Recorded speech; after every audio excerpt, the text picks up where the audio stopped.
Chapter 1. An Invitation from a Pocket Watch 1. March 21st, 2018. Incheon Airport. Yeon-woo adjusted his clothes as he walked across the airport terminal. A shaved head with a neatly arranged military uniform. A Korean flag shined brightly on his arm, indicating his belonging to a military contingent. After organizing his backpack, he made a phone call. Click Sergeant Cha reporting in from Korea. Understood. Take it easy and try to comfort your parents while you are there. Thank you. After expressing his gratitude, Yeon-woo ended the call and put his phone down. Coming back from a 3-year stay in Africa, he felt much warmer and peaceful in Korea than in Africa. However, Yeon-woo's mind was in distress. With a cigarette in his mouth, he took out something from his pocket. It was a letter he received during his mission. The word obituary was written on the letter. His younger brother had disappeared 5 years ago, and this obituary was now notifying him of his brother's death. The funeral had ended. His brother's ashes were scattered at the sea in front of Taejindae, his brother's favorite place. Yeon-woo hadn't heard any news of him during the last 5 years, but now he had returned to him inside a cold urn. This is what he was holding when the body was found. The person who discovered his brother's body took out a small box.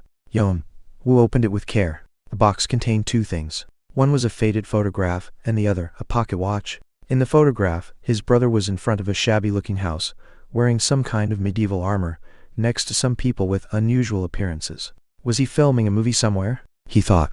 Yeon-woo had roamed around all sorts of places, but he had never seen anything like this. "Umo, I'm sorry." As Yeon-woo was unconsciously touching his brother's figure in the photograph, the man's interjection brought him back to his senses. At the same time, a question came to his mind, but it wasn't an appropriate place to ask it, so Yeon-woo only thanked the man and returned home. He quietly looked at the photograph in his room. In it, his brother was still smiling. They were twins, born with identical faces and features, and yet they were so different. His brother was a model student, but weak and introverted. He enjoyed reading books and watching movies. Yeon-woo, on the other hand, was very extroverted. He was also athletic, thus he applied both to PE as a major, and to the military academy. People around them were surprised by how different they could be. Nonetheless, the two of them had always stuck together. The little brother would hold on to his scatterbrained brother and teach him how to study, and the older brother would tell his brother lying in bed about how fun and exciting things were outside, several times a day. Both of them were so devoted to one another. But then, with only 1 day before the sea sat, his younger brother had disappeared. And so many things had changed since then. His mother, who was originally suffering from a chronic disease, had passed away. After searching for his brother for over 2 years to no avail, Yeon-woo had given up on everything. He enlisted in the military as a non-commissioned officer, volunteered himself to be dispatched to Africa, and left Korea. It was at that time that he became less of an extrovert and grew to be more cynical. From that point on, contact with Korea had naturally been cut off. He thought he would never return to Korea ever again. But now, 5 years later, his brother had returned to him as an obituary letter. At first, he had been mad at his brother, who disappeared without a word and now had become like this. The first thing that had come to his mind was that his brother was so self-indulgent. But as the funeral began, he started to feel empty, as if his soul was being torn apart. And by the time he had scattered his brother's ashes in Taejindae, his heart had been bursting at the seams. He wanted to ask what had happened to his brother, what had he been doing, and why did he have to return like this. But his brother in the photograph did not say a word. Just like how he hadn't said anything during the past 5 years. Yeon-woo put the photograph down and checked on the pocket watch. It was worn out and badly thumbed, as if it were more than 100 years old. Only Roman 12, the Roman numeral for 12, and the hour hand was left of the watch, and it was not working. He took it to a jeweler to repair, but the only answer he got was that it was too rusty to fix. "This is the present that I gave my brother back then, when they were 19 years old. The year they became 3rd graders in high school, the brothers gave each other a present on their birthday. The younger brother gave him a book for him to study, and Yeon-woo gave his brother a pocket watch to wish him luck on his CSAT. This was that pocket watch. Yeon-woo grabbed the pocket watch. It slipped and clung perfectly into his palm. It was just the right size. I knew it. He remembered how he wandered around every jeweler, looking for a pocket watch that would perfectly fit in one hand. Then Yeon-woo flipped the watch over, and on the backside saw a name written in cursive on one corner. J.W. Kawo. I really needed a watch. Thanks, bro. Compared to a digital watch, this is way cooler. Phew, haha. How is it? Your big brother's got a nice fashion sense. But what is this written on here? Looks like J.W. is my name, but Ka? Pieftiham? That's our family name, Cha. How is this Cha? It spells it. What? Damn it. Give it to me. Why? I'm gonna talk to the guy from the jeweler to fix it. It's okay, don't bother. I'll take it. From now on, I'll just write CH whenever I write my name. Then, the younger brother confidently put the pocket watch into his pocket. After that, the younger brother proudly wrote Seh as his name when he went to apply for a passport. At that time, Yeon-woo had felt both sorry and grateful at the same time. Yeon-woo chuckled as he recalled his past memory. While he was running his hand over the pocket watch, he pressed on a knob by accident. Click-a? Wasn't it broken? He thought. The knob slid inside the watch. Then suddenly, tick-tack, the hour hand that seemed to be stopped started to run. To my older brother who will listen to this sometime in the future. A familiar voice was heard inside his head. Yeon-woo subconsciously sprang up to his feet. It was a voice he hadn't heard in 5 years. It was a voice he thought he would never hear again. It was his brother's voice. Thump-thump, his heart started to pound like crazy. By the time you hear this, I guess I will be already dead. It was not a hallucination. Yeon-woo checked if there was a recorder inside the pocket watch, but it was nowhere to be found. The voice was clearly ringing inside his head. How is this possible? He thought. I am sorry. Everyone had a hard time because of me, didn't you? I just wanted to find a medicine for Mom. I thought I could return home soon, but time had gone by too quickly. What? It was at this moment when his eyes got strained. Whoosh, suddenly, in front of his eyes, a flood of his brother's memories passed by like a panorama. It was a diary. Oct 9th, 2013. A strange text message arrived on my phone. It said, it will fulfill whatever I wish for. Nothing else was written in it, only buttons to decide whether I want to join or not. Normally, I would have ignored the message, but I couldn't help thinking about Mom in the hospital looking more and more haggard every day. So I pressed the yes button just in case my mom would be cured. Nothing had changed. I felt very hollow. In the end, it was just a prank. But from that day on, I started having a strange dream. It was a dream about climbing what seemed like an infinitely tall, 99-story tower. Oct 12th, 2013. It was definitely not a dream. Everything was clear. It was a real world. A world where not only different races like elves and dwarves, but also monsters like orcs, trolls and dragons exist, and a world where several universes and dimensions intersect in one place. The tower is sitting in the middle, waiting for people from all over the world to climb it. The moment when a person breaks through the 99th floor, he or she will become a god, or that's what I heard someone saying. People pointed at the tower and called it the Tower of the Sun God, Obelisk. But that doesn't mean a thing to me. Instead, the only thing that matters is that somewhere in this tower exists an elixir that can cure all diseases, the panacea. With that in my hand, I could save Mom from her illness. Oct 28th, 2013, I was able to team up with some like-minded friends and started climbing up the tower. Still, it wasn't easy at all. We had to kill all sorts of monsters, and each and every time we faced mortal dangers. This place, it may look like a game, but it's not. It's reality. If you die, everything is over. But my teammates and I are talented. Back in reality, my far-from-well body always caused worries for my family.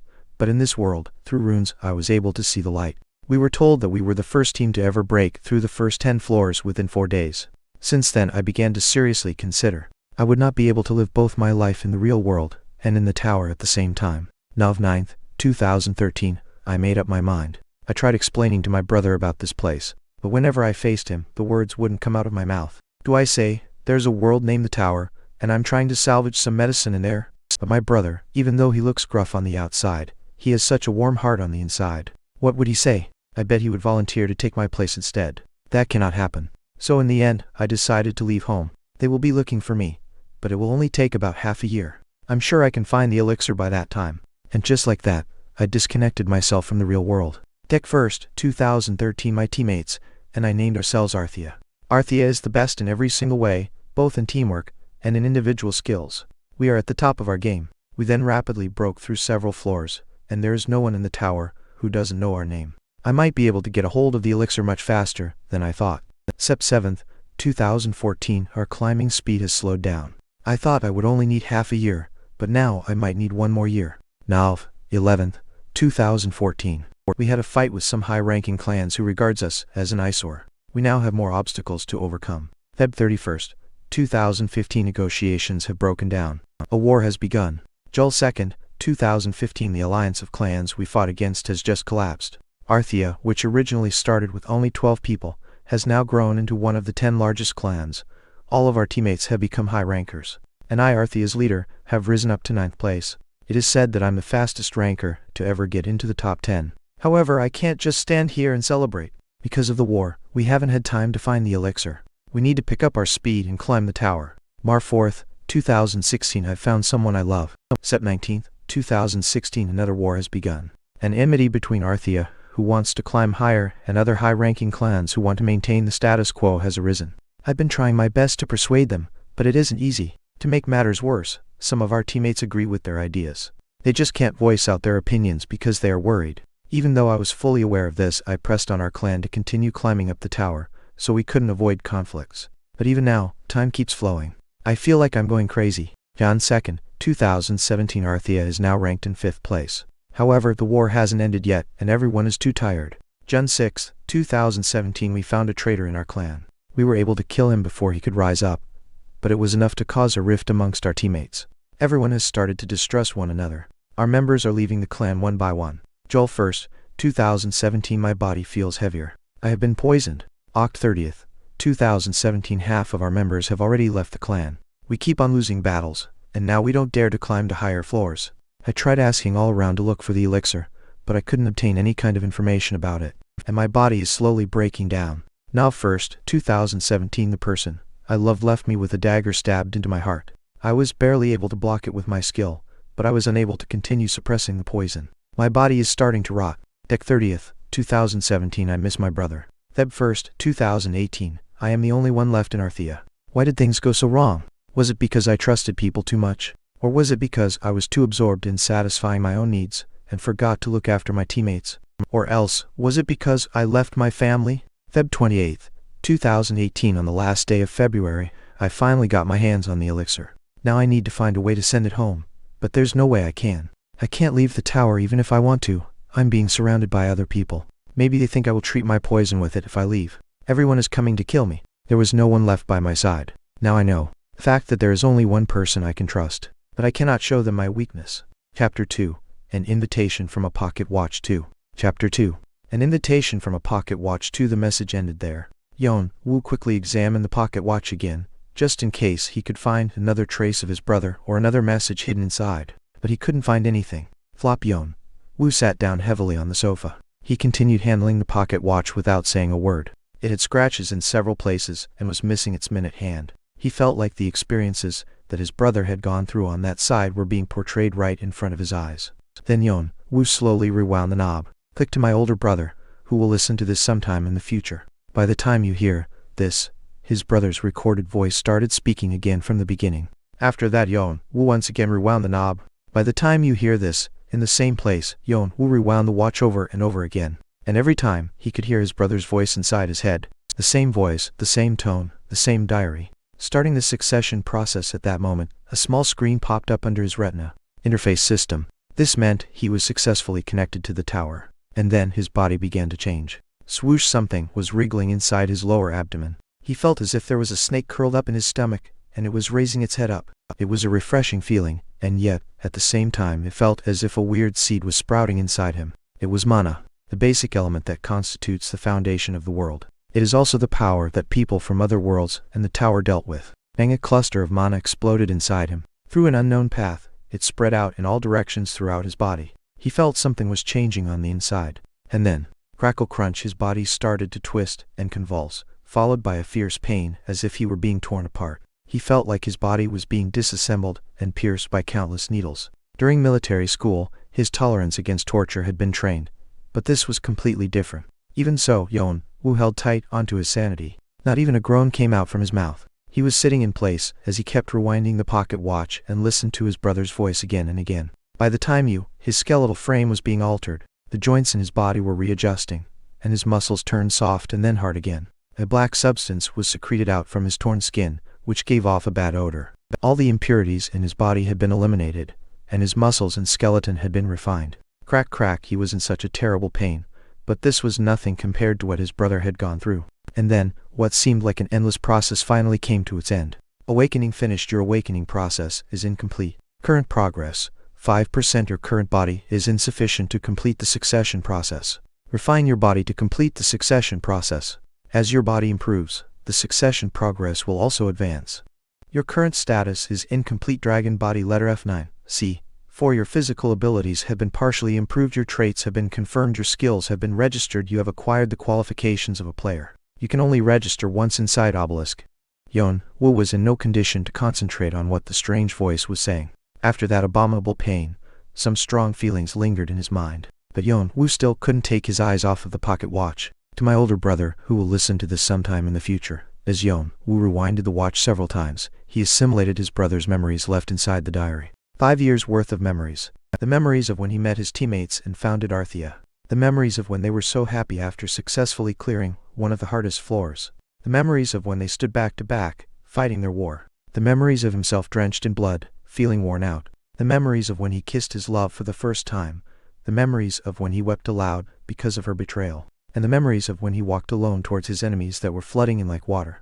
As the memories were being embedded into his head, Yeon-woo could feel happiness, sadness, and all the other emotions his brother had felt. Inside, Yeon-woo had become his brother. And at that moment, when everything had ended, player, Yeon-woo Cha trait, cold-blooded strength, 10 dexterity, 15 health, 12 magic power, 21 skills, draconic eyes, sense strengthening, foresight. Yeon-woo awoke from the overflowing thoughts.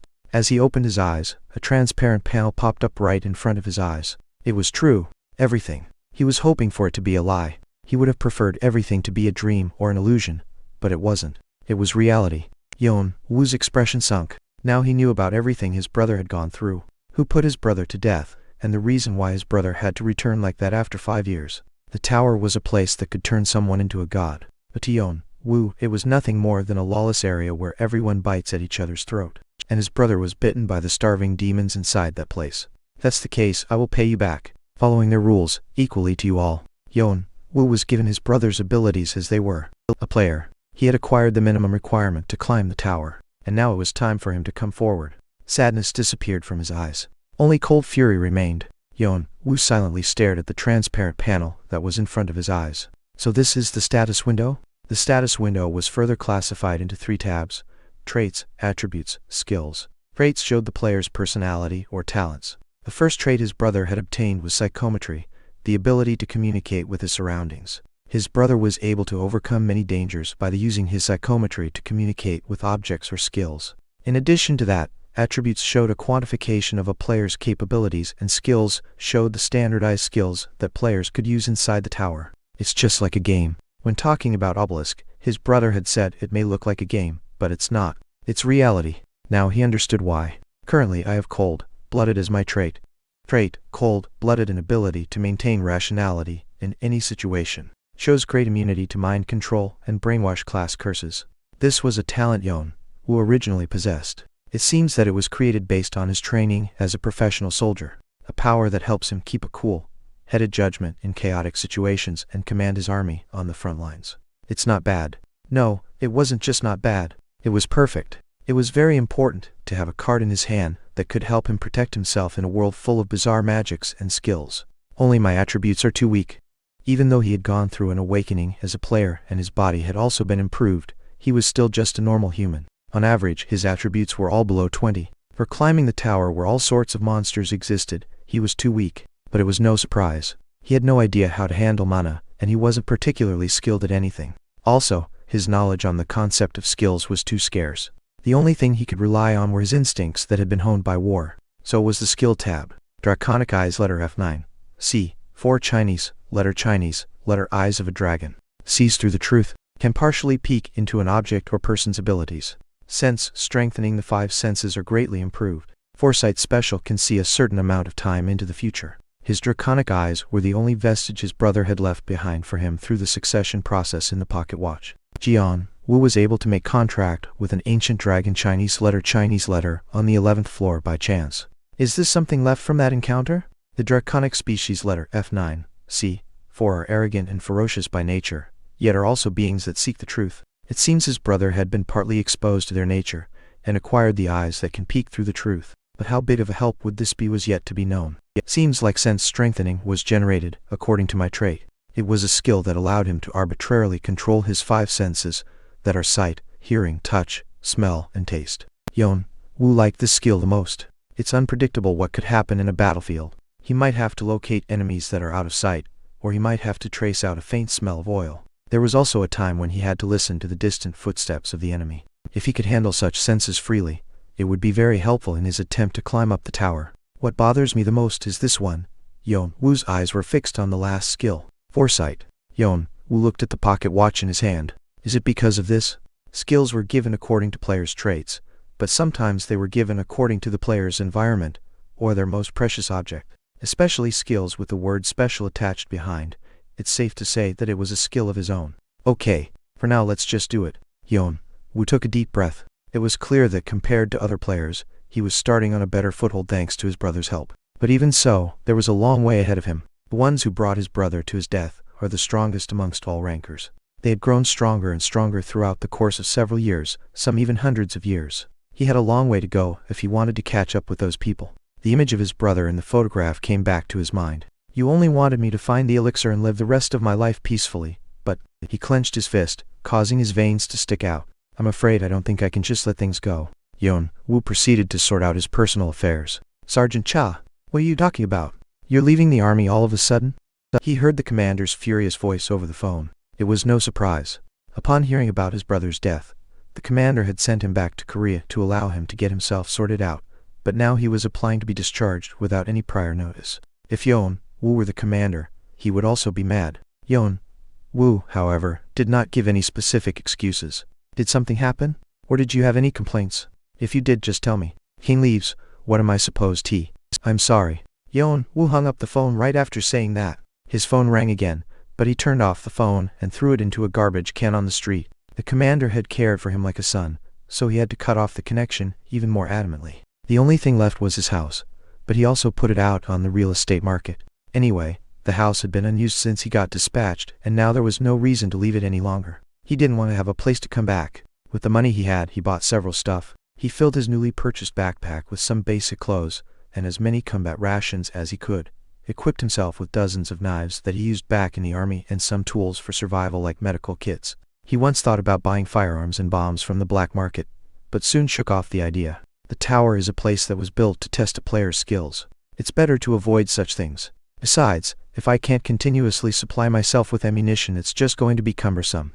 And once everything was ready, Yeon-woo came out to a lonesome park early in the morning. He was wearing jeans and a black hoodie with his hood drawn over his eyes, and he carried a backpack full of luggage on his right shoulder. He had already burned the uniform and the bag he used to carry before coming out. Considering the time difference between Obelisk and the real world, is it about a week after the last round began? To enter the tower, he had to go through this one place first. The tutorial, the place to test players who want to enter the tower. It was disadvantageous to enter such a place a week after it had already started. But Yeon-woo still decided to enter during this period. Players who start late are also given advantages. The more I catch up with the front runners, the more points I get, and there's also a hidden piece that is only given to latecomers. Moreover, Yeon-woo's eye let out a bleak glow. I'm sure it's around this time that guy shows up. As Yeon-woo organized his plan step by step in his head, click, he wound the knob of his brother's pocket watch backwards. Then, a cluster of lights spread in the middle of the park, and a shadow suddenly sprang up. The shadow swirled around and formed a lump. A door Chinese letter. It was a gateway to the world where the tower was located. Yeon-woo stepped inside the gate without any hesitation. His eyes looked colder than ever. From now on, I will make sure to let the people beyond this gate know who they messed up with. I am Jeong-woo Cha. And so, the gate closed. Chapter 3. Tutorial 1. Chapter 3. Tutorial 1. Whoever desires to become a god, climb up the tower. You have now arrived at floor 0, the tutorial hall. Swoosh. Yeon-woo frowned due to the bright light that pierced his eyes. His eyes were tingling, and his vision was shaking violently. He felt dizzy as if he was going through a high-altitude flight. Your trait cold-blooded has helped you maintain composure. He felt something wriggling inside his body, holding the previously spinning world straight. The motion sickness soon subsided.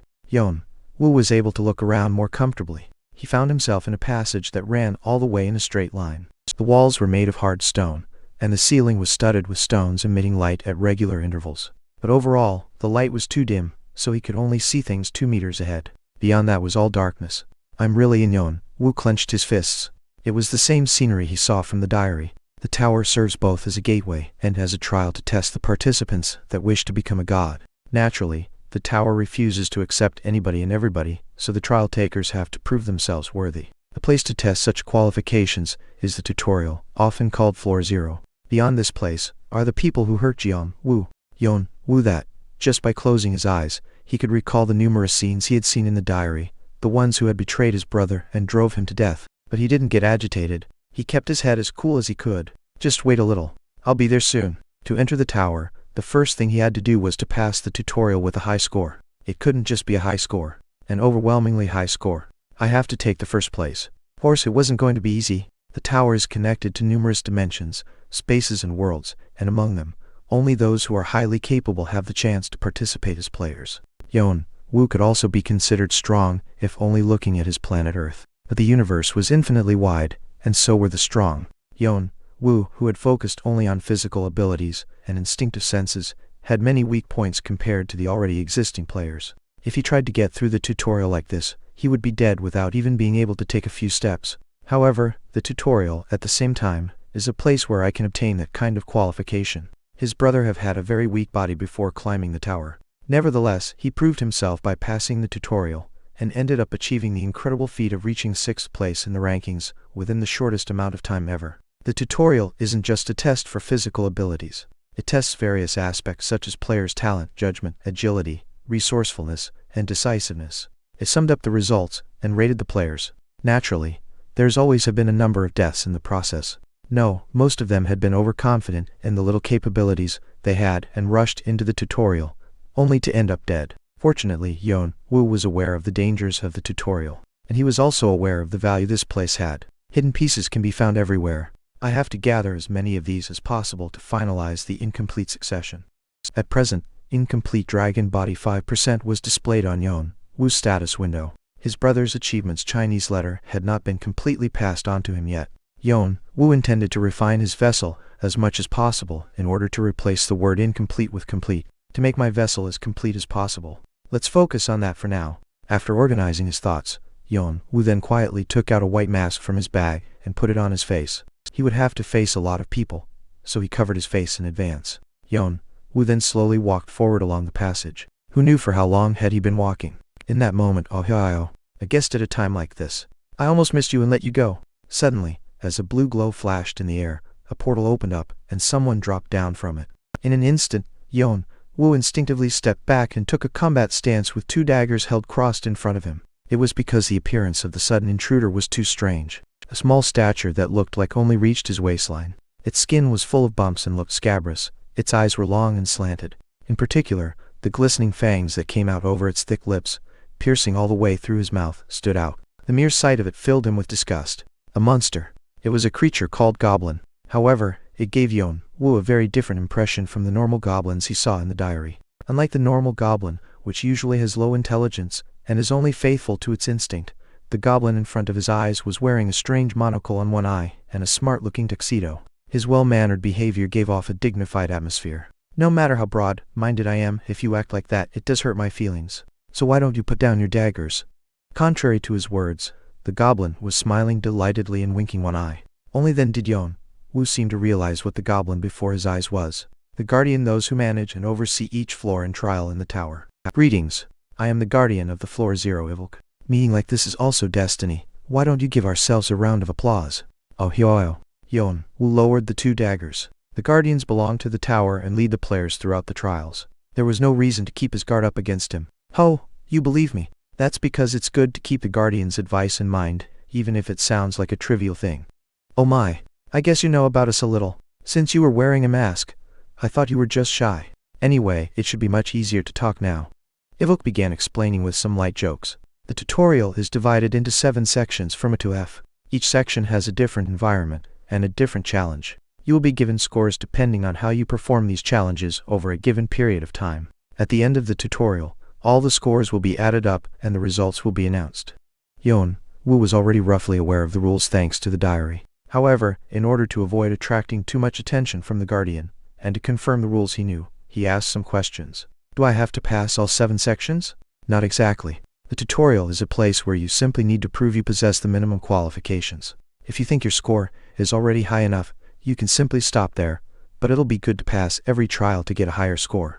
What are the benefits of getting a higher score? Players are given better rewards in proportion to their score. Shouldn't there be some motivation for players to get better results? The tower and us guardians are very thorough in regard to that.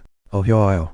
How long does the tutorial last? Players are given 30 days, 1 month. How you divide the time you spend in each section depends solely on the player. However, Ivok smiled as he adjusted his monocle. It's been around a week since this round started. There's only about 3 weeks left of it. What do you want to do?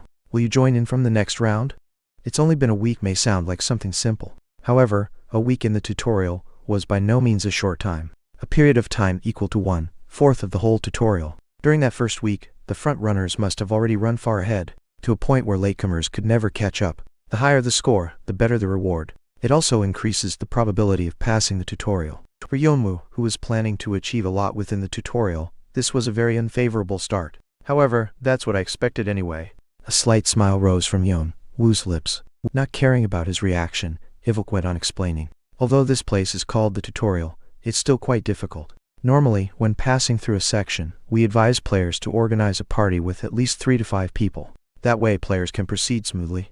That means I get a higher score if I pass a section alone, right? Yes, but it will be much harder. If a late solo player catches up with the leading parties, do they get any benefit from that? Ivok's eyes shone behind his monocle. He realized what Yeon-woo was thinking. He gave off a broad smile, which made his fangs stand out even more. Power grows based on players' achievements. Chinese letter. The score calculation will be adjusted accordingly to the player's individual achievements, so you don't have to worry about it. Understood. After he finished confirming, Yeon-woo started to lightly warm up. Crackle, no matter what, I must kill that guy. If I miss him, it will mess up the whole plan. Yeon-woo recalled the biggest of the hidden pieces that could only be obtained within the tutorial. The guy who only appears during a certain period of time. Only by killing him would the succession process become much easier. Crunch crackle, his muscles began to tighten, his blood began to circulate faster, and his mind became lucid. Ivok took a step back. He had already noticed that Yeon-woo wouldn't listen any more to his advice. There had been players like him before, and in the end they were one of two kinds. The ones that were too confident in their abilities rushed forward and got fucked, or the ones that were truly a sight to behold. Whatever it was, Ivok thought it would be fun to watch, so he did not stop Yeon-woo. If that's what you want. Snap. Ivok lightly flicked his fingers, creating a huge panel in the air. Beginning the trial of Floor 0. Trial. You, a participant who aims to become a god, must prove yourself worthy of climbing the tower. During the given time, pass through 7 gates and 7 challenges. Requirements. Achieve a high score within the time limit. Let the trial begin. Ivok said goodbye with a dignified look as he disappeared like the wind. Then, a timer appeared in his place. 549:37, 88:96, 549:37, 88:95. There's about 22 days and 21 hours remaining. Yeon-woo clenched his dagger and stepped forward. Let's do this. A new message popped up as he crossed the line that seemed to divide the starting zone from Section A. You have entered Section A. Either break through or deactivate all the traps in this section. A straight passage. He felt like the darkness was beckoning him to go that way. Yeon-woo carefully took a step forward, keeping his nerves on edge. But although he kept his guard up, nothing happened even after a considerable amount of time. As if nothing ever existed, an ordinary person would have relaxed a bit by now, but the further in Yeon-woo went, the more alert he became. Ivok said it would be easy to pass through as long as players formed a party of 3 to 5 people. If that was correct, he shouldn't underestimate this place. Above all, danger comes without any notice, and when it comes, it always wipes out everything like a raging storm. Like right now. Whish, out of nowhere, an arrow shot across the darkness. Yeon-woo instinctively turned his body aside. The arrow brushed past his left forearm. He could feel a scorching pain. Blood splashed as his clothes were torn. Swinging the steel arrow, he came back to his senses. Yeon-woo frowned while looking at the arrow that was deeply embedded into the wall. The arrow was not made out of wood, but steel. His arm would have been torn off if he had allowed that arrow to hit him. If it had hit his head or abdomen, it would have been deadly. The diary had warned him about the various traps in Section A. However, the location of each trap was different each time, and they were randomly activated, so his brother's experience wasn't of much help. All he could do was staying alert and dodge his way through. Swish, swish, swish, steel arrows flew towards him in succession, all from different directions. It was impossible to track them with the naked eye. Yeon-woo crouched low and rolled forward. At the same time, he grabbed onto the backpack he was carrying on his back. Because it was thick, filled with clothes and various tools inside, it was useful as a cover. He had brought it for this purpose in the first place. Puck, puck, puck. 3 steel arrows stuck into his backpack. The impact was so strong that he felt as if his arm was coming off each time an arrow hit his backpack. 2 of them even pierced through the backpack and poked out as if shyly showing their faces. He somehow managed to straighten himself up and stuck closely to a wall. In a situation where he didn't know where he was being sniped from, he had to reduce his physical exposure as much as possible. It was a rule he had learned the hard way. However, some traps seemed to have been installed not only at the front, but also at the back, and at the very bottom. Before he knew it, there was an arrow stuck deep into his left thigh. Hup. At that moment, Yeon-woo felt like he saw a spark right in front of his eyes. In spite of the terrible pain, he gritted his teeth and tried turning his body around, but, puck once again, arrows came flying in. They ripped through his backpack and penetrated his left shoulder, forearm, and ribs. Chapter 4. Tutorial 2. A fierce pain overcomes you. You have been afflicted with stun. Your trait cold-blooded has helped you maintain composure. Status effect stun has been removed. You have developed resistance to pain. He felt as if his arm was being torn apart, and he couldn't breathe. Yeon-woo was familiar with this sensation. He gritted his teeth and held tightly onto his consciousness. He had suffered this kind of pain many times in Africa. Back then, he had been shot, and his life was in danger. This pain was nothing compared to that. He then quickly checked on his condition. The parts where the arrows are stuck are my left shoulder, forearm, and thigh. My ribs were only grazed. The wounds look bad, but I can still move. As soon as his decision was made, he carried out his actions immediately. Raising his, now completely ragged, backpack up, he stepped back as fast as he could. Apparently, traps were activated at the same time when I passed through a certain point. That meant there was a particular area where the traps were concentrated. He had to flee until he reached that place. Even as he retreated, the steel arrows kept flying towards him. At first, it was only 1 or 2 arrows, but past a certain point, 4 or 5 started to fly out at the same time. Still, he moved while refraining from exposing himself as much as possible. A long blood trail spread from his wound, staining the wall. In the meantime, 2 more steel arrows were inserted into his calf. When he reached a certain point, steel arrows no longer poured down on him. Yeon-woo leaned his back against the wall as he threw the backpack filled with steel arrows on the floor. His vision was spinning round and round. An unpleasant, stuffy smell lingered in his mouth. Your wounds are bleeding severely. You have been afflicted with stun. Your trait cold-blooded has helped you maintain composure. Status effect stun has been removed. You have developed resistance to bleeding. Yeon-woo barely managed to hold on to consciousness. It was almost by instinct that his body had brought him to this point. If he lost consciousness here, he would die instantly. Yeon-woo plunged his hand into the torn backpack. The stuff that once filled the backpack had spilled out and rolled around randomly, and the steel arrows took their place instead. Fortunately, the medical kit hadn't been lost during the action, and it was quickly caught by his hand. Yeon-woo opened the kit and took out disinfectant, bandages, pre-connected needle and thread, oil, fed cotton, and a lighter. Because he could hardly use his left arm, it took him a long time to pick up all the items. Once all his preparations were finished, without any delay, Yeon-woo moved his hand towards the steel arrow stuck in his left shoulder, and he pulled it out. Huke! As expected, a fierce pain followed. He felt as if his arm was falling off. The hand that was holding the steel arrow was trembling. Blood gushed out from the wound. With blood-stained eyes, Yeon-woo lit the cotton on fire and pressed it against the wound. Hiss! The smell of burnt flesh filled the air. Your skin has been set on fire. You have been afflicted with stun. Your trait cold-blooded has helped you maintain composure. Status effect stun has been removed. You have developed resistance to burning. The wound healed quickly, leaving behind only a scar. In the same way, Yeon-woo pulled out the steel arrow stuck in his leg and stopped the bleeding. Then he applied disinfectant on it. Thankfully, none of his bones were broken. It was the result of moving his body instinctively. He could barely catch his breath after treating all of his wounds. Ha! All the strength drained out of his body. His left arm and leg felt weak. Such a rough start from the very beginning. This is nuts. Yeon-woo was so dumbfounded that he wanted to curse himself. He knew it would be dangerous, but he didn't think it would be this bad. There was such a big difference between knowing it in your head and experiencing it for real. I'm glad I have this trait and ability to maintain rationality in any situation. Cold-blooded. Yeon-woo felt grateful for the effect of his trait. He was already mentally strong before, but now, he felt much stronger thanks to being able to make quick judgment in a terrible situation like this. In addition, the extra resistance had also helped him relieve his pain little by little. He didn't know whether his trait was being enhanced, or his body was slowly adapting. He didn't know how the system worked. The only thing that was clear to him was that it was helpful to Yeon-woo. Then, he quickly put his thoughts in order. Yeon-woo cast his eyes toward the passage still buried in darkness. It felt as ferocious as the jaws of a beast, but every beast had its own weakness. There's a specific timing for each arrow being shot. There was also a signal, although very subtle. Yeon-woo narrowed his eyes. I have to figure out the timing. Traps loaded with steel arrows were a combination of multiple devices. Sensors captured someone approaching, cogwheels spin to measure direction, and finally steel arrows were spewed out of the muzzle. Because of the darkness, it is impossible to spot the steel arrows with the naked eye. But before that, the cogwheels activate. I have to pick up the sound of the cogwheels spinning. That's the only chance I have to find the location and direction of the steel arrows. However, it takes only 2 to 3 seconds for the cogwheels to spin and the steel arrows to be fired. The sound is really quiet too. In that brief moment, he had to pinpoint the origin of the small sound. It might be easy to say, but it was impossible to execute without very fine senses and reflexes. But luckily Yeon-woo had a new weapon with him. Skills. I have sense strengthening.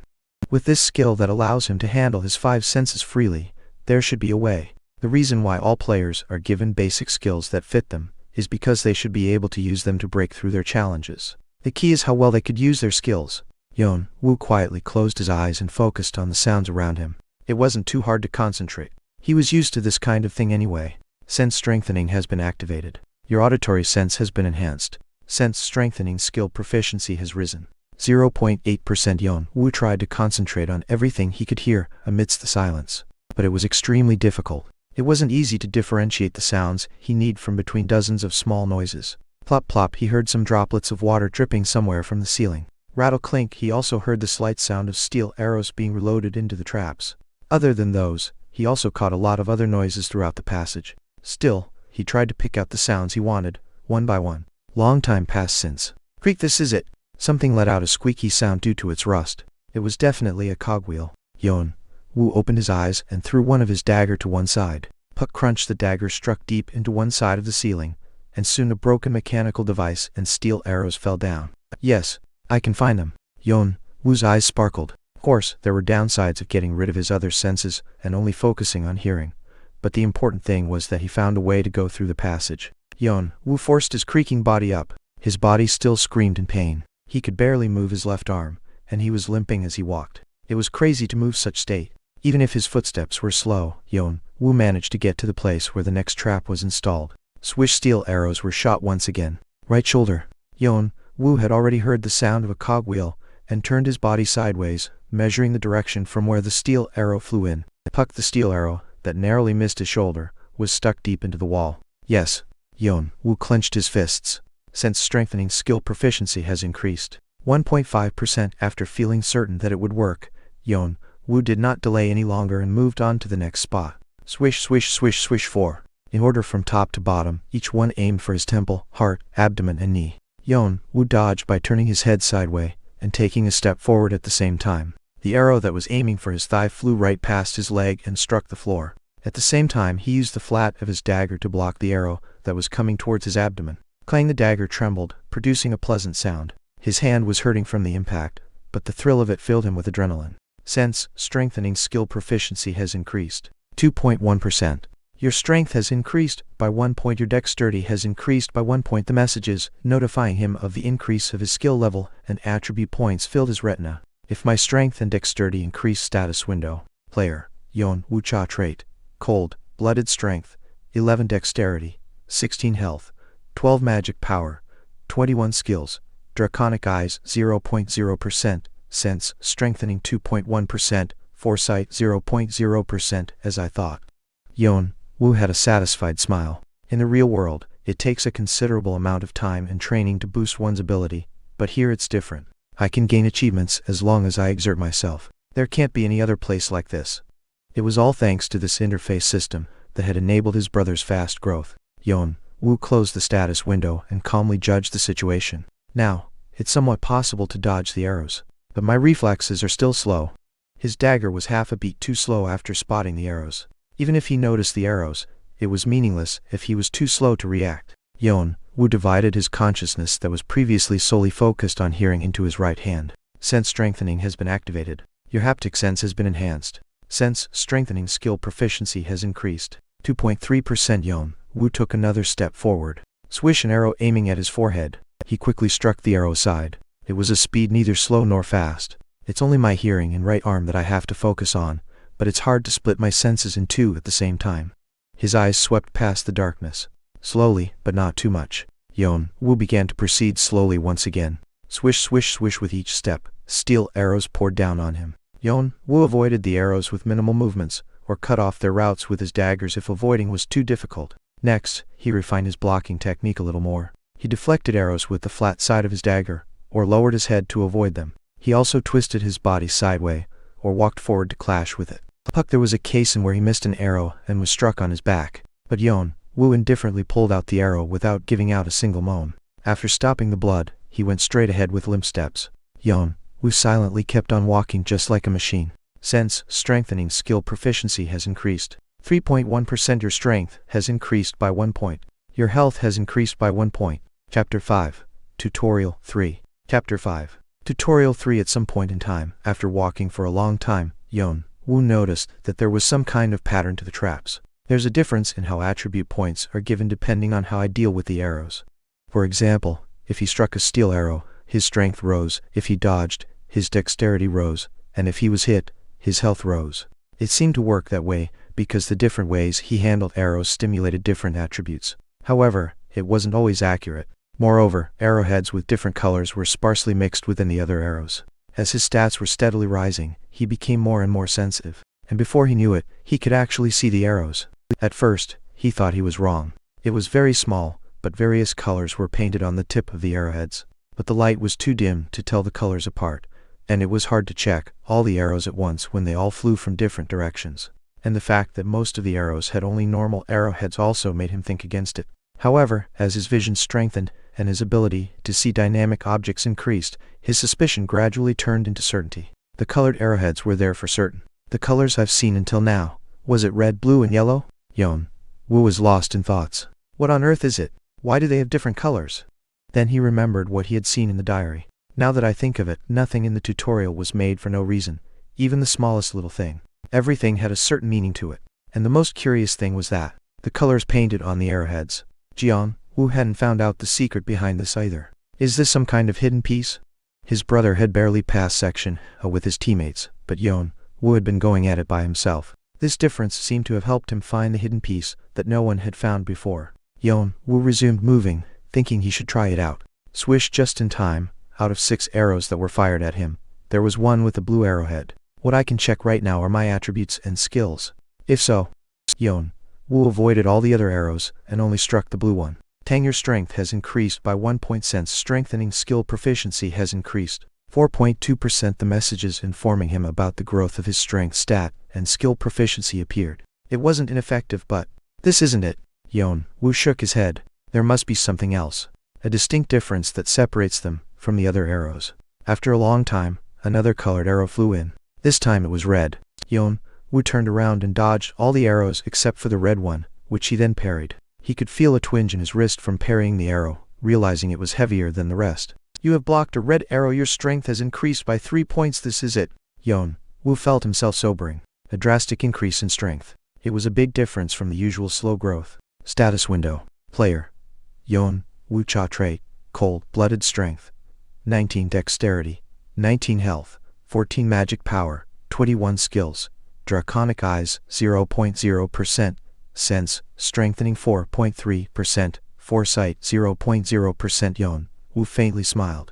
As time went by, the growth speed of his attributes had been slowing down little by little. Now, he found a way to increase his attributes once again. Each color must be related to a different attribute. Red was strength. Then, what about the other ones? When he blocked the blue arrow, nothing happened. This meant that different actions are required depending on the color. As soon as Yeon-woo came to a rough understanding, he proceeded much faster. Swish, the blue arrow was faster than others. This time, he didn't strike it but narrowly avoided it.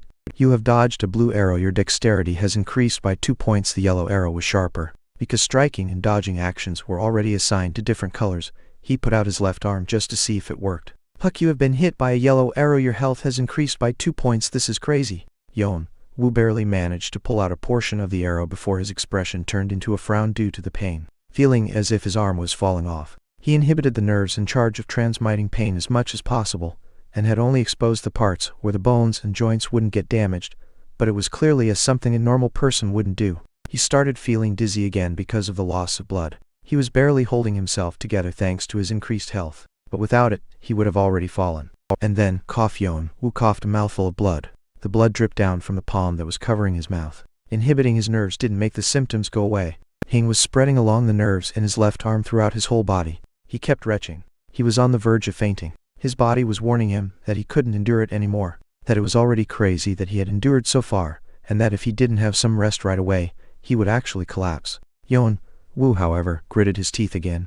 This pain is nothing compared to what Jeong-woo went through. Even though Yeon-woo had not experienced it himself, he was well aware of the pain his brother had suffered, because he had watched the recorded images in the diary over and over. If he couldn't stand even this, there was nothing he could do for his brother in the future. Yeon-woo forcefully pulled out the yellow arrow from his left arm. His body had already reached its limit, but in the process, he had achieved what he desired.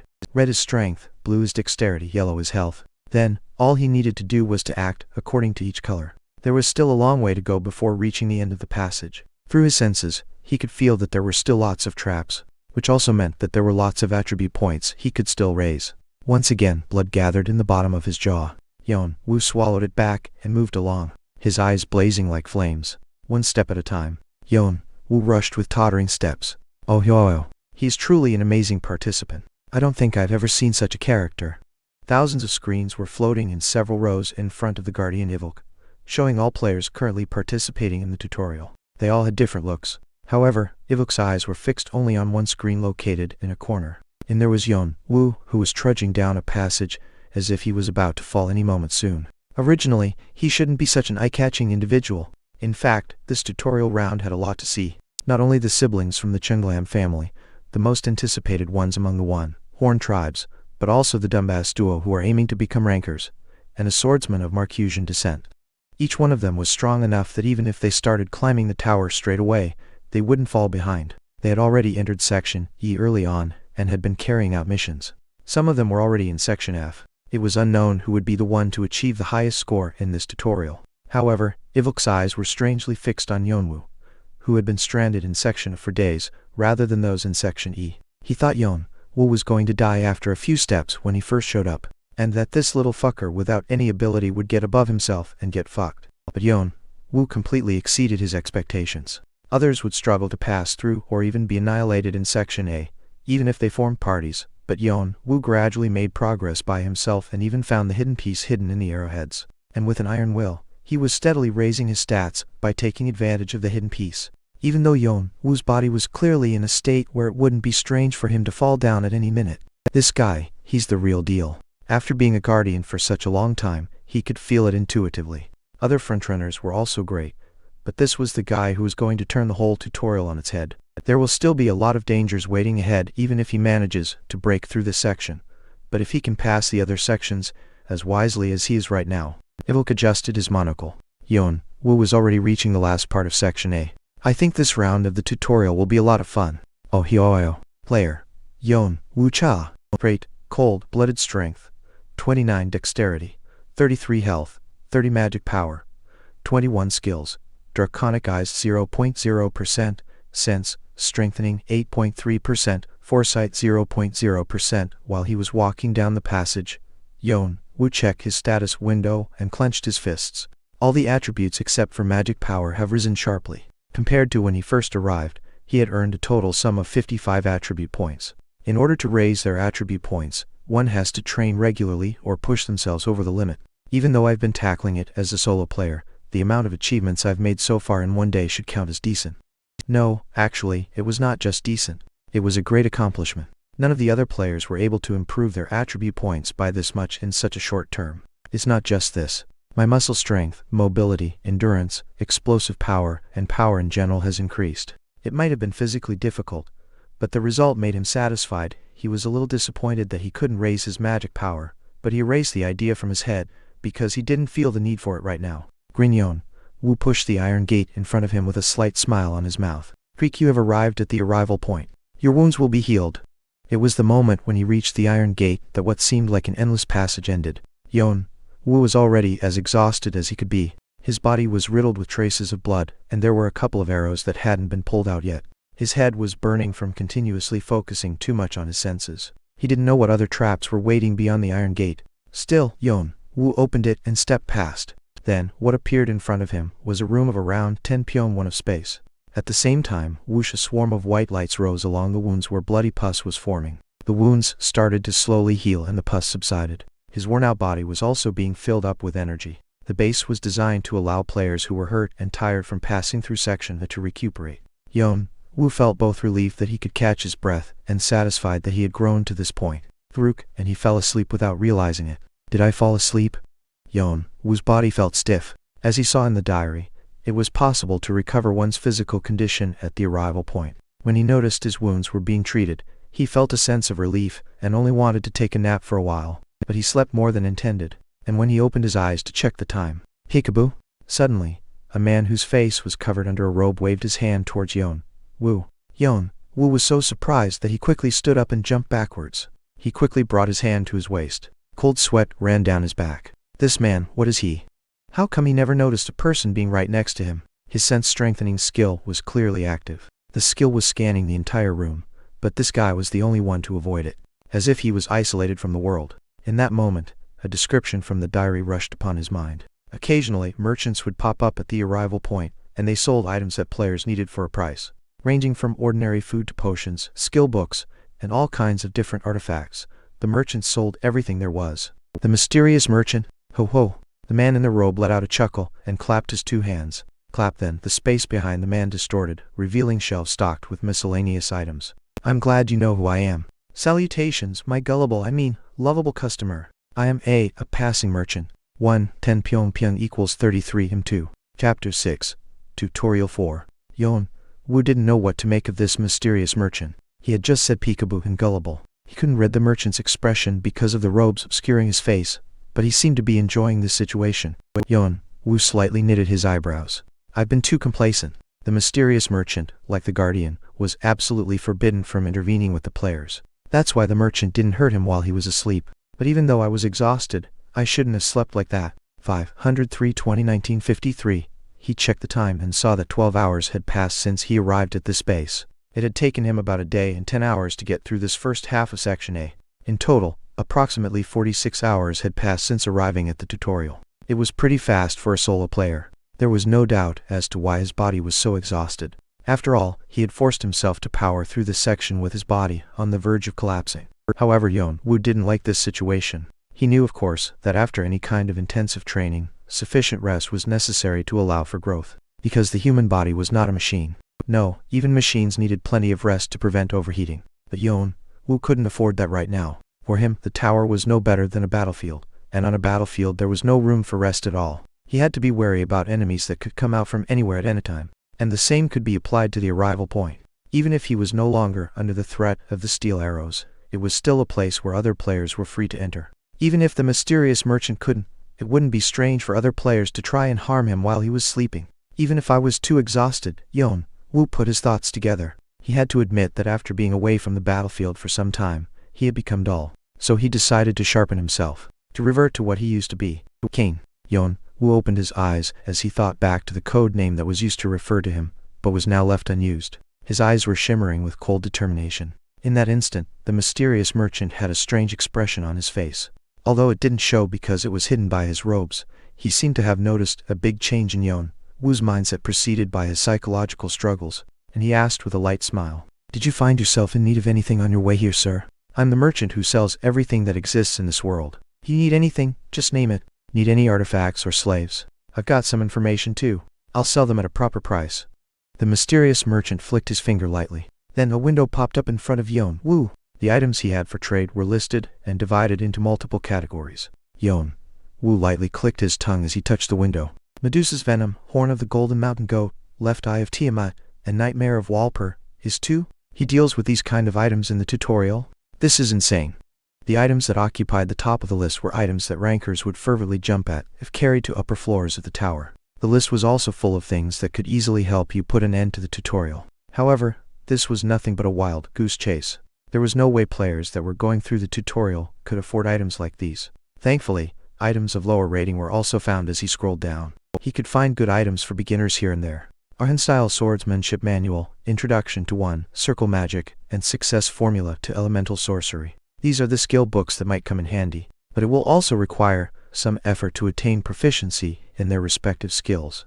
In particular, a dagger named Venomous Fang of Barma grabbed Yeon-woo's attention. Venomous Fang of Barma, attack power, 25. A dagger made by smelting the teeth of a serpent that inhabits the swamps of Barma. Poison is applied on the edge of the dagger, causing a certain chance of poisoning the opponent when hit. The poison's effect is random. To be exact, it's a dagger that deals with curses, not poison. The weapon cursed its target as soon as it came into contact. There was a wide variety of curses that could be given to the target. Poisoning, burn, freeze, electrocution, hallucination, stun, blind, and so on. One of the curses would be randomly applied on the target. If the opponents couldn't find a proper way to fight against this erratic curse, it was possible to easily take them down amidst their confusion. Moreover, it was made from the teeth of a mystical creature, so even after reaching the higher floors, he could continue using it as a magic item. If he bought it, he would be able to put it to good use. However, Yeon-woo took his eyes off of the dagger and moved on to the next categories. It would be good to have it, but right now, I need to focus on physical training. There's no need to rely on artifacts yet. A long time passed while he was looking through the list. Then, at one point Yeon-woo stopped scrolling. Found it. Reset ticket you can return to any place you desire. Yeon-woo looked at the mysterious merchant with a grin. What's the price for the items? We are conscientious merchants, who offer only reasonable prices. We never overcharge players for items they need. We can't rip off those who don't have money. Make it brief. The attribute points you have, that's all you have to pay. Conscientious merchants? Yeon-woo placed his hand on the mineral water at the bottom of the list. Mineral water, a bottle of drinking water required when thirsty. Be sure to have some with you. Price, strength, 2 mere water costs, 2 strength points, and what? Conscientious? Yeon-woo was so dumbfounded that he burst out laughing. Of course, given its ludicrous price, he could just ignore it and not buy it. But the problem was that humans needed water to live, and there was no way to supply oneself with drinking water or even food during the tutorial. Free dexterity points for 1 day worth of food. Even if someone brought enough food and water from the outside, it could be lost on the way or even be stolen by other players. In addition, players who barely managed to get through Section A often found themselves in need of better equipment. There's a boss room beyond this point, so players have no choice but to fully equip themselves for the fight. So the players would have to bite the bullet and buy items from the mysterious merchant. Then, with their lowered attribute points, the next fight would be even tougher, and they would have to trade the attribute points they had just barely managed to pile up again to buy the next set of equipment, throwing themselves into a vicious cycle. And here he is, calling himself a conscientious merchant. He was no better than a thief. Yeon-woo smirked a little. I don't know who designed the tutorial, but they are truly evil. After closing the category window, Yeon-woo said, There's something I want to buy. Yes, say it. In exchange for all the attribute points I got from Section A, Yeon-woo had already decided what to purchase. I'd like to buy tickets to reset Section A. The rules didn't allow players to reattempt a section after clearing it. But when he heard that there was a rare ticket that could send a player back to any chosen place, a thought came to his mind. If he could stack up attribute points by repeatedly going through Section A, wouldn't it be much easier to proceed afterwards? In that brief moment, the mysterious merchant's eyes gave off a strange glow under the robes. Eyes filled with interest. Do you mean the reset tickets? Yes, I do have those, but I've never seen anyone interested in that item. Usually after surviving Section A, players would ask for things that can make the next section easier for them, and not something that will make them go through Section A all over again. Well, I personally have something in mind. If you say so. The mysterious merchant chuckled, and then clapped his hands. Clap, all the shelves at his back disappeared. And then, attribute points acquired through Section A will be paid in exchange for the purchase. You have acquired reset ticket for Section A x 10 Yeon-woo felt his body deflating like a balloon. The battle-hardened body he had just a moment ago felt almost like a dream. Instead, his hand was now holding 10 pink-colored tickets. The method to use the ticket is very simple. Just tear off your ticket whenever you want and you'll be teleported back to the starting zone. Yeon-woo shoved the tickets into his pocket. I'll use it well. I'd appreciate if you do. I must be off. I hope we meet again. The mysterious merchant gently turned around and melted away, leaving no trace. The rooms surrounding Yeon-woo also started to disappear like a wave, and he found himself in a different place.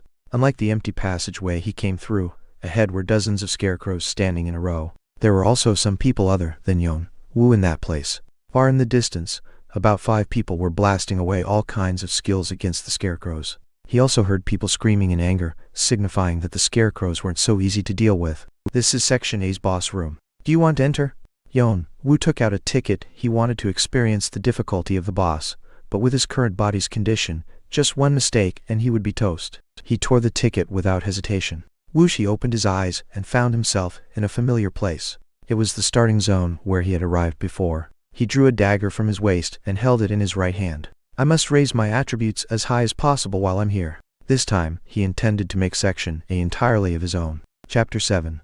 Tutorial 5. 355, 5932, 11 swish, swish. Steel arrows were flying at Yeon-woo. 15 in total.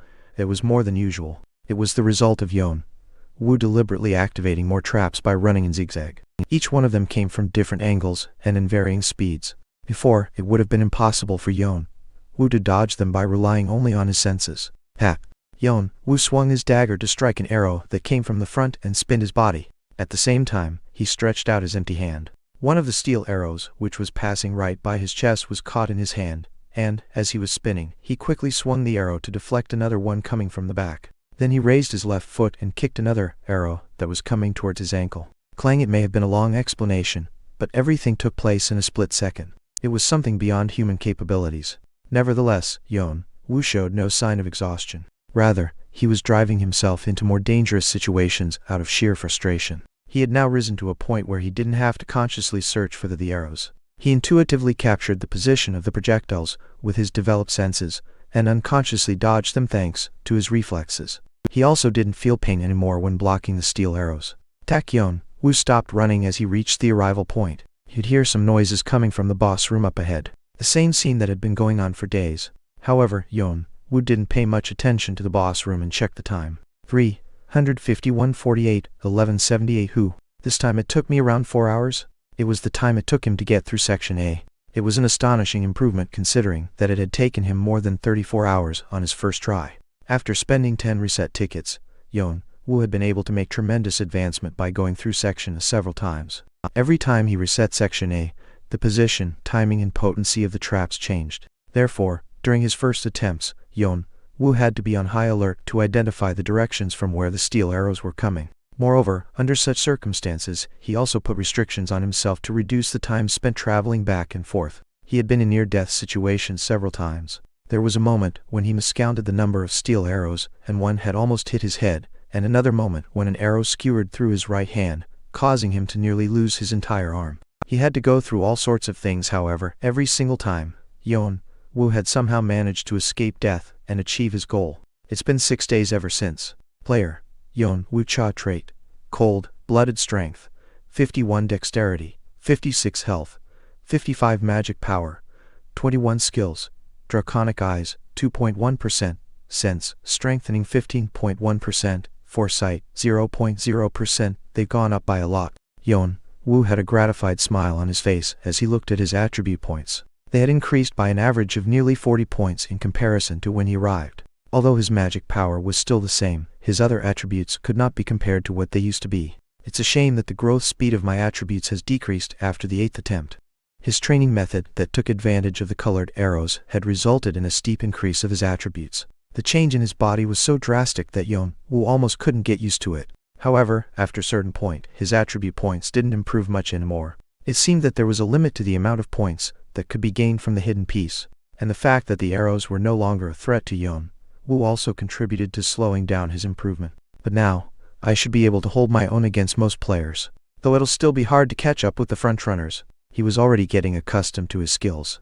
Now he could control not only his auditory and haptic senses, but also his visual, olfactory and gustatory senses quite freely. He had also learned a unique way to improve his ability in a short period of time by amplifying all of his senses at the same time whenever he had the chance to. He was able to acquire synesthesia, Chinese letter, which was something he had only heard about before. Same with the draconic eyes.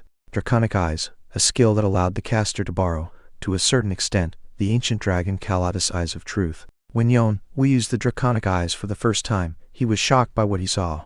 In the vision that draconic eyes granted him, everything lost its color. The world was composed of only black lines and a white background. Objects consisted of only a black line illustrating their outline. If there was a separate structure inside something, it was also shown on a smaller scale. It looked like a croquis on a white canvas. But no, it's more like an X-ray picture. Almost like clairvoyance. The eyes that erases outer appearance and projects both form and interior. It seemed to reflect the real image that things originally had. The lines that form the basis of things. His brother had referred to them as flaws Chinese letter. When I first came to have the draconic eyes, I was very surprised by the sight of this new world. And it was only later that I realized how much it meant to see flaws.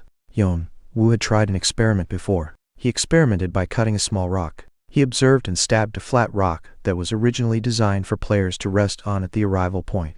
Normally, the dagger shouldn't have been able to penetrate the rock, but contrary to expectations, the rock was easily cut apart, like cutting a tofu with a knife. He knocked on the rock to see if it was soft to begin with, but it was as hard as the stone that formed the walls of Section A. The cross-section was smooth as if it had been sanded down. Since then, Yeon-woo had steadily been using his draconic eyes to train himself to distinguish flaws that were easy to attack. It was a level of growth worth to be proud of. It was all thanks to the fact that he had pushed himself to the point of not even sleeping. Yeon-woo, however, was still not satisfied. If I had started along with the frontrunners, I would have already reached Section E by now. If I stay behind any further, I will never catch up to them. It was natural that the gap would continue to widen as they advanced to higher sections. Yeon-woo could not delay any longer. He turned his eyes towards the boss room. He presumed it was time for a full-out race. Before leaving, Yeon-woo took a brief moment to meditate and put his thoughts in order. It was a habit to do so before stepping into the battlefield. He had learned it from an Indian soldier when he was in Africa, and afterwards it had become a routine. The advantage of doing so was that he could get rid of distracting thoughts and be completely focused on combat. Just like right now, Yeon-woo organized in his head everything he had been practicing, things mainly related to the changes in his body caused by the improvement of his stats, and adapting his skills and senses to his newfound body. Yeon-woo wanted to analyze the movement of his muscles and skeleton in response to each different action he took. Before, he had set his senses to only feel his surroundings. He did not know when or from where an arrow would fly in, so he had to pay close attention to the outside in order to survive. However, now that he had some leeway, he decided to focus part of his senses on his own body. He tried to observe as many physical changes as he could: the motion of his muscles when stimulated from the outside, the reaction of his nervous system, the sound produced by his skeleton, the changes in body in accordance to different movements, and the differences generated from using a skill. He tried memorizing one by one every minute detail of his body. In case he found himself in an extreme situation, in order to escape danger and survive, he had to make sure to control his every movement down to a cellular level. And of course, in order to do so, he first had to have complete control over his body. And that's probably why. At one point, Yeon-woo was able to sense something very faint flowing through his body. It was easy to figure out what it was. Magic power. It was mana. Although very feeble, mana was definitely present in his body, and as it cycled through it over time, it was slowly affecting his body. When a skill was activated, mana moved along with it. When he used sense strengthening, mana gathered around the specific part of the body he was focusing on. And when he used draconic eyes, mana seeped into his eyes. Yeon-woo tried to trace the mana back to the path it took in order to imitate its movement as closely as possible. But at some point, mana disappeared, as if toying with him. He had fully focused his senses inside his body and followed after the mana, but it disappeared without leaving a trace. Yeon-woo felt a little heavy, but he decided not to push himself. He discovered the fact that mana constitutes the basis of skills, and was somehow present in his body, but in a dormant state. If so, he only needed to take things step by step. Then one day, he might be able to handle mana freely. 348-25-10-01 Yeon-woo opened his eyes after finishing his meditation. He felt refreshed as if he had a good night's sleep. His body felt lighter than ever. And after finishing his preparations, he opened the iron gate carrying his backpack on one shoulder. You have entered the boss room of Section A. There are 88 scarecrows along with several traps that will try to stop you from advancing. Cut through the scarecrows and beat the boss room. As soon as the message popped up, swish, a steel arrow flew in as if it had been waiting for this moment. Yeon-woo instinctively turned the dagger sideways and struck the steel arrow. The steel arrow bounced upwards and flew back in the direction it came from and got itself stuck in the trap. Broken pieces of the trap fell down from the ceiling. It was a movement he had practiced in his 9th attempt through Section A. He liked this method because he could train both accuracy and technique at the same time. Yeon-woo observed the scarecrows that filled the passage. They looked like ordinary scarecrows commonly seen in the countryside. The scarecrows in the boss room were moving little by little. Their 2 feet and 2 arms were unrestrained, so they could move around on their own, and they could hinder the players trying to pass by their side. They seemed pretty solid too. There had been a team trying to beat the boss room for a week. Every time Yeon-woo reached the end of Section A, he could see them being blocked by the scarecrows without making any progress. The scarecrow did not attack the players, but only blocked their way forward. But even that was enough to hold them back. Every time the players tried to break through the scarecrows, it didn't work. They didn't fall down when attacked, and they didn't move an inch when pushed. The only traces left on the scarecrows were mere scratches and soot. This meant that hitting them with neither physical strength nor skills would do any good. Plus, there were a lot of traps all over the place. The traps in the boss room were different from those in Section A. In addition to steel arrows, a variety of other traps were also added, including poison arrows, fire arrows, pitfalls, spear traps, and so on. If players were too busy avoiding the scarecrows, they might get caught in the traps. But Yeon-woo Yeon-woo was confident. I have to get to Section B immediately. Yeon-woo held the dagger in his right hand and sprang forward. Swish swish, then 5 steel arrows poured down on him. However, Yeon-woo did not even lay his eyes on the arrows and lightly swung the dagger to the side. Tang tang. I have to go faster. Never slow down. Yeon-woo put more power into his legs. Pap at rumble, then the ground sank down in front of Yeon-woo. But Yeon-woo was also familiar with this kind of trap, and he had already read through it with his strength and sense. Tadak. Yeon-woo leaped high into the air right above the sunken ground. Right beneath him, there was a bottomless abyss opening its jaw. If I fall, I would be instantly dead. Then, Yeon-woo softly somersaulted over the gap, as if he were performing acrobatics. Drawing a long arc in the air, Yeon-woo tried to land beyond the hole, but 2 arrows came flying from both sides. It should have been hard to avoid them in midair, but Yeon-woo twisted his body like a spinning top and easily bounced off the arrows that came at him. Clang clang.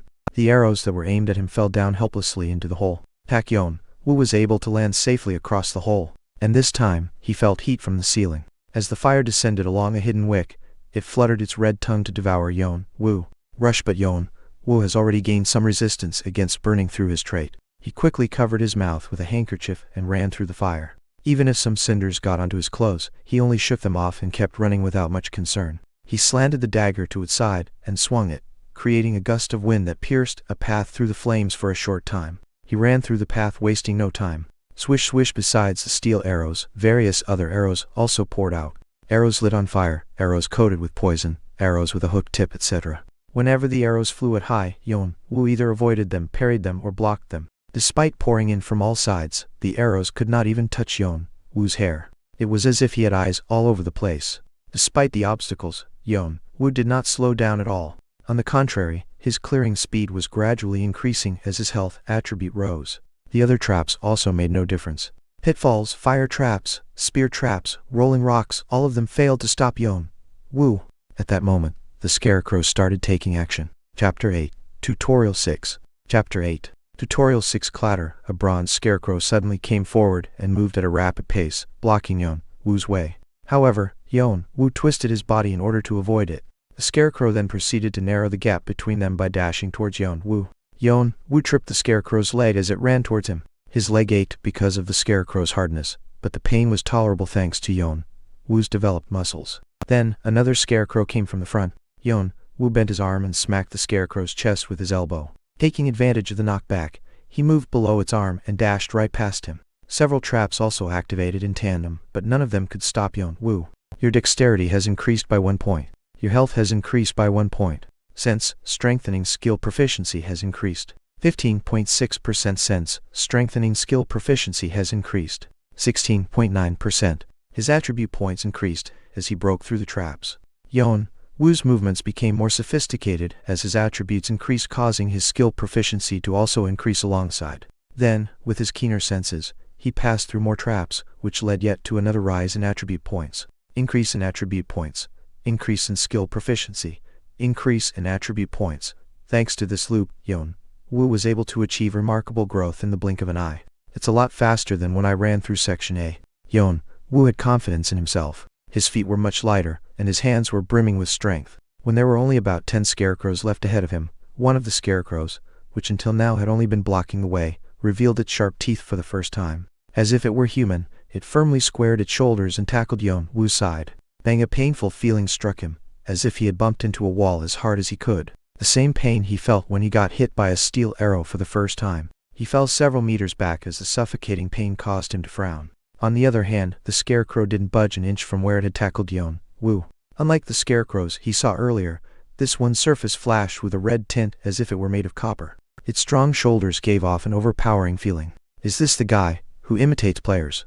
Hopper Scarecrow, a scarecrow that mimics the movements and actions of the player. It is also capable of attacking within a certain range. His brother had made a separate reference for this one. The real boss of Section A are not just scarecrows. The real deal are the 10 copper puppets at the very back. They copy the player's movements and grate on their nerves. Their body is also strong as hell, so we were obstructed by them for a long time. There are 2 ways to break through. One way is to fight head on. The other way is to dominate them. Yeon-woo held tightly onto his dagger. The copper puppets tested players with what they had developed and acquired throughout Section A. When 3 players formed a team, 3 scarecrows would appear to block their way.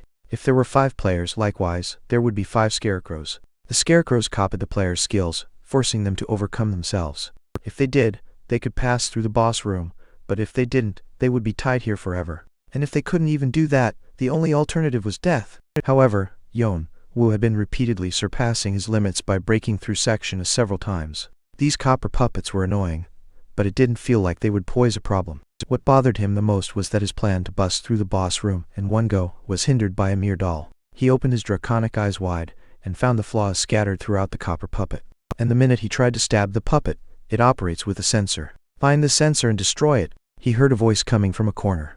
Yeon-woo had already been aware of his presence thanks to his senses, but he had just ignored him because he didn't want to get involved. The copper puppet raised its hand and aimed at Yeon-woo's head. Yeon-woo slightly bent over to the side, grabbed one of its joints and twisted it, cracked the puppet's forearm bent in a bizarre direction. Yeon-woo then charged into its chest, held the dagger in a reverse grip, and stabbed 3 times into its flaws. In the end, he adjusted his grip and hit its abdomen as hard as he could. When the copper puppet exploded into dozens of fragments and splattered in all directions like a firework. Rustle, the pieces of the copper puppet crumpled, raising some dust.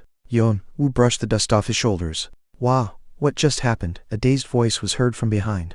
Yeon-woo threw a glance to the back. In one corner, where the lights hardly reached, there was a young man hiding, obscured by the shadows. The young man got startled when their eyes met. Then, he put more strength into his eyes and stared at Yeon-woo as if refusing to lose.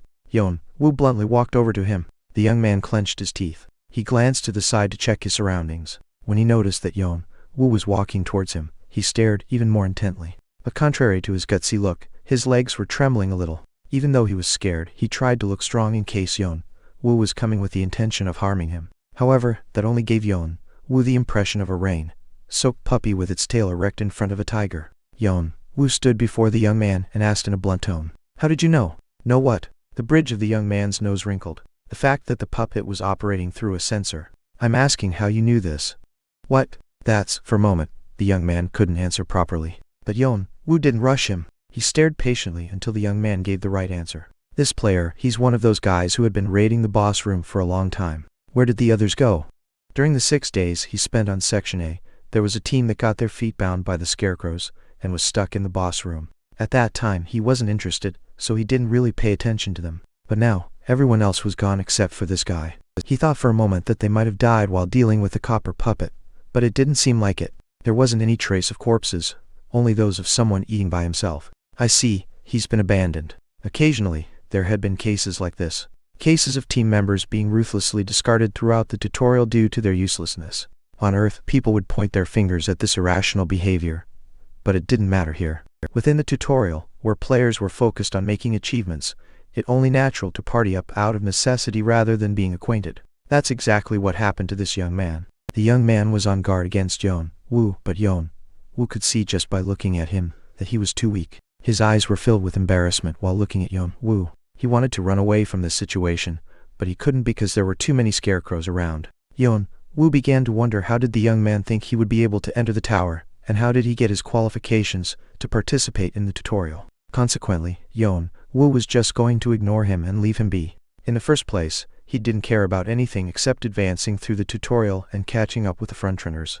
There was no reason to go out of his way and do something troublesome. But the words the young man had shouted while he was dealing with the copper puppet grabbed his attention. That the copper puppets were operating via sensors. Yeon-woo was barely aware of it thanks to his enhanced senses, and he thought it was something the average players would never notice. So Yeon-woo was wondering how he knew about it, for someone who appeared to be so weak. Usually, the truth was very simple. He could have noticed a pattern in the copper puppet's movements after being trapped in the boss room for a long time, and made a guess out of it. Or, he could have read the flow of mana inside the copper puppet when it operated. Magic power, it was mana. It was an unsolved problem that haunted Yeon-woo. Yeon-woo stared at the young man for some time. After mumbling for a while, he finally spat some words out. I saw it." "You saw it?"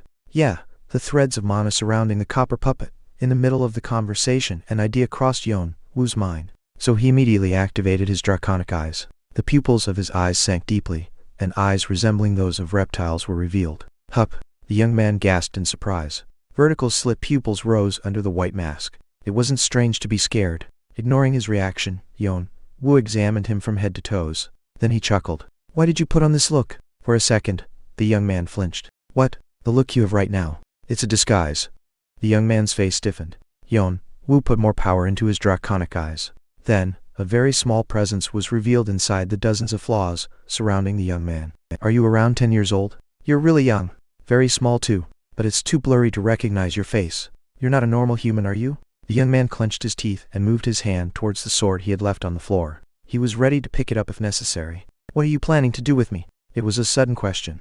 Yeon-woo tilted his head as he could not understand the situation. What do you mean? I said, what are you planning on doing with me? You? Why? That's because the young man was going to say something, but he managed to bite his tongue and shut his mouth. He was reluctant to say any more. Yeon-woo snorted at him. I know what you mean, but I don't care who you are or what you look like. Then, what I'm interested in is how you can see and handle mana. I'm just curious about the how. So, can you tell me? What? The young man opened his eyes widely. Yeon-woo nodded toward the exit. Of course, I wouldn't ask you to tell me for free. I see you've been stuck here for quite some time. Then, I'll help you out. You can't get any food or attend to any business in here. How does that sound? It's not bad for you either, is it? The young man's eyes were filled with confusion. Everything he had said was just unbelievable. If there are other reasons you can't tell, or if you think it's not a fair trade, well, I can't help it. Yeon-woo thought it would be a great opportunity if he could learn how to handle mana from this young man. The ability to see mana. That meant that he had an extreme affinity to mana even amongst those who knew how to handle it. If Yeon-woo could acquire such ability, it would be very helpful for him in order to learn how to handle mana. Above all, even if it was a secret that he wasn't allowed to randomly pass on to others, it would be easy to dig it out from him since he was dealing with a child. As for the rest, it wasn't of his concern. Of course, if the young man used this as an opportunity to ask for something preposterous, he was going to immediately decline. Even if not now, he should still be able to find a way to handle mana later on. Seeing as no answer came from the young man, Yeon-woo took his attention off of him and turned around. It seems like you don't want to. Well, wait. Hold on for a second. Yeon-woo looked back at the young man. What's the matter? About what you were saying, is it true? You really don't know how to handle mana? I don't have any reason to lie, do I? No way. Are you saying you did that without mana? The young man looked around Yeon-woo with an incredulous look. Chunks of the broken copper puppet could be seen. A monster he had tried so hard to defeat with his teammates, but wouldn't even budge an inch. It was a puppet that survived through tons of skills and attacks without even a scratch. But Yeon-woo, with only a few attacks, had just destroyed the puppet, and was now saying he didn't know how to handle mana. It was simply incomprehensible. It was beyond common sense. On the other hand, Yeon-woo also could not understand the young man. Well, I just did. The young man recalled a man from his hometown who once painted a wonderful landscape and said, "It's that easy." Chapter 9. Tutorial 7. Chapter 9. Tutorial 7. Yeon-woo stared at the young man as if asking what was wrong with it. The young man seemed to have a lot to say, but he kept his mouth shut. He was thinking this was a chance. His only chance to get out of this awful place. His eyes then filled with determination. Okay, I'll help you. What do you want me to do? The young man presented himself as Yeol. Yeol? Yes, Yeol. Everyone calls me by that name. Yeon-woo noticed that it was an alias, but he didn't bother asking any more. After all, they would part ways after getting what they needed from each other. Alright, Yeol. I'll open up a path, so follow right behind me. If you lag, I'm just gonna leave you there. Got it. And one more thing. Use honorifics when talking to me. I'm not gonna let you off just because you're a child. Yeol thought it was no longer necessary to act strong since he had already failed to conceal his age, so he answered with an okay. Still, as if his stubbornness ran in his blood, he didn't want to appear weak until the end. With his draconic eyes active, Yeon-woo took the lead and walked along the passage. Every time they advanced a certain distance, a copper puppet would come out and block their way. Taking the same posture as Yeon-woo, the puppets tried to attack them, but each time Yeon-woo pushed them aside and stabbed the dagger into their flaws. Whenever Yeon-woo brandished his dagger, one or two of the copper puppets' limbs popped into the air. Sometimes broken fragments of their heads fell onto the floor. If until now he had been focusing on speed, now his focus changed to clashing head-on with the copper puppets and knocking them down. After switching to it, he realized this method was better. He was able to figure out some clues about new ways to use his senses with his now stronger muscles. During the whole time he was following Yeon-woo, Yeol couldn't hold his mouth from gaping. Whenever Yeon-woo swung his ordinary dagger, the monstrous copper puppets exploded into pieces. He was beginning to doubt whether they were the same puppets he had fought before. Then, Yeon-woo looked back at him, a look asking why he hadn't started speaking yet. Only then did Yeol came to his sense and opened his mouth. I don't know about you, but I can see mana inherently. Inherently? For a moment, Yeon-woo stopped walking and narrowed his eyes. Is this something related to your bloodline Chinese letter? It is similar. Cases like this were scarce on Earth, but could be often found in other worlds. Cases of individuals possessing some unique talent, Chinese letter, or maybe even a supernatural power, Chinese letter, were associated to genetic factors. They usually had an outstanding ancestor, and their abilities had been passed down to their descendants generation after generation. Then, the descendants would awaken their abilities during their lifetime, rise to prominence, and continue passing down their abilities to their offsprings. This was also the case for Yeol. The ability I inherited is something along the lines of affinity towards mana, which allows me to see, to feel, and to taste mana. That's how I found out that the copper puppets had sensors attached to them. Yeon-woo fell into a deep thought for a while. Isn't this similar to Jeong-woo? The trait his brother had, psychometry. To be able to communicate with everything also meant that he could communicate with mana. Naturally, his brother didn't have any complication when feeling mana, unlike other people from Earth who commonly struggle with it. Rather, he could even handle mana very smoothly, as if he had just recovered something he had once lost. It was said that his teammates were appalled after seeing that. The reason why he was chosen by the ancient dragon Kalatas was all because of that characteristic of his. Because he could communicate with all things, it was possible for him to inherit the abilities of the dragon race that ordinary humans couldn't grasp. Therefore, the description of mana his brother had left in his diary was not very helpful to Yeon-woo. The whole concept was something Yeon-woo couldn't rely on, like a pie in the sky. The same went for Yeol. The bloodline inheritance and the awakening of abilities through traits, they both sounded the same to Yeon-woo. Technically, these two people can be classified as geniuses, which I am not. Yeon-woo was starting to think that the deal he had made with Yeol would end up being of little help to him. However, the next comment Yeol made caught Yeon-woo's attention. You can consider mana as some kind of river. Magic would be the water drawn from the river to a reservoir. Yeon-woo repeated to himself in a low voice. A reservoir. Something kept hovering in his head, and jumbled up his thoughts. In the meantime, Yeon-woo had already defeated the last remaining copper puppet, and was approaching the iron gate leading to Section B. You have successfully cleared Section A as a solo player. You have made an achievement that is not easily accomplished. Additional karma will be provided. You have acquired 500 karma. You have acquired 300 additional karma. Your health and mana will be restored. All status effects will be removed. Fortunately, we weren't recognized as a team. Looking at the pile of messages, Yeon-woo cracked a slight smile. The interface system marked everything as Yeon-woo's achievements, presumably because the copper puppets were taken care of by Yeon-woo without any help from Yeol whatsoever. I got 800 points from that. In the tower, the concept of karma was very important. Karma, a scoring system given according to a player's achievements. Tower and the Guardians provided rewards based on karma, and it was also used as a currency amongst players and could be traded for other items. Basically, it was something that every player had to do their best to gather as much as possible throughout the tower. But Yeon-woo, who had just passed Section A of the tutorial, had already gained this much karma. Others would be shocked if they knew it. It's not enough yet, I need to accumulate more. As much as possible. Yeon-woo closed the karma window, and stepped into the waiting room of Section B. A refreshing air entered his lungs. Who's that guy? What's up with his mask? He just passed Section A, right? What? At a time like this? Hold on, where are the other guys? Is he alone? Beyond the iron gate, there were about a dozen people looking at his direction in amazement.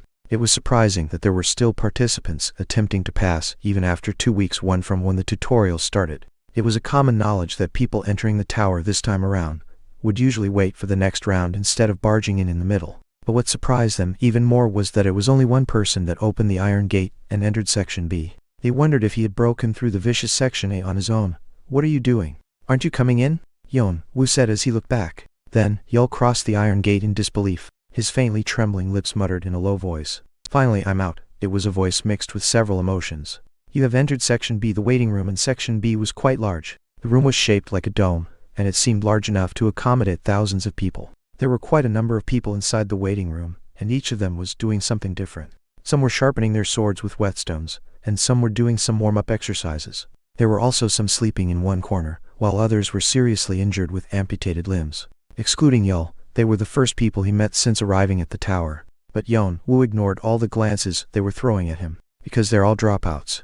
They were those who couldn't think of moving forward anymore after barely passing through the grisly Section A. Every one of them had given up on the challenges and were waiting for the 30 days time limit to end. Unlike its definition of user's instructions, the tutorial is a dangerous place where players can actually die if they don't pull themselves together. There were a lot of people in the waiting room of Section B who had managed to overcome the dangers but found themselves disheartened. They had lost their companions and their loved ones in front of their eyes, and succumbed to the fear of death. Even I would be tired too. The tutorial becomes more and more difficult as players continue to progress. Of course, it was inevitable that many players would decide to drop out, so if he paid too much attention to them, it would only make him distracted. Yeon-woo moved to a vacant area. Fortunately, he was able to find a bench with no one nearby. Then he called Yeol, who was standing nailed to the spot. Yeol. Huh? Yes. He was glaring at one side with blazing eyes. Then, he got startled and turned to Yeon-woo. Let's finish our talk first. Ah yes. Yeol gave one more angry look to that side, and quickly approached Yeon-woo and sat down opposite to him. Yeon-woo glanced towards where Yeol had been looking. 4 players were gathered around that place. They had a stern look on their faces. Are they your teammates? They were. But not anymore. Yeol's expression was cold. They had left him at the jaws of death. It was natural to be angry. But Yeol didn't seem to want to get involved with them anymore. Trash is only a trash, and it won't do any good to get tied up with a trash. Yeon-woo was quite fond of that kind of attitude. There's a fine line between revenge and foolhardiness. Knowing to differentiate objectively between them meant that he had a lot of room for growth. Where was I? Mana stream, or whatever. Oh, about that, to his surprise, Yeol knew a lot about mana. To be exact, he knew a lot about the theory. In most cases, those who had inherited magical abilities were often weak with theory, but Yeol said he was forced to study them from an early age because of his family's policies. Thanks to him, Yeon-woo was able to roughly conceptualize magic and mana. It was still hard to understand most of the theory, but as things were beginning to take shape in his mind, it made it possible for him to take in, to a certain extent, what Jeong-woo had written in his diary. So, yes, I got a rough idea of what mana is, but if I can't use it, it's completely useless. What's an easy way to handle, use mana? Well, Yeol scratched the back of the head. I don't really know. It feels refreshing, I guess. In fact, I've been able to handle it from the start, so it's hard to explain how. Is that so? Well, it is what it is. Yeon-woo nodded as if he already knew it. He had already guessed it since he felt Yeol was similar to his brother. But that didn't mean that there was no progress at all. At least he was able to relieve the vague feeling he had. That alone was a great harvest. He hadn't lost anything from the deal, since he only needed to bring Yeol along with him to Section B, which was where he was headed to anyway. Then I'll take my leave here. You're going to wait for the tutorial to end and then go back, right? Yes. Ah yes. Yeol seemed to have something to say as he saw Yeon-woo rising from his seat, but he just silently nodded. Even if he wanted to get to the tower, only those who attained the highest scores during the tutorial were eligible to enter, so there was no way he could. Still, Yeol showed a slightly regretful face. Yeon-woo, however, turned his back, only leaving him a short goodbye. He had only passed Section A. There were still 5 sections, 2 remaining until Section F, so it was necessary to quickly narrow the gap between him and the frontrunners, and make up for the time lost. It was at that moment when Yeon-woo was about to take his leave when he suddenly saw 4 players headed towards his direction. They were the group that had abandoned Yeol. One says 1 week in the original, but should be the author's mistake. 2 at this point, I just assume the author is bad at maths. It says 6 sections in the original. Chapter 10, Tutorial 8. Yeol. A man stepped forward. The man appeared to be their leader, a handsome figure with a strong physique. He was a swordsman carrying a big sword on his waist. Yeol looked at them with a curl on his lips. What is it? Do we still have things to talk about? How did you? I don't need to tell you how I got out from there now, do I? The man couldn't say anything. His eyes were filled with confusion. The teammate who had only been a burden, and therefore was left behind in the middle of the boss room, had now come back alive. He didn't know what to make of this situation. Yeol didn't hide his hostility towards them. Yet, he wasn't stupid enough to reveal his murderous intent. Even though he was seething with anger, he knew that in this world power dictates everything. And Yeol did not have the power to take revenge on them for now. Ignoring them was the right answer.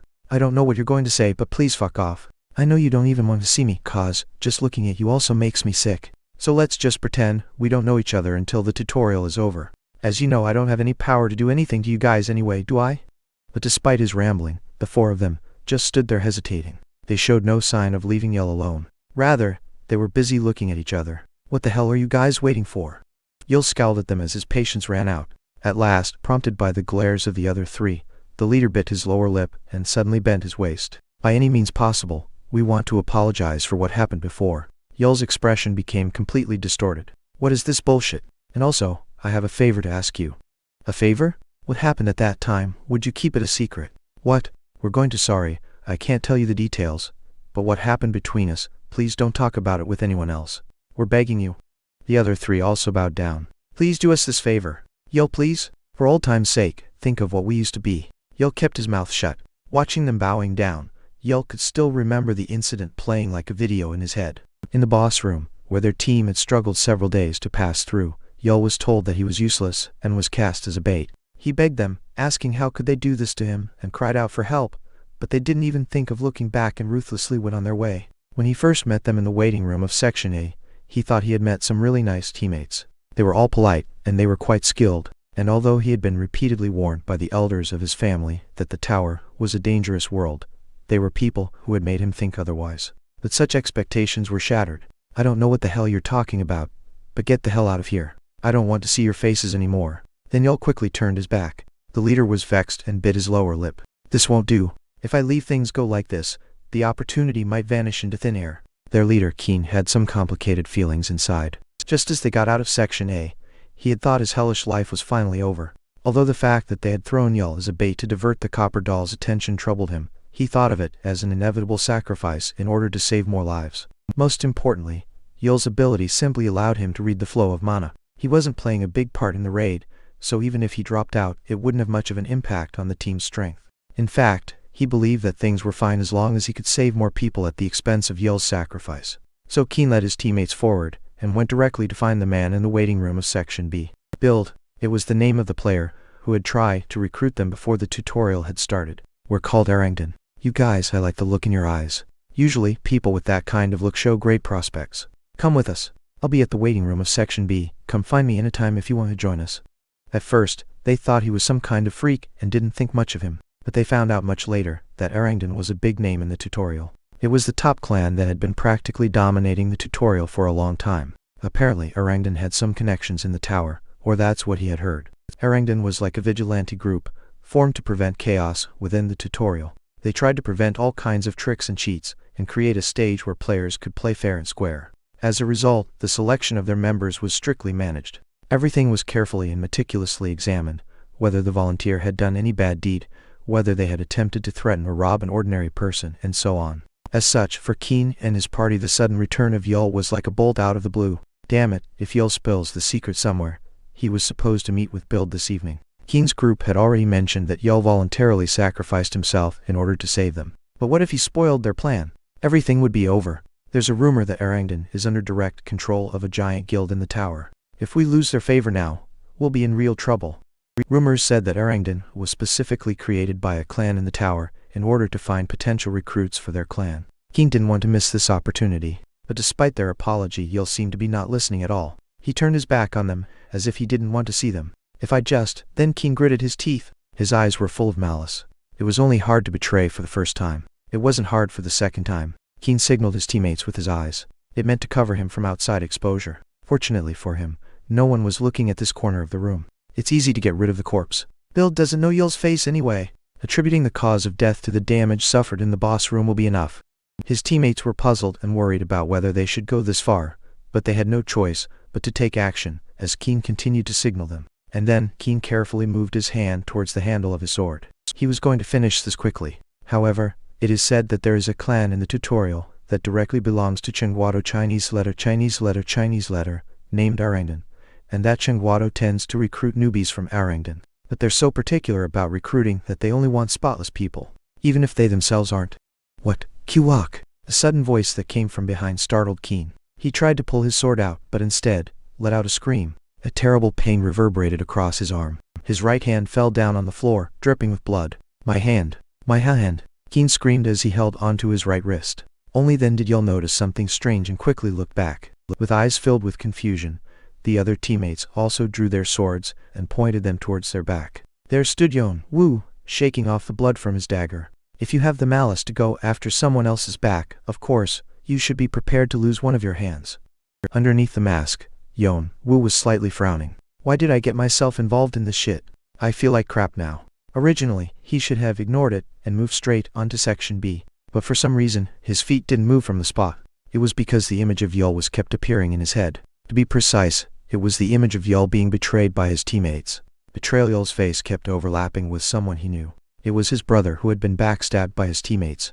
Yeol was in the same box, and the ones who had betrayed him once even went out of their way to find Yeol again. What did this mean? Usually in cases like this, people were afraid of leaving behind a weakness that could be exploited. Yeon-woo knew this too well. That's why he stayed behind just to see what they were doing, and ended up witnessing such a filthy and dirty sight.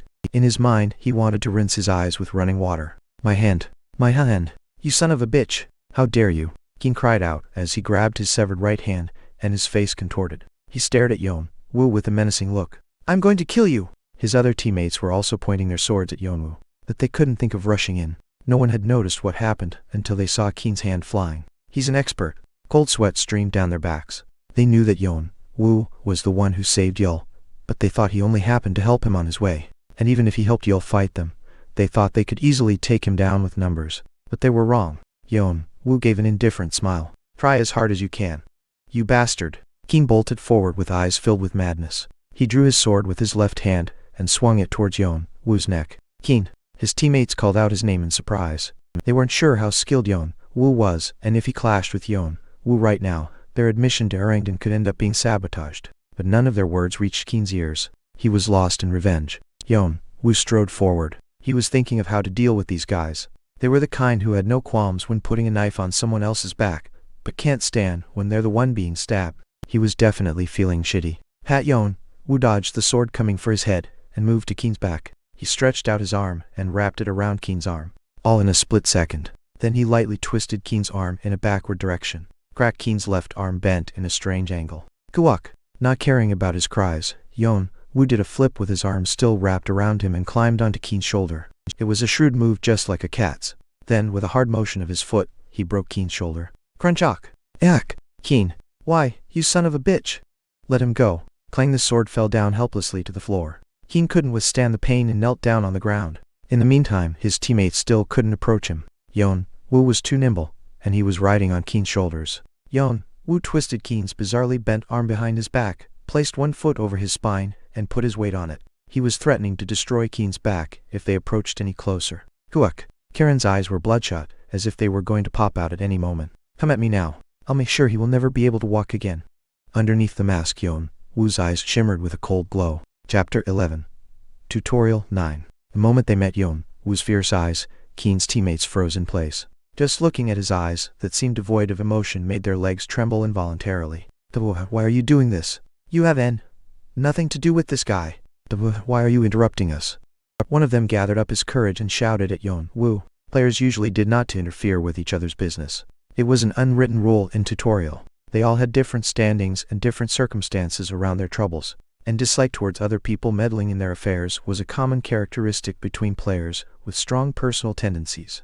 So technically, Yeon-woo had no reason to intervene in the matter. But Yeon-woo bluntly said, I don't like it. What? I said, I don't like it. Do you have any problem with that? Yeon-woo sneered at them. You guys are doing whatever you please, so who says I can't? They wanted to scream against such nonsense, but the menacing eyes floating behind the mask made them unable to say anything anymore. They had a hunch that they might get into a huge mess if they went on like this. Yeon-woo spoke. Put your weapons down. Crack-a-tack. Put them down. Do it. Throw it away. Please. Eventually, Keen couldn't hold it any longer and started to scream. The three began to abandon their weapons one by one while looking at each other. Clang clang. Okay now, let Keen go, one of them said in a trembling voice, as he stayed on alert against Yeon-woo. At that moment, sneer idiots. Yeon-woo gave them a sneer and pressed his foot harder, breaking Keen's spine. Keen's eyes rolled back, as he dropped down on the floor. He was still breathing, but it was clear he couldn't move his limbs anymore. That's different from what you promised, Doc. One of shouted as his face turned pale and gasped in surprise. Before he knew it, Yeon-woo had already thrown a dagger at him. He barely managed to strike the dagger. In the meantime, Yeon-woo quickly approached him and smacked his throat with knife hand strike. Yeon-woo then darted close to him, smashed his chest with his elbow, struck his sternum with his knee, and punched his stomach. When Crunch's muscles were ruptured and all the struck bones were destroyed, accompanied by an air-bursting sound. His jaw was crushed, and 3 or 4 teeth were chipped. Drip in the end, he collapsed on the floor covered in blood. He was barely gasping for air. He looked like he could completely stop breathing at any time. I'm gonna kill you. Just die already. At that moment, the other 2 people ran from behind Yeon-woo and swung their swords towards his neck and waist. It was their last-ditch effort. 2 of their teammates had collapsed without inflicting any damage. There was no chance of running away, so at the very least, they tried to oppose some resistance. Yeon-woo lowered himself close to ground to avoid the attacks, and simultaneously drew his dagger from his waist and just in front of him. Schluck schluck walk. Ack! My foot. The two dropped onto the floor as their Achilles tendons and arteries were cut. And then, puck, as a fist flew towards their faces, their two heads were completely knocked backwards. Gurgled, their mouths were full of foam mixed with blood. Yeol's jaw dropped as he watched the situation. Everything happened so fast. Even though unsightly, they still were players who had somehow passed Section A on their own. But Yeon-woo crushed not just 2, but 4 of them at once. He knew Yeon-woo was strong, but he didn't think he would be so overwhelming. The 4 seemed unable to make a comeback any longer, unless someone took them to a high priest or brought them a superior healing potion. If they were to be left like this, they might die or end up crippled for the rest of their lives. It had to be either one of these two, the latter being more likely. Yeol felt so much relief, not because they were dead, but because they had to live like that until they died. So he wanted to express his gratitude. Yeon-woo was calm and composed as if he had just gone for a stroll. He shook off some of the blood from his dagger, roughly put it around his waist, and looked back at Yeol. "You're drooling." Yeol hastily wiped around his mouth with his sleeve. It chuckled just now. Yeol had just heard Yeon-woo laughing. Yeol raised his head with his eyes wide open. He had been wearing a mask and his eyes had been dull up until now, so Yeol had thought he didn't have any emotion. He had heard a few sneers, but he had never heard Yeon-woo's real laugh. But Yeon-woo turned his back as if nothing happened. "Take care of yourself. Watch out for other people from now on." Wait. Without thinking, Yeol called out for Yeon-woo, but Yeon-woo just went his own way without looking back. So Yeol urgently shouted, "Thank you, Hyeon. Someday, I'm gonna be like you." Yeol thought to himself that he wanted to get rid of his weak self and become strong like this person. Suddenly Yeon-woo stopped for a moment and turned his head back. Yeol flinched for a moment, wondering if he had made a mistake. "Try going to the Frisia garden." "Pardon?" "It'll be quite helpful to you." Yeon-woo just left these words behind and waved goodbye without saying anything else. Yeol stood there for a moment with a blank expression, but soon got a grasp of what he meant and clenched his fists. Frisia garden, was it?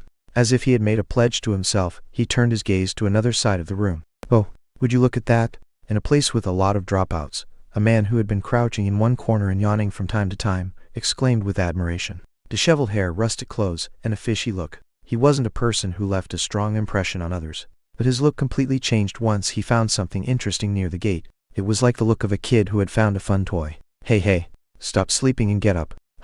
You won't even let me sleep." "So what is it?" The young man with disheveled hair kicked the boy who was tossing and turning. Then the young boy with a baby face look got up and made a slight frown as he rubbed his eyes. Bedhead and sleepy eyes. However, he had a pretty face that would make anyone stand in awe. If it weren't for his Adam's apple, people would have believed he was a girl. "Did you see that?" "See what?" "Well, the guys who were boasting about their admission to Erangton, they just got beaten up." The boy yawned. "What's wrong with that?" "We expected it would happen since they went around being haughty about it. I knew they'd get beaten up someday. And hey, they weren't all that great." The boy was about to say this, but as the young man added the next sentence, he could only stare at him wide-eyed. "They were beaten up by a single guy." His sleepy eye suddenly flashed. "All by one guy?" "Yep. I think he passed Section A all by himself too." The boy gave a small exclamation saying, "Oh," and put on a timid smile as he looked at the gate leading to Section A. It was such a cute smile that would even make men's heart flutter. "Really? At a time like this? That's great, Tilda. I thought there would be no more people. But that keen or whatever was pretty good." Then the boy cutely tilted his head. "But you said the guy just screwed with Erangton. So Chen, why, is gonna go nuts about it, right?" The young man gave a wicked laughter. "To be exact, they were just candidates. He. But still, I came here without expecting much, but now I've seen something fun right from the start." "So, what do you think?" "What? About making him our team member? Don't you think he's okay? Playing solo means he doesn't belong to any other team yet. I don't think there will be anyone else like this." "Well, I'm not convinced yet. It's too bothersome to clash with Jeong-woo. Since when did you care about that?" He. That's true. In any case, just to check him out again, should we go after him?" That's a bad habit." "So, you're not coming?" The boy puffed out his cheeks in response to the young man's question.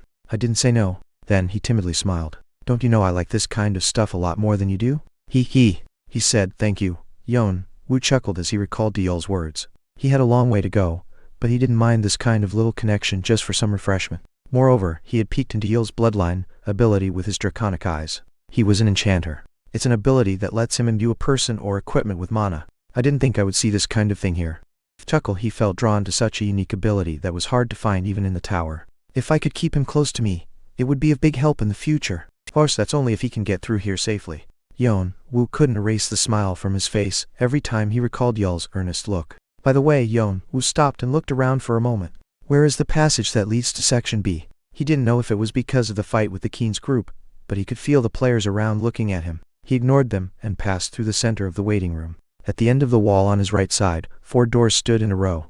As he walked past a yellow line, which meant the starting zone of Section B, a message automatically popped up on his retina. The challenge of Section B will begin. Section B has a total of 4 passages. Select one door and clear the passage. In the huge vacant lot laid 4 doors in a straight line. Each one of them was the same in size and shape, but had a different in color. I'm going to choose white, blue, red, and black. Black. Yeon-woo scanned through each door and headed towards the door at the far right without any hesitation. The waiting room in Section B was definitely a place full of dropouts. But I can't give up like them. I already promised with my friends to get out of here safely. I'm not the only one who's having hard time in here, so I can't back out. Instead, I was instructed to select one out of 4 doors, so I did, but later, I regretted my decision. Jeong-woo's choice was blue. Each door was designed to guide the players to a different room with a set difficulty level. The further to the right, the more difficult it would be. His brother had chosen the second easiest door. Section A had already been too hard, therefore, he and his teammates decided to choose a relatively easier door in order to take a breather. But after a long time, when he was already somewhat settled in the tower and learned about the secrets of the tutorial, he regretted the choice he had made in Section B. The rewards differed depending on the color of the door selected in Section B. Behind the black door, also known as the black route, there are white mosses and cannibals waiting inside. Section A only tested the player's physical performance, but it was a little bit different in Section B. It required something else: judgment, cognition, attention, concentration, determination, etc. Their decision-making, thoughts and course of action that different players make when faced with the same environment, even how much they knew about the situation they were in. And finally, the ability to find the hidden pieces that the Guardians had concealed as if it was a treasure hunt, relying on the abilities mentioned above. I must get my hands on Bathory's vampiric sword here. As Yeon-woo recalled the location of hidden piece in Section B, he slowly placed his hand on the black door. Chapter 12. Black Route 1. You have entered the black route. Safely go across the pond and reach the opposite side. Yeon-woo wiped some of the blood from his dagger and placed it back next to his waist. Maybe because he hadn't experienced any bloodshed for a while, he now felt like his whole body was burning with excitement. It was useful to some degree. Although it was just a clash against some small fry, it had been worth the try. Clearly Yeon-woo was still lacking in some departments, be it in terms of skills or abilities. Experience. The experience of going through life or death situations on the battlefield, the instincts taught by those very ordeals, and the determination required. Those were never easy to come by. Yeon-woo had an accurate grasp of his strengths and weaknesses. Skill and ability are areas I can catch up on. I don't need to be in a hurry. I just have to continue advancing as I've been doing up till now. I am not wrong. Yeon-woo took a look around while organizing his thoughts. So this is the black route, the hardest difficulty. The black route had a very simple layout. Along the wide cavity, there was a huge pond. Are you telling me to get through here? The pond stretched over the long curvy cavity. It seemed the goal was to swim across this pond. Pond of heavyweight water, Chinese, letter Chinese, letter Chinese, letter. Pond is made of water that giant Mimir accidentally spilled while transporting. No ordinary life form can live in this pond. Yeon-woo leaned down and dipped his hand in the water. It did not feel like normal water at all. It was rather dense. Just to make sure, he threw in a small stone he found lying around his feet. The stone quickly crumbled apart and sank beneath the pond. Just as I thought. Yeon-woo drew his brows together. It's not ordinary water. It wasn't a lie to call it heavyweight water. Was it named after its heaviness? It was so high in density and pressure that it could not be compared to normal water. If an average person were to dive in, they would be crushed flat. Even if the body could withstand the pressure, their stamina wouldn't last long. They wouldn't even be able to rely on buoyancy to float on this water.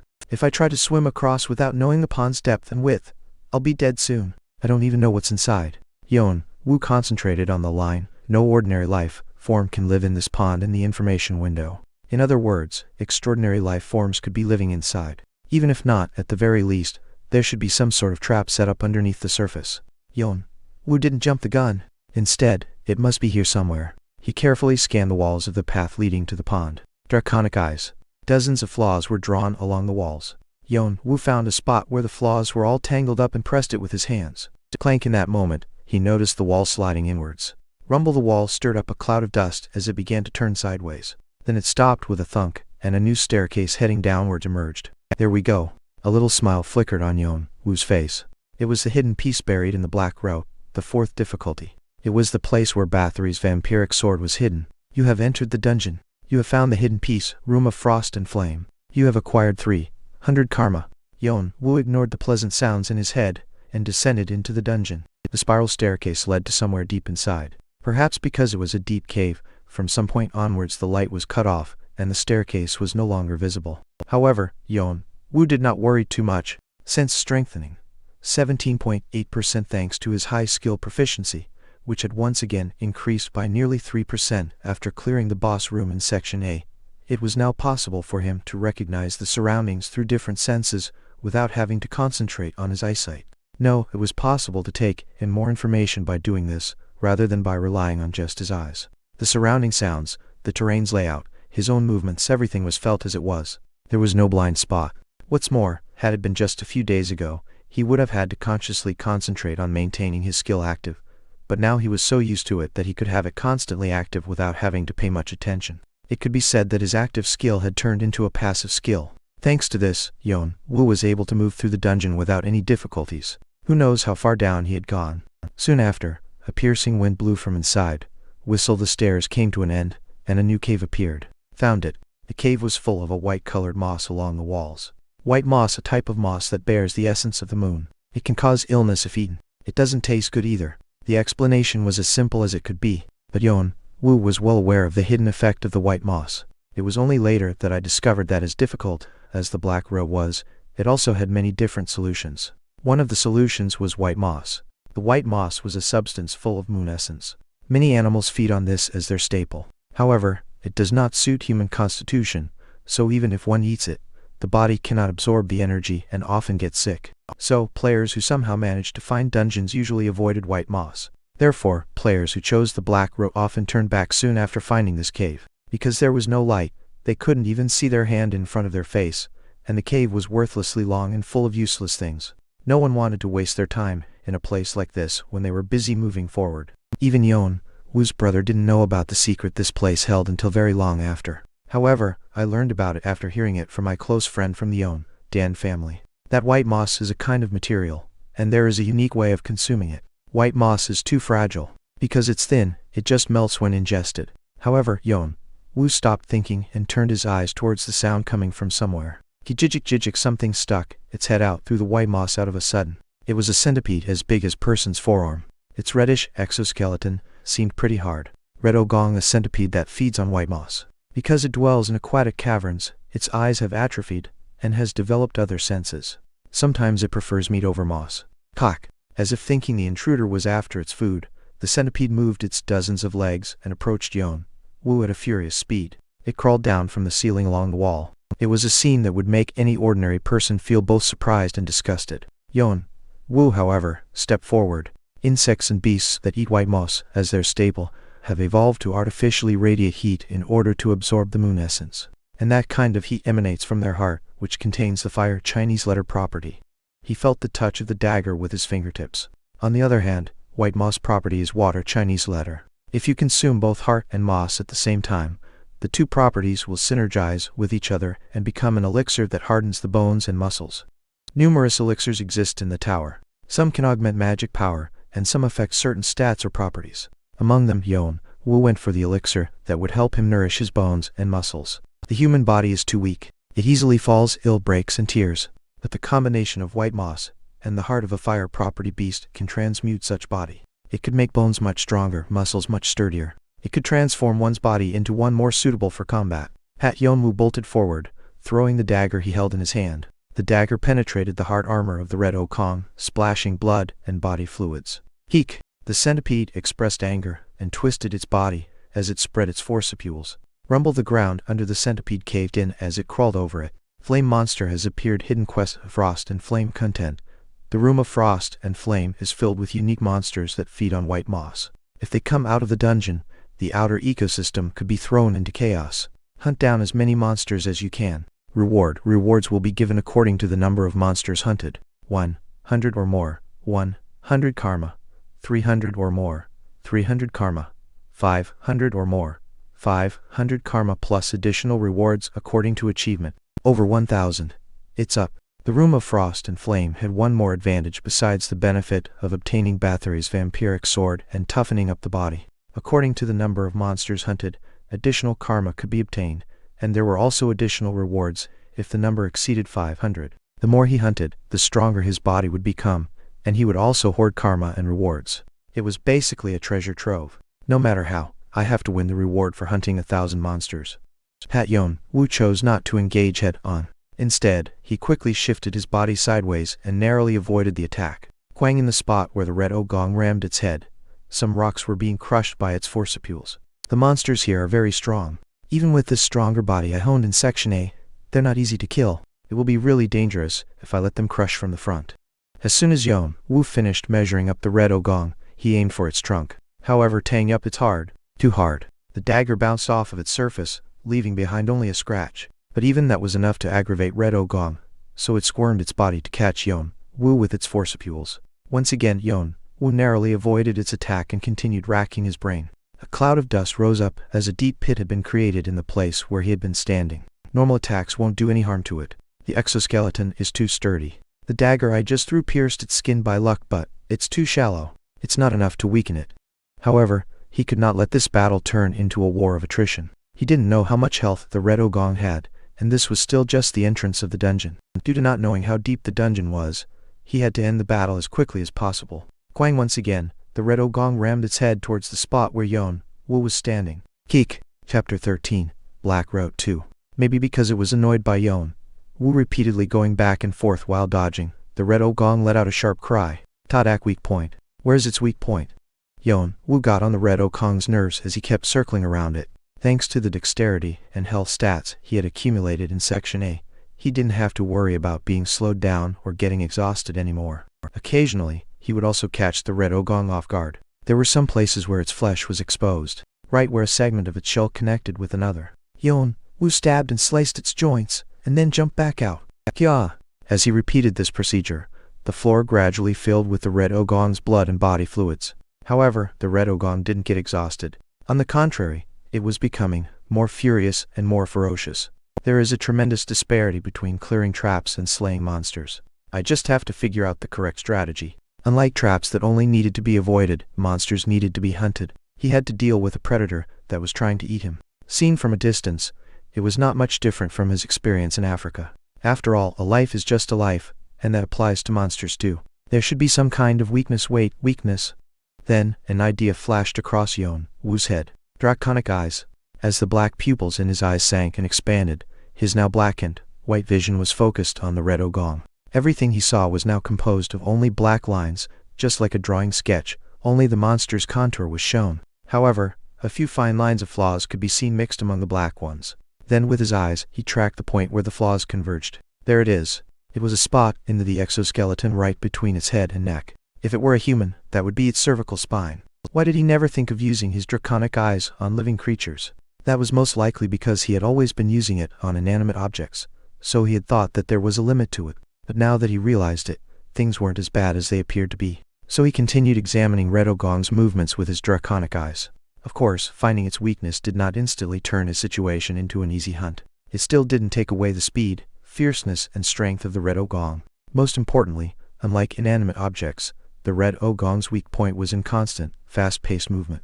Pinpointing that small spot and accurately stabbing it wasn't an easy task. The short duration of draconic eyes also added to the problem. Quang Yeon-woo strengthened all of his senses as he tried to keep distance from where the dust produced by the debris was rising. He wanted to examine the movements of the red ogong in more detail. Kick. The red ogong did a big turn and rushed down the concave wall. Yeon-woo ran to its left side, aiming for the moment the red ogong would raise its mouth and roar. Now, Yeon-woo's feet kicked the ground as he darted out. The red ogong clattered its forcipules, as it thought the food that had been getting on its nerves had finally gone mad. Its dozens of feet moved, charging towards Yeon-woo like a rhino. As soon as Yeon-woo avoided its head, he slapped its shell with his left hand, propelling himself high into the air and climbed onto its neck. He held the dagger backwards, and then stabbed it into its weak spot. Puck Draconic Eye's skill proficiency has increased. 2.4%. You have learned to strike into the opponent's flaws. Spurt blood poured out like a fountain. That spot had probably contained an artery. The amount of blood that was gushing out could not be compared to what had been spilled so far. However, the dagger was stuck midway through and did not go any deeper. Just before reaching its weak point, it bumped into something hard and wouldn't pierce further. An inner shell. Yeon-woo's face turned stern. He didn't know there was still another shell protecting its weakness beneath the outer shell. His draconic eyes didn't catch such detail. Sensing the danger, Yeon-woo tried to get away from the red ogong. Swish, before he knew it, the tail of the red ogong was flying towards him like a whip. Huck! Yeon-woo crossed his arms to protect his upper body as much as possible. With a crushing impact, his body bounced backwards and crashed hard into the wall. Huck! Yeon-woo spat out a mouthful of blood. His body felt like it was going to shatter into pieces. He couldn't think straight because of dizziness. Horrendous pain overcomes your body. You have been afflicted with stun. You have severe internal injuries. You have been afflicted with shock. Red ogong's body fluid has seeped into your body. You have been afflicted with poison.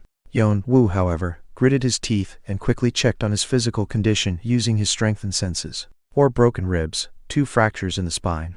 Vein in left thigh is ruptured. Achilles tendon in right ankle is torn. There was no doubt that he shouldn't be able to move an inch due to the seriousness of his injuries. The red ogong took the opportunity to charge towards him with the speed of an arrow. Its forcipules were right in front of his face. But even in such crisis, Yeon-woo managed to assess the best course of action based on his current situation. In that brief moment, your trait cold-blooded has helped you maintain composure. The status effect stun has been removed. You have developed resistance to pain. The status effect shock has been removed. You have developed resistance to impact. Status effect poison has been removed. You have developed resistance to poison. The skill physical resistance has been created. You have shown great presence of mind in any given situation. You have attained deep enlightenment in regards to perseverance and an indomitable will.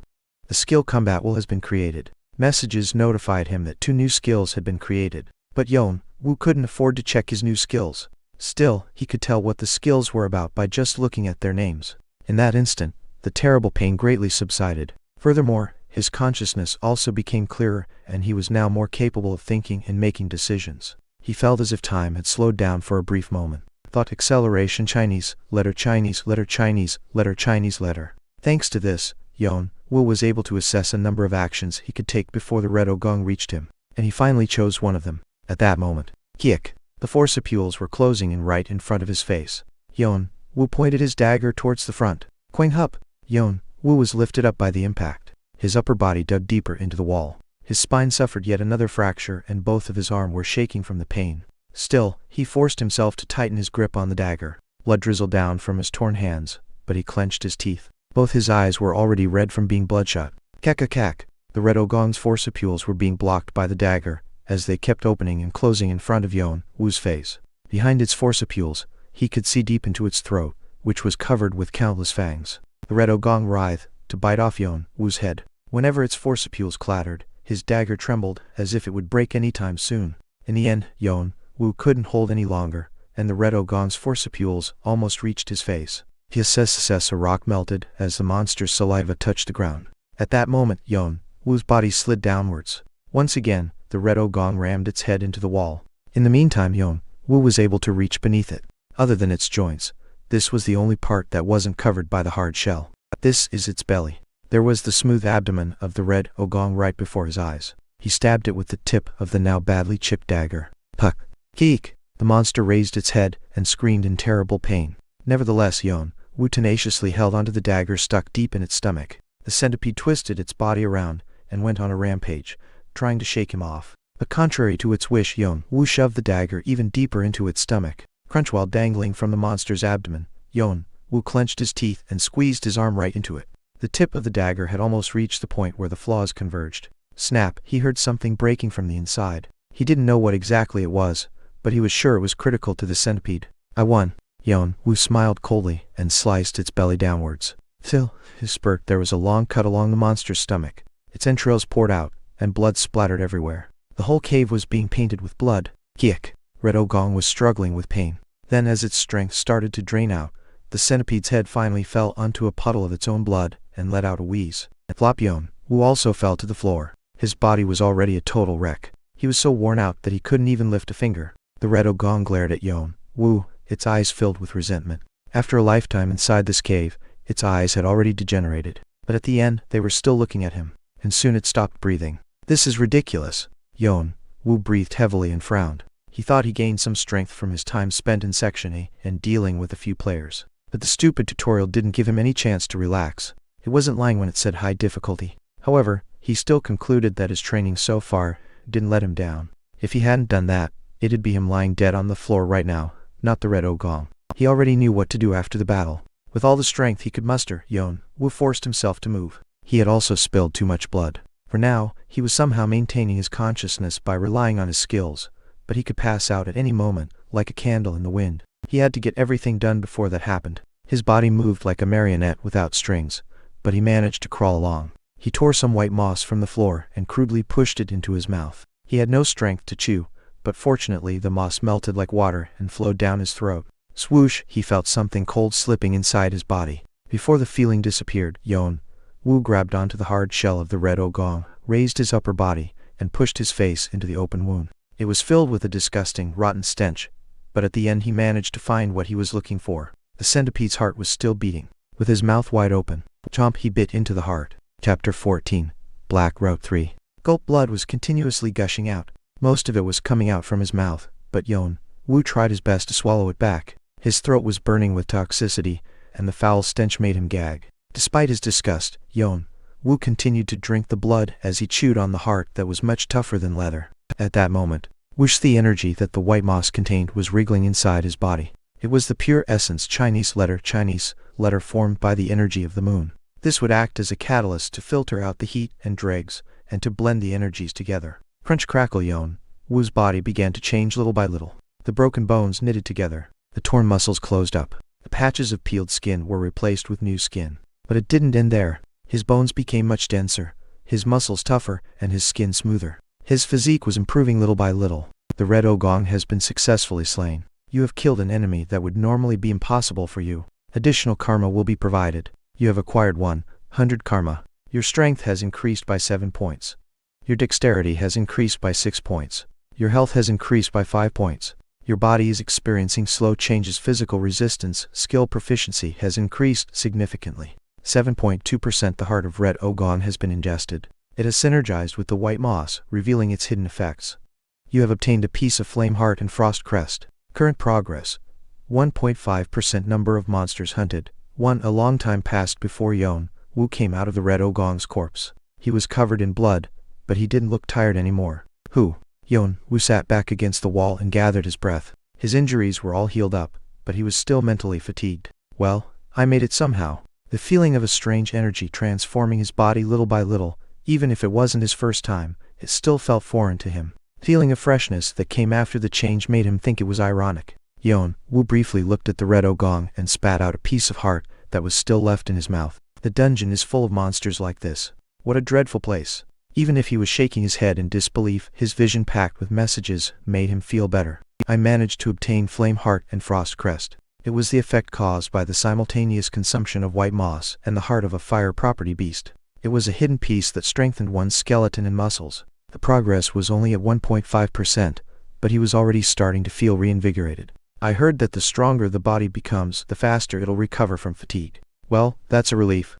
Yeon-woo summoned the status window to check his improved body. Player, Yeon-woo Cha. Trait, cold-blooded strength, 60 dexterity, 65 health, 62 magic power, 21 skills, draconic eyes, 3.1%, sense, strengthening 17.8%, foresight 0.0%, physical resistance 7.2%, combat will 3.2%. I didn't expect I'd gain more stats from killing red ogong than from beating the boss room. Yeon-woo was stupefied by this thought and let out a hollow laughter. However, it was obvious that players would be given more stats according to the level of adversity they overcame, and the black road was remarkably dangerous. But one thing was certain, his body was going through a steady change. Most of the stats were already over 60. My low magic power is the only flaw, but what can I do about it?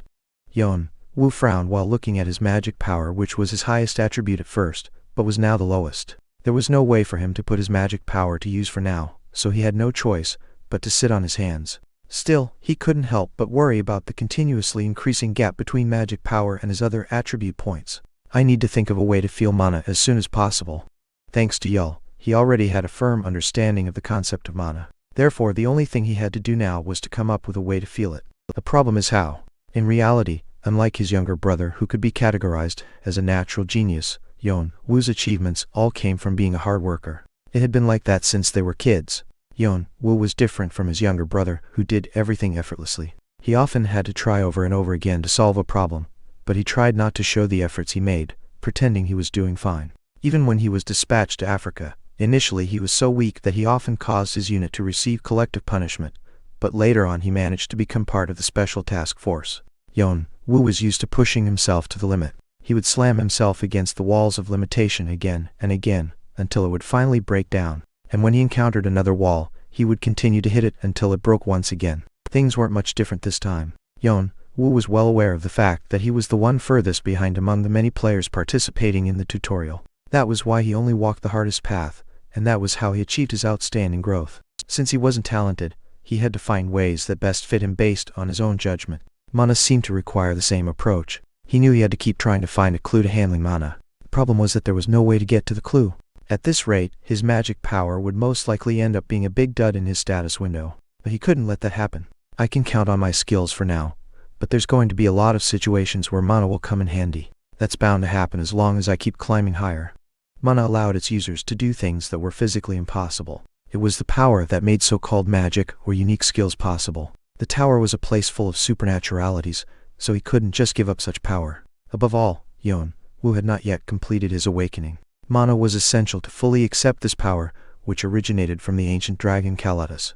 The dragon race was a noble species that was known as the founder of all mana and magic. Let's wait for a while and see. Just worrying about it won't solve the problem. For now, he had to focus on what he could do and solve the mana problem later. And if no matter how hard he tried he still couldn't find the answer, he could also resort to other unconventional methods. They say there are plenty of players who are really good with magic. If there's really no way, then I should abduct one of them and figure out how. Harming a person who had little to do with his matters was not the way he saw it, but he also couldn't keep waiting without doing anything. Yeon-woo left the idea of mana and magic power behind, and this time he looked at his two newly acquired skills. Physical resistance rating, E proficiency, 7.2% when active. Resistance to physical attacks increases. In some cases, high resistance to a variety of status effects will be invoked. Combat will rating, D+ proficiency, 3.2% through perseverance and an indomitable will. You burn with fighting spirit no matter the circumstances. While focusing on combat, thought acceleration allows quick decision making. Rating? When Yeon-woo first saw the newly added information, he made a surprised expression and slowly nodded. As his abilities got stronger, he was now able to find things he originally couldn't. The rating reflected the value of a skill. A highly rated skill meant it was powerful, and required less mana or mental power consumption. The ways to improve the rating of a skill were simple. One way was to gain enlightenment, apply it to the usage of a skill, and gain the interface system's recognition. The other way was to raise its proficiency. The ratings his two skills had were not so bad. No, combat will skill was actually great. It's really hard to get skills above D rating in the tutorial. Yeon-woo contentedly smiled and organized the information about the two skills. Physical resistance will be effective against external impact. It will minimize the impact from an attack, and will also relieve pain. It was a must-have skill for Yeon-woo, who was heavily dependent on melee combat. He had to endure terrible pain many times throughout his training. He managed to maintain consciousness thanks to his cold-blooded trait, but if a person were to be continuously exposed to pain, it could have a devastating effect on their mental health. However, if he could use this skill properly, he could avoid such situations. I like its high resistance to status effects too. Poison, burn, frostbite, panic stun, hallucination and curse were the biggest obstacles during raids. But if he could avoid all that, it would pose a big advantage. Yeon-woo felt drawn to his physical resistance skill in many ways. It wasn't an extravagant skill, but it would be of great support to his combat style. But the skill that appealed the most to Yeon-woo's taste was combat will. Thought acceleration.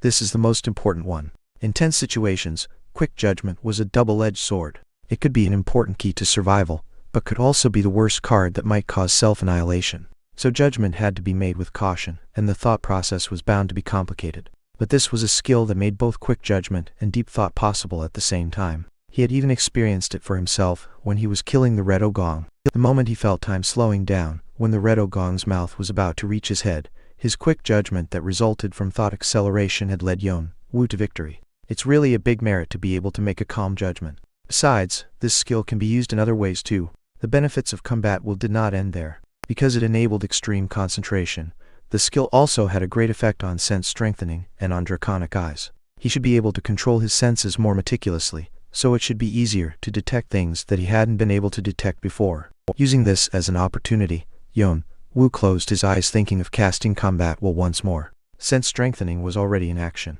Currently, Yeon-woo Yeon-woo could scan areas up to 15 meters ahead. At the moment he cast combat will $$, percentile hasha. Yeon-woo almost screamed due to the pressure of the enormous amount of information coming into his head. Then it was accompanied with a sudden nausea and an urge to vomit.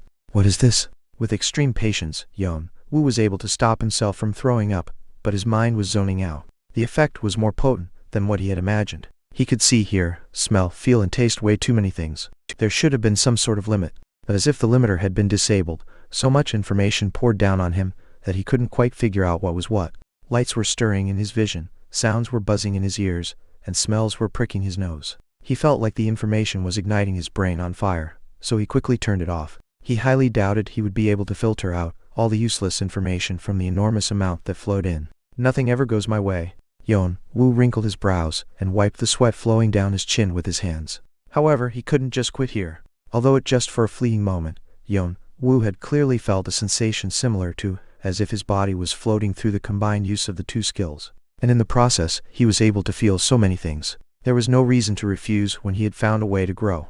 Let's do this. He once again closed his eyes and cast combat will and sensed strengthening at the same time. The burning pain in his brain made him frown. Yeon-woo went down the passage of the dungeon, somehow enduring the throbbing headache by turning on physical resistance at the same time. Chapter 15. Black Route 4. Chapter 15. Black Route 4. What's going on here? Bill stood scowling at the sight of Keen's party. It happened while he was on a mission to pick an important item, so now he was extremely irked. He thought he had found some good prospects for his clan, but everything had turned into nothing. It was already too late to get their injuries treated. Apparently, they were able to stay alive thanks to some generous players who had been sharing their food with them. Among the four, the person who was faring relatively better had his entire lower body paralyzed, and in Keen's case, his body was completely paralyzed from neck down. Bill asked Keen's party what had happened to them, but none of the four could give a proper answer. They just vacantly gazed into space. Some of them gave out dejected laughter, as if they had lost their minds. Bill realized that it was meaningless to keep trying to get information from Keen's party, so instead he started looking for witnesses. It was a conflict between players, so he could just ignore it and let it go. But you dare to mess up with us, don't you? So annoying. He must have known they were under Erangden's protection, but he just didn't care. That means he's looking down on us. Bill was very proud of Erangden. To be exact, his loyalty was directed towards Jeong-woo, which encompasses Erangden. Still, Erangden was a product of his hard work. He had established it along with the man he served. He couldn't stand the thought of it being looked down upon. It was a guy wearing a white mask. Every single witness had said the same thing. White mask, short dagger, fast movements. Huh? Yes, it was. A mask, was it? Bill raised his eyebrows. A man with a white mask on. He had never heard of someone with such a weird appearance in this tutorial round. I guess I'll have to start searching first. Bill then proceeded to run off to somewhere. He didn't have to worry about traveling between each section. Players who had cleared the tutorial were given a pass ticket to go anywhere within the tutorial. Too bad I can't gain any additional stats or karma here. Because of his haste, Bill had overlooked something. Just before the fight with the masked man, there had been a young man who had had a conversation with Keen's party. Kick. Taking advantage of the darkness, 3 bats launched their attacks. Every time they opened their mouth and shot out ultrasonic waves, the whole cave reverberated, confusing his senses. Quang amid such turmoil, Yeon-woo accurately detected the position of each bat by solely listening to the sound of the wind, and flung 3 daggers in each direction. Along with the sound of heads shattering and wings ripping, the bats fell down onto the floor. Then, he threw himself between the bats and finished them off. You have successfully slain 5 sonic bats. Number of monsters hunted: 147. Who? I'm starting to get used to it. Yeon-woo gently warmed up his shoulders and approached the bats' carcasses. After entering the dungeon and getting rid of the red ogong, Yeon-woo kept descending through it and killed any monster he encountered. The monsters that appeared here closely resembled insects and beasts that were commonly seen in aquatic caverns. Things like centipedes, salamanders, hogfish, crickets and bats. They looked just the same but bigger. They looked disgusting. Moreover, just like the red ogong was hard to defeat, other monsters were quite difficult to deal with as well. However, as the number of monster he hunted increased, he was getting more and more used to it, and after the number reached 100, hunting had gotten much easier. Once he familiarized himself with their unique patterns, it became a piece of cake. The effect of Flame Heart and Frost Crest also played its role. Yeon-woo drew a dagger hanging on the edge of his waist and began dissecting the carcass of one of the bats. He peeled off its skin, separated the bones from the flesh, and slowly pulled out the intestines. It was something he had done in Africa several times. Thanks to his former experiences, Yeon-woo Woo was able to extract whatever he needed without much difficulty. He said the eyeballs and vocal cords of the sonic bats will become valuable later on, right? These items could all be used as materials. His brother had specified a number of items in his diary, saying that they were hard to find in the tower, so he had to get them while he was in the tutorial. If I can make a good artifact out of these little things, I will profit greatly. Yeon-woo only extracted the parts that could be used as materials and organized them in his backpack, then began to carefully remove the hearts. He had been so worn out when he killed the red ogong that he had no choice but to bite its heart off with his teeth. But to properly absorb the essence of flame monsters required considerable skill. He gouged the hearts out of the bats with a clean cut. Yeon-woo tore off a handful of white moss and pushed it into his mouth, then ate the hearts one by one. Crack, he could hear the sound produced by the changes occurring inside his body. At the same time, his body felt refreshed, and he once again felt something flowing rapidly through an unknown path inside of him. The flow was something he would have never been able to feel if he hadn't increased his concentration using combat will. It was a familiar flow, and a familiar feeling.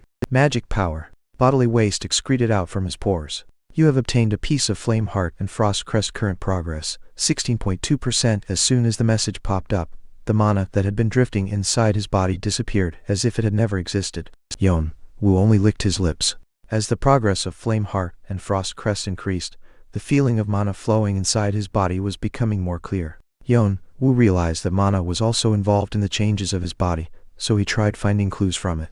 However, as usual, mana only gave him a little taste and disappeared as if it was toying with him. There's nothing I can do, but that didn't mean there was no payoff at all. As Flame Heart and Frost Crest progressed, the amount of mana in his body was growing little by little, and he could sense mana more and more clearly. Yeon-woo could only guess that he should be able to handle the mana when the progress reached 100%, so there was no need to be in a hurry. What's urgent is this right here. From what was left of the bat's carcass, Yeon-woo chose only hard parts such as the teeth, claws and bones. Then he applied a mixture of white moss and the red ogong's toxic blood on them. His success then, the parts that were covered in the mixture began to melt while producing smoke. Each monster has a different kind of toxin in its blood. Some are even deadly, so they have to be dealt with caution in order to prevent contact with the blood. One of my teammates had a very weird taste. He used this kind of toxin for battle purposes.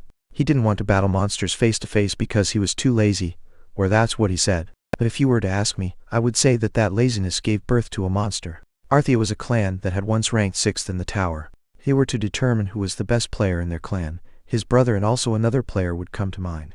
No, even his brother had to admit that person was a notch above himself when fighting against a large force. Balok, the anti-venom. Ignoring the fact that he was one of the enemies who deserved a slow, miserable death, Yeon-woo could still learn a thing or two from him. Balok used to be a scholar who originally studied alchemy in his world. Based on this, he made a great achievement by analyzing the toxins that were found in monsters' blood. In view of this, his brother had picked up some of Balok's studies behind his back, and that had all been passed down to Yeon-woo. The concoction Yeon-woo had applied to the parts of the sonic bats was also one of Balok's products. Liquefying acid solution, Chinese letter, Chinese letter, Chinese letter, Chinese letter, a solution that weakens the structure of hard materials. If the solution is high in concentration, it will dissolve the material. There's no reason to be ashamed of stealing his research if it is stealable and can be used effectively. Even if he was an enemy, if Yeon-woo could borrow something from him, he should do his best. No, he was almost too happy from stealing the information, since Balok was his enemy. As the claws and teeth softened up, Yeon-woo began to crush them into fine dust using the pommel of his dagger. It didn't require much effort since his strength stat was already approaching 70. Next, he gathered up the powder and wrapped it up inside the bat wings that he had cut into squares beforehand. Then he tied them together using the tendons. They were now fist-sized pouches full of powder. From the entrance of the dungeon up until now, he had collected large amounts of powder through this method, and this one was his 15th pouch. On the surface, it could be seen as a meaningless task, however it was crucial in order to pass through the next point. There it is, the ant tunnel. He said this is the most troublesome part. Yeon-woo looked at the cave beyond the passage, and frowned a little. Monsters that appeared in Room of Frost and Flame varied depending on the area and environment. The same applied to this cave. There was only one kind of monster that dwelled in this place. The cave in front of Yeon-woo was incomparably larger than the passage he had come through. His eyes caught sight of a countless amount of white eggs laid along the walls and ceiling. It was a colony of blue army ants. Blue army ant the size of an ant ranges from 30 centimeters to 1 meter. Hundreds of ants form a society around the ant queen. Due to the nature of ant societies, every ant, including worker ants, are willing to sacrifice their lives defending their habitat if it comes under attack. engaging in battle with all of them at once? The reason why he had been able to hunt more than 100 monsters was because the monsters only appeared 1 or 2 at a time, 5 at most. If he fought hundreds of them at the same time, that's just nuts. Before he could take any action, he would be torn into pieces and end up being fed to baby ants. Problem was that Yeon-woo had to pass through this cave. In the room beyond this cave lays Bathory's vampiric sword. Artifact number 352. It was a number symbolizing Bathory's vampiric sword. When I found out that that place contained the hidden remains of Ursabet Bathory, Lord of Vampires, I genuinely freaked out. In the tower, there are dozens of classes a player can choose from in order to ensure smooth growth, and those who show outstanding qualities are given the title of Lord. Each and every one of them is a master in their domain, as well as an absolute being with hundreds and thousands of followers. The Lord of Vampires was one of the lords who perished a long time ago. Legend has it that she was a bringer of death and destruction. She could drain the vitality out of others to strengthen herself, and if allowed to continue, she could also rob them of their skills. He had heard that there were still quite a few players and clans who would grind their teeth in frustration whenever they recalled the damage they had suffered from her. Its artifact number was very low, as it was the legacy left by such a powerful being. The smaller the number, the better. Artifacts with a 3-digit number in the 300 are among the best. What's more, it's a unique item. It's one of a kind in the whole tower and tutorial. I cannot miss this. But hundreds of blue army ants were camping outside the entrance. Even if the path looks like it's blocked, there's always a way around. Yeon-woo tied the tendons of the pouches into a single knot and slung them over his shoulder. The knot was made so that if he pulled the other side of the string, it would be undone right away. Whew! Yeon-woo gently took a breath, and Patty quickly ran towards the entrance of the ant tunnel. Kiek, kiek. One by one, the ants noticed his presence and turned their heads towards Yeon-woo. The one guarding the entrance let out a horrible shriek, showing its big mandibles. I'm really sorry, but you need to get out of the way. With an agile movement, Yeon-woo grabbed the pouches on his shoulder and threw them in between the guard ants and into the tunnel. His throw was quite accurate since he had practiced his throwing skills whenever he was bored in Africa. Then he tugged at the string. The pouches opened up one after another in midair. The powder was scattered over the cave, covering it like a thick red fog. The ants shrieked at his actions. Click to finish it off. Yeon-woo lit up the Zippo that he had originally crammed inside his backpack and threw it towards the powder mist. At the same time, he quickly crouched down against the wall next to the entrance. And then quankeek! A destructive explosion swept through the whole cave. A huge storm of flame tore off the walls. The blue army ants were set ablaze and screamed out loud as they burst into bits. The powder that caused the explosion wasn't just a normal powder. It was a powder made of monsters with fire property. Moreover, it was scattered all over a closed space and was set on fire with a lighter. The power of the explosion was incomparable to any dust explosion produced by a phenomenon. The explosion nearly shook the cavity upside down. Rumble, you have successfully blown up the ant tunnel. 217 of the blue army ants were blasted, 89 of the blue army ants were burned, and 92 of the blue army ants were suffocated. Additional karma will be provided. You have acquired 300 karma. Chapter 16, Black Row 5. Number of monsters hunted, 543. The dungeon was shaking up and down. Stone dust fell from the ceiling. Surprised by the sudden earthquake, monsters broke out of their areas, causing a disturbance. Taking advantage of the confusion, Yeon-woo rushed into the tunnel while holding his dagger in a reverse grip. The scorching heat and the burning flames left no safe spot for him to tread on, but Yeon-woo held his breath and focused every single one of his senses on the ant tunnel. Combat will sense strengthening whoosh as soon as he activated his skills. Time around Yeon-woo seemed to stretch out. As his senses reached their peak potency, and with the help of his heightened concentration, all the information about his surroundings poured into his brain. Although a terrible headache followed, he could withstand the pain thanks to his occasional practice. I can only last 5 minutes in this state. Yeon-woo rushed in between the ants that were struggling in pain and put them out of their misery. Even those that ran towards him while letting out a screech had their shells burned. It wasn't hard to get rid of them. It's a shame I can't eat all the hearts that are lying here. Still, he got to kill a large number of monsters at once, so it wasn't too much of a loss. The ants that were still alive or died of suffocation still had their hearts intact, so he could enjoy them later. Even so, he didn't think of eating them right away. Even if the explosion swept through the tunnel, nearly half of the ants had survived the impact. Most of those that died were mere antlings or eggs that had yet to hatch. Therefore, there were still many worker ants left alive. It won't be too late to clean this up after I get Bathory's vampiric sword. Right now I have to focus on Keek, an ant that was approximately 5 times bigger than the average blue army ant, ran towards Yeon-woo. The Ant Queen! The Ant Queen expressed her fury towards the criminal who destroyed her den. A boss monster, Blue Army Ant Queen has emerged. If she were in optimal condition, Yeon-woo Yeon-woo would have no chance of winning. The Ant Queen currently had 2 of her 6 legs blown away, her wings were completely torn apart, and her burned exoskeleton was festering. Her one remaining eye was blazing with anger. Kung the ground shook with every step she took. The pressure he was feeling was greater than the one he felt when he faced the red ogong. 4 minutes. Yeon-woo quickly searched for the gate. It wasn't easy to find because the tunnel was too wide. The Ant Queen swung its leg towards him as he searched. Yeon-woo swiftly rolled on the ground and narrowly dodged the attack. In the meantime, he continued searching for the gate. 3 minutes. Time was ticking. Yeon-woo's senses finally caught on to something. A small gate was hidden beyond the fried ant eggs. That must be it. However, even if he found its location, the Ant Queen didn't seem to have any intention of letting him pass. 2 minutes. The use of thought acceleration through combat, while paired with sense strengthening, was very convenient, as it allowed him to execute quick judgment.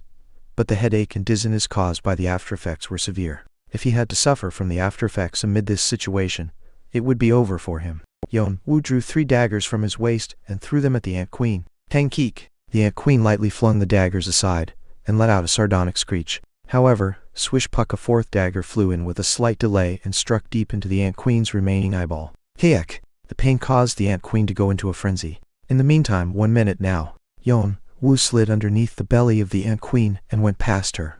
At the same time, he severed 2 of her remaining legs. The Ant Queen's body tilted forward, and her head slammed onto the ground. The other ants started to assemble in order to protect their queen. The whole cave shook as they moved all at once. Meanwhile, he managed to reach the gate after passing through the ant's territory. At that moment, a massive headache and dizziness hit him as the effects of thought acceleration wore off. While holding in his vomit, Yeon-woo quickly entered the gate and closed it behind him, whang the gate shut just before the ant's legs could reach him. The place he found himself in was completely cut off from the ant tunnel, so none of the ants were able to enter the room. You have entered the temple of the vampire lord. Who? As soon as he saw the message, Yeon-woo leaned against the wall, taking a second to catch his breath. Kung. Outside, the ants were banging at the gate, trying to get him out of the room. He could also hear the Ant Queen's screeching noise occasionally. He didn't know whether this room and the ant tunnel were a completely separate dimension, or there was some kind of aura that was keeping them from approaching the temple. Nevertheless, the ants only kept pounding on the gate without even thinking of breaking into the room. Yeon-woo took a look around once his headache subsided. It was a small room with about 70 square meters of space. The ceiling covered the room from high above, and a beam of light streaming from above illuminated a part of the room. An altar was sitting in that spot, glowing with a crimson aura. There were 5 steps leading up to the altar. Bronze braziers were emanating an ominous green fire on both sides, and a statue was standing right in the middle. It was a woman with snake-shaped hair and long sharp fangs. Her lifelike eyes gave off the illusion of her coming alive. Bathory, the Lord of Vampires. Yeon-woo looked at her face and soon moved his gaze toward the dagger in her hand.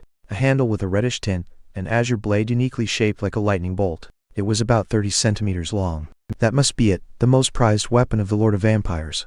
Bathory's Vampiric Sword Number 352 Classification 1. Handed Weapon Rating.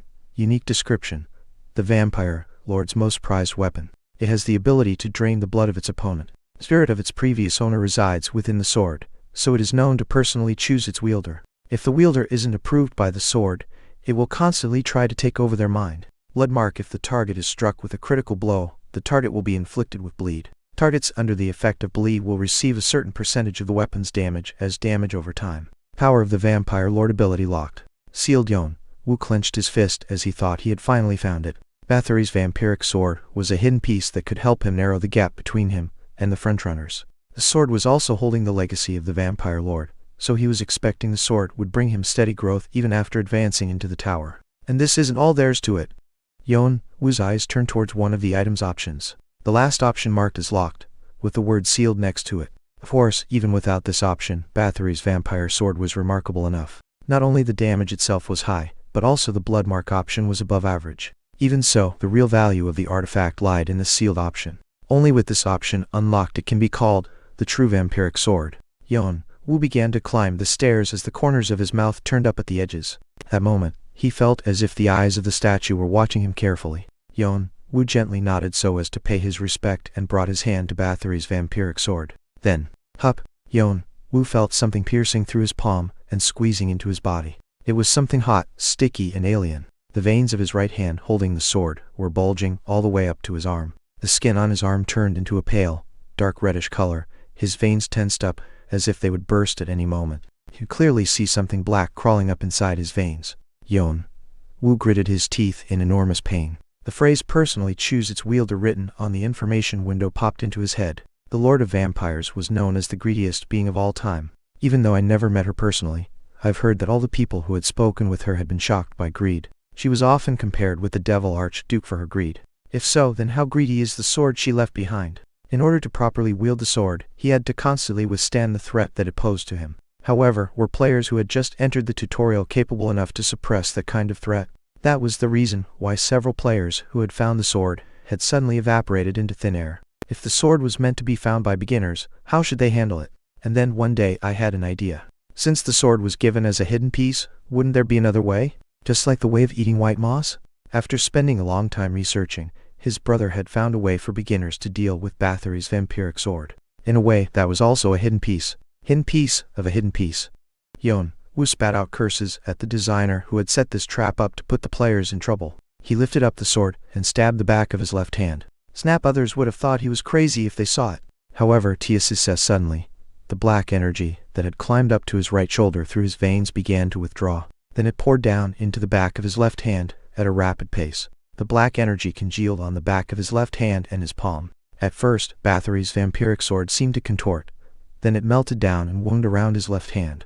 It looked as if it was being transplanted into his palm. There is a secret behind Bathory's vampiric sword. Although it looks like a weapon, and it's described as an artifact in the tooltip, it has a true form it has been hiding from the players.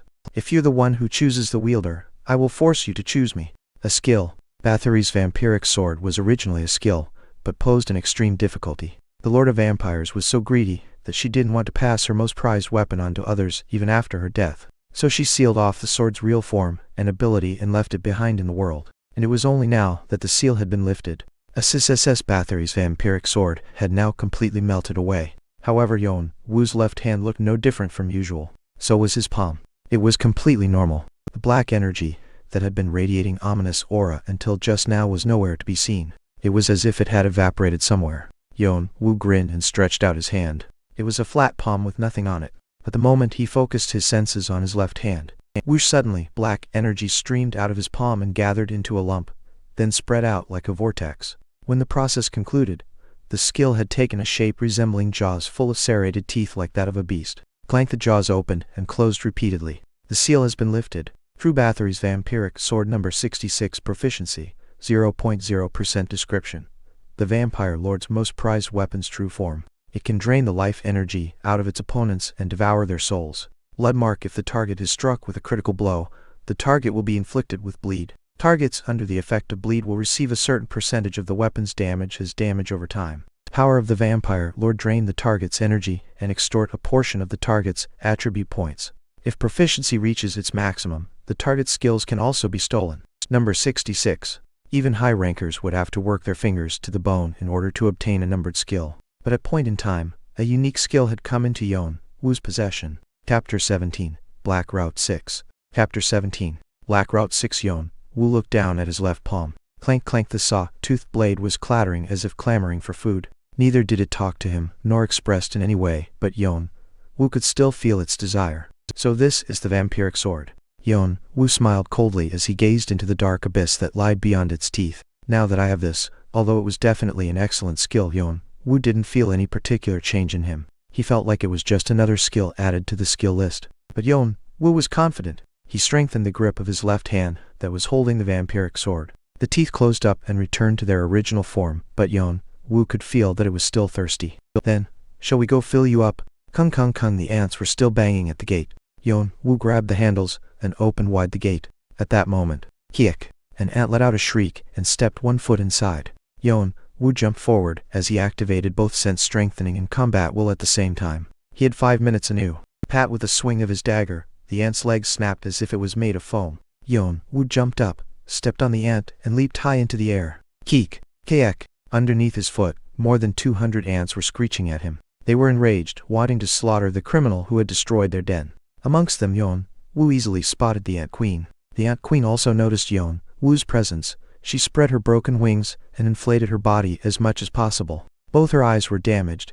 It seemed she had captured his movements through other sensory organs. With her remaining 3 legs, she charged at Yeon-woo with fierce speed. However, this time Yeon-woo didn't avoid her. Rather, he landed directly on top of the Ant Queen's head. His movements had gotten much quicker and swifter. The Ant Queen clattered her mandibles, as if ordering him to come down, and started to swinging her head around. Yeon-woo spread his left palm wide and placed it over the Queen's head, and he incanted the command word, "Devour." At that moment, the dark energy solidified under his left hand and revealed its fangs. Crunch, and he sank the sword's teeth deep into the Ant Queen's head. The sword sucked in her bodily fluids at a frightening speed. 2. You have absorbed vitality and energy. Bathory's vampiric sword skill proficiency has increased. 1.1% Keek. The Ant Queen cried in soul-tearing pain. Even when she had been engulfed in flames, her eyes had been injured or got her legs cut off, her cries had never been this loud. Yeon-woo clung to her head like a bullfighter riding a bull. What's more, he sank his left hand deeper and deeper, with the intention of sucking everything out from the Ant Queen. Whenever the saw-toothed blade clattered, huge amounts of blood and body fluid were sucked into his left arm. He also felt a different substance being sucked into his arm. It was the source of all magic power, mana. The message said, I was extracting its vitality and energy. Was it talking about this? At the same time, Yeon-woo felt something accumulating somewhere in his body. You have absorbed vitality and energy. Your strength has increased by 1 point. Your health has increased by 2 points. As the messages pile up at a rapid pace, the Ant Queen began to wither away. Her body dried out, causing her exoskeleton to crumble like a sand castle, and her flesh lost its color due to the blood loss. Her struggle also grew weaker and weaker, and soon it died away. Once the skill stopped, the Ant Queen's body that was now as dry as a mummy sank to the floor. It was the death of the Ant Queen. Ding. You have slain the boss monster, Blue Army Ant Queen. Additional karma will be provided. You have acquired 300 karma. The Blue Army ants have been demoralized. The ant tunnel will soon collapse. Keek. Keek. The army ants that witnessed the death of their queen screamed in disbelief, and began to back away from Yeon-woo. They lost their chief, who had protected them, and the one who they were tasked to protect. The one now standing in her place was the predator who could easily feed on them. Yeon-woo slowly stood up and turned towards the army ants. His eyes were emitting a red glow. You have obtained a piece of Flame Heart and Frost Crest. Current progress, 35.9%. Progress percentage had abruptly doubled. Bathory's vampiric sword extorted everything the opponent had. That was the reason why it could absorb all the attributes of the Ant Queen as a whole without having to eat the white moss. No, it was actually much more efficient. Using this method, he didn't have to bother with consuming the heart, since he could directly drain the energy from the monsters. Yeon-woo lifted the corners of his mouth. There were still a lot of monsters around with the pieces he needed. Each and every one of them was an appetizing prey. Holding his dagger in a reverse grip, he flung himself at the rest of the monsters. You have obtained a piece. You have obtained a piece. You have slain 311 additional Blue Army ants. You have completely destroyed the ant tunnel. Additional karma will be provided. The tutorial serves as a gateway to select new challengers that would enter the tower. Naturally, various clans, rankers, and guardians paid a lot of attention to what happened inside it, and a lot of work took place under the table in order to snatch outstanding individuals for themselves. Moreover, out of all rounds, this round was particularly fascinating. That was because a large number of notable newcomers, often called rookies, were participating in this round. The Horn tribe, one of the martial tribes, known as the strongest combat species. 2 sons of the martial king, who ruled over the whole tribe, were currently participating in this tutorial. There was also a swordsman of Marcusian descent, whose land is surrounded by a barren desert, hence famous for their exceptional mercenaries. And then there were 2 people, popularly known as the Dumbass Duo, who had barely taken any part in the tutorial, but kept saying they were aiming to become the top rankers. Contrary to what seemed like false bravado, not only were they the children of the top rankers, but they had also proven their excellence in the tutorial, demonstrating they didn't need to ride on their parents' coattails. Khan and Doyle. Players had already given the 2 nicknames and called them Blood Sword and Foxy Tail. 3. Was there a place like this before? I never noticed it was here. At the very least, he's good enough to finding a place like this. So, you sure he's in here? Agam. That's what I've been saying. If you don't believe me, why don't you just head back? Ah, who said I don't? Why are you so salty? Doyle answered Khan's question. The young man with disheveled hair questioned with a yawn and cast his eyes over to the other side. Then Khan grinned and put his arm around Doyle's shoulder. Doyle made an annoyed look, but he still followed Khan through the passage down the dungeon. They had been chasing after Yeon-woo after they decided to follow him in the waiting room of Section B. Khan lightly clicked his tongue as he moved around the dungeon. Seems like someone has been hunting a heck of a lot of monsters. All the way from the entrance up to this point, Khan and Doyle had only encountered monsters' carcasses. Thanks to them, the dungeon was infested with a putrid stench. The monsters appeared to be highly strong, even for them who were fairly confident in the skills, making justice to the name of Black Route, as well as being a hidden piece dungeon. They noticed that the player the two of them were chasing after seemed to have struggled at first. There were hints of a fierce battle scattered around. They were wondering how could he still move with his, what should be, completely tattered body. But as time went by, as they walked deeper into the dungeon, "This is amazing. How can he grow so strong so quickly?" The results of the fierce battles were slowly becoming more and more lopsided. The player was definitely taking the upper hand. He was ferociously pushing ahead, and was overwhelmingly hunting them down. Monsters here don't look any weaker. Yeah, it's funny to say this, but just by looking at the traces, the ones deeper in this dungeon are never weaker, if not stronger. Khan and Doyle, who originally followed Yeon-woo for fun, were slowly becoming serious.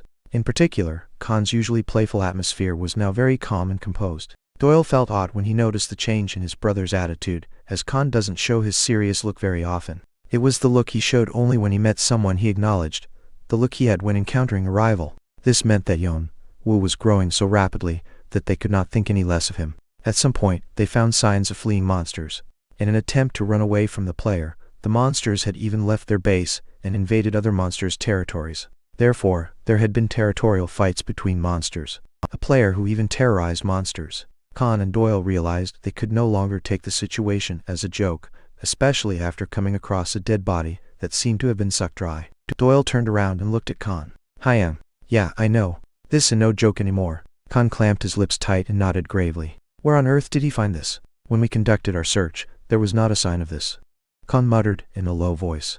"Energy drain. It is the generic term for a skill that takes away the opponent's health or mana. It was extremely rare for among the numerous artifacts and skills in the tower to be imbued with an energy drain ability. They would have never imagined that someone who was still in Section B of the tutorial would have such a unique ability. Was there a hidden piece in a place like this?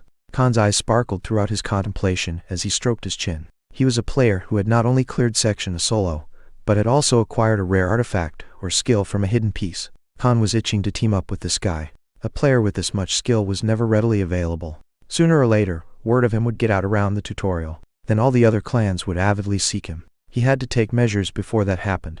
Doyle looked into Khan's eye and nodded as if he had read his mind. As they prepared to set foot to look for another trace. Keek! Beyond the corner of the passage, they heard monsters scurrying away. Khan and Doyle moved quickly towards the origin of the noise. Yeon-woo wielded his dagger to pierce the forehead of a brown salamander, and at the same time, he laid his left hand on its jaws. Devour. Crunch with his left palm wide open, he thrusted the teeth into the monster's head. Then, the sword began to suck in bodily fluids and vitality at a rapid pace. Had he done this so many times, he was now used to this feeling. Thanks to the increased proficiency, the extraction speed had been boosted compared to when he had hunted the Ant Queen. At last, the moment Yeon-woo had been eagerly waiting for had come. You have slain the brown-scaled salamander. Number of monsters hunted. 1,000. The maximum requirements for your quest have been fulfilled. You have obtained a piece of flame heart and frost crest. Current progress, 102.1%. All of the pieces have been collected. It didn't take long for him to sweep through the ant tunnel and wipe out all of the remaining monsters. He had built up his attributes while he hunted the army ants, and he had become more efficient at gathering the pieces due to the vampiric sword. In the end, Yeon-woo managed to collect everything he needed in this dungeon. Crunch crackle. The completed flame heart and frost crest has begun to take place in your body. Your body is experiencing changes. Yeon-woo sensed a big change in his body. It was a change unparalleled to what he had experienced so far from gathering small pieces. As his muscles teared apart, his body began to eliminate waste matter through his pores. His skin that was full of wounds crumbled apart and peeled off. His joints softened up and something else squeezed in between his bones. He was in a lot of pain, but adrenaline spread across his body like wildfire, offering him an indescribable pleasure. And at the same time, something began to swirl quickly, clearly, and intensely along the entire body. It was mana. 1 2 plus 2 plus 3 equals 6, if you guys didn't know. 2 symbol, 3, 6, 1 degree symbol, 3, 5, C turned, glottal stop symbol, 3, 6, 1 degrees, 3 may change after the character is better explained. Chapter 18.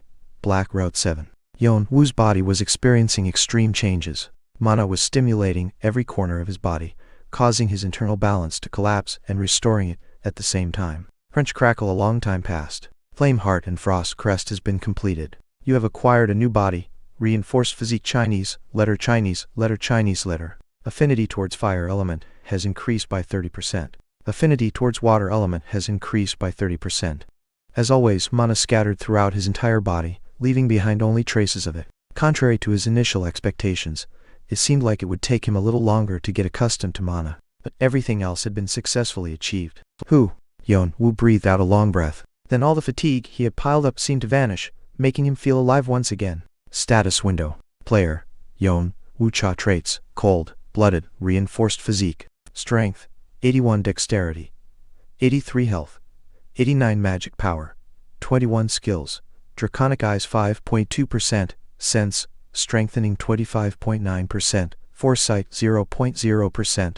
Physical resistance 10.2%. Combat will 7.1%. Bathory's vampiric sword 3.2%. Yeon-woo was very pleased with his improved stats. Thanks to the energy of the monsters he had drained via Bathory's vampiric sword, his stats had gone through an incomparably steep increase. But there was something else that made Yeon-woo content the most. It was his new trait. Reinforced physique. Trait. Reinforced physique description. Heart of flame and flesh of frost. The fire and frost element fuse together, granting great immunity and resistance. Fatigue does not build up easily. Flame heart. A heart embracing fire energy. Increases cardiorespiratory endurance and healing power. Stamina is greatly increased. Frost crest. Makes the body tougher. Increases resistance against physical impact and curses. Reinforced physique toughened up the body and made it tireless. In particular, the self-healing ability gave him the advantage of reducing his chances of suffering a serious injury during critical situations. However, there was another reason why Yeon-woo needed this trait. Body improvement has been confirmed. The vessel is strong enough. The halted succession process will resume. 6%, 7%, 12% current progress. 21.3% your current status will be changed from incomplete dragon body to immature dragon body. I made it. Yeon-woo clenched his fists. There were a couple of reasons why he needed this strengthened body. One reason was to gain an upper hand in the strenuous competitions that occurred throughout the tower, but the biggest reason was to resume the succession process of dragon body. The completion of the succession process required a strong vessel. Reinforced physique was the essential element for making such vessel. But this is just the beginning. I have to keep refining my vessel. Even so, the framework was already in place, so he only had to keep advancing steadily as he had originally planned. As he enjoyed the feeling of his changed body, Yeon-woo recalled the system message that was left pending. It was the quest he had received when he first entered this dungeon. It was now time to claim his rewards. You have acquired 1,500 karma. You have made an achievement that is not easily accomplished. Additional karma will be provided. You have acquired 500 additional karma. Additional rewards will be provided. Please select your reward. Rewards list: artifacts 1. Blood, Magic Blade 2. Pearl Saber of the Deep 3. The Brave Skills 1. Kanasha's Unbreakable Spirit 2. Swift Strike 3. Snake Eyes. Yeon-woo grinned as he scanned through the rewards list. It was the first time he could choose his reward from a list, instead of just being given a random reward. He recognized some great items that he had previously seen in the mysterious merchant's catalog. It was a bit disappointing to have to choose only one out of the whole list, but Yeon-woo didn't fuss over it for long before scrolling down to the bottom of the list. There, he found what he wanted. 98. 2,000 additional karma. He got everything he could get from Section B, ranging from Bathory's vampiric sword to reinforced physique. He presumed there were many more rewards to gain from this point onwards, so nothing else in the list could grab Yeon-woo's attention. Anyhow, what Yeon-woo lacked the most right now was karma points. Of course, even when adding this, he would still need a lot of karma to achieve the top score he wanted. Yeon-woo tapped on reward number 98 right away. 2,000 additional karma has been selected as your reward. You have acquired 2,000 karma. Additional messages popped up after he received his reward. Your ranking in the tutorial has been updated. Do you want to register your name on the ranking list? I'm finally in the rankings. The tutorial provided real-time rankings of players within the top 300 spots. Big announcements were made, especially when there were significant changes within the rankings in order to encourage the players. Getting a message to register his name on the ranking list also meant he had made it to the top 300. However, Yeon-woo only put significance on the fact that he was in the ranking, and he didn't want to put his name on the list. There was no advantage in registering. It was only going to provoke hostility from other top rankers towards Yeon-woo. So he shook his head. Deny. Registration denied. You will be shown as unknown in the ranking. You can change this setting at any time. Tutorial ranking 1. Edora 57,111 points 2. Fat 55,982 points 3. Con 50,473 points 281. Unknown 6,700 points. I'm at 281st place. He had had a late start, but he was finally starting to catch up to the leading group to some extent. The total karma he had accumulated so far was 6,700 points. Anybody would hardly believe that he had gathered all that before passing Section B. But his joy did not last long. I'm glad I'm in the rankings, but why is the gap so big? Yeon-woo narrowed his brows as he scrolled up the list again. Maybe it's just that the leading players are better than I predicted. He was told that normally, the players with the most amount of karma could gather around 50,000 points at most. His brother had collected about 52,000 karma, and he had placed second at the end of the tutorial. However, even though there was still plenty of time left before the tutorial ended, there were already 3 people with more than 50,000 karma at Aura Fant-Con. Who are they? If they had joined the tutorial at different times, each one of them would have easily achieved first place. But Yeon-woo had to compete with all of them in the same round. Yeon-woo closed the ranking list as he burned their names into his mind. At this rate, it won't do. I'll have to speed up a lot. There was a gap of 50,000 karma points between him and the leading group. Considering they were also proceeding fast, he needed to advance a lot faster. First things first, I have to reach Section E as soon as possible. The next hidden piece Yeon-woo was targeting was in Section E. It was where that guy, who he was looking for, was living. There was nothing interesting to see in Section C and D. He was planning on skipping through those sections as quickly as possible. As he arranged his thoughts, Yeon-woo put his dagger back to his waist. He started moving on towards the exit. As he ventured down the passage to leave the dungeon, Yeon-woo narrowed his eyes and looked at the direction of the exit. Then he pulled the dagger back out and held it tightly in his right hand. Beyond his range of sight, he sensed 2 unfamiliar figures. Players? The sound that monsters and players made were quite different, so he wouldn't mistake them. But I've never seen any other players while I've been here. He was wondering whether someone else had found this place. Yeon-woo hoped to not run into anybody if possible, but there was only one exit, so he moved with caution. What made Yeon-woo nervous were their skills. They might be tough. Judging by his senses, he could tell their levels weren't any lower than his. Even with Bathory's vampiric sword and reinforced physique, he wasn't sure if he could win. Maybe they are after me. Yeon-woo clasped his dagger. He pondered about how experts like them could still be at Section B. It made more sense to him to think that it wasn't just luck that brought them here, but instead revenge. They might be players from Arangdan wanting to avenge the players he had knocked down when he was helping Yeol. Although it was unclear as to why such powerful men were working as lackeys in Arangdan, Yeon-woo couldn't let them have their way, so he kept his presence hidden. And the moment when the 2 figures turned around the corner and showed their faces, Yeon-woo swung his dagger, aiming for the head of the innermost one. He was a boy with disheveled hair, sleepy eyes, and a baby-faced look. The boy noticed the attack and opened his eyes wide. He tried to turn himself aside instinctively, but it seemed like it was too late. Doyle! Just then, the young man who was walking next to him swung his sword as he pulled the boy to his side. Clang! Yeon-woo's dagger was blocked midway through its attack and seemed to bounce off. However, the dagger was in fact snapped in half. It seemed that the sword the young man was wielding was of higher quality. Yeon-woo realized that his ambush had failed, and he jumped back, far from the 2 players. Then he took out 2 more daggers and held them in both hands. Doyle, the boy who got ambushed by Yeon-woo, collapsed on the floor, roughly gasping for air with his face pale. Khan, the young man who had managed to save his brother, flipped out and screamed at him. What the hell are you doing? Yeon-woo squinched his eyes underneath his white mask. Arangdan, aren't you? What do you mean by Arangdan? Yeon-woo intuitively realized that the 2 in front of him were not related to Arangdan. If they were here to harm him, they wouldn't be talking with him instead of attacking him. Besides, the reflexes that saved Doyle and blocked his dagger were that of an expert. Of course, it could very well be just an act to throw him off guard, but with his expert level of skills, there was no need for him to lie. Then why were you following after me? Khan was a little surprised at the fact that Yeon-woo had noticed them tailing him, but frowned soon after. Still, that doesn't mean you should attack people without asking them why. What if you were being stalked by someone whose intentions were unknown? Of course, you would assume that they are up to no good. Am I wrong?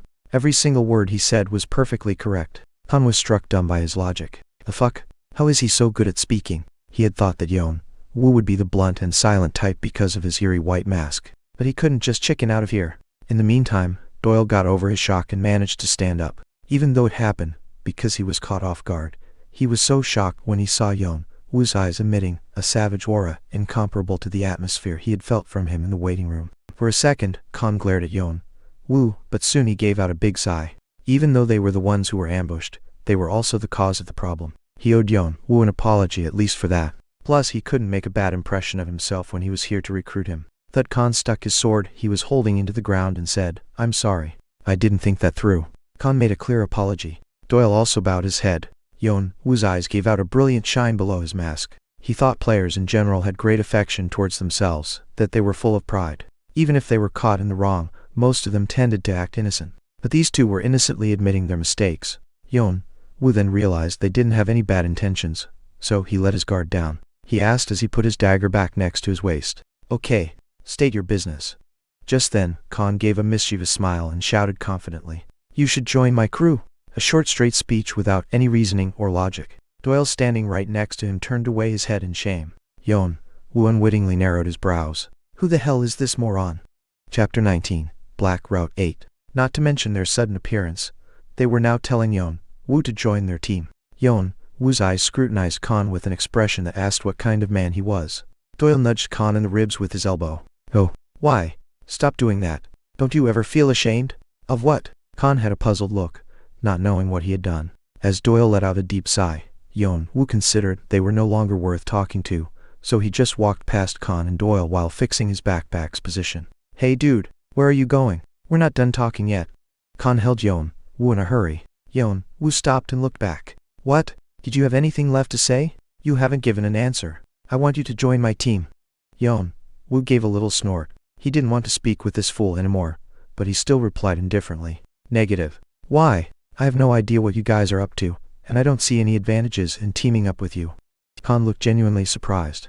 "Wait, you don't know me?" "No." "What? Why?" He was talking as if it was something very obvious. "But, how? You really don't know me? I mean, it's me. How can you not recognize me? I'm like the biggest star in the tutorial."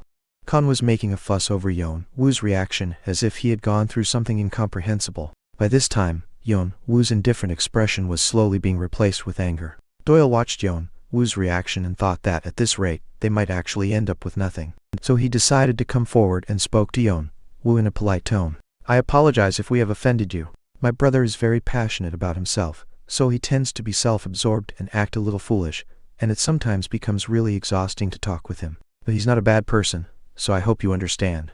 Khan had a look on his face asking what he'd done wrong, but as Doyle glowered at him, he shut his mouth tight. The younger one sounded much smarter than his brother. Yeon-woo nodded as he looked at Doyle, thinking they could now carry on with the conversation.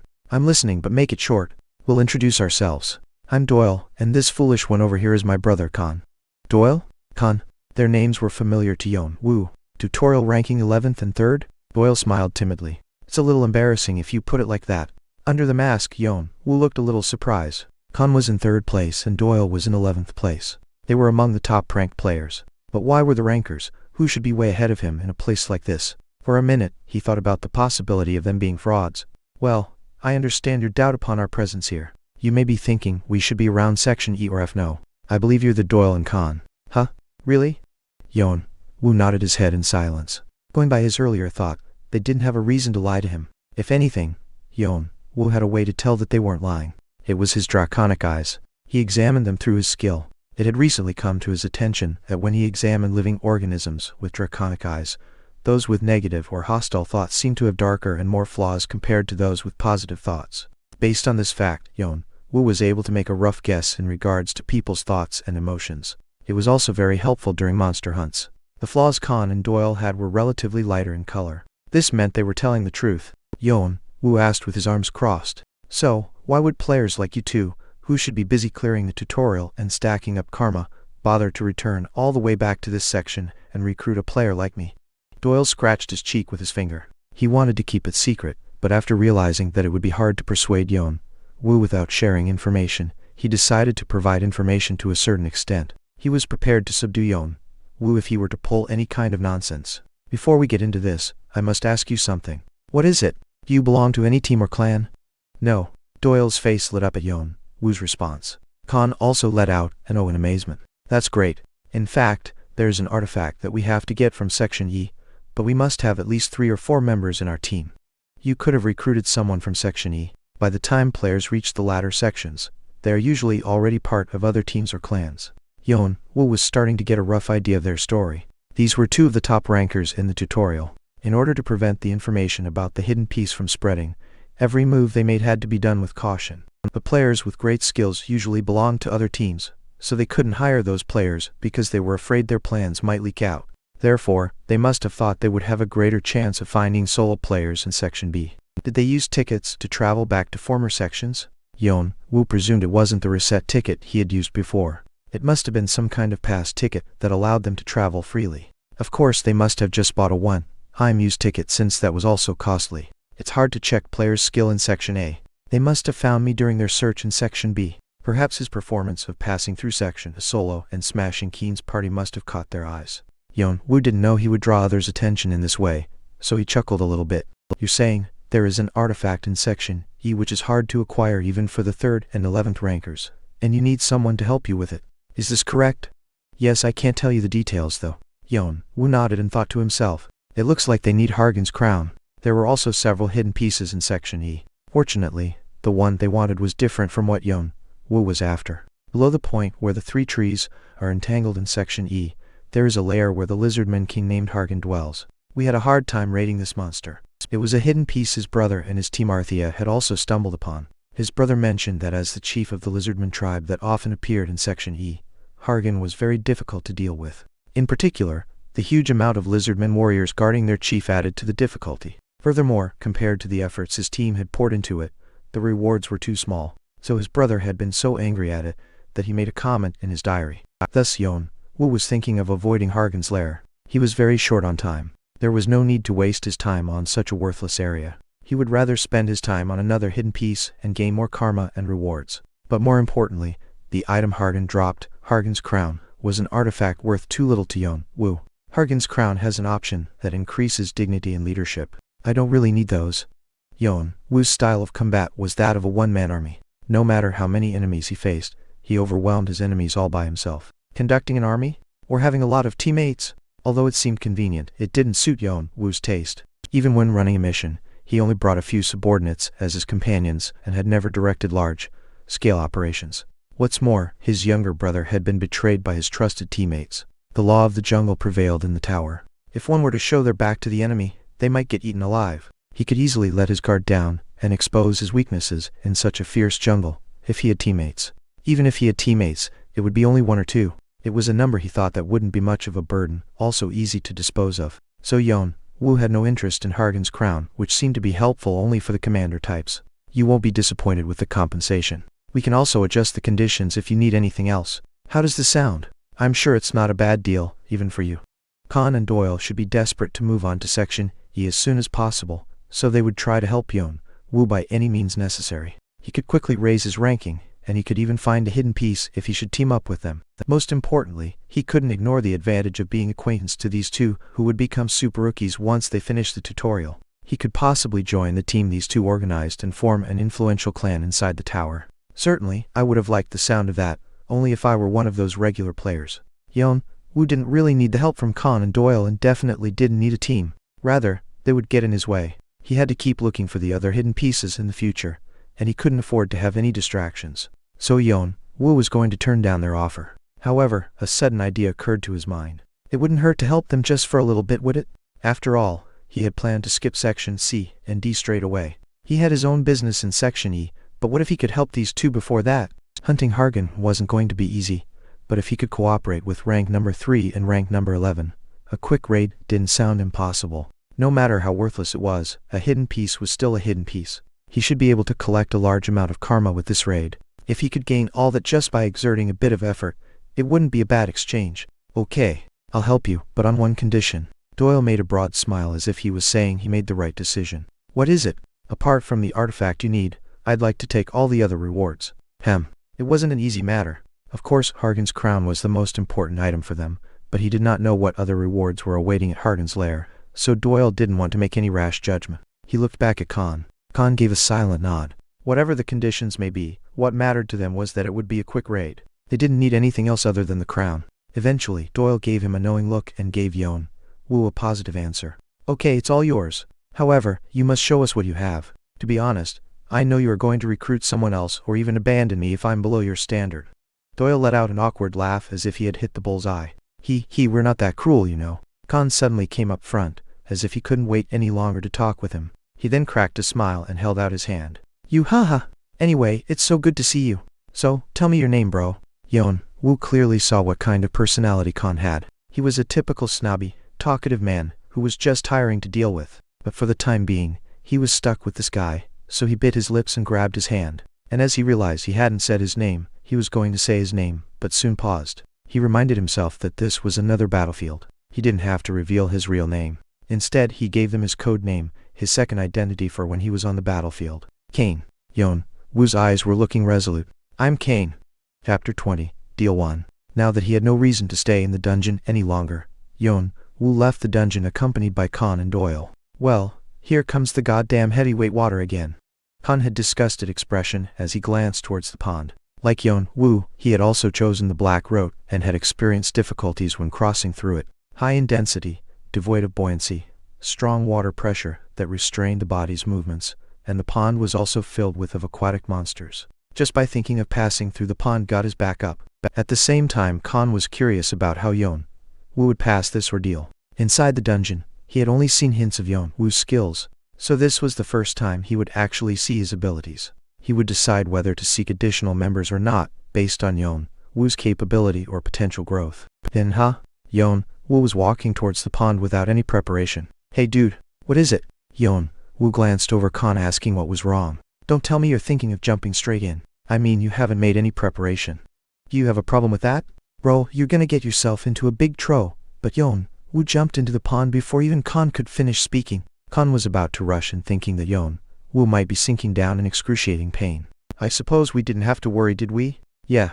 Yeon-woo was swimming with complete ease, like a fish in water. While Doyle was smiling, Khan was looking a bit abashed. He had confirmed in the dungeon that Yeon-woo was somewhat skilled, but this was just a whole different level. He started thinking that he might have snatched someone greater than he had anticipated. This guy has grown so much even before clearing Section B. How much more can he grow by venturing through the rest of the sections? Khan smiled at Yeon-woo, who was currently cleaving through the water. Maybe, a thought occurred to him that Yeon-woo might be someone who will set the whole tutorial on fire, just like him. He would always welcome another expert. Not caring about Khan's surprise, Yeon-woo analyzed his new body as he clove through the heavyweight water. So this is what Flameheart and Frost Crest does. It's so good. If a normal person were to jump in this water, their body would be crushed by the pressure. Thanks to reinforced physique, his body didn't hurt a bit. The Flameheart was constantly pumping an enormous amount of vitality throughout his body, and the Frost Crest had hardened his skeleton enough to withstand the pressure from the heavyweight water. For Yeon-woo, this was no different from an ordinary bath on Earth. Then, Yeon-woo began to wonder how would Khan and Doyle cross the pond, so he turned back and watched. Khan, who was physically fit, took another piece of cloth out of his pocket and tied his sword next to his waist before jumping into the water. He was a good swimmer. Doyle, on the other hand, what is that? Is that his skill? As Doyle made a subtle gesture in the air, from the walls, a swarm of flies suddenly flocked above the pond. The flies were forming some kind of cloud. Doyle moved forward as he stepped on the dark cloud made out of flies. With every step he took, the bugs moved along and made a bridge beneath his feet. It was truly a peculiar sight. Many flies were trampled to death, but more flies came and filled their spot, making it easy to move. He belongs to the tamer class, maybe entomopathy? Tamers, especially those with zoopathy, were often accompanied by specific animals because they valued communion with their animals. But entomopathists had to deal with bugs that possessed low levels intelligence, so it was harder and more complicated. He didn't expect to see one with his own eyes in the tutorial. It also made some sense now as to why the 11th ranker couldn't react to his attack. He relied on his skills and entomopathy, so his physical ability fell short. That reminds me, didn't he say Black Skull was also good at entomopathy? For a second he recalled a ranker in the tower. But Yeon-woo shook his head and erased the name from his mind. They were going to meet one day, but he didn't have to worry about it now. After confirming that Khan and Doyle were following him, Yeon-woo took a deep breath and dived into the water. Inside the pond was pitch black, as if he had dived deep into the sea, so he had to strengthen his senses to the fullest extent. Yeon-woo gave a powerful kick and glided through the water. The water felt cool and fresh against his skin. Maybe it was because it had been a while since had experienced such fast movement. Build, the executive of Erangton, was frowning at the report. It was about the villain who had destroyed Keen's party and disappeared into the Black Route. Bill had finally discovered his whereabouts. He was at the heavyweight water pond in Section B. It seemed he hadn't made any progress because of its high difficulty, but when he was about to take off, he was caught by the following report. Sir, we have a problem. What problem? Khan and Doyle were also spotted next to him. What? Why are they with him? They are supposed to be at Section E, aren't they? Khan and Doyle, along with the siblings from the Cheonglam family, were also taking the spotlight. Even Cheongwoo, the force behind Erangton, paid close attention to their every move. And now, all of a sudden, they had appeared here. Bill thought that the villain they were looking for didn't have any connection to people in the tower. We don't have accurate information yet, so we're still investigating. However, we have some reports saying that those two haven't been seen in Section E recently, and some people witnessed two men that fit their description. Bill glared at the subordinate. And why is it just now that I am hearing about this? The subordinate gave an excuse with his shoulders hunched. The reports came from an earlier section, so we thought it was unimportant. Hwang Bill slammed the table with his fist. So what does that suppose to mean? Did they team up with each other? The subordinate lowered his head as he lost face. I'm afraid that's our assumption. So he's got somebody behind him. Con Doyle. You dirty pieces of shit. Bill gritted his teeth as he recalled the images of the Dumbass duo's faces. He took this situation as none other than a declaration of a war. They must have recruited the masked guy, even though they knew he had stirred trouble with Erangden.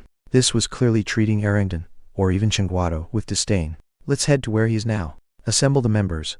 They are all currently waiting outside. Just as Bill nodded and was about to move to the gathering place, another subordinate suddenly hurried into the room. A new report just arrived. They've cleared Section B and have arrived at Section C. Then we'll go that. But before Bill could even finish his sentence, more subordinates kept barging in with their reports over and over. We have another report. They've broken through Section C. Currently found in the entrance of Section D. No. They've cleared Section D and entered Section E. They are in Khan and Doyle are following behind. He couldn't comprehend the situation due to the continuous stream of reports. The network Erangden had in the tutorial was very tight. There were usually no errors. Judging by this sudden flood of reports, it could only mean one thing. A speedrun. But even if he got help from Khan and Doyle, the speed of their progress was beyond comprehension. What the hell is going on? The look on his face hardened. 269 36 55 41 You have successfully cleared the black route of Section B as a solo player. You have made an achievement that is not easily accomplished. Additional karma will be provided.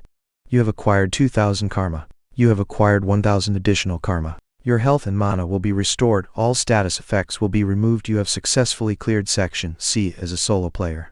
You have made an achievement. You have successfully cleared Section D. What am I looking at right now? Is he the same guy who was in Section B a while ago? How can he grow so fast? Khan was so stunned that he couldn't help but laugh. He had to admit that he had been wrong. He had once believed that this guy might actually grow into one of the strongest, and that one day he would become a dark horse that might threaten the ranker's position. The reality, however, was much different from what he thought. He was already one. When they first crossed through the heavyweight water with Yeon-woo, Khan thought he had found something good. But as soon as they entered Section C, he had to completely change his evaluation of him. Quang swish human. Humans here. Gurgle human too strong. Chief need. Cuck. Yeon-woo cleared Section C too easily, as he literally swept past the monsters that stood in his way. Unlike previous sections that consisted of a straight path, Section C was a labyrinth formed by dozens of caves connected like a cobweb. Of course, there was only one exit, and the way was complex. In addition, at the end of the maze was the den of a hobgoblin and hordes of goblins. The monsters regarded players in Section C as intruders who were invading their den, so they continuously sent scouts to prevent players from advancing. Then the player had to advance by either avoiding the scouts or exterminating them. If they were caught, the worst-case scenario would be that they might have to face the whole tribe of goblins. No matter how skilled players were, they couldn't match such an overwhelming number of monsters. In brief, the whole challenge Section C offered was finding a way out of the maze while playing hide and seek with goblins, and that was how most players cleared Section C. Whereas Yeon-woo, he ignored all of the rules. He pushed forward as if he didn't care about whoever came to fight him. Naturally, his method caused a huge disturbance throughout the whole den. Hearing the news of this massacre, goblins swarmed at Yeon-woo, but he achieved victory by simply clashing head-on with them. And soon after that, he also took the hobgoblin's life. The same thing happened in Section D. Even the trolls that were guarding the stone chamber were slain with a single strike. When it came to the physical power and resilience, trolls were said to be one of the hardest monsters to beat even with a party of 5 or more players. And those trolls were now getting ripped into pieces. Doyle wasn't confident if he himself could produce such an overwhelming scene, so he only watched Yeon-woo with a stern look. No words came out of his mouth. Despite displaying such a spectacle, Yeon-woo calmly started to dissect the carcasses of the trolls without showing any sign of fatigue. When Khan and Doyle finally opened their mouth, they asked what was he doing with the dead monster. Their blood is an important ingredient for brewing health potions. Their tendons and leather are also great materials for other items. He even answered back with a question asking if there was something wrong with it. Ranging from raiding to looting, Yeon-woo was squeezing out everything he could from the tutorial. Your ranking in the tutorial has been updated. Tutorial ranking 1. ETRA 57,987 points 2. That 56,300 142 points 3. Con 50,475 points 1. 192 1. Unknown 15,700 points. You from 2. 181st to 1. 192nd place. Yeon-woo jumped nearly 90 steps at once. 1 in the original says 150 in this line, but 192nd in the next one. Chapter 21. Deal 2. Shuck, what are you gonna do with all that? Kan asked Yeon-woo with a disgusted look. Yeon-woo stopped collecting the troll's skin and looked up at Kan. Didn't I tell you? The blood is an ingredient for potions. No, I wasn't asking about that. Then what? Well, what's the point of keeping the materials? You must have gathered a lot of karma by now. And you're definitely not stopping, right? Then why can't you just buy items with your karma? Once players made their entrance into the tower, karma points could be used as currency. If they wanted an item or an artifact, they could pay karma to purchase whatever they needed. Therefore, players weren't too keen on looting materials which were considered as scrap items from monsters' carcasses.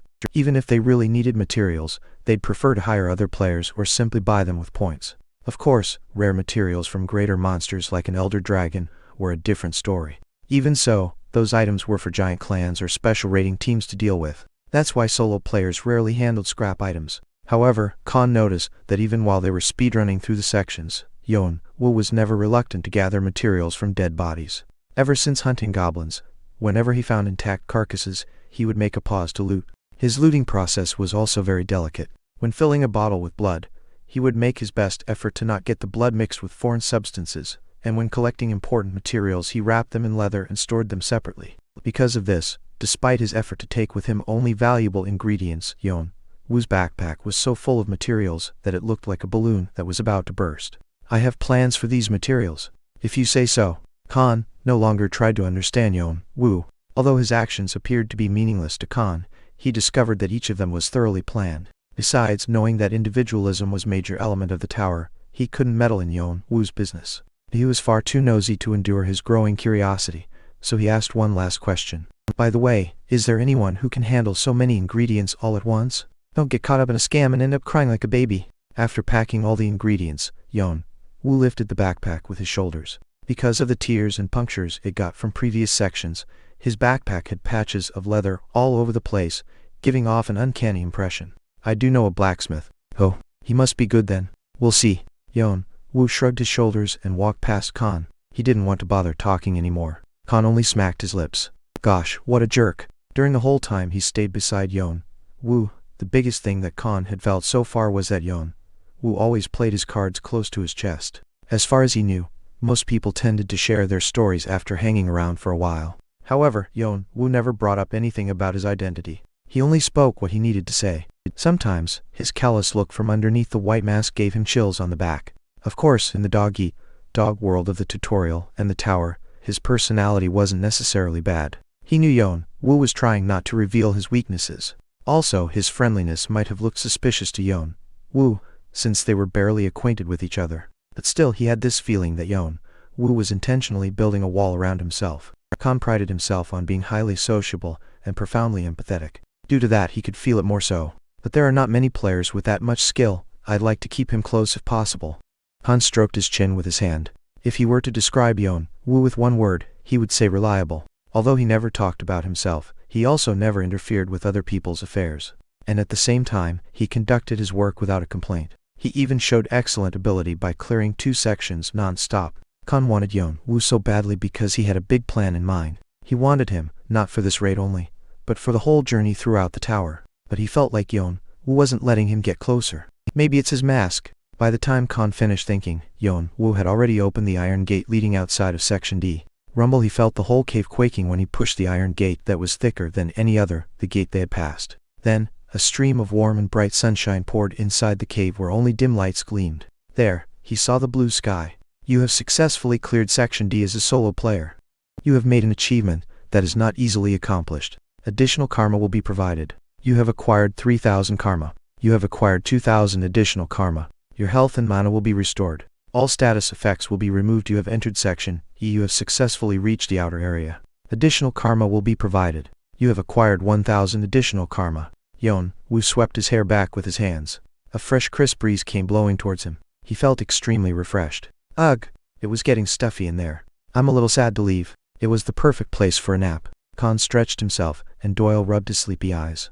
The tutorial could be roughly categorized into two areas: the inner area and outer area. The inner area referred to the first areas ranging from Section A to Section D, which were designed to help new players realize their level of skill, and to train for what they lacked. The outer area referred to the later areas ranging from Section E to Section G, which tested the skills that players had trained in the inner area and had them attest to their qualifications. Usually, players would easily accumulate stress because the trials in the inner area were conducted in narrow caves and passageways with bad lighting and poor ventilation. But there was nothing like that in the outer area. Seeing the outside world after so long, Yeon-woo also felt the stuffiness going away. But he couldn't relax because he knew that the outer area would be even more dangerous than the inner area. Until Section D, the space was limited by walls, so I only had to watch out within a certain range. There's nothing like that from Section E onward. Being in an open area also meant exposing himself to the enemy. Different messages started popping up while Yeon-woo was focused on his thoughts. The challenge of Section E will begin. At that moment, Yeon-woo saw a flash of light on his palm. A small bead about the size of half a finger appeared where the light had just flashed. You have been given one token. Multiple tokens are hidden throughout Section E. They can also be transferred or traded between players. Collect 99 tokens to ascertain your qualifications. Yeon-woo fidgeted with the pig-shaped token. Next to him, Khan watched with nauseated look. It pisses me off whenever I see that. Yeon-woo looked at the token quietly. Section E was more of a deathmatch. There were tokens hidden all over the section, but it was much easier to rob someone else of what they had collected than to collect it for yourself. So players in Section E often got paranoid. They didn't know when they would get hit by something unexpected, but also didn't know if the teammates they had been laughing with until now would stab them in the back. What's more disgusting is that Yeon-woo focused on the message about the token being able to be transferred or traded between players. This meant that it was possible to threaten or even kill others to take their tokens. To find tokens hidden throughout the whole Section E was a difficult task. Rather than that, it was easier to stay hidden and ambush other players and kill them to steal their tokens. It was as plain as day which option players would choose. His brother had a hard time dealing with such problems. But what made Arthea distinguish itself from the others was that despite all the temptations, they managed to pass Section E solely by collecting hidden tokens without resorting to betrayal. Those hyenas will surely come for me. The scavengers, also known as hyenas.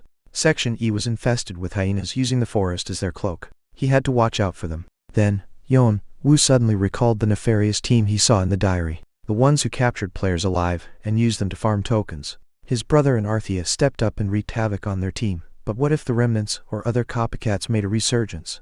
Then Yeon-woo shook his head at the idea. Unlike his righteous and altruistic brother, he was a completely self-centered person. Even if he witnessed such crimes, he would most likely ignore it. His hands were already full with his own business. He had to stay out of trouble. Then Yeon-woo glanced toward the two standing next to him. To his relief, Khan and Doyle only stared at Yeon-woo's token, and they didn't look interested in taking it. It seemed like they had already collected quite a lot of tokens before going back to Section B. Or they could have already collected all 99 tokens.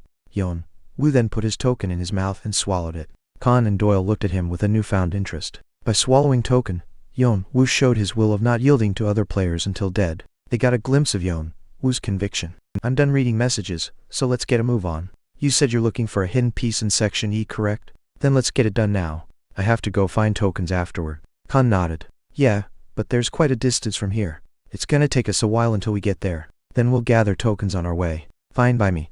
Khan took the lead and set off on their way. Yeon-woo and Doyle followed behind. Section E boasts a much larger and wider area than all four of the preceding sections combined. Thanks to this, each area has its own geographic feature within a different environment, forming a unique ecosystem. Small hills are spread out to the south. A vast forest is covering the northern region, and at the end of the forest lies a muddy swamp. Black rocky mountains are lined up behind a barren desert along the east side, and a river flowing through a prairie stretches westward. And each area is also inhabited by a wide variety of monsters.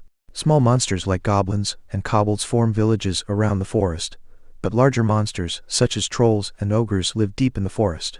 Lizardmen, sandworms, and settlements of orcs were each seen in the northern swamp, eastern desert, and western prairie. The ordeal is about finding tokens while dealing with the monsters and guarding their tokens against players who may be even more dangerous than these monsters. Both are important. And now, Yeon-woo's party was heading towards the swamp at the north. Chapter 22, Deal 3. As darkness fell, Yeon-woo's party made preparations to camp outside. When he was in the inner area, Yeon-woo would only take short naps from time to time due to being unable to distinguish night from day. But now that he could, he didn't have to continue doing that. Most importantly, Khan had suggested the idea in order to stay in top shape. The monsters we'll be dealing with are pretty tough. We have to be fully prepared. Yeon-woo nodded in agreement. Although Yeon-woo feigned ignorance, he knew what Khan and Doyle were looking for. Hargan the Lizardman King. As one of the boss monsters in Section E, Hargan was powerful enough to easily crush normal players. The top-ranked duo, Khan and Doyle, couldn't guarantee whether they would win against him, and the even bigger problem was that he is not alone. There were 2 Lizardman Kings in total, 1 male and 1 female. The only reason the name of this hidden piece was Hargan's lair was because it was named after the male one. However, the real owner was the female one that resided deeper inside the lair, not the male. If you let yourself feel relieved after hunting only the male, you would find yourself in big trouble. The one that has Hargan's crown is also the female Lizardman King. These 2 must have already figured it out. To take the crown, there had to be at least 1 player in charge of each male and female Lizardman King. Even if Khan risked his own life, he could only handle one of them at a time, so he must have needed someone to take on the other one. Doyle, whose physical strength was relatively weak, could only take on the role of seizing the crown, while the monster's aggro was focused on someone else. That's why all 3 of them had to be in their best possible condition before setting foot into Hargan's lair. Khan and Doyle, perhaps because they had a lot of experience sleeping outside, quickly got themselves ready to camp. Doyle, in particular, showed Yeon-woo a very fascinating sight when he lit the bonfire. Using his entomopathy, he summoned some kind of bugs and made them line up on top of the firewood. The bugs suddenly burst into flames, creating a spectacular display of sparks. Impressive. Doyle gave a coy smile in response to Yeon-woo's short exclamation. They are called flamebugs. When facing their natural enemies, they'll ignite themselves on fire and combust the enemy along with them. The tower is full of such wonderful insects. While nodding his head, Yeon-woo looked at the remains of the flamebugs slowly fading in the flames. There are still so many things in the tower that even Jeong-woo didn't know about. Not everything about the tower was recorded in the diary. Yeon-woo for sure would need to explore those things that were not recorded. As the bonfire burned brightly, they made themselves comfortable in their respective sleeping bags. After deciding to take turns to keep watch during the night, they fell asleep one by one. Yeon-woo was the first one to keep the night watch. There was no particular reason for this. It was just because he had won in rock, paper, scissors. Crackle. Yeon-woo calmly stared at the burning firewood, and opened one of his hands. 5 blue beads rolled over his palm. They were tokens. Together with the one I originally had, I have 6 tokens now. Yeon-woo didn't just walk along during the journey to Hargan's lair. He had been looking for the tokens hidden and sparsely placed throughout the forest. In the crevice of a rock, by a brook, up on a tree, in a bird nest, and so on. They weren't too hard to find. I never would have imagined that my strength and senses could even capture the position of the tokens. The tokens were somewhat special. It was as if they contained some sort of special power. The feeling he got when sensing them was different from that of other objects lying around. I need to collect as many tokens as possible. As the amount of tokens I gather increases, so will the karma I gain. Especially from the 100th token onwards, there will be a drastic increase, so I have to stay focused. Of course, his search for tokens was conducted in secret. There was no need to let Khan and Doyle know about it. The 2 were even showing signs of remorse, saying how Yeon-woo was unable to find any token due to being busy helping them with their raid. Doyle went much further and even brought up the idea of offering him tokens in compensation. Whether they meant it or not, Yeon-woo thought they must be real good guys, considering the fact that they were in a place where egoism was prevalent. By the way, Yeon-woo tossed the 5 tokens into his mouth and raised his head up to see the moon, proving that this place was different from the earth. 1 large and 1 small moons were hanging high in the night sky. Have I already made all the way up here? Time does go fast. He was feeling a bit awkward from being able to enjoy the night breeze at ease. Yeon-woo wondered if it was because he had been passing through the sections without a break. To him, having this kind of peaceful time was like a square peg in a round hole. He hadn't had a good rest ever since entering the tutorial. He had been rolling over the floor, stabbing monsters, and running all over the place. The only sleep he'd had were mere quick naps to recover from fatigue. But when he sat back and looked back, he realized how intensely he had kept to his schedule. It felt as if he had entered the tutorial just yesterday, and now that he was relaxing, he felt a little bit tired. Though not physically tired, mental fatigue seemed to have piled up considerably. However, he tried to not let his guard down. His senses were relentlessly scanning through the area in great detail. He dismissed all the distracting thoughts from his head. Russell. He watched the serene night sky and enjoyed the night breeze. This alone seemed to relieve his mental fatigue and pressure that had been building up till now. This reminds me of the sky in Africa. Yeon-woo recalled his comrades, and the commander who would be working hard in his place by now. He felt a little sorry when he thought about the commander who had cared for him like a father. Jeong-woo would have loved this kind of silent atmosphere. Then Yeon-woo shifted his gaze towards Khan and Doyle. Apparently, they were so tired that they fell asleep as soon as they laid their head down. What an interesting duo. It appeared to Yeon-woo that Khan and Doyle were very different from other ordinary players. Their faces were always beaming with joy. At the same time, they behaved in a confident manner. These two had a type of bearing that other players lacked. They dealt with these situations as if they were already too familiar with them. Where on earth did you guys spring out from? On their way to the swamp, Yeon-woo could finally check their skills. Khan occasionally revealed a glimpse of his excellent swordsmanship. It was powerful, sharp, and fierce. It seemed to strike a balance between magnificence and practicality. That level of swordsmanship could never be attained in just a few days. Yeon-woo was sure he must have gone through many experiences and training. Although he was talkative and foolish on the outside, he must have had no ordinary childhood. So was Doyle. He always had dull and sleepy eyes, but sometimes he would show a sharp look. And when he did, he displayed keen judgment and critical acumen. If Khan was a doer that mostly engaged in close combat, Doyle was more of a thinker that stayed at the back line and made the decisions. In particular, Doyle's entomopathic ability might seem weak whenever he uses it for practical use, but its true power shone brightly when it was used against monsters. The bugs he controlled were very small. What if they crept into the orifices like the nose, ears, and mouth? What if they dug into the skins, nibbled off the blood vessels, and tore up the muscles? So monsters instinctively avoided clashing against Doyle and chose to rush towards Khan instead. Whenever that happened, Khan got upset at the flocking monsters, and they still ended up being swept away. The teamwork that the duo showed, like two cogwheels that meshed perfectly together, was nothing short of impressive. It didn't look like they had learned or practiced beforehand, but they had developed a certain kind of connection that instinctively told them what would be the other one's next course of action. This must be the result of working together for not just a day or two, but for at least 5 or 10 years.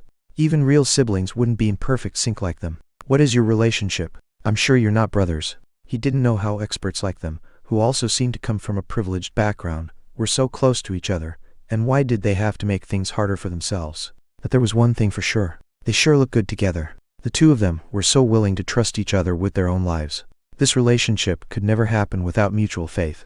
Yeon-woo was a little jealous of the relationship between the two. Of course, it wasn't like he wanted to get to know them in detail, or to join in their relationship. Just by looking at these two, Yeon-woo couldn't help but see the reflection of a person he used to know. Yeon-woo thought he was becoming needlessly sentimental as the night wore on. He was trying to get rid of all the idle thoughts from his head. He couldn't believe he had so many miscellaneous thoughts. But to his surprise, is it because of this short break I took? His mind was now clearer than ever. Just like the sky after a heavy rain, when he opened his closed eyes again, they were filled with whole-souled determination.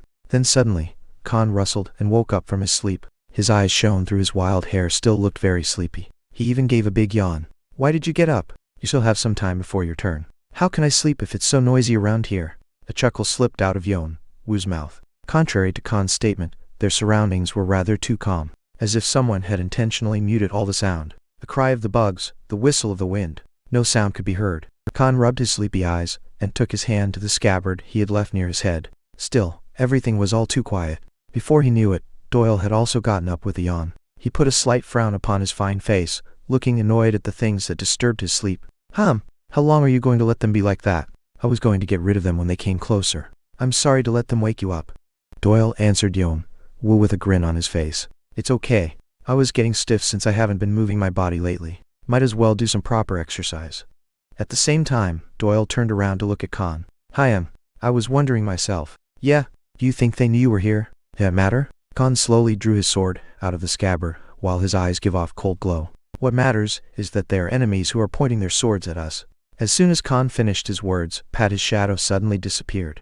Spurt attack! With the sound of blood splashing, a desperate scream came out from the bush. Damn it! How did they notice we were here? Fan out! It's more dangerous if we bunch up. Soon, something stirred from within the bushes and several players came out from them, all busily moving in different directions. They were originally planning on approaching as close as possible and jumping at their targets all at once. But once they were caught, there was no advantage in making an ambush anymore. Rather, it was more dangerous for them if they were grouped up. They were currently facing none other than the Blood Sword and Foxy Tail. There was no chance of winning if they fought them directly. Khan bolted around and brandished his sword, as if he didn't even have the slightest intention of letting them slip away. With each, blood sprayed over the grass, and a body fell to the ground. Doyle also made a big gesture in the air. As the forest was a home of many bugs and flies, Several swarms of bugs formed at places, and they each rushed towards the nearest players. Damn it. Fucking insects. Get it off. Get it off. As thousands of bugs clung to their skin, they swung their swords trying to shake them off. The bugs kept digging deeper into their skin and feasted on their flesh. Painful screams echoed around the whole forest. Even though Khan and Doyle had been slaughtering enemies at an inhuman pace, there were still numerous players hiding in the bushes. Rustle. Doyle heard a muffled sound of stealthy footsteps from behind. It seemed like they were aiming to attack from the blind spot. With a slightly irritated face, Doyle was about to send bugs to them but, when he realized where they were going, he was so taken aback that a small laugh came out of his mouth. They were moving towards Yeon-woo. They might have targeted Yeon-woo because unlike them his name wasn't well known. Maybe they thought Yeon-woo was a porter of some sort. But whatever the case was, could they have been expecting this? The place that they are heading now, those idiots. Of all choices they could have made, they still managed to choose the worst. Was actually the jaws of death. Chapter 23. Deal 3. Russell fuck. They noticed us too soon. I'll have to steal this guy's tokens while Bloodsword and Foxy Tail are distracted. And his artifacts too, if I can. Frank and his minions were among the most active scavengers in Section E. They were very fond of their job. Under the guise of taking tokens, they robbed players' riches, artifacts, and everything else. Artifacts were divided amongst themselves to greatly increase their battle prowess. If they were lucky enough, they could even obtain some skill books. Tokens could be sold to top rankers at very high prices. Also, there were several places that were in need of live players. Varying from workers or slaves, to prostitutes, livestock, and even human specimens for experimental purposes.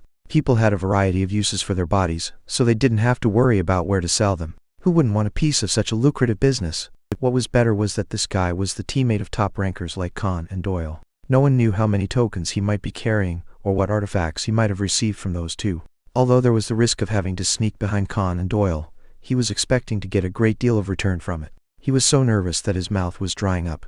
And as expected, Khan and Doyle hadn't noticed their ambush. Their prey was so frightened that he was only crouching by the fire, unaware of his imminent fate. Not long before Frank and his minions jumped out from bushes and stood at the back of the man wearing a white mask. It's in, Frank thought to himself. But soon he noticed something was wrong and opened his eyes wide. Just like an illusion, there was nothing in the place where his sword had.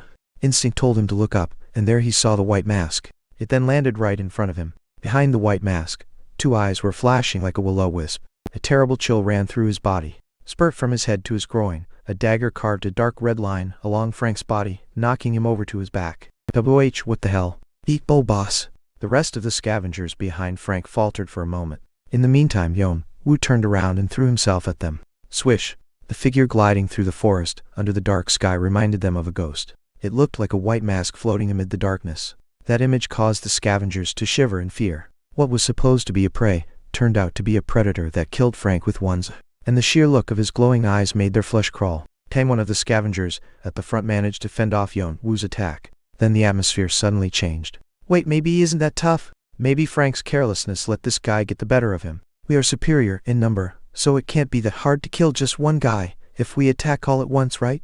All the scavengers thought of the same thought, jumped to the same conclusion, and they all rushed towards Yeon-woo in unison. Swish, you son of a bitch. Die, you motherfucker. But of course that was Yeon-woo's trap to draw them in. With his dagger interlocked with the enemy's weapon, Yeon-woo quickly spun to his right and darted right beneath the scavenger in front of him. At the same time, he drew another dagger with his left hand holding it in reverse and immediately sliced him right in the neck. Spurt blood sprayed upward like a fountain as the dagger severed his jugular vein. Yeon-woo then threw the dagger in between the fountain of blood, piercing another scavenger's head. Soon after, he ran straight back to the three scavengers sneaking behind and swiftly cut their waist, neck, and shoulder.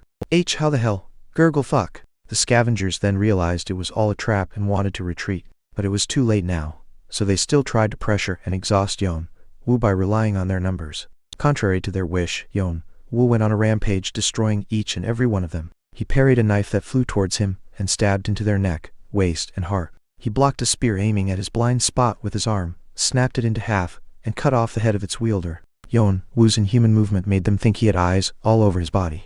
Every time the scavengers attacked Yeon-woo, he dodged all of their attacks and even launched counterattacks. And each time, the scavengers collapsed with their blood scattering all over the grass. They felt as if they had been possessed by a ghost. Run! They finally realized they had messed with the wrong guy and tried to make an escape. Swish! Puck. Yeon-woo threw a dagger towards the head of the first one to run away, and then quickly chased after the others. His speed was too fast and direction unpredictable, so they could do nothing but to hopelessly await their deaths. Fear had grabbed their ankles. Terror was slowly eating them up from the inside. The three of them had killed a total of 21 scavengers. It was more than he had expected. Khan asked Yeon-woo all of a sudden, "Why did you let them come here? The more tokens, the better." "Man, you are seriously out of your mind." Khan clicked his tongue lightly. He was saying that from the very beginning he had planned to lure them in order to kill them all in the same spot. Of course, there were also other players in Section E who used a similar strategy to Yeon-woo. These players specifically hunted down the scavengers by disguising themselves as lone stragglers. But even so, it was only possible when facing against small numbers. No one wanted to face over 20 scavengers moving together in an organized system. Even high rankers couldn't handle such overwhelming numbers of enemies. But Yeon-woo treated such things as nothing at all. Was it because he had trust in Khan and Doyle, or because he was confident in his own skills? Or maybe it's both. Meanwhile, Yeon-woo had been looting tokens from the scavengers' bodies. 81? Seems like they've been in this business for quite a long time. Yeon-woo was dumbfounded by the number of tokens he had found in the scavengers' corpses. He had only found 5 tokens while searching around the forest with his senses strengthened, but they were carrying almost 100 with them. Even with that number, the underlings only carried 1 or 2, most of them were found on the ones who looked like the leaders. It's been a while since new players had entered Section E. That's probably what was left over after selling most of them. More than 1,000 people had been in this place, looking for tokens and fighting for them. 81 is a small number compared to that. Doyle provided an explanation with a smile on his face. But that's only possible because they were scavengers. Most players probably have 10 tokens or less. The rich get richer, the poor get poorer. That's correct. Yeon-woo thought it made sense. Section E had a type of a winner-takes-all system. The strong player minority would take tokens from the weak player majority. Weak players had no choice but to give up their tokens to survive. Even if they made up for the loss, eventually they would get stolen again. They might even be enslaved and made to hand in the tokens they find. Whatever they may do, the strong can sit still and pile up tokens at a rapid pace. On the other hand, the weak would be always short on tokens. That was the reason why there was a huge gap between high rankers and the other players. Yeon-woo also knew about this system and was waiting for the scavengers to come. Anyway, collect as many tokens as you can. They'll be used to gain karma, as well as to purchase items from the mysterious merchant. Top-ranked players usually don't go straight to Section F even if they have the 99 tokens required. They will try to hoard as many as they can. Yeon-woo nodded along. Come to think of it, was it at the end of Section E where I can meet the mysterious merchant again? Yeon-woo recalled his brother's diary. He didn't think much of it because he didn't have anything to buy from the mysterious merchant. But it wouldn't harm to keep it in mind. Oh, by the way, you can have all the tokens. Yeon-woo looked back at Doyle at the unexpected remark. 81 tokens were quite a lot to just give away. He didn't understand why. Doyle smiled and said, "We didn't pay you front money when we made the deal, did we? Think of it as a down payment." "What about Khan? He's really simple, you know. He'll do whatever I ask him to, so don't worry. You two also need karma." "Haha! Are you worried about us? We surely have enough for ourselves, so really, it's okay." "Well then, thank you kindly." There was no reason to turn down their favor. Yeon-woo put the tokens inside a pouch he made from weaving the hide of the trolls. He had too many tokens, so he didn't dare to swallow them anymore. This is easier than expected. Yeon-woo couldn't get rid of the idea that it was too easy. If he tried a little harder, he could move on to Section F. Of course he wasn't going to actually do that. There was nothing major in Section F that would allow him to gather much karma. Section E was virtually the last place he could collect karma in large quantities. What's more, that guy will show up here too. The one that Yeon-woo had in his mind even before he entered the tutorial. The one that only appeared at this specific time period. He had to kill it before going to the next section. That will significantly increase my magic power. Then, I will be able to complete the succession process. If it was a solid vessel that Yeon-woo had acquired in Section B, what was left to be obtained in Section E was the content to fill up the vessel. Yeon-woo licked his lower lip. Once we kill the Lizardman King, I'll have to head straight to kill that guy. He already had his plan mapped out in his mind. The following day, Yeon-woo's party was able to reach their destination, the northern swamp. It was very hard to move their feet as the swamp was full of soft mud. Their feet sank deep into the swamp with every step they took, and it was getting deeper as they moved inward. At some point, they had to climb up a tree and jump from tree to move around. During the meantime, they had several fights whenever they came across a lizardman settlement. Lizardmen are reptilian monsters with the ability to walk upright. These monsters have knowledge of wielding swords and possess high intelligence. They even know how to hunt. They would attack with a hit and run style in order to exhaust the intruders as much as possible, before launching a final attack where they'd usually all jump in at once. However, it did not work against Yeon-woo's party at all. They showed no signs of fatigue even after a series of battles. They just wiped out every single lizardman they saw. And Yeon-woo even looted materials from the monsters' carcasses. What else are you going to take this time? Their eyes. Lizardmen's eyeballs are a very useful item for making artifacts with certain buffs. Yeah, of course. Well, there are bodies lying everywhere around here, so go ahead. Help yourself. Khan shook his head in disgust, and once Yeon-woo started to cut off the spikes on their tails, he no longer spoke a word. I need their eyes to forge the artifact. Jige's eyes. It was an artifact named after a giant that's said to have hundreds of arms and thousands of eyes. Yeon-woo swore to himself that he would get his hands on that artifact one day, and continued to move on. Meanwhile, thanks to his steady search, he now had 89 tokens in his possession, and only after destroying a couple of settlements, they were finally able to reach Hargan's lair. However, wait, is this? Yeah. Looks like they already had some guests. Doyle looked at Khan with a worried look. Khan nodded gravely. Yeon-woo also narrowed his brows. There were bloodstains and other traces of battle along the way leading to Hargan's lair. They were traces of other players. Chapter 24. Deal 4. It hasn't been long since the battle took place. Yeon-woo leaned down and touched the bloodstained soil with his hands. He also checked the traces left on trees and rocks. Anyone could tell he knew what he was doing. 5 hours? No, it was about 6 hours ago. 6 hours, Khan muttered in a small voice. Doyle asked Yeon-woo with a worried look. These people, did they succeed? Hidden pieces were supposed to be literally hidden. They were valuable only when kept hidden. They played a role in raising players' morale and encouraging them to stay focused without falling behind. So hidden pieces in the tutorial never occurred again in the same round once they were cleared. Then what would happen if the other players had already cleared Hargan's lair? For Khan and Doyle, who needed Hargan's crown, it would be a tremendous loss. Also, even though Khan and Doyle hadn't told Yeon-woo yet, it wasn't just the crown that they needed. There was something else they wanted to obtain using the crown. It was an essential element for the two, who were plotting something big. Therefore, the interference of other players wasn't good news. But Yeon-woo stood up. He further examined the traces and gave them a reassuring answer. No, there are only traces leading inside, but there are no signs of people coming out. And apparently the people who came here didn't come in search of Hargan's lair. What? What do you mean? Look here. Yeon-woo pointed towards a deep trench on the ground. It's a trail of something heavy being dragged through the ground. That must be the players' bodies. I think the lizardmen used some kind of bait and lured them here. And then? Nobody knows. Khan and Doyle couldn't help but frown. Although Yeon-woo hadn't said anything, they could imagine what had happened to them. Monsters weren't always the prey. There were times when monsters themselves became the hunters and preyed on players. For them, this place was their home. They knew the local geography better than players. Of course, there would be traps lying around. Yeon-woo presumed this had something to do with those traps. Goddamn sons of bitches. Fortunately for Yeon-woo, Khan only spat out some curses and didn't seem to want to intervene in this matter. I thought he was just naive, but he can keep his cool when necessary. Yeon-woo nodded quietly. If Khan had lost his judgment out of simple emotions, Yeon-woo had planned to return the tokens and just leave. But Khan must have been acting calm to set an example as Doyle's senior. Then Yeon-woo noticed that Doyle, who usually had good control over his feelings, had a grim expression on his face. Doyle noticed Yeon-woo's gaze and put on his usual smile. He looked at Yeon-woo and raised his brows, as if asking if there was something wrong with him. Yeon-woo knitted his eyebrows, but soon shook his head. He remained silent. Just then, it is really irritating to just let it go, but we can't afford to over-exert ourselves. So Kane. Yeon-woo turned his head as he heard his codename. Yes, we haven't told you anything about this place yet, have we? Yeon-woo quietly nodded his head. Up till now, he had been pretending not to know, so now he had to keep pretending.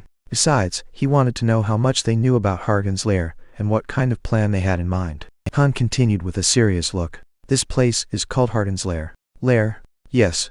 You remember the lizardman we've been dealing with on our way here, right? Hargan is a leader? Chief among all chiefs? A king? Well, he is something like that. And this is where he is. Sounds like he's strong. Yeah, definitely. Us two together probably can't kill him either. A dungeon with a boss monster that the 3rd and 11th rankers could not kill. Yeon-woo then asked a question. Even with me? That's a different story, but it's still gonna be tough. There's also a female one inside the lair. That one's the real deal. As expected, Khan and Doyle seemed to have accurate information about Hargan's lair. There's one thing for sure. No matter how hard we try, the 3 of us can't kill both bosses. We'll die in vain. Then, what's our plan? Theft. Theft? Yes. Khan nodded with a serious look. The male one is outside the lair, and the female one is inside. While I deal with the male one, you will have to distract the female one. Then Doyle will take the crown from her head. And then? We'll make a run for it. Khan snickered as if Yeon-woo Yeon-woo was asking something obvious. As I said, the female one is ridiculously strong. You cannot kill her on your own, so don't you ever fight her head on, you just have to get her aggro. Understood. Yeon-woo gave him a nod. Khan stared at Yeon-woo in surprise. How are you taking this so calmly? That was our deal, wasn't it? Khan's face turned red as he scratched his cheek. Well, you know, I'm telling you to take the hardest role in our plan. I thought you'd say you want to take the male one. I know you're afraid that I might run away if things go wrong. Don't worry, I don't make promises I can't keep. But if we are planning on running away, I must ask you something else in return for our deal. Khan smiled broadly. You bet we will. Man, I'm such a good judge of character. I knew you'd figure out your job and help us. Yeon-woo still found him bothersome, and let out a snort with his arms crossed. Yeon-woo had been executing his duties in the battlefield of Africa. This was nothing different from that. The only difference was that he used to be a soldier, who was simply driven by orders from his superiors. But now he was more like a mercenary, who was driven by money. He started. Khan drew his sword from his waist. Swing the sunlight reflected on the blade produced an ominous red gloss. Yeon-woo's party moved forward while maintaining an arrowhead formation with Khan at the front. Soon after, you have entered a field. You have found the hidden piece, Hargan's lair. You have acquired 500 karma. Rustle as a bush stirred. A lizardman patrolling the lair suddenly shouted out loud. Look to success. Humans. There are humans here. From then on, Yeon-woo's party started running through the field. Hargan was the king of the lizardmen. Of course, if there was a king, there also had to be lots and lots of royal guards protecting their king. Every single one of the lizardmen gathered in this place were among the greatest warriors their species had to offer. The lizardmen that were standing in front of their party could not be compared to the ones they had met on their way here. Clang clang as they traversed through a horde of lizardmen, the male lizardman king, Hargan, made his appearance, and let out a deafening roar. Heck! Humans! You dare enter my lair? You must die. The average lizardman was about 2 meters tall, but Hargan was about twice as big. His scales glimmered blue, and his scimitar was drenched in blood. His monstrous roar exuded an overwhelming aura. A hidden boss monster, Hargan the Lizardman King, has emerged. Hidden quest, the King of Lizardmen content. In Section E, there are 5 kings that rule over the forest. Hargan is the king of the lizardmen, who owns the northern swamp. Defeat all his guards and slay Hargan the Lizardman King. Rewards, Hargan's crown, blue scale scimitar, ownership of the lair. Har, Orwa, what a monster it is. Yeon-woo frowned at Hargan, who greatly affected his senses simply by spreading out his presence. The quest window also showed up, but he didn't pay any attention to it. Wow, he's gigantic. He had never experienced such enormous pressure. He hadn't felt like this even when he had first entered the tutorial. It was close to the fear he had felt when he was brought to the battlefield in Africa for the first time. The boiling tension made his right hand holding the dagger to be soaked in sweat. There was a fair amount of distance between Yeon-woo and Hargan, but to him, it felt certainly very close. Because we stumbled upon this lair by pure coincidence, we were so nervous when we first faced Hargan.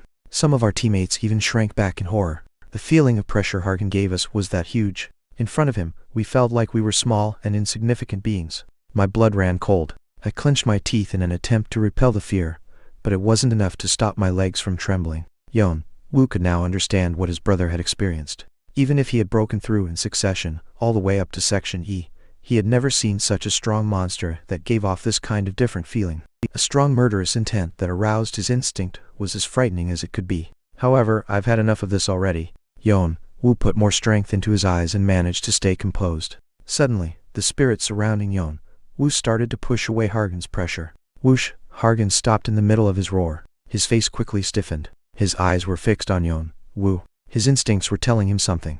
Out of all the players he had met, the guy with the white mask was a true warrior who must have honed his murderous aura while wandering around many battlefields. I will kill you, human. Hargan tightened his grip on the scimitar and jumped at Yeon-woo.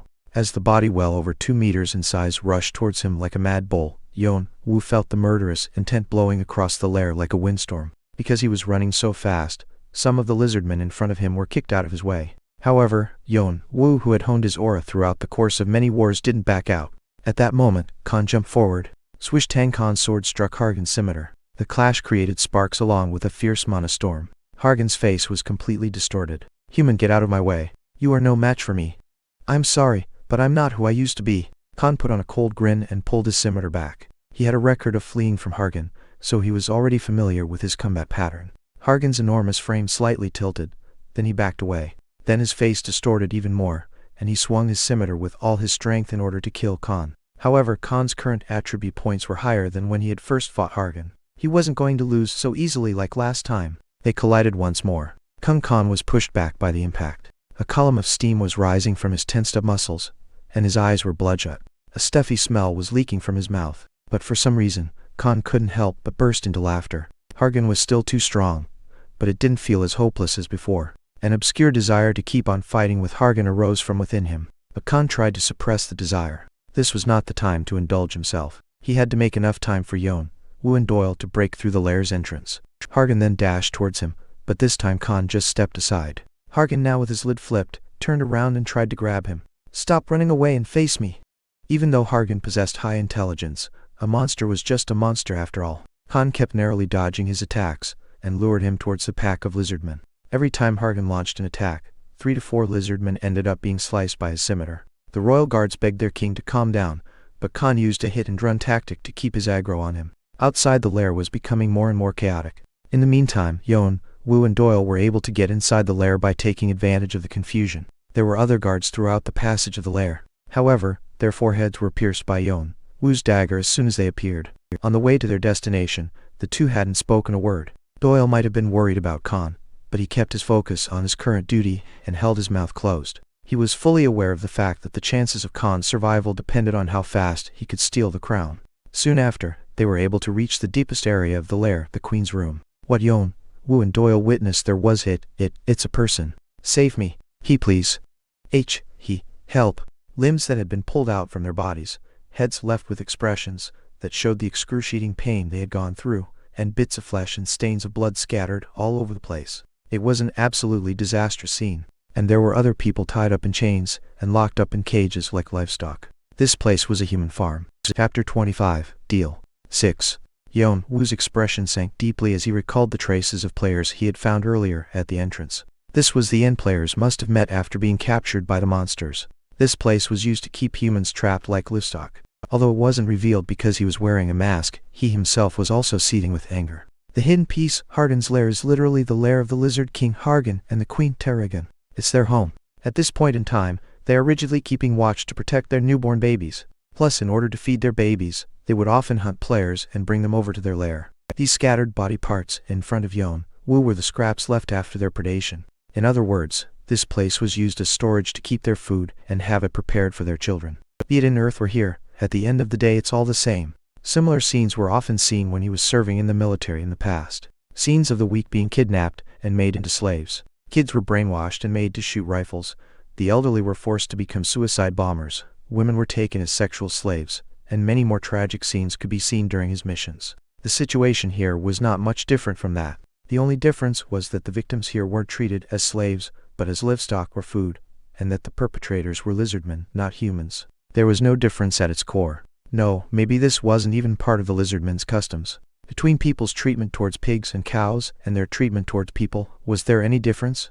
The people were yelling for help, but if looked from another angle, they were just like cows tearing up before being dragged into a slaughterhouse. Yeon-woo calmly sorted out the situation. "We waste our time rescuing them. We won't have enough time to take the crown from the female." Most importantly, the players here had brought this crisis to themselves. The strong survive, and the weak perish. This was common sense in the tower. Those people had failed to realize their limits and participated in the trials in hope of becoming gods. Their actions were merely a thoughtless act of bravado. The queen could show up anytime soon. "I'll go find her, so you should go hide yourself." But when Yeon-woo took a glimpse at Doyle, he noticed Doyle was standing rooted to the spot. Yeon-woo then completely turned around, expecting the worst. As far as he was concerned, Doyle had always been reasonable, and he knew how to restrain himself, except for that one moment when he saw the traces of players being attacked. And sure enough, his expression was now stiff, and his clenched fist was quivering with anger. "Don't you get angry?" His teary eyes looked at Yeon-woo. "Angry? Yes, angry. How can you be so calm after seeing this?" Yeon-woo was a little disappointed. Doyle was just a kid after all. "I am also a person." "One wouldn't be a person if they didn't get mad at this." "Then why are you?" "But, if we save them, Khan will be in danger." Doyle was left in shock. Yeon-woo turned on his heel. "Don't forget, Khan is still fighting with Hargan at this very moment. He can't deal with Hargan alone, and the longer we stay here, the more dangerous it gets.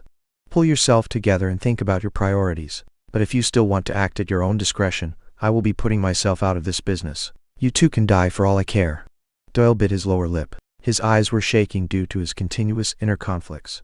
Yeon-woo squinted at Doyle. In his eyes, Doyle's agonized look overlapped with the image of his comrades back in the military. Does he have a trauma? It must be PTSD, post-traumatic stress disorder, PTSD for short. It is a mental health problem that can occur after witnessing or experiencing a traumatic event. Something from his past must be triggering his emotions. But Yeon-woo didn't know what Doyle had been through. What he could tell was that he had experienced something similar to this in the past, and that he was being hindered by that exact memory. After a short silence, Doyle slapped himself hard on the cheek with both hands, leaving a couple of red handprints on his pure white skin. His once furious-looking eyes were now filled with determination, as if he had made a firm resolve in his mind. Doyle soon looked up at Yeon-woo and apologized. "I'm sorry. I was being thoughtless." Yeon-woo realized that Doyle had suppressed his trauma and managed to prioritize Khan. Perhaps this would have a great impact on him, widening his view of the world in the future. "Let's get back to work. Khan is still waiting for us outside." When Doyle was about to move on, "Wait a second." Yeon-woo had another great idea. The reason why Hargan made this human farm was to feed their children. Then, they could also use that to their advantage. "Hold still. What's wrong?" "I've just come up with a good idea. Can I modify our plan a little bit? If it goes well, we can also save the people here." Doyle opened his eyes wide. Even though he had chosen Khan as his top priority, a part of him was still holding on to hope, and to his surprise, Yeon-woo was talking about a plan to save them all. Doyle's eyes glistened with curiosity. "I need you to summon the flame bugs you showed me last night." Under the mask, Yeon-woo let out a cold laugh. Queen Tarragon unleashed her boiling anger. "Humans! How dare humans enter my lair?" She swung her club and crushed the head of a lizardman in front of her. The royal guard who had only come to report was killed all of a sudden, but the other guards didn't try to stop Tarragon. Even Hargan couldn't do anything when she became hysterical. In times like this, they knew they had to leave her alone to avoid further damage. "My babies! They must have come after my babies." Tarragon had laid 14 eggs in total. From those, 3 of them weren't able to break out of their shells, and another 3 were eaten by other monsters outside the lair. Again, another 3 suffered from an unknown disease and eventually slowly met their deaths. For this reason, the 5 remaining hatchlings were so special to the couple that the lair had to be kept safe from any threat no matter the cost. But right now, she was told that humans came into their lair, not as the food tied in chains, but as intruders holding swords. They were the ones that had fled before. Tarragon raised herself with the blood-dripping club on her hand. You, protect my babies. Even if you die, protect my babies." Her obsession towards her hatchlings made her believe that the humans would go after them. If so, she, who was stronger than her husband, had to step up and fend off the intruders. The guards also knew about her obsession, so they positively answered. They knew that if her babies suffered the smallest wound, their heads would be the next ones to be crushed. Kung every time her 3-meter, all body moved, the floor shook violently. Just then, a figure suddenly appeared in front of Tarragon, blazing eyes underneath a white mask. It was Yeon-woo. He was holding a leather pouch with unknown contents in his right hand. "Human! I will kill you!" Tarragon roared at the human who dared to fearlessly show himself. Her ferocious roar rang throughout the entire lair. But Yeon-woo spoke to her with a smile on his face. "Hey, Lizard Queen. What? Do you like fireworks? What are you?" When she was about to stomp on Yeon-woo and his nonsense, Yeon-woo suddenly threw the leather pouch into the room where the hatchlings were. Tarragon felt a sense of crisis, quickly swung her club, and burst the pouch in midair. With a pop, the red powder came out of the pouch and spread like fog, obscuring Tarragon's sight. It was the powder made from the monsters he had endlessly hunted in the room of frost and flames. "Doyle!" On Yeon-woo's signal, Doyle, who was hiding in a corner, quickly commanded the flamebugs towards the powder. A wild explosion engulfed Tarragon. Whang swish! Yeon-woo and Doyle then quickly ran into the room. "Gua! You vermins!" From the spot where the explosion had swept through, Tarragon turned towards the room as she forcefully clove her way through the fire. One of her eyes was destroyed and her burnt skin was festering. She had serious injuries on the upper half of her body, but she couldn't just stand there crying in pain. Humans were after her babies. She had to go protect her babies. But when she rushed into the room, Yeon-woo and Doyle had already eliminated the guards, and each one of them was holding a hatchling. Yeon-woo, in particular, raised the one he was holding to give her a better view of what was going to happen next. And with a cold smile, he sliced its neck with his dagger. "Spurt, human! Huo! How dare you!" Madness took control over Tarragon's mind. As she lost her reason, she charged towards Yeon-woo like a bull. The only thing left in her head was the thought of tearing Yeon-woo to death.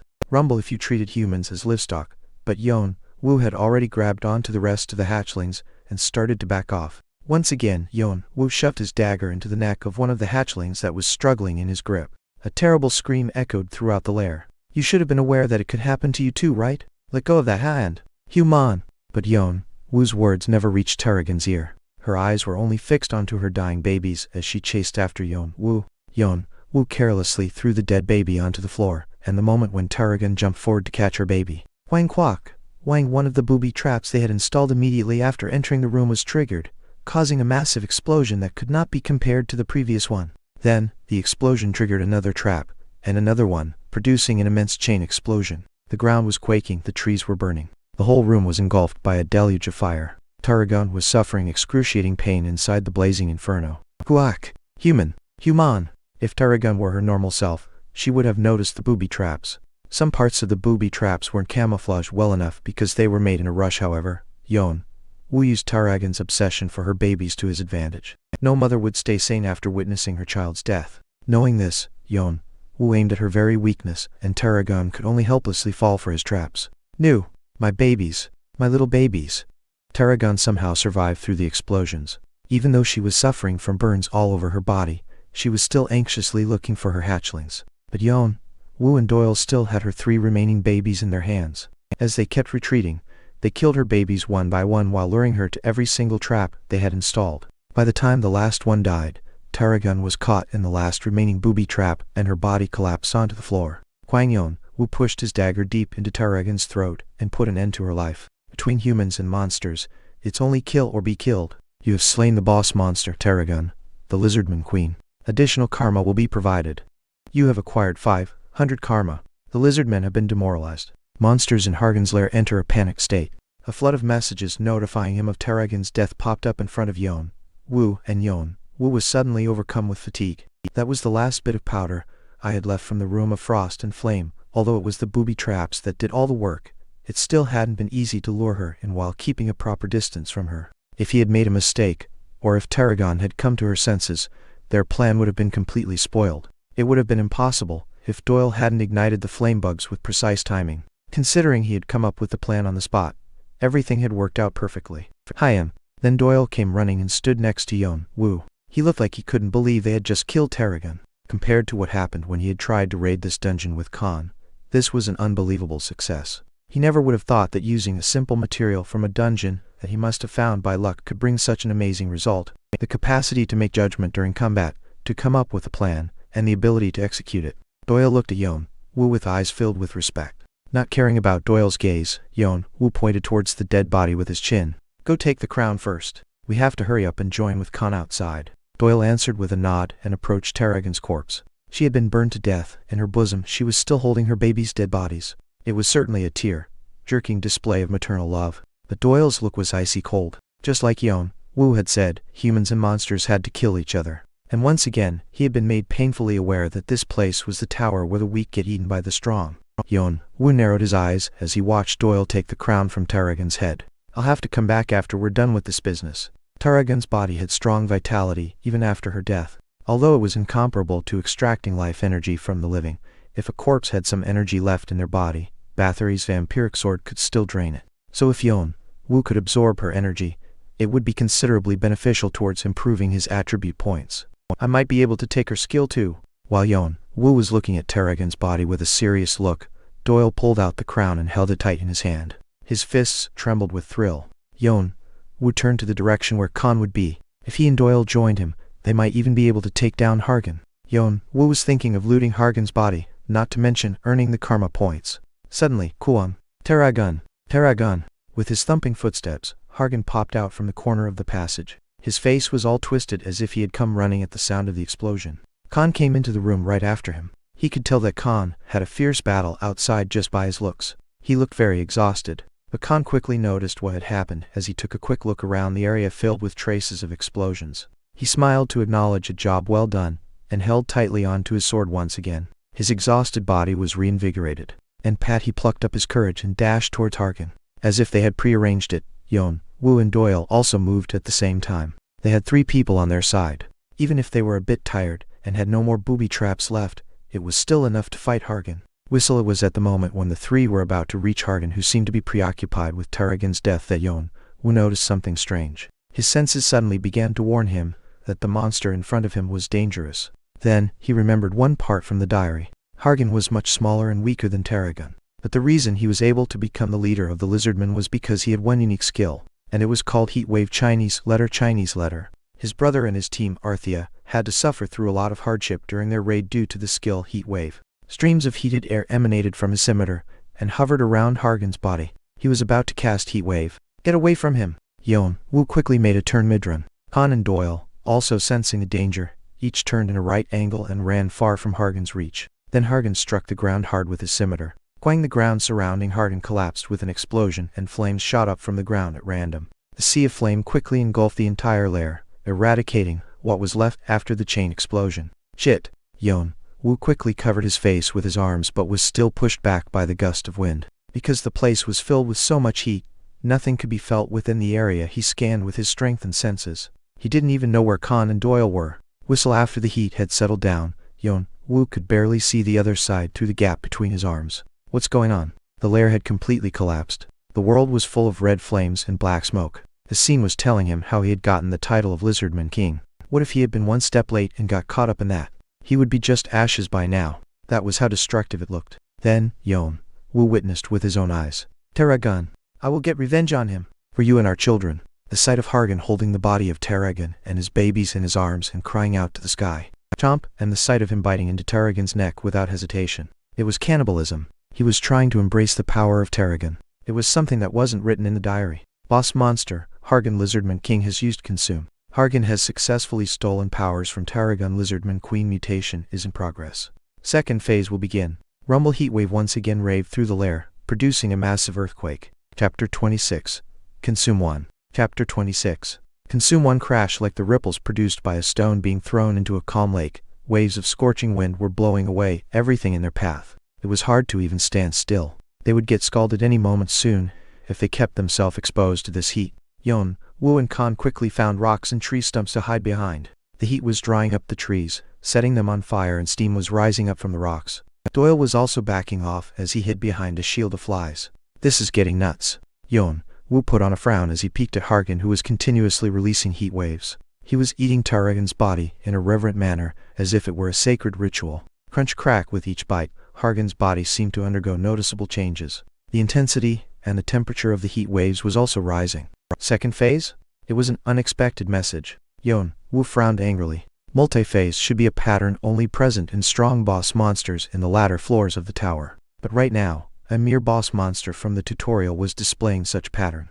Was his resentment that big? At that moment, Yeon-woo noticed Khan looking his way. He was asking him what was he going to do next. Their target, Hargan's crown, was already in Doyle's hand, so they could just escape the dungeon, although even that wouldn't be easy to do. He'll follow us no matter where we go. Besides, it won't be easy to run away from him because of the heat waves. Desertification was rapidly spreading throughout Hargan's lair, as well as the surrounding forest. The flying fire sparks landed on other pieces of parched wood, further spreading out the wildfire. In addition to that, the strong gusts of wind also impeded their escape. Khan was also knitting his brows. Perhaps he was thinking the same as Yeon-woo. He then looked at Yeon-woo, asking if he had any plan up his sleeve like the one he used when killing Taragon. Yeon-woo, however, shook his head as he could not come up with a way to overcome the crisis. No, he about to shook his head, but he paused. Something else suddenly occurred to him. It's either we do something about it, or we die. Then we have to, at least try it out. Yeon-woo's mind was quickly racing. Just when he was thinking of a way to communicate his idea. Hi, can you hear me?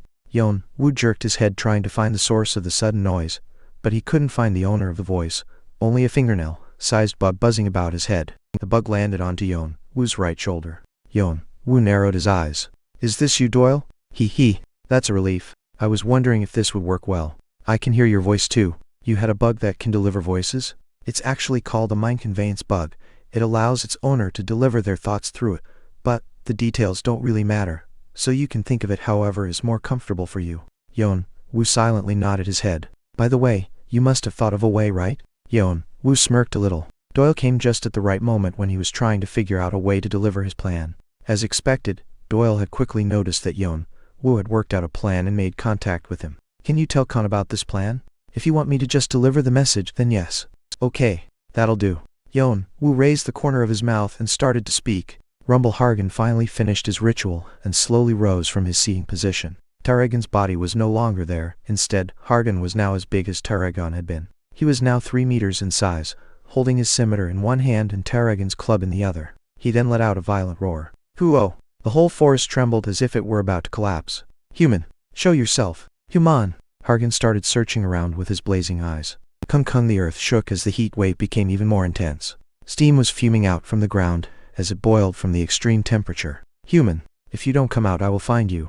Hargan grimaced and shifted his glare to one side. It was the place where the rubble left from the destroyed lair was scattered around, where the human had taken the lives of his precious wife and children. And when Hargan was about to rush towards the rubble, Yeon-woo suddenly came out from behind a rock. Standing on top of the rock, he stuck out his finger and made a beckoning gesture towards Hargan. Try me. I will kill you. Hargan kicked the ground with his feet. Quang with just one dash, Hargan propelled himself towards where Yeon-woo was standing. The earth was quaking, and the heat wave was blowing in all directions. Flames surged from beneath the ground, giving sense of oppression. His skin almost dried up and burned from the heat just by standing near him, but Yeon-woo only stood still at the spot despite the approaching heat. He just kept a close watch on Hargan with his eyes half open. In that instant, something very thin started weaving itself near his heart. For the first time, Mana was taking action on its own in order to protect its owner and invoke his skills. Sense strengthening combat will time around Yeon-woo slowed down. No, to be precise, his maximized concentration accelerated his thought process, making everything except for his own consciousness seem to slow down. Yeon-woo could now clearly examine both the appearance of incoming Hargan and the heat wave surrounding him. Normally, his brain would have been under serious pressure. However, the changes caused by Flame Heart and Frost Crest helped him endure the pain. Yeon-woo therefore cast another skill. The mana flowing inside his body gathered around his eyes. The pupils in his eyes transformed into vertical slits. Draconic eyes in a world brimming with flaws. Yeon-woo quickly glanced at his surroundings. Hargan, the heat waves, the flames, their contours were all fluctuating with flaws. With this sight burned into his eyes, Yeon-woo made his move. Quang Yeon-woo swiftly threw himself towards Hargan, a move that in the eyes of others could only be seen as an act of suicide. However, Yeon-woo sliced along the flaws displayed amid the flames as he clove through the heat wave. Soon, his slice formed a diagonal fault from one side of his field of sight to another, and the upper side segment seemed to slide down along it. Whoosh! The fire blocking Yeon-woo's way was suddenly put out. The heat wave was equally split in half and brushed past Yeon-woo. Quang, it was such an unbelievable spectacle even though it was happening right in front of their eyes. Human! Hargan dismissed this as a coincidence and kept swinging his scimitar ceaselessly. With every swing, pillars of flame gushed out from beneath and gales of heat waves swept the ground. Swish swish, however, Yeon-woo slashed a few times into their flaws and easily tore off the heat waves. This scene looked as if the flames were intentionally avoiding Yeon-woo. Eventually, Yeon-woo was able to reach Hargan and collided with him. Quang, after obtaining Targan's power, Hargan's strength was without a doubt destructive. The scimitar almost severed Yeon-woo in two pieces, but stopped right in front of Yeon-woo's brow. A tiny crack formed in the middle of the scimitar where it had clashed with Yeon-woo's dagger. It was the flaw. The dagger then started chiseling into the crack.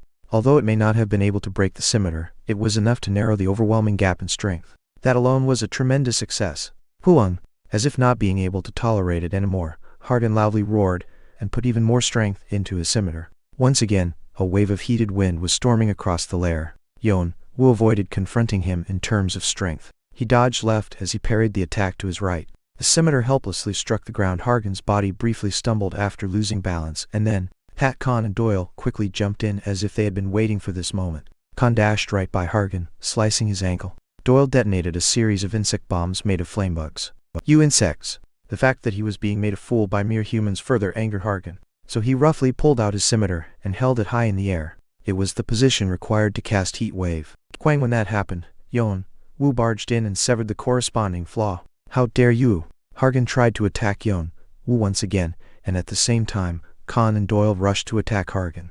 Quang, the three of them faced Hargan by continuously making use of this disruptive tactic. Whenever Yeon-woo interrupted a heat wave, Khan and Doyle would watch for a chance to attack, and when Hargan moved to catch the two, Yeon-woo would rush back from behind to grab his aggro. As a result, Hargan's aggro kept switching back and forth between the three of them as his skill kept getting interrupted mid-cast. And in the meantime, his wounds continued to accumulate, and he was quickly losing stamina. However, Yeon-woo's party couldn't put themselves at ease yet. If their control went off for even a bit, it would be over for them. They had to keep their heads straight until the end. Besides, their fatigue was also building up, and they had to cope with it with sheer mental strength. I will not forgive you. I have to avenge Tarragon. But at some point, Rumble Hargan's attacks began to slow down. The temperature around him also noticeably settled down. Avenge Tarragon. Have to avenge my babies. His voice also sounded weary. Just then, Yeon-woo moved. Now, Yeon-woo slid in between Hargan's legs and sliced his ankle, severing his artery. Hargan stumbled heavily due to the attack. If it hadn't been for their stream of continuous attacks, he would have been able to keep his balance and stand up immediately, but right now, Hargan was so exhausted that he barely managed to stand up after sticking his sword into the ground to support his body. In the meantime, Yeon-woo jumped on his shoulder and stretched out his left hand. Black energy clotted along his palm, thinly swung open side to side, revealing a series of serrated teeth. Yeon-woo then shoved them right into Hargan's neck, which by now was full of wounds. It was his fourth time using the skill during the fight with Hargan. Devour. Bathory's vampiric sword Kiak. The serrated teeth let out a terrible, nightmarish shriek. Let go. Let go. Hargan tried to struggle free, feeling that his soul was being torn apart. He shook his body violently in an effort to get rid of Yeon-woo, but Khan and Doyle took the chance to sever Hargan's wrist and stabbed other of his vital points in order to restrain his movement. You have absorbed vitality and energy. Your strength has increased by 3 points. Your dexterity has increased by 2 points. Bathory's vampiric sword skill proficiency has increased 5.4% thanks to the enormous amount of vitality Hargan had. Even though their tactic had tired him out, numerous messages were constantly filling up his retina. No matter what. I will kill you no matter what. But he realized the moment of death was upon him. Hargan poured out all his last remaining energy. The fire raged along his skin and soon engulfed Yeon-woo. Rush Kane. The intensity of the flames even made Khan and Doyle stop their attacks and fall back. They could only worriedly watch Yeon-woo, who was still stuck to Hargan. Despite the searing pain, Yeon-woo pushed the teeth deeper into Hargan's neck. He used the energy he extracted from him to heal himself and endure for longer. Then, finally, Hargan fell on one knee to the ground. He tried to stand up using his scimitar as a cane. It was the last bit of effort he could make. However, Yeon-woo's serrated teeth also completely swallowed such will. Hargan's hand slipped off the hilt, and he collapsed to the floor. I have to avenge Taragon. Avenge our babies. It was his last words before he finally closed his eyes. You have slain the second boss monster, Hargan Lizardman King. Additional karma will be provided according to your contribution to the raid. You have acquired 2,000 karma. Quest completed. You have made an achievement that is not easily accomplished. Additional karma will be provided. You have acquired 1,000 karma. You have acquired 500 additional karma. The messages popped up frantically. It was only then that Yeon-woo got off from Hargan's corpse, which had an appearance similar to that of a mummy. This is crazy. The world was spinning because of the intense heartburn and dizziness from the after effects of combining skills. The worst part was the burning pain in his eyes and brain due to the overload. Well, we still made it. The basis of his plan was Bathory's vampiric sword. The number 66 represented one of the best skills present in the tower, so Yeon-woo was hoping it would somehow help him kill Hargan. Fortunately for them, the plan did work out as he expected. If they had made any mistake, instead of Hargan's, it would be their bodies lying on the floor right now. Now that he was seeing the messages that informed him of the quest completion and the death of the boss monster, he was finally able to calm down. There was something else that made Yeon-woo happy the most. It was the message that popped up at the very last. Bathory's vampiric sword has extracted the essence from the target, successfully stealing a part of the target's skill. The skill Heat Wave has been created. Chapter 27. Consume 2. Chapter 27. Consume 2. The proficiency of Bathory's vampiric sword is too low. Adjusting the grade of obtain the skill. The skill Heat Wave has been modified to Flame Infusion. Flame Infusion rating. D+ proficiency. 0.0% description. Downgraded form of Hargan's Lizardman King innate skill, Heat Wave. Imbues the desired tool with fire. Fire of higher temperature can be created depending on the skill proficiency. Innate skill, and it's a buff skill? Yeon-woo clenched his fists as he checked the skill description. He felt as if the after effects of combining skills was being washed away. Even if it had been downgraded to a lower rating, it was still an innate skill from a boss monster. Innate skill. It was similar to a unique skill, but slightly different. They were both exclusive to specific beings only. Normally, no one except for the original owner could acquire such skill. Not only were they powerful, but they were also rare. However, unlike unique skills which were limited to players, innate skills belonged to boss monsters. This meant that, even if the boss monster with an innate skill died, it would appear once again, as the monster respawned in every round. This was also the reason for Hargan's appearance in this tutorial round, even though he had already been slain by his brother long time ago. So even though Heat Wave was Hargan's innate skill, it was also possible for other players to obtain it. But this was only in theory. Being present only in high-tier skills, the ability to extract skills wasn't commonly found in the tower, much less in the tutorial. In particular, Bathory's vampiric sword was at the top of such skills, so it was safe to assume that Yeon-woo Yeon-woo was the only one capable of stealing Hargan's skill at this stage. Because of the lack of skill proficiency, he didn't obtain Heat Wave as it was, but this was still a great achievement. He got his hands on a buff skill that can even infuse a tool with the fire property. An artifact's power will increase when imbued with certain properties. That's why artifacts with elemental buffs are usually traded at high prices. Now, Yeon-woo didn't need to find an artifact with elemental buffs. Furthermore, flame infusion could be used for various other purposes. Fire was a very offensively oriented and versatile element. I'll have to test it later. Yeon-woo slowly closed the skill window in a satisfied mood. While he was focused on his newly acquired skill, the after effects he was suffering from also ameliorated to a certain degree. He rose slowly from his seated position while trying to maintain balance. Seeing this, Khan and Doyle came to support him. Dude, your body. It wasn't easy for Khan to speak as he was too worried about Yeon-woo. Yeon-woo had directly faced Hargan's last heat wave. Several burn marks could be seen through his half-burnt clothes. His white mask was also distorted from the intense heat. Don't worry, I'm alright. It was hard to move, but it will get better over time. If he hadn't been able to heal his injuries with the energy drained by Bathory's vampiric sword, it would have been the end for him. But Yeon-woo waved his hand to express that he was fine. Let me check, man. Yeah, hi, Sit down for a moment in case you're hurt anywhere else. However, Khan and Doyle didn't take their worried looks off of him. They couldn't just leave him alone. Yeon-woo thought for a moment of how to get them off of him, and as he realized that there were still people locked up in the cages, he pointed towards the lair with his chin. I'm okay, I really don't need your help. But there are still people over there. Is it okay to leave them like that? They might be in danger because of the fire. Only then did Doyle remember the people still trapped in the human farm. He took Khan with him and hurried over to the cages. Yeon-woo was finally able to rest with his back against a half-burnt tree stump. Then he closed his eyes and immersed himself into meditation in order to completely alleviate the aftereffects. The slaves were successfully rescued. Fortunately, Hargan's heat wave did not reach the human farm. Perhaps because it was a place assigned to preserve food for the hatchlings, it seemed they had designed this space to suffer less damage from outside impact. Thank you very much.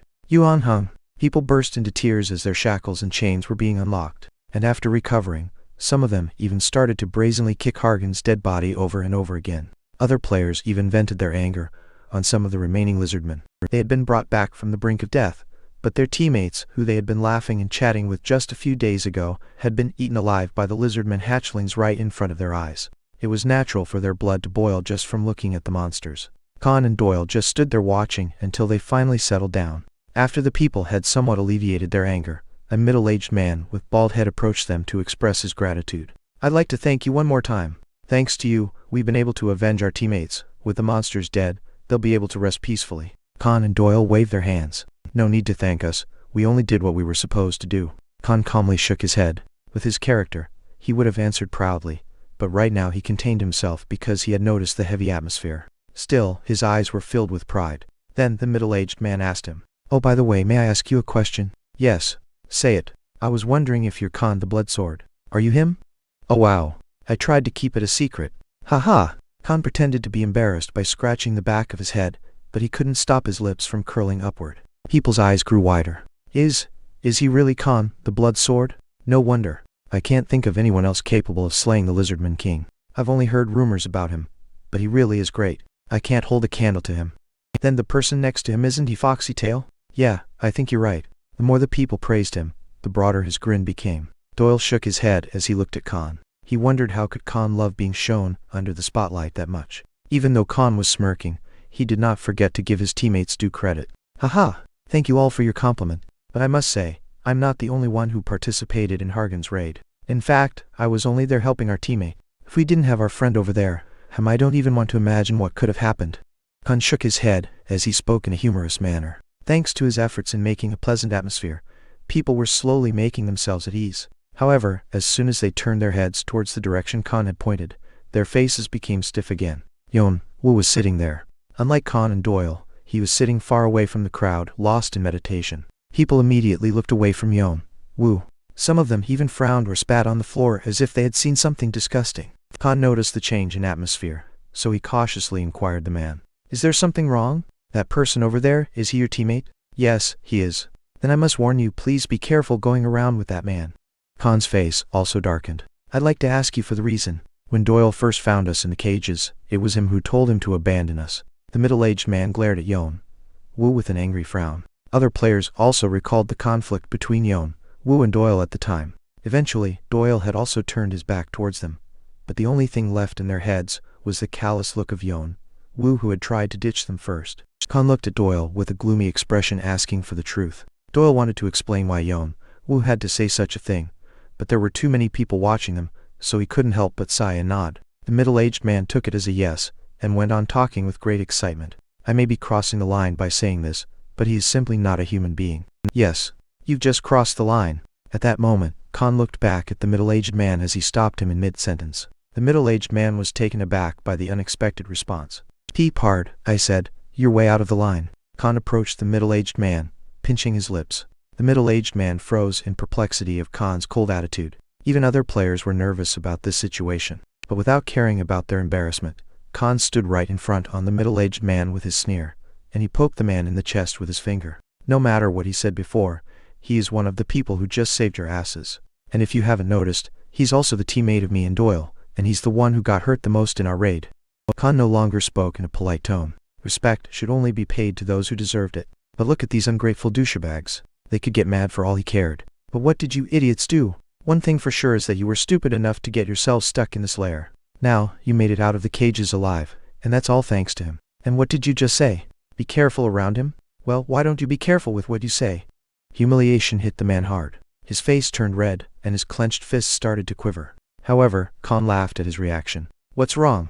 You want to punch me in the face? Go ahead, hit me. You were too scared to do anything in front of the Lizardman King, but now you're suddenly so brave 'cause we're players, right? Well, hurry up and punch me." Khan even stuck out his cheek outright. The middle-aged man's eyelids trembled. Then, he turned around to look for someone to help him. The people who had been trapped in the farm, and had promised to die together, were now looking away from him in fear of getting involved. No one tried to help the man. The middle-aged man finally realized his situation.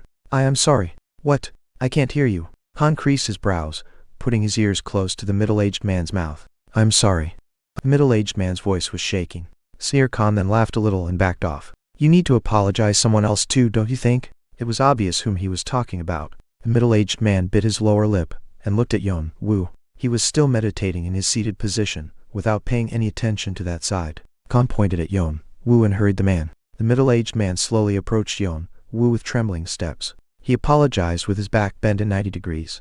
"I'm sorry, sir. Please forgive me for my slip of tongue." Yeon-woo didn't respond for a long time. As such, the middle-aged man couldn't straighten his back. Yeon-woo opened his eyes with irritation and gave him a little nod. Then he closed his eyes again. It was only then that the middle-aged man could raise his body. Players watching the scene kept their mouth closed. The strong and the weak. Such relationship was already showing here as well. The middle-aged man, Brent, returned to the crowd with his mouth shut. People began to shuffle away, afraid that he would talk to them. Soon, there was no one left around him. Brent bit his lips and searched for a place to sit down. Dirty traitors. Brent gritted his teeth. They used to cling to him when they were locked up by the Lizardmen. Whenever they needed anything, he would risk his life to get it from them. But now that he was in need, they all avoided him. He was feeling dirty and miserable. He resented Khan and Doyle for humiliating him simply because they had saved him. Also, he cursed the one who brought this problem onto him. Hi, I'm Nimwan. Just then, a skinny man approached Brand and carefully stood next to him. His name was Ethan. He had been following Brand the most, since he had been trapped in the human farm. When he had first met Ethan, he was one of those ordinary players who were brought to the farm with their teammates. One day, Brand found him on the verge of dying, so he stepped up and helped him. Since then, Ethan had started to follow him around, saying he'd serve him as a high-end nim. Brand also found him very smart and witty, so he decided to keep him company. But today, he was the first to avoid his gaze when he asked for help. "What is it?" Therefore, no good response came out of Brand's mouth. Noticing Brand's cold attitude, Ethan carefully opened his mouth. "I'm terribly sorry." "Sorry? That I wasn't there to support you. I hope you understand. You know about us, about how we survived through here." Brand glared at Ethan, but soon gave out a deep sigh. Ethan and his teammates were just like mayflies. They had been surviving from section to section by following behind the back of other skilled players. So, even if he wanted to blame Ethan, it would just be waste of his breath. He couldn't believe how they had even reached Section E with their trifling skills. But he was too fed up with him. He didn't want to talk to him anymore. "I don't know what you're trying to pull off right now, but just leave me alone." "Well, I don't mean you any harm, so please hear me out." Brent gave a fierce scowl at Ethan. He was already boiling with anger, and Ethan just had to come to get on his nerves. He felt an impulse to throw a rock at him, but Eden's sudden remark stopped Brent from taking action. "Hi on Nim, don't you need tokens or artifacts? Why, do you see, we've got a treasure trove over there, just waiting for us to crack it open. So, why don't we go and make a fortune?" In the direction where Ethan was pointing at, Bren saw Khan and Doyle walking up to Yeon-woo. One a more formal way of saying hi. Something like boss. Chapter 28. Consume 3. Tokens. Artifacts. For a brief moment, Bren thought that it was very tempting, but he soon came to his senses and shook the idea out of his head. Don't you dare try to trick me. What do you mean trick? We're doing this to survive. To survive. You want to survive by killing the people who saved our lives. Ethan was so frightened he jumped to his feet. We're not killing anyone. Who said we are? Pick a fight with them and we'll be lying dead on the floor. Then?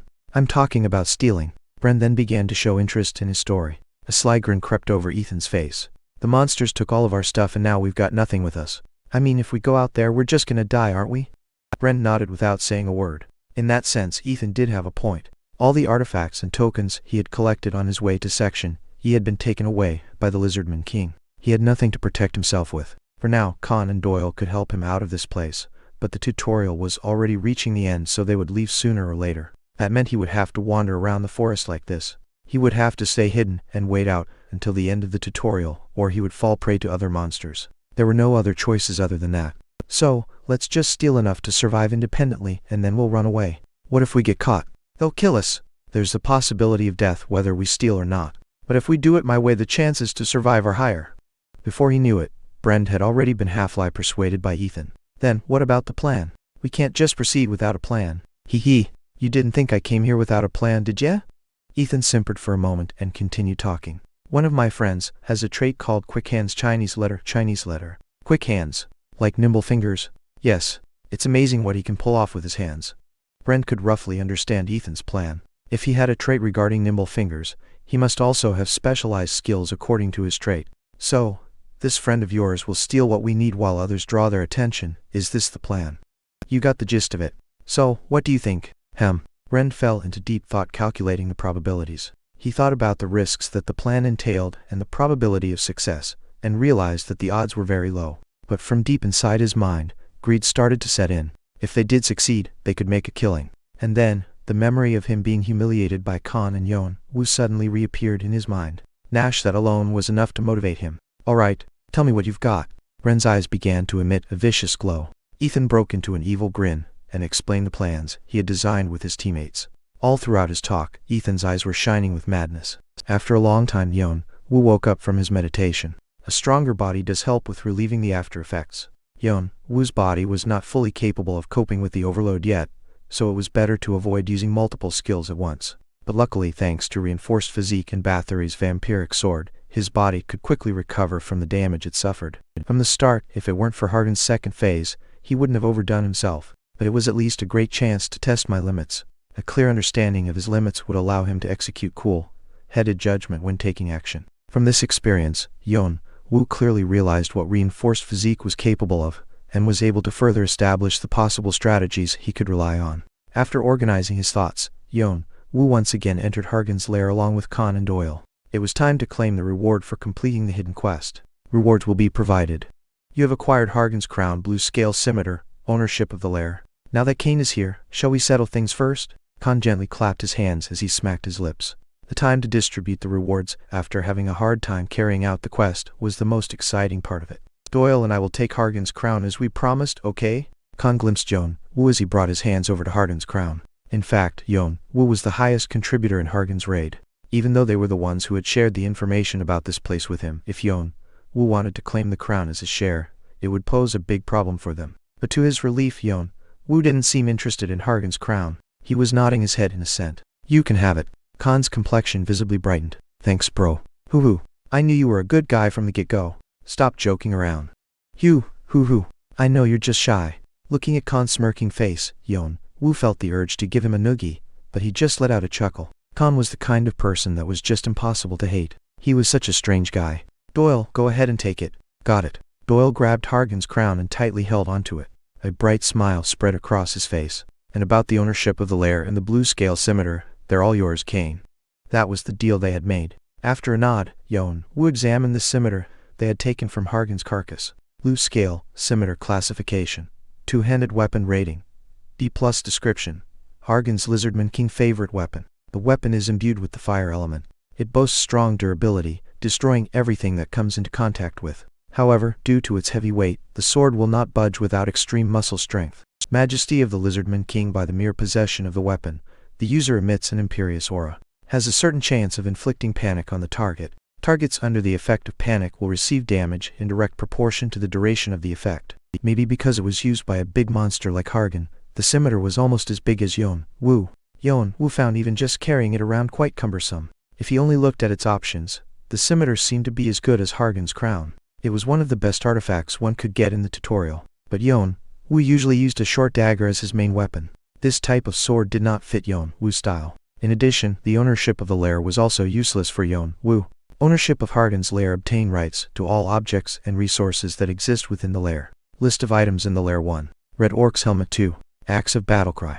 3. Hard Crystal X31. Yeon-woo scrutinized the listed items. Although most of the items had been damaged by Hargan's heat wave, there was still a considerable number of items left in the storage room. Among them, there were quite a few good items, but Khan and Doyle had no qualms about handing them over to Yeon-woo. Of course, the list also included items used by those who had been captured in the human farm. From a moral standpoint, the correct thing to do would be to give the items back to the original owners. However, the three of them didn't think of giving them back. There was an unspoken rule in the tower and the tutorial. No matter who the original owner of the item might have been, the items belonged to the ones who found them. But Yeon-woo didn't need these items either. Some of these artifacts might come in handy for now. Still, there are plenty of them inside the tower. But at least he found one thing worth taking. Karshana's dagger classification.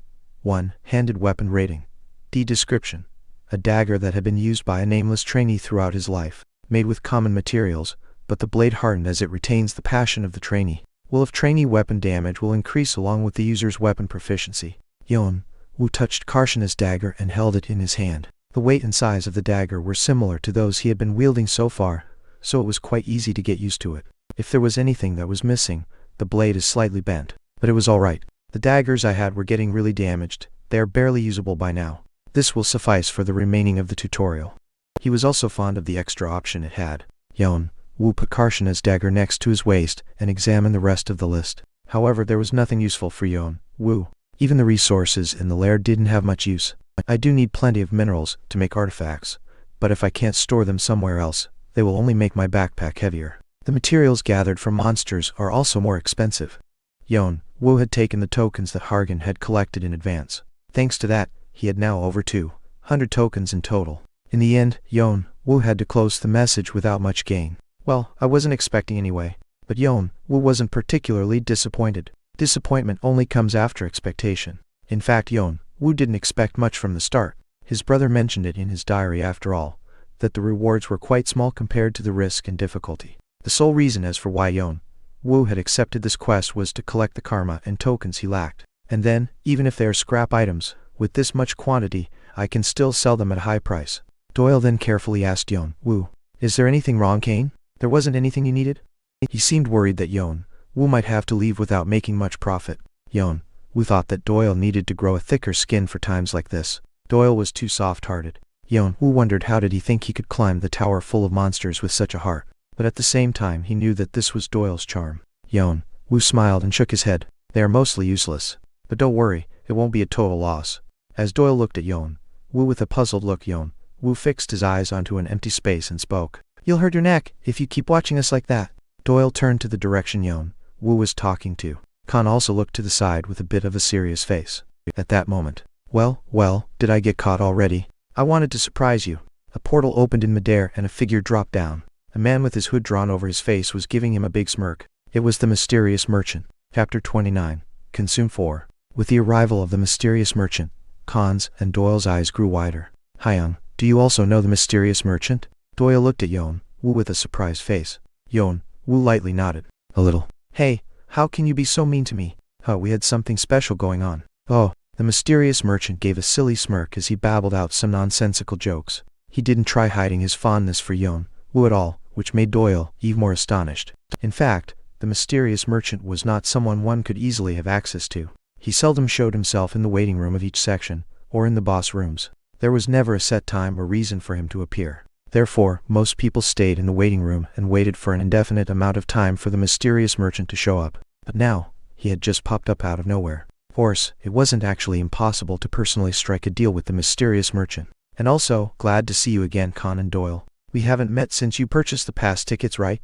The mysterious merchant then greeted Conan Doyle. Oh yeah. Con nodded with a sour face. He felt like he was getting a heartburn, just by recalling how he had paid with his attribute points to buy the tickets to go to Section B's waiting room. The methods one could use to befriend the mysterious merchant were very simple. One was to rank within the top 10 in the tutorial rankings. That was how Con had acquainted with the mysterious merchant. And the other was to be acknowledged by him. It seemed like Yeon-woo was one of those acknowledged people. Con thought it was understandable. Considering what Yeon-woo had shown him so far, there was no way the mysterious merchant or the guardian wouldn't pay attention to him. After the simple greeting, the mysterious merchant quickly turned to Yeon-woo. By the way, would you mind telling me how you noticed I was here? I was so confident that I was hitting pretty well. Conan Doyle nodded as well. The mysterious merchant was like the guardian. He belonged to the tower, so normal players couldn't notice their presence. However, Yeon-woo flatly replied, "It would be dumb of me not to notice you when you're staring at me like that."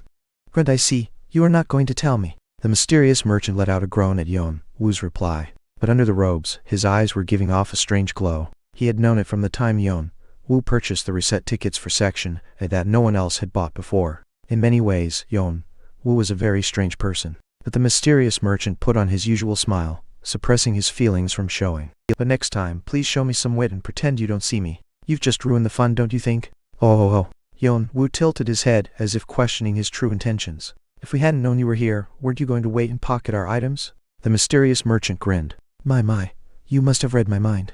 Yeon-woo shook his head as he looked at the mysterious merchant whose face was still filled with a smirk. If I were asked to name things one should never trust in the tower, the first thing would be the mysterious merchants. Contrary to what rumors say, that they don't come outside very often, they always keep a close watch on players, while hiding right next to them to pick up the items that they've missed or threw away. His brother said that the being that players should be wary against the most was the mysterious merchant. They would never get the short end of the stick. Rather, they would be happy to dig around in filth if they could find anything profitable inside. They always kept an eye on players, and secretly took things they abandoned and sold them at a high price.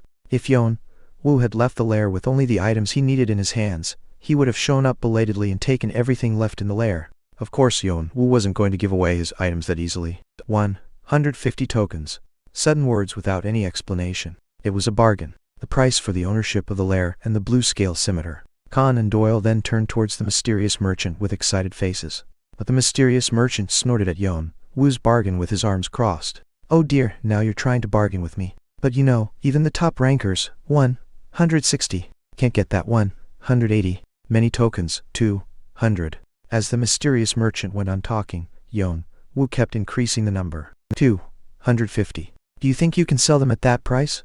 Really? 300. You better take my offer quickly. The more you hesitate, the higher the number will be." Then Yeon-woo raised the corners of his mouth. "And of course, if you don't accept it, I will blow up the entire lair, along with all the magic stones inside the lair." "Magic stones like those are pretty easy to get, I didn't know you could get magic stones with a purity of over 70 so easily." "Then I guess I'll have to blow them all up." For the first time, the mysterious merchant's expression became stiff. Yeon-woo saw through that, and that was exactly what he was aiming for. As such, his smile grew bigger. "As long as I'm not a fool, there's no way I can lose if I know exactly what my opponent is after." It was only much later that the question arose in my mind. Why did Hargan's lair quest give us so few rewards?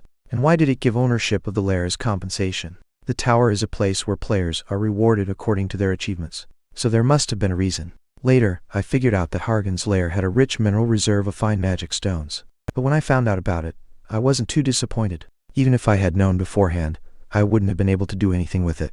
A magic stone was a basic medium to store and deliver mana. It was similar to an electrical conductor on Earth. The stones with higher purity were more efficient in transferring mana, so those with a purity of over 70 sold at a very high price.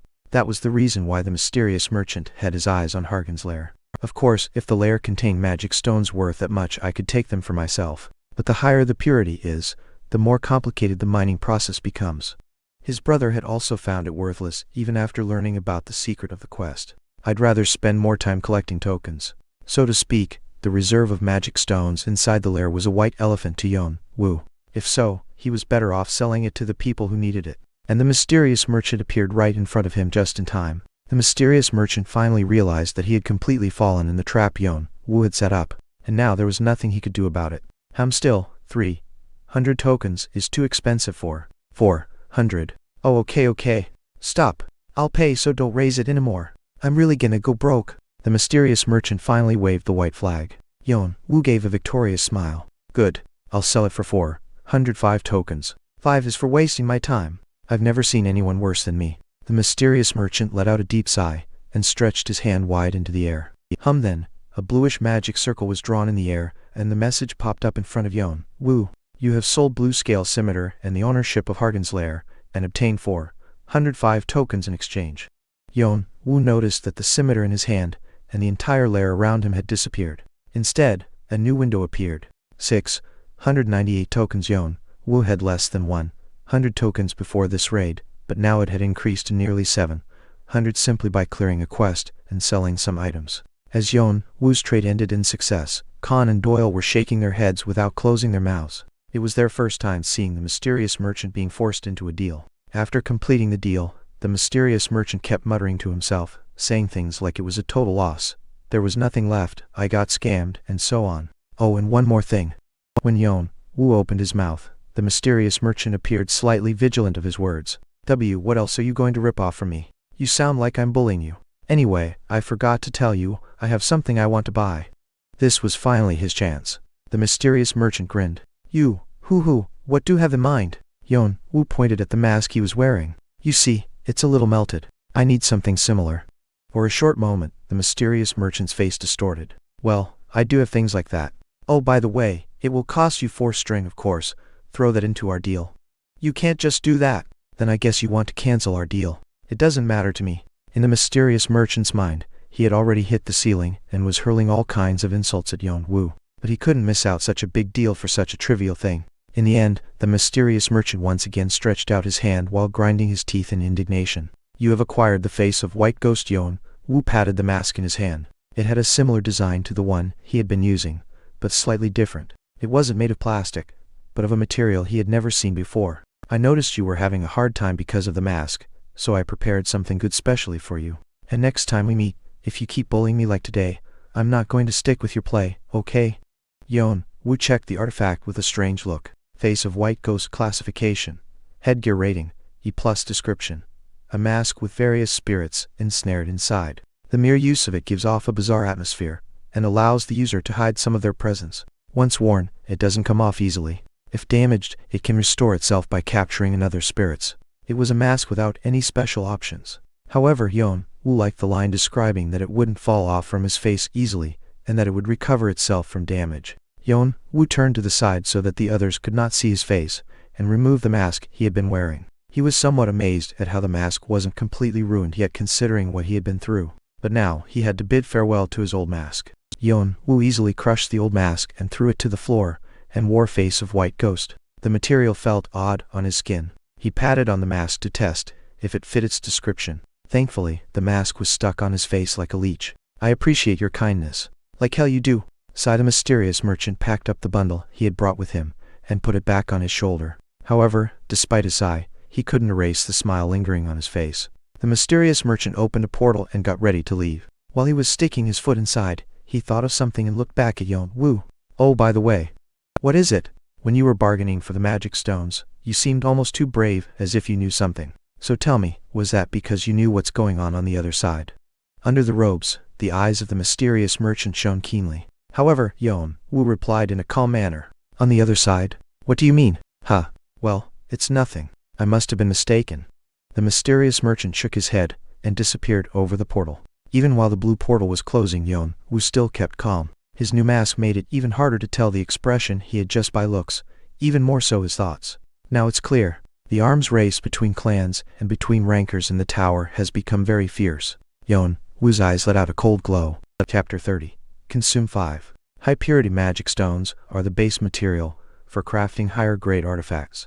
There's a limited number of buyers, so their price is usually constant. However, despite naming an exorbitant price, the mysterious merchant still purchased the stones. This meant that there must have been a sudden increase in demand for magic stones. The number of rankers couldn't have changed, so it could only lead to one conclusion. The only reason to mass-produce higher-grade artifacts. It must be a war. During the time when his brother was in the tower, Arthea had been targeted by numerous clans and rankers due to their rapid growth. Then their enemies formed an alliance, leading Arthea to its downfall. Now, it had been quite a long time since Arthea had disappeared. Their alliance had petered out, which resulted in confrontations between themselves. No major antagonism must have taken place yet. If it had, it would have affected the tutorial to some extent, but at least it was clear that some preparations were happening behind the scenes. This arms race was proof of it. That's right, they may have made a temporary alliance in order to face a common enemy, but peace will never be everlasting in a world full of wolves. Yeon-woo laughed happily at the fact that his prediction was coming true. The more they bite each other, the more vulnerable they'll become. But it's not the time yet. Yeon-woo wasn't even in the tower yet. It would take him a long time to finally bite into their necks. So his plans were still a long way off. Khan and Doyle were astonished at Yeon-woo's ability to haggle, and at the same time, they were so glad that all the troubles were finally over. With Hargan's crown in their hands, their efforts seemed to have paid off. They had even gone all the way back to Section B's waiting room just for this. And now, it was time to move on to the next stage. Khan and Doyle secretly exchanged glances with each other. They were already close enough to understand each other's feelings without having to talk. The mere glance was enough to exchange their thoughts. Khan came forward and asked Yeon-woo, "What are you going to do now?" "Do what?" Yeon-woo turned to look at Khan while fastening his dagger to his belt. "I'm talking about your schedule. What's your plan? You must have collected tons of tokens by now. Are you gonna go straight to Section F?"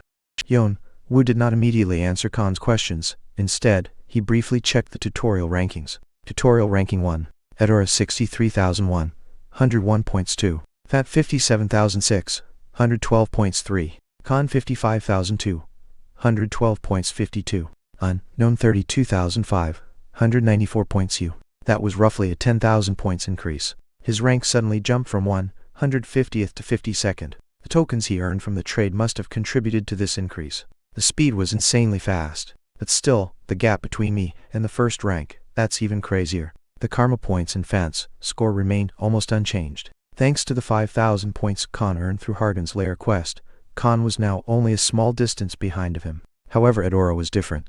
It wasn't sure if he had places to farm points, or if he was so determined to secure his spot, but he had also accumulated more than 6,000 points in this short period of time. However, Yeon-woo didn't think it was impossible to pull ahead of him. "I still have my ace in the hole, the guy that dwelled in Section E, the best hidden piece concealed in the tutorial." It was the target Yeon-woo had been aiming for from the very beginning. The time is now. The vessel was complete, and he had everything he needed. Yeon-woo was going to part ways with his party and head over there. Moreover, he had seen the pain his brother had gone through. Yeon-woo had a great distrust towards the concept of teams and clans, so he shook his head in denial. "No, I'm not going directly to Section F." Khan's complexion visibly brightened. "Then do you want to?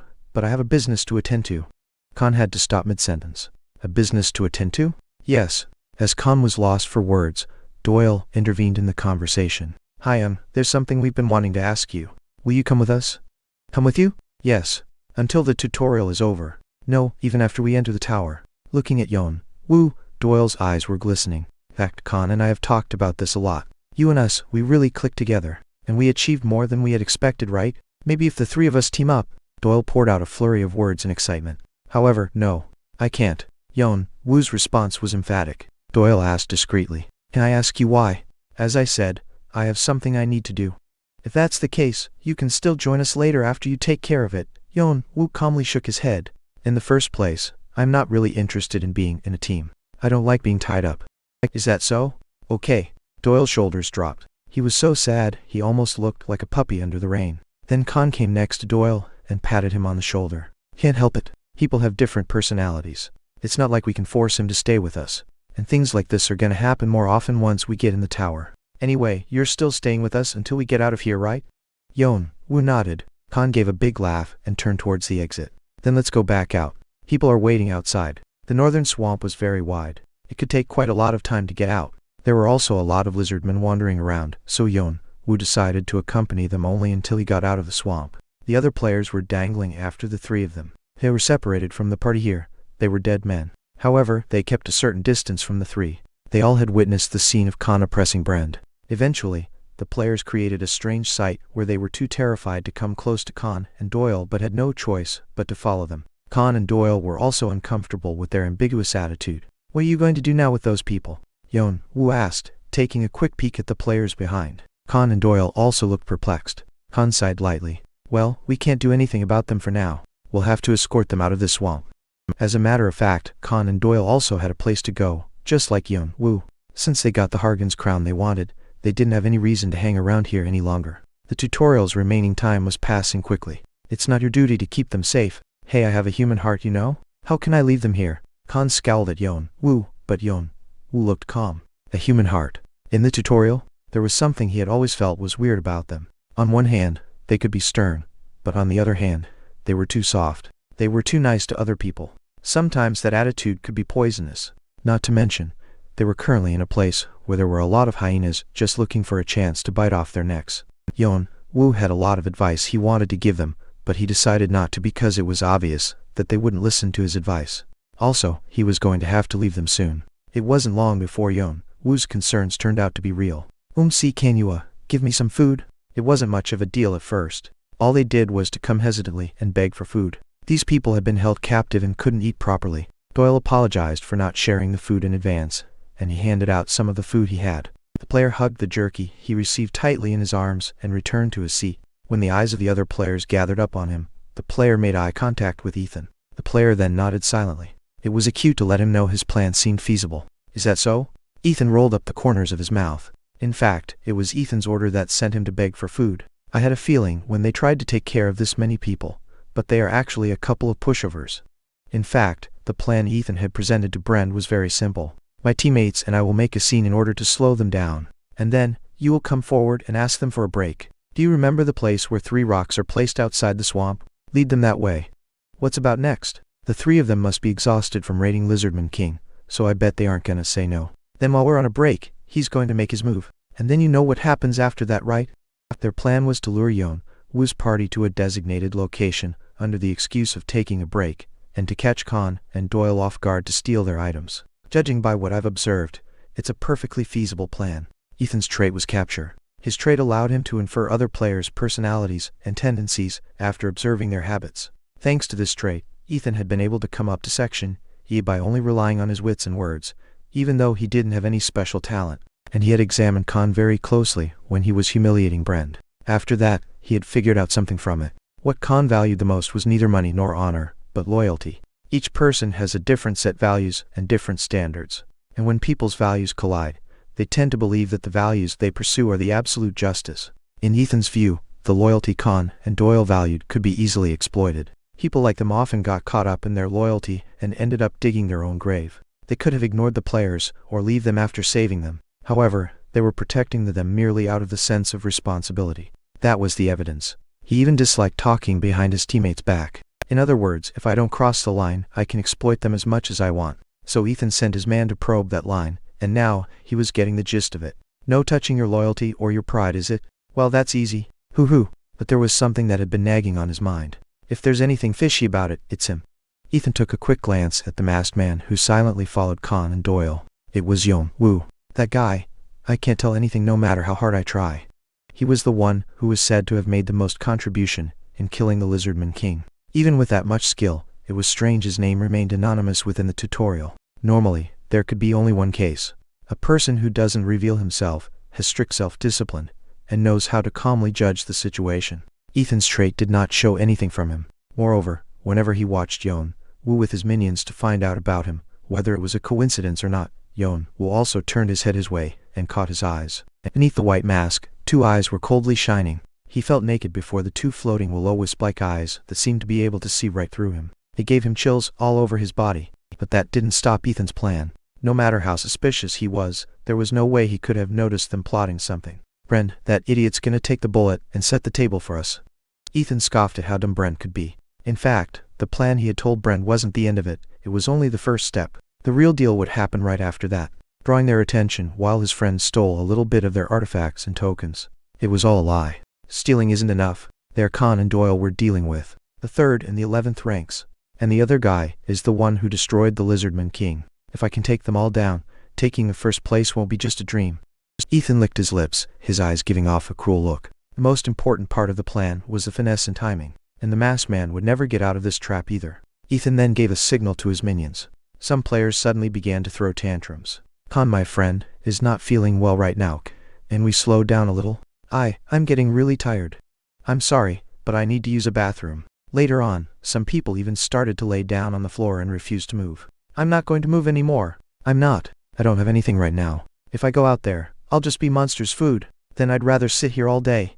Khan and Doyle were slightly annoyed. They had a long way to go, but these players were dragging their feet down. No, it wasn't just dragging them. It was almost as if they were intentionally blocking their way. They were now more like shackles instead of burdens. Doyle looked at Khan asking what should they do. Khan frowned and sighed briefly. It wasn't like he couldn't understand them feeling hopeless towards their future, but he couldn't just indulge all of them. He even thought that it might be better to give away some of his tokens and leave them here. It was at this moment now. Ethan immediately signaled Brend. Brend was the player who had taken the role of representing the others. If such a person stepped up and mediated, they might listen to him. Brend nodded and slowly approached Khan. Well, I think the long captivity had them mentally tired. I realize you are busy, but I'd really appreciate if we can take a break around here. Khan stopped walking and started to contemplate. Then he looked back at Doyle and Yeon-woo and asked for their opinions. Ethan, watching from behind, gave a wicked grin. Come on now. I've got lots of friends waiting for you to show up. It wasn't just a couple of players waiting in the vacant lot. Several troops with dozens of players in it. The scavengers were waiting inside. As soon as they entered the designated place, the traps would activate and Khan and the rest of the party would fall into their hands. The moment when he licked his lips with a surge of greed. Huh? Ethan noticed there was someone staring at him, so he turned towards the direction he felt the gaze coming from. And there, he found a couple of eyes curved upward underneath a white mask. Is he smiling? The moment when the thought came to his mind were bus. Ethan instinctively stepped backward. He didn't know how Yeon-woo had noticed him, but for now, he had to run away. However, swish, he saw something flashing right in front of him, and puck as he felt a stinging pain right in the middle of his forehead. The whole world turned red. Chapter 31. Consume 6. Ethan fell backwards as blood sprinkled out from his head. It happened in less than no time. What's going on? The players panicked over the sudden situation. Khan and Doyle, who had been talking to Brend, also hurriedly turned their eyes towards the scene. But regardless of the disturbance, Yeon-woo fixed his grasp on Karshana's dagger and dashed forward. His targets were the players Ethan kept close to himself. How the hell did he? They were surprised at the fact that their cover was blown, but at the same time, they dispersed in all directions in order to make their escape. How naive. Yeon-woo laughed at how the players were all running away after just a light push. In fact, Yeon-woo had noticed their plan not long after they started to execute it. He always kept his senses strengthened in a passive state. Thanks to this, he was able to detect even the slightest changes in his surroundings. Like this, if there was anything suspicious, his instincts would warn him immediately. And that was what happened this time. His senses had been capturing every movement of the players who were following Yeon-woo's party, even their words and their actions. And then his senses had caught Ethan. The look he had when he examined the three of them, the attitude he showed when he gave orders to some of the players, and the way he talked to Brend while avoiding other players' eyes. In his own conceit, he thought he was acting in secret. But foolishly enough, his actions were only raising Yeon-woo's suspicion. Since then, Yeon-woo had expanded his senses, just to be on the safe side. Then, he realized that an unidentified group of players was preparing for an ambush in a vacant lot not far away. That could only mean one thing. Scavengers. And that the players who they had thought to be Hargan's victims were actually more wicked than the lizardmen. So Yeon-woo eliminated Ethan as soon as he showed signs of taking action. I have to strike them first before they can make their move. Judging by the number of players hiding, there were more than the three of them could handle. It seemed like they have gathered all the scavengers around this region. He didn't know how Ethan gave signals to the other hiding scavengers, but he needed to kill them before they could prepare. In any case, despite their efforts to run away, they still hadn't escaped Yeon-woo's sensory area. In his running gait, Yeon-woo drew several daggers. Swish, and then he threw them in a fan shape. Puck, the fleeing scavengers fell flat on their faces with the daggers stuck in their heads or their backs. Only two of them, who were more skilled than the others, managed to deflect his daggers and run away. When Yeon-woo was about to chase after the scavengers, he missed. Dude, what the hell are you doing? Khan stood in his way with a startled look. In his eyes, it seemed like Yeon-woo was slaughtering innocent players all of a sudden. Yeon-woo replied with a callous voice. Stop acting like a fool and take a look around you. What are you talking about? If you still don't understand what's happening, then just shut your mouth and stay out of my way. With those words said, Yeon-woo quickly brushed past Khan's side. Swish. Khan tried to shout at him one more time, but soon realized something was wrong and took a quick look around. Doyle, who was already aware of the situation, was concentrating his mana onto his hand. Hyung, I wasn't expecting anything like this. Damn it. Khan creased his brows and drew a sword from his waist. Before he knew it, they had been surrounded by a group of players. Each of them took out a sword, or an axe from who knows where, emitting a murderous atmosphere. Brend was the only one who couldn't figure out the whole situation. He hammered over his words. What's going on? Where did you get those cuck? A player beside him, as if he didn't want to bother telling him, frowned at his question and chopped Bren's face off with his hatchet. You fell for our trap like an idiot. That's what's going on. Thu. This is why you were trapped in the human farm. Many normal players had already fallen dead after being attacked by the players who they had considered to be allies. Just like Bren, they were players who had not understood the quick turn of events. The remaining players were scavengers, talked among themselves. It was almost done though. How the hell did we get caught? How do you think we got caught? Obviously, it was Ethan, that stupid bastard, got caught. That idiot. Quit whining and get ready. These guys, they're dangerous. We'll have to hold out until they bring backup. Well, good thing one of them went after them. Hopefully, they will take care of that guy. These players were the ones who had killed Harden on his second phase. Facing such strong players, the scavengers had to enter the battle with complete concentration. But they didn't seem to think they were going to lose. Yeon-woo and others should already be tired from the big battle, and they would be far outnumbering Yeon-woo's party after their reinforcement joined them. They even had some top rankers on their side. Who the hell are these guys? Han gave an annoyed frown while he gathered up his mana. They must be the original owners of the human farm. Yeon-woo was able to extrapolate their identity as he closely followed them. Not all scavengers were mere looters. Some of them joined hands with monsters. As a bait, these scavengers pretend to be hurt and ask nearby players for help to lure them into the trap. When they succeed, they give the human meat to the monsters, and they take the artifacts and tokens for themselves. When we found out that the owners of a human farm providing human flesh to monsters were in fact human beings just like us, our team was furious at their vicious acts. And we swore to ourselves that we'd wipe those villains out of the tutorials and the tower. He said that the scavengers who provided human meat to monsters were known as the worst kind of scavengers that existed in the tutorial. But rooting these criminals out of the tutorial was a formidable task, because their organization not only was huge, but it also had the king of monsters watching their back. If they intended to hide, they could conceal themselves anywhere in Section E. So whenever they had pursuers, they called out monsters to fight off the players, and they themselves ran away to hide. Nevertheless, his brother and Arthea was relentless in their pursuit. In the end, they were able to wipe out all the scavengers and completely destroy the organization to prevent their resurgence. He had been able to rank second place thanks to the achievement he made at that time. It had been an audacious decision and a remarkable deed. Even after that, he checked the tutorial every once in a while to make sure crimes like the human farm could never recur. Supposedly, they were gone for good, because his brother said they never reappeared ever again. That was why Yeon-woo only kept it as a piece of information without worrying about it. You're back again. He didn't know whether they were copycats, or they were the remaining players who had remained hidden until Arthea was gone. But there were two things he could tell for sure. One was the fact that the same crime was happening right now, and the other was that they tried to corner him into their trap. The players who were originally trapped in the farm have probably already been killed. Yeon-woo shone coldly in his eyes. Although he had once made a cold-hearted decision back when he had found the human farm, he was still a human just like anyone else. The idea of selling his own kind to monsters was just utterly incomprehensible. They even tried to make the most of it by leaving their ally, Hargan, to die. They're not someone I can take lightly. Before they can notice the situation here, I'll have to counter-ambush them and get rid of them as soon as possible.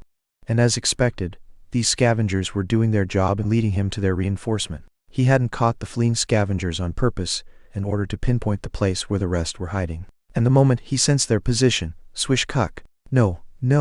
Yeon-woo threw daggers at the now useless players before plunging into the grassy field. They should be showing up any time now. Why aren't they come, cuck?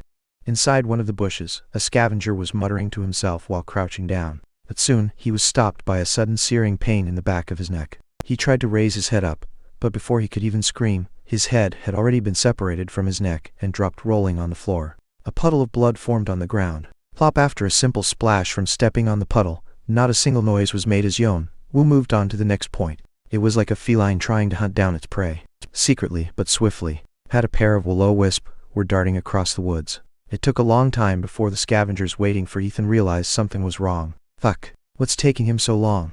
No kidding. Did he get caught or something? He's brought small fries before, but he's never got caught, has he? That's true, but shit. I'm just fucking bored. When the scavengers were on their mission, they usually wore a piece of cloth to cover up their faces, and called themselves with numbers such as Eins, Zwei, Drei, etc. It was a measure to prevent giving out their identities when confronting enemies. A long time ago, when the whole criminal syndicate was on the brink of annihilation, the remaining players adopted this method to conceal themselves from Arthea, or that was what they heard from senior players. And even after Arthea's disappearance, it stuck around and became sort of a custom, still being practiced until now. Unlike how their seniors used to keep their identities secret even between themselves, the scavengers at the current time knew each other. But by covering up their faces and names, they could somewhat erase the guilt of doing bad things. Strangely, however, they weren't getting any notice from Drasig, or Ethan, who was supposed to be here with their prey by now. They were still waiting for their prey to appear. Hoo-hoo! The real blood sword and foxy tail. If we can actually hunt them down, wouldn't they be the biggest catch we've ever had? Except for Fant and Edora, those crazy siblings, they're actually the best team in the tutorial right now. It's going to be really fun destroying such strong players. Not to mention the stuff they're carrying. The sword that Blood Sword is carrying, Dragon Slayer Chinese, letter, was it? That's mine. The hell? I called dibs way before, you dumbass. Whatever you say. But finders keepers. You two knock it off. The boss will take care of the distribution, so stop squabbling. Let's just talk about something useful, like how to spend the rewards from the Lizardman King. After some cackling and chattering, they lifted their heads. Damn, he's taking really long. I think something's happened there. Siebzane, try contacting Ethan. Sway grumbled and gave orders to Siebzane, who was hiding in the bushes some distance away from him. The communication artifact commonly given to all scavengers was emitting light, waiting for a response. No answer came back. Siebzane? Siebzane, where the hell did he go? Sway knitted his brows and turned his head sideways. Noon, is Siebzane there? You go ahead and contact him. Noon, who had just been arguing over Dragon Slayer with Sway, gave no response either. Sway suddenly felt a shiver down his spine. His teammates had been going missing without him knowing, which could only mean, we are being attacked. Sway sprang up to his feet. Sway placed 15th in tutorial rankings, and he prided himself in his skills, saying they were comparable to those in the top 10. But a player such as himself hadn't been able to notice the enemy's presence until all of his teammates had already died. The stealthiness the enemy possessed was beyond his imagination. Just then, Russell, where the fuck are you? Sway quickly turned towards the direction from where he heard a sound coming from. There, however, he only found bushes swaying with the wind. No player to be found. You son of a bitch! Once more, he turned to his back as soon as he heard another sound. And again, there was no one. Sway frowned irritatedly. I see you don't have guts to fight me head on. If you're trying to break my fighting spirit by doing this, it won't work. He was talking to himself with his teeth gritted. It was more of a self-hypnosis than a threat. The more sounds he heard, and the stronger the wind became, the more intense the chills that ran through his spine grew. Fear was rising from under his feet, and it was slowly squeezing his heart. His mind was filled with a single desire, that was to quickly kill him, and to get out of there. Russell, he spotted a presence coming from his blind spot. Sway quickly threw the sword he was holding. Fuck, I got him. He clearly heard his sword hitting something. Sway immediately threw himself in that direction. But instead of his enemy, he only found one of his teammates, Veer, panting for air with a sword stuck in his heart. Veer's face was so pale and filled with one clear emotion. It was fear. Run, Gosen. And Veer dropped his head, leaving only those words behind. Sway felt that the fear that had only been squeezing his heart had already climbed up to his throat. At that moment, a white mask dropped down in front of Sway, along with terror, despair, and then death. Fluck, Khan and Doyle were still having a tense confrontation. What the hell is Erangton doing? Khan felt a surge of anger. Erangton professed themselves as a vigilante group, but they didn't know that crimes like this were prevalent in Section E. On a second thought, he wondered about Yeon-woo. He was currently on his way to catch the fleeing scavengers. He couldn't have shown such fast judgment unless he knew about them beforehand. But how on earth did he know these facts that even Erangton didn't know? His question, however, did not last long. The scavenger who identified himself as Ainz was making his move, and the other players were also slowly narrowing the distance between them. The moment he tried to clear a path with Doyle, whistle what? Enemy? Ally? Suddenly, a presence was heard from the sky. All the players, including Khan, Doyle, and Ainz, stopped moving and raised their heads. Thought that a bunch of unknown objects fell from the sky. Then one of them came rolling towards Ainz's toe. What the hell is this? As Ainz narrowed his eyes to confirm what it was, he soon stood frozen to the spot with his mouth agape. The object that had rolled next to his feet. It was the head of Sway, his face filled with fear. Chapter 32. Consume 7. Chapter 32. Consume 7's Way. The numbers in their names represented their rank within the organization. The fact that the second strongest Sway had been killed like this fear. Noon. What the hell happened? Stay away, idiots. You're gonna get yourselves kais. Some of the scavengers were deeply shocked by the sight of their teammates' decapitated heads. Ainz tried to warn the other scavengers, but it was already too late. Swish, a blade suddenly dropped down from the sky next to Ainz. And there, he found Zane with his hands grabbing tightly onto his throat. Gurgle, but soon, he collapsed on the floor, frothing at his mouth. And on that spot where Zane had been standing, now stood Yeon-woo with a cold smile underneath his white mask. Splash, cuck. Damn it. Yeon-woo Woo then swung his arm and scattered several daggers in a fan shape towards the other scavengers. The daggers plucked into the scavengers' necks. They firmly clutched their wounds in an effort to stop the bleeding, but soon they ended up collapsing as their blood sprayed all over the floor. The remaining scavengers finally came to their senses and stepped forward to kill Yeon-woo. However, Khan and Doyle, who had been looking for an opportunity, sprang forward. In a situation where their formation had been broken, and with the two people's offensive being added into the mix, the scavengers were literally being swept away. "Stop those three! Do whatever you can to stop them!" In his fright, Ainz yelled at the top of his lungs. But from the moment their siege had turned into a melee, they had little chances of winning the battle. Yeon-woo was dashing from scavenger to scavenger, just like a wolf killing a flock of sheep.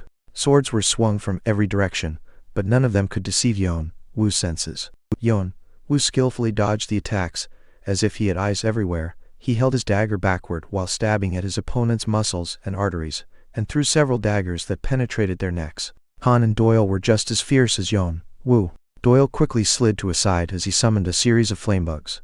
Then, he made them explode in the middle of a group of scavengers, wreaking chaos in the battlefield. Khan, on the other hand, was fighting amid the enemy lines.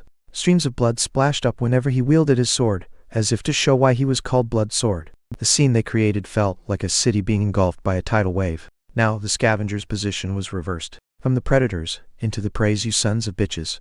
Ainz struggled as hard as he could in order to turn the situation around. But before he knew it, Khan was already right in front of his face. He hurriedly swung his sword from the shock. Without missing the chance, Khan wielded his sword, aiming for Ainz's neck schluck, and his head fell on the floor. The scavengers collapsed as quickly as the initial shock they had created with their appearance.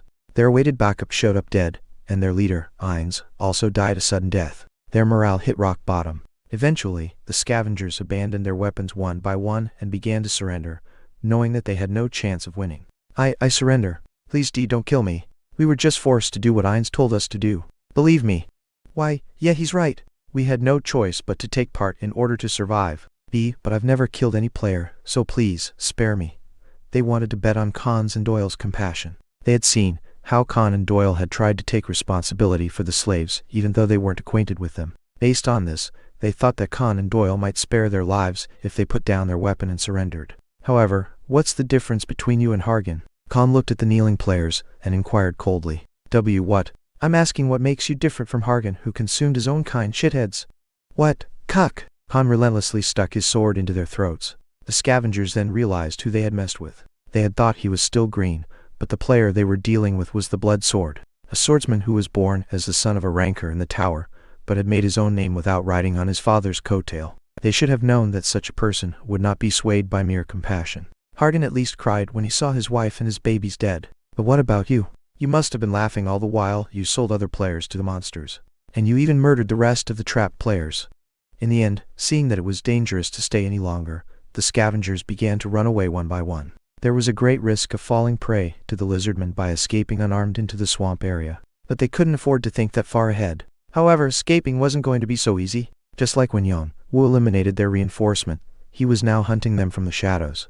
Eventually, and for a long time, horrible screams echoed around the forest. By the time the heavy smell of blood drifted with the wind, all the scavengers had already disappeared. Yeon-woo returned after getting rid of the last remaining scavenger, and there he saw Khan and Doyle sitting down deep in sorrow. They had thought they had rescued the people who had been trapped by the Lizardman King. But the slaves were, in fact, all dead, and the only ones left were the scavengers trying to kill them. It must have been a tremendous shock. Yeon-woo didn't say a word. Unlike himself, who had experienced this kind of things many times in Africa, this must have been the first time for them. There will be apprehension towards humans, and there will be anger towards those who did this. In times like this, with all these kinds of emotions stirring their minds, no consolation would help them. The only thing he could do was to wait for them to organize their thoughts and stand on their own 2 feet. After that, people usually fall into one of 2 cases. Either they go crazy or they let it go. In the meantime, Yeon-woo wiped the blood off of Karshana's dagger with a cloth and stuck it next to his waist. Khan then looked at Yeon-woo with an indifferent stare. How come you're so calm after this? I got used to it. I have no idea what kind of life you might have lived. What about other people in your world? Are they just like you? Yeon-woo shrugged his shoulders. If they were, the whole world would have gone mad. Khan, as if he was exhausted, lightly rubbed his eyes with his index finger and thumb. Then, he swept his face with his hands and looked at Yeon-woo with a serious look. Can I be honest? Yeon-woo nodded calmly. He had a rough idea about what he was going to say. These crazy bastards who had been pretending to be victims got us shocked, but truth be told, both of us are a little scared of you too. I don't understand how you can remain cool in a situation like this. I can't help but think that you were suspicious of them from the beginning. Khan's expression was sunken. You've never trusted anyone from the start, have you? And that includes us too. Khan only kept the latter words in his mind, but Yeon-woo knew where Khan was going with his words. I guess it's time to leave. Yeon-woo thought now was the time to part with him. Yeon-woo never trusted anyone from this world. Khan and Doyle wanted to establish their team's relationship based on trust. Their relationship was bound to break apart, especially Khan and Doyle, who wanted to open up their minds to Yeon-woo, would be hurt to find out that Yeon-woo only considered them as mere business partners. Yeon-woo felt a little bitter aftertaste. Even being how he is, he didn't consider them as complete strangers. The cheerful Khan and the warm-hearted Doyle, they both had such a big charm to them. However, they had their own perspective and Yeon-woo had his own. If things didn't match, they had to break up. Then, I'll be on my way. And with a short farewell, Yeon-woo left on his own. Doyle stepped forward as if he wanted to say something, but Khan reached out and blocked him. And just like that, they parted ways. Hyan, what have you done? With a sad look, Doyle watched as Yeon-woo disappeared, then looked back at Khan and shouted. Doyle usually didn't show much emotion, but right now, he was showing genuine anger. Behind Yeon-woo's back, Doyle had seen something indescribable. However, sit down. Tell me, why did you do that? Even if we had to part, you know how much Kane. I told you, sit down. Khan said in a low, serious voice. Doyle then came to his senses. He noticed something strange about Khan's voice. His deep-set eyes were looking serious. It's for the best. What, did you not see this? Khan pointed to one of the swords dropped by a dead scavenger. It was just a normal sword one could easily purchase from a mysterious merchant with 2 strength points. When Doyle was about to ask what was he talking about, he then found out a thread hanging from the tip of the sword. White and green threads were tied in a unique pattern. Doyle's voice trembled slightly. Wait, is that? Yes, it's Arrington's mark. Doyle's face was getting stiff. Actually, I thought it was a little strange. Why would Arrington or Jeong-woo go out of their way and try to keep the tutorial in order?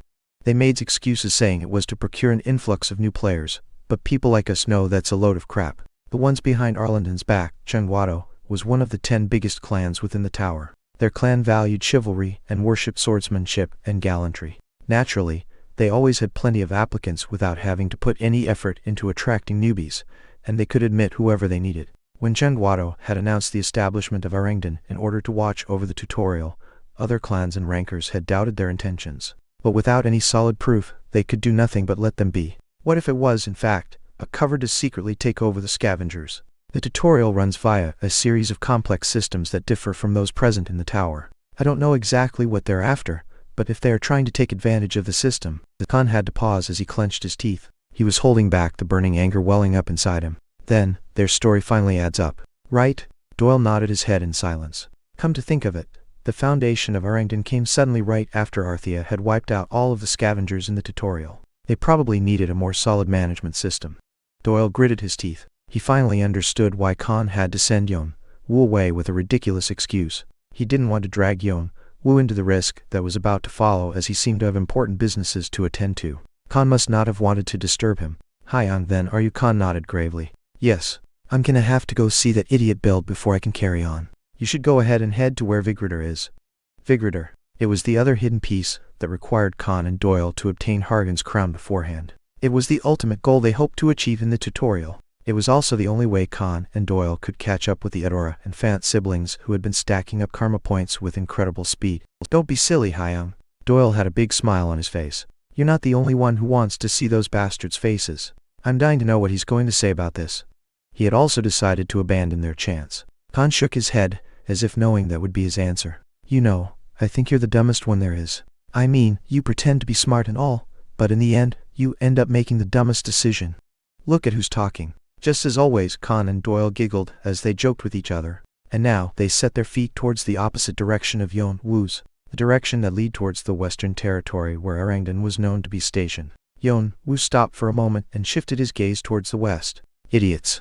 Yeon-woo had a vague notion as to where the two were heading to, and their thoughts behind such a sudden farewell. But he had to go east. There was something he had to do. If it wasn't now, there would never be a second chance. However, if they had asked him to come with them before he left, if they had asked him for help, could he still have refused them?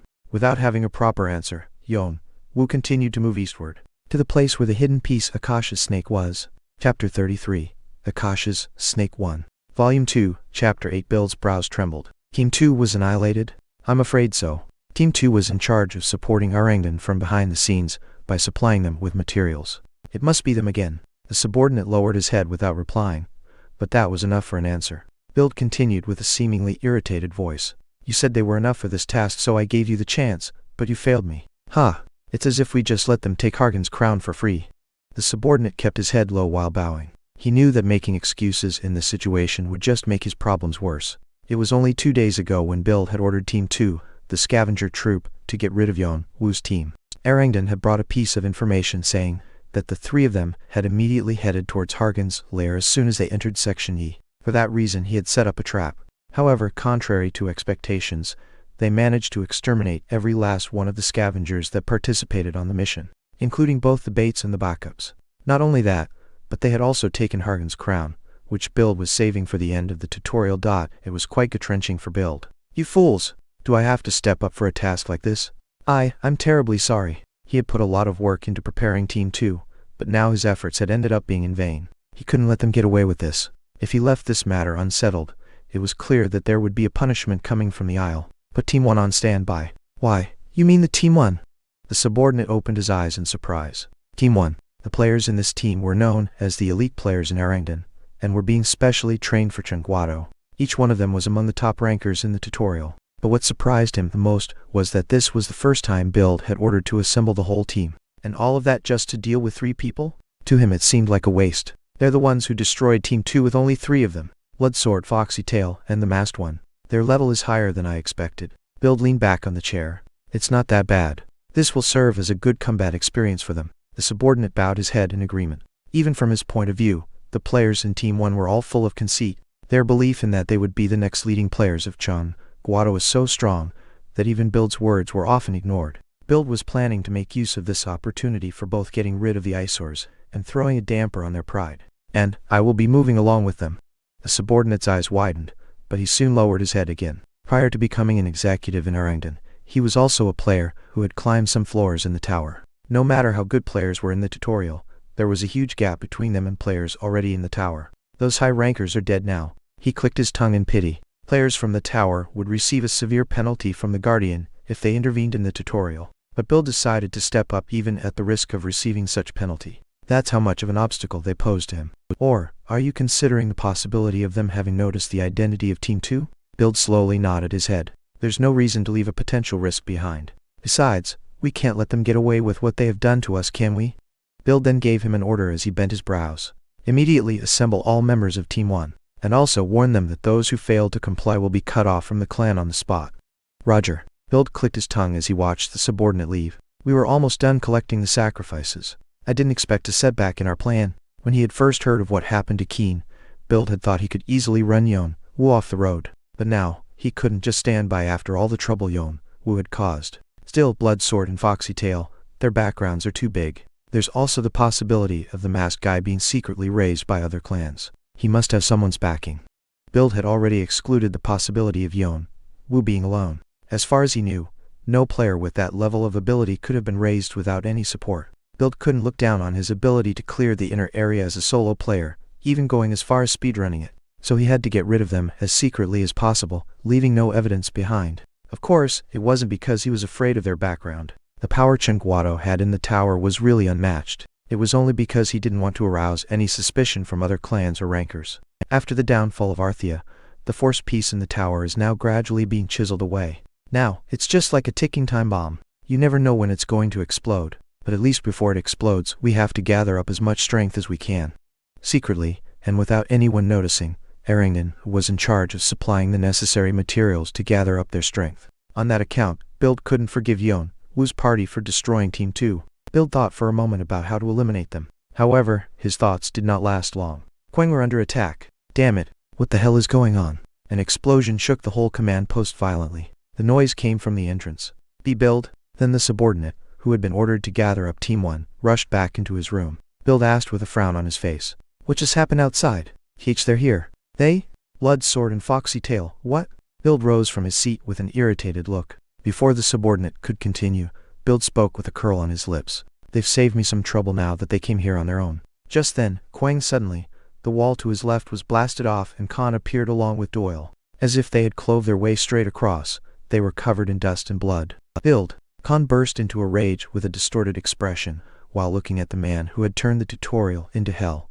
Rumble murderous aura raved through the room like a windstorm. Cuck! Whack! Some clan members had ran into the room chasing after the two players, but most of them were blown away by his aura, and those who weren't still spilt blood and fainted. The floor was quaking up and down, and the room was reeking of blood. Khan drenched in blood, and with his blood-soaked dragon slayer gave the impression of a demon straight out of hell. This was the true form of Blood's sword that had drawn the attention from various clans and rankers in the tower. Build slowly drew his sword, unveiling his murderous aura. He felt a tingling sensation all over his body. But even so, the sneer on Build's face grew bigger and bigger. I was getting bored stuck in the tutorial. Let's enjoy ourselves, son of the Iron Lion.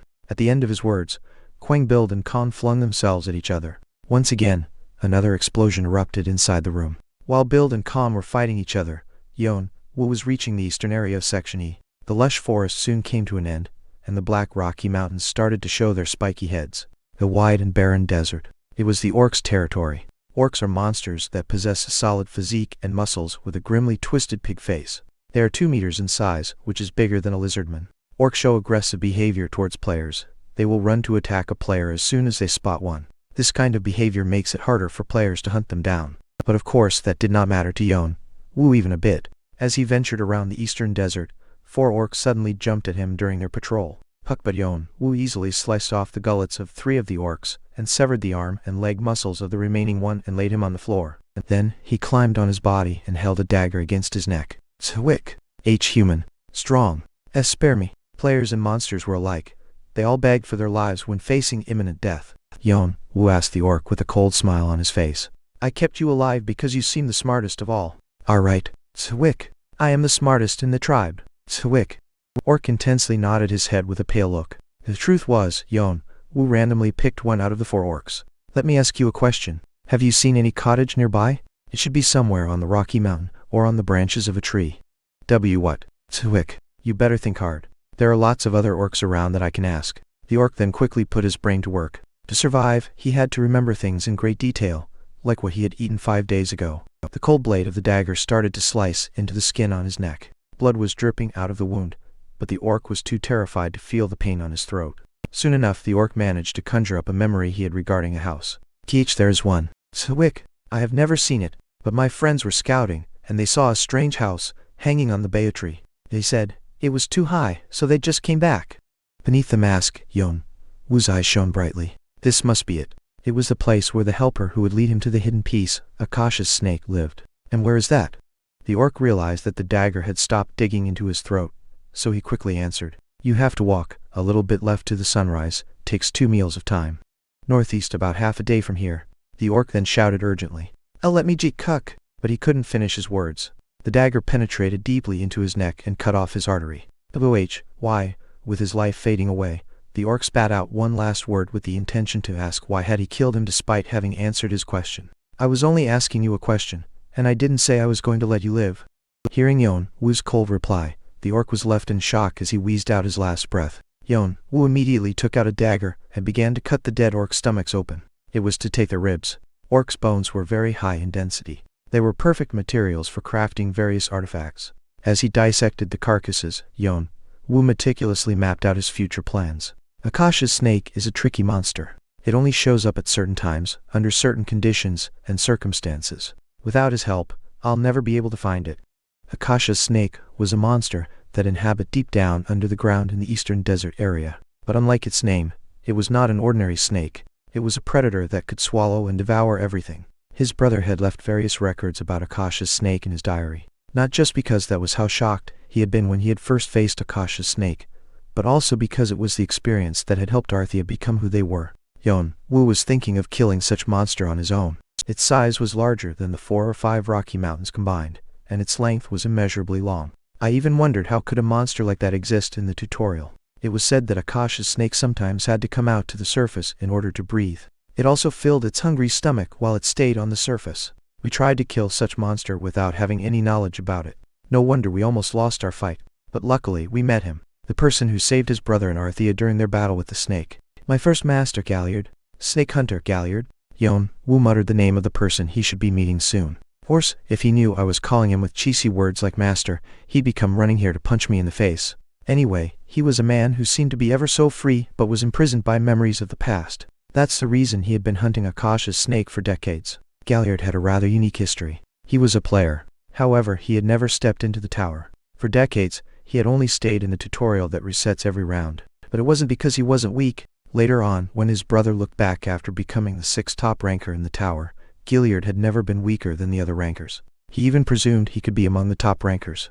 If he had left the tutorial and tried to climb the tower, perhaps Galliard could have climbed higher than his brother. His brother felt it was a waste to have a player with such great skill stuck in the tutorial. Galliard just didn't have any reputation in the tower, but he knew what Galliard would be capable of. So he used past tickets to try to convince him over and over again, but Galliard refused every time. When his brother asked for the reason, he never gave him a proper answer. He could only guess that Galliard was trapped by a regretful memory that involved Akasha's snake, and that the memory was holding him from leaving the tutorial. Jeong-woo was able to find Akasha's snake with the help of his teammates.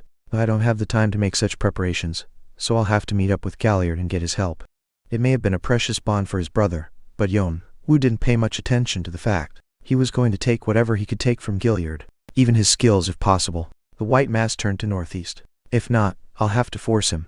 Chapter 34. Akasha's Snake 2. Yeon-woo looked for Galliard as he killed the orcs he encountered throughout his journey northeastward. The bayatry that the orc mentioned meant rugged rocky mountain. It was not easy to find a specific spot in the eastern desert area where everything around were rocky mountains. Moreover, orcs were not fools either. After noticing that their scouts weren't coming back, they started sending groups consisting of more than a dozen orcs, and others even started to search for Yeon-woo on their own accord. Fortunately, he managed to find Galliard's cottage by then. "Is this it?" Yeon-woo muttered in a low voice as he stood in front of one of the mountains. It was the highest and steepest rocky mountain in the vicinity. The height of it made the other mountains around look small in comparison. Yeon-woo narrowed his eyes and strengthened his eyesight.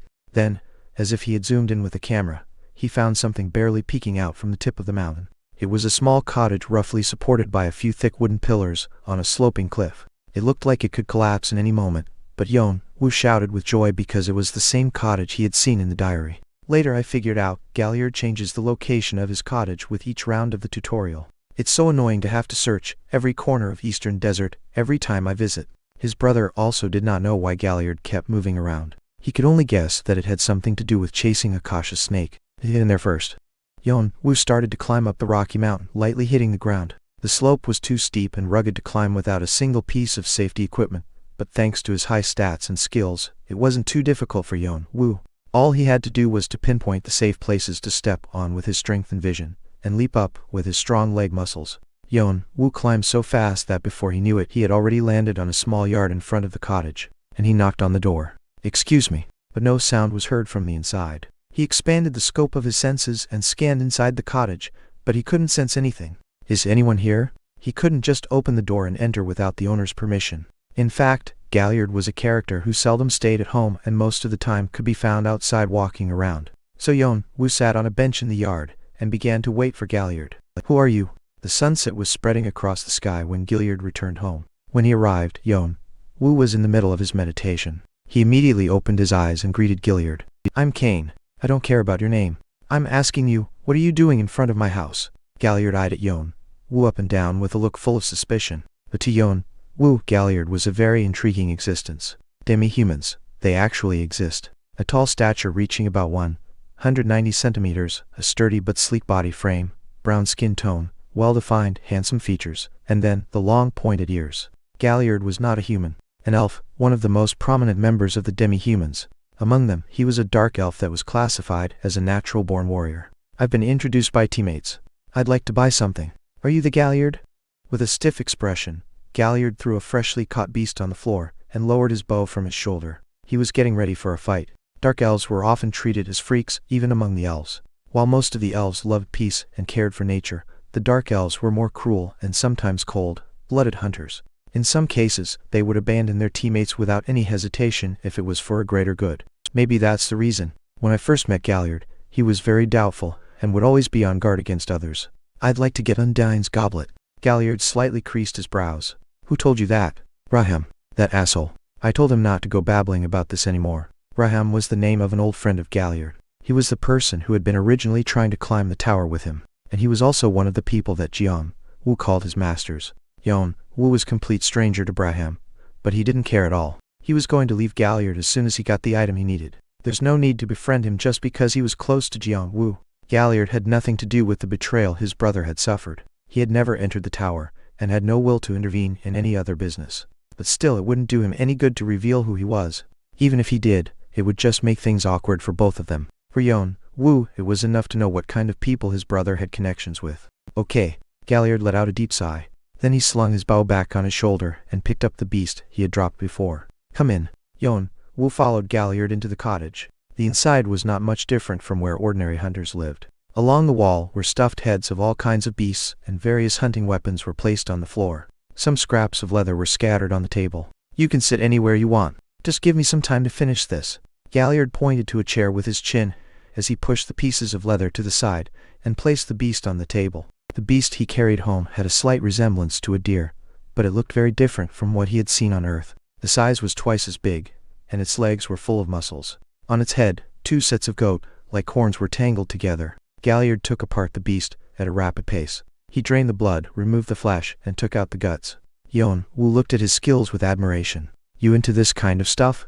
Galliard peeked at Yeon-woo. Yeon-woo nodded. So we were in the same boat. Galliard smiled as he noticed the backpack Yeon-woo had brought. Some materials were poking out of the backpack. Looking at Galliard's smile, Yeon-woo noticed that he had lowered his guard considerably. Then after he was done, Galliard looked at Yeon-woo as he slammed the table with his blood-stained knife. All right, let's talk about business. You want Undyne's goblet? Yes, Undyne's goblet. It was a one-time use artifact that could draw Akasha's snake to the surface. To be exact, it's more like its favorite food.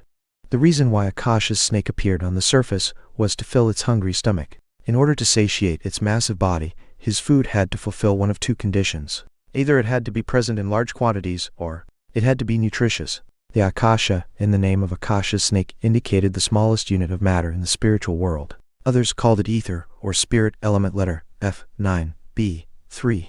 Akasha's snake fed off of this spiritual energy. It wandered around the earth, absorbing energy from the ground, and often ambushed monsters' settlements to rob them of their vitality. As a result, wherever Akasha's snake passed by, it would turn into a wasteland where not a single blade of grass could grow. That's why the eastern part of section he was filled with barren deserts and rocky mountains. And now, it was around the time when the last remaining bit of Akasha would disappear from the eastern region. This was the time when Akasha's snake would suffer from hunger and thirst. So considering the situation, Undyne's goblet was a very useful bait to lure out Akasha's snake.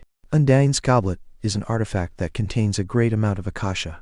Of course, it is also the favorite food of Akasha's snake, but the only problem was that Galliard is the only one who knows how to make Undyne's goblet. Therefore, he was often visited by players who needed Undyne's goblet, even for other reasons. But Galliard hid himself most of the time out of annoyance. You know what the condition is, right? He was talking about a condition, not a price. Yeon-woo nodded his head. I do roughly. Okay, then let's start right away. At that moment, the Dark Elf Galliard wants to test you. Your reward will be given only after passing this test. Will you accept the test? Galliard's sharp gaze seemed to pierce through Yeon-woo's mask. So this is it, Galliard's test. The condition for Galliard to give Undyne's goblet was very simple. It was to pass the test he gave. He never accepted anything else in exchange for the item. Only those who passed the test would receive Undyne's goblet as a reward. The reason was unclear. It seemed like he was expecting something from those who passed the test, but no one had ever fulfilled his expectations, and the same test has been repeated for decades. It was such a weird thing for a player to do, but it was now considered as a matter of course, and that was why the system in the tower accepted his test as a hidden quest. Yeon-woo then nodded. Then the message disappeared, and a new window appeared. Hidden quest, Galliard's test content. The Dark Elf, Galliard, has been testing many players for a long time in order to find someone qualified. Being blessed by the wind, his feet are known to be as quick as the wind itself. Your task is to catch Galliard on the run. To pass the test, you must tag him at least 5 out of 10 times. Rewards. Rewards will be given according to the number of successes. 3 or more. Undyne's goblet. 5 or more. Undyne's goblet plus. Yeon-woo's eyes glittered. More than half, is it? It was a game of tag. Galliard required players to catch him, and players could use any way possible. He allowed them to set up traps, use their artifacts, or collaborate with teammates. Players had to touch Galliard within a set amount of time for it to be considered as a success. However, for decades, no more than 5 people had succeeded in tagging Galliard more than 5 times. But if I can make it, I can get a skill from him. Yeon-woo knew what was hidden behind the question marks in the quest window. It was a skill that Galliard had. Shunpo Chinese letter. It was a special skill that had been passed down within the Dark Elves. Shunpo hastens one's movement and eliminates the sound produced by it. It'll be of great help in combat. Yeon-woo's primary weapon was his stealth and speed based on his strength and senses.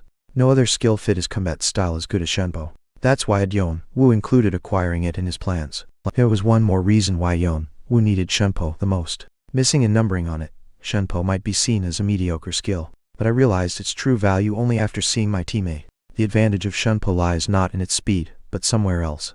It was a key element of another skill, Shikuchi Chinese letter rank No. 1. The key to unlocking one of the best skills that symbolizes all for one. Chapter 35. Akasha's Snake 3. Chapter 35. Akasha's Snake 3. All for one. He was seriously the worst player I've ever seen. All for one was the unchallenged first place in the rankings both as a player and as a clan, but little was known about his identity. For decades, hundreds, or maybe even thousands of years, he no longer climbed up the tower, only staying on the 77th floor. Since he was rarely seen outside, it was hard to even find a player who had met him in person. Only the 9 top rankers, the 9 kings, had ever seen him from afar. That's how much All for One disliked the company of others. He thought by himself, judged by himself, and he moved by himself. But every time he made a move, it always brought about tectonic changes within the tower. In spite of being alone, the power he wielded was more than enough to overwhelm the other giant clans. So players started to call him with several titles: the strongest, the highest, or the ultimate.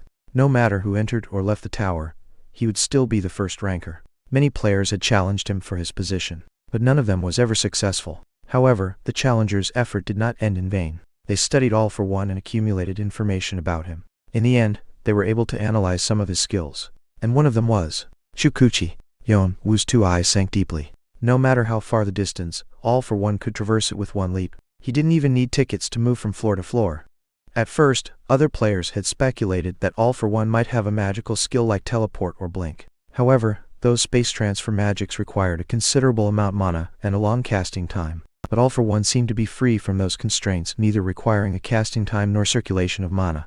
By just taking one step, he could go wherever he wanted to go. Therefore, many rankers and clans had exerted tremendous effort to block him from using the skill. But no matter how strong the barrier they used was, All for One could go in and out too easily. If he wanted to, he could easily assassinate someone without anyone noticing. Later on, players figured out the skill he used was called Shikuchi. However, at that point, people met yet another obstacle. Even if they wanted to analyze the skill, they had no idea how to get it. Players ended up guessing that it was a unique skill that only All for One had. However, the moment I saw All for One in the distance, my instincts told me something. What he had wasn't a unique skill. Rather, it was something achieved by steadily honing his skills to the limit until he reached the peak. And I found out one more thing. I don't know how he did it, but the Shunpo that Galliard had showed during the tutorial, the same skill that Isaac had begged him to bestow, was actually the key to getting Shikuchi. But I bet Isaac won't know this until the end. When his brother found that out, he did not share this information with his teammates. At that time, the rift within Arthea had already deepened. He didn't know who he could trust. Instead, his brother concentrated on studying Galliard and his Shunpo, and he recorded the results in his diary. Yeon-woo, therefore, had to acquire Shunpo, no matter the cost. Then and only then, he could finish his brother's study. And also, he would be able to unlock Shikuchi. The rules are very simple. I'll be hiding around here, and all you have to do is to tag me. I'll give you 15 minutes for each round. Galliard came out of the cottage and explained the rules of the test. I know that there's a big gap between you and me, so I'll place a handicap on myself. I won't use my hands, and I won't use skills other than movement-related ones. Galliard raised his hands high and folded them behind his back. Yeon-woo nodded his head in silence. After all, Galliard's main skills were focused around his footwork and body techniques, not his fighting techniques. But he can't attack or defend. That'll be a great advantage. Instead of Karshana's dagger, Yeon-woo drew out his old daggers and held them in reverse grip. Then, he lowered his upper body slightly. He was ready to dash out at any time. Galliard accepted it as his consent and nodded his head. Then let's get started. Galliard suddenly vanished into a thin air. His movements were indeed like the wind. He couldn't be caught with the naked eye. However, I should be able to find him. Yeon-woo activated both sense strengthening and draconic eyes at the same time. Clearly, Galliard had left almost no trace behind, but there was a strand of flaw flowing along the wind. Yeon-woo concentrated all his senses on that flaw and tried to chase after the source. There was one thing I realized while studying the skill Shunpo. Shunpo had a very critical weakness. Here, Yeon-woo turned his body to the right and quickly threw a dagger towards a gap between some rocks. At that moment, Galliard jumped out from that direction with a stiff look on his face. Shunpo is a skill specialized in stealth and speed. However, because it is too focused on its function, it does not erase the trace left behind. Yeon-woo quickly dashed towards Galliard. The biggest characteristic of Shunpo is that it maximizes efficiency. It reduces useless movements and sticks to that purpose only. Shortly before being caught by Yeon-woo, Galliard twisted his body in midair and managed to land on the ground. But Yeon-woo wasn't worried about finding him, and that means only one thing. This time it was to his west, on a dry tree. He is stepping on the flaws to move around. When Galliard was found for the second time, he had a surprised look on his face. Yeon-woo stretched out his hand, but Galliard turned his body. I'm not sure if the creator of Shunpo knew about the flaws. Maybe he did it instinctively. But one thing is for sure, as long as Shunpo uses the flaws. Again, Galliard avoided Yeon-woo's hand by an inch. But by now, Yeon-woo was starting to read into Galliard's pattern. You will never escape my sight. Yeon-woo noticed the path of flaws Galliard was stepping on, so he threw his dagger to cut off the path. Galliard was so startled he had to deviate from the path. But when he jumped away, Yeon-woo was already in that place. Attack first try. Success. Yeon-woo had already grabbed onto Galliard's sleeve. Galliard's face crumpled in disbelief. As long as he wasn't an idiot, he should have figured out that his weakness had been exposed. It was only after seeing Yeon-woo's eyes drawing a slight arc beneath his white mask that he realized Yeon-woo had gotten him. But it was Galliard himself who restricted him from using hands and other skills. He couldn't help but laugh at himself. No matter how hard he tried to run away with those restraints, there was nothing he could do when Yeon-woo blocked his path in advance. In the end, Yeon-woo succeeded in tagging Galliard several times. You have managed to tag Galliard 7 times. The maximum requirements for your quest have been fulfilled. You have made an achievement that is not easily accomplished. Additional karma will be provided. You have acquired 2,000 karma. You have acquired 1,000 additional karma. You are now qualified to obtain Undyne's Goblet as your reward. You can claim an additional reward. Find the Dark Elf Galliard for your reward. My goodness, I can't believe you got me so easily. Galliard laughed in dejection as he watched Yeon-woo put his hand on the right side of his chest. He was confident that he wouldn't lose even to the rankers in the tower, but he never expected his weakness to be discovered this fast. So, how on earth did you figure it out? This isn't something that can be broken so easily. It's my secret weapon. Yeon-woo's response was simple. Galliard had his eyes fixed on Yeon-woo, but soon shook his head. A promise was a promise. Dark elves must not make false promises. And on a second thought, maybe this mysterious young man could be the person he had been waiting for all this time. Okay then, follow me. Galliard went back into his cottage and Yeon-woo followed right behind. Take it. This is it. As soon as Galliard entered his house, he brought out a bag from the corner of the room and held it out to Yeon-woo. Yeon-woo couldn't understand how could he store something so valuable without any locks or protection. What's he gonna do if someone comes to steal it? Yeon-woo was a bit appalled, but he opened the bag thinking all was good as long as he got it. Click inside the bag. There was a round crystal orb shining like a sapphire. Blue water was swaying from side to side inside the orb. So this is the Undyne's Goblet.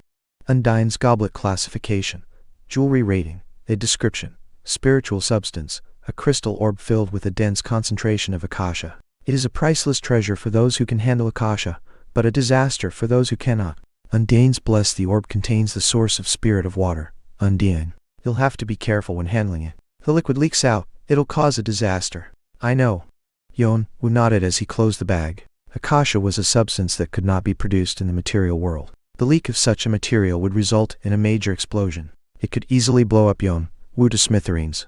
But as long as he kept it in its bag, there shouldn't be any problem, because the bag itself was a specially designed artifact. And this too. Galliard offered an additional reward to Yeon-woo, a book covered in blue leather. The title was written in mysterious letters, but thanks to the tower system, he didn't have any difficulty in deciphering the letters. Shunpo. It was a skill book. Shunpo rating. C proficiency. 0.0%, a skill that used to be acquired only by select soldiers within the Dark Elves.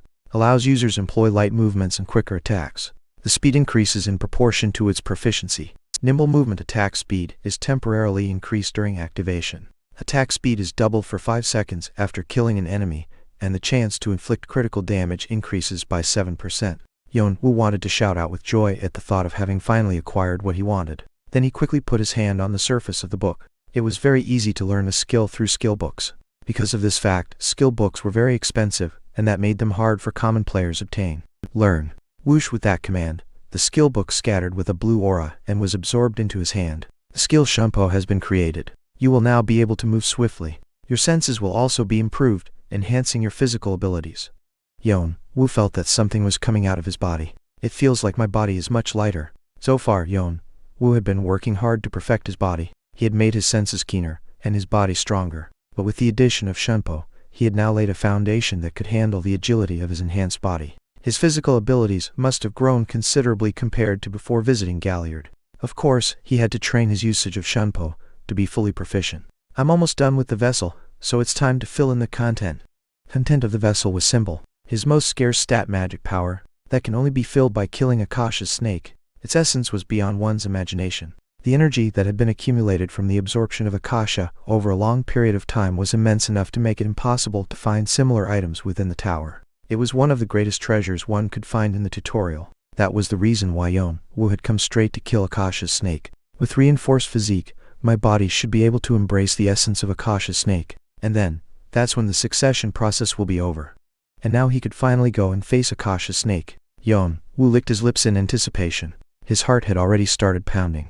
Meanwhile, Galliard was looking at Yeon-woo as he leaned himself against a chair. There was a hollow smile on his lips. By the way, you got me thinking the rookies in this round are quite amazing.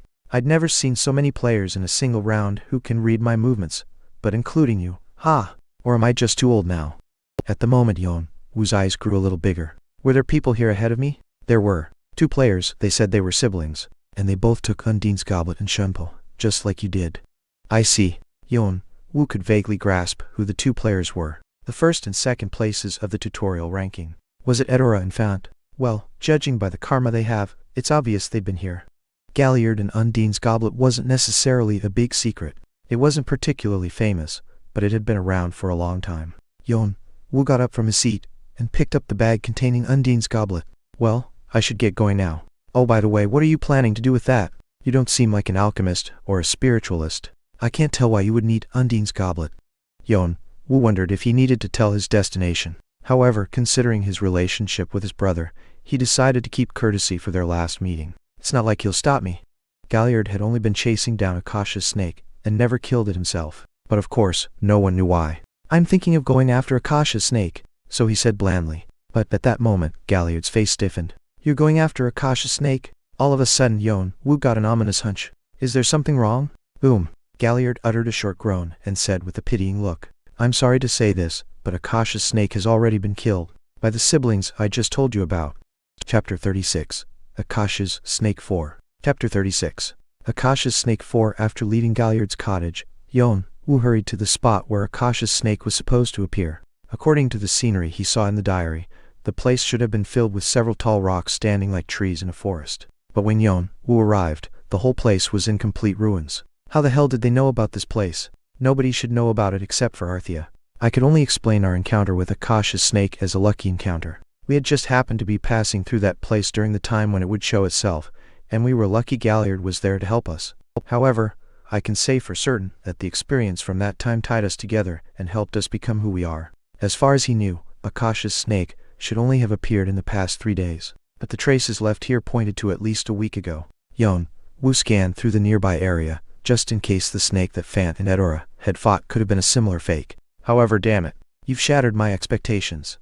Yeon-woo was able to find the body of the nearly torn apart Akasha's snake beyond the collapsed rocks. A snake as big as a few rocky mountains combined was now lying dead in front of him. Each scale was as big as Yeon-woo himself. Its body was also so long that it seemed to be endless. Despite being death, its ferocity still lingered on its body. The mere sight of it overwhelmed him greatly. Yeon-woo meticulously examined Akasha's snake's carcass with the last hope that Fant and Edora might have left something important behind. But even his effort was futile. They had already taken the most important parts of Akasha's snake, such as the essence and the venom gland. It was the evidence pointing that Fant and Edora had hunted Akasha's snake with a purpose in mind, just like Yeon-woo.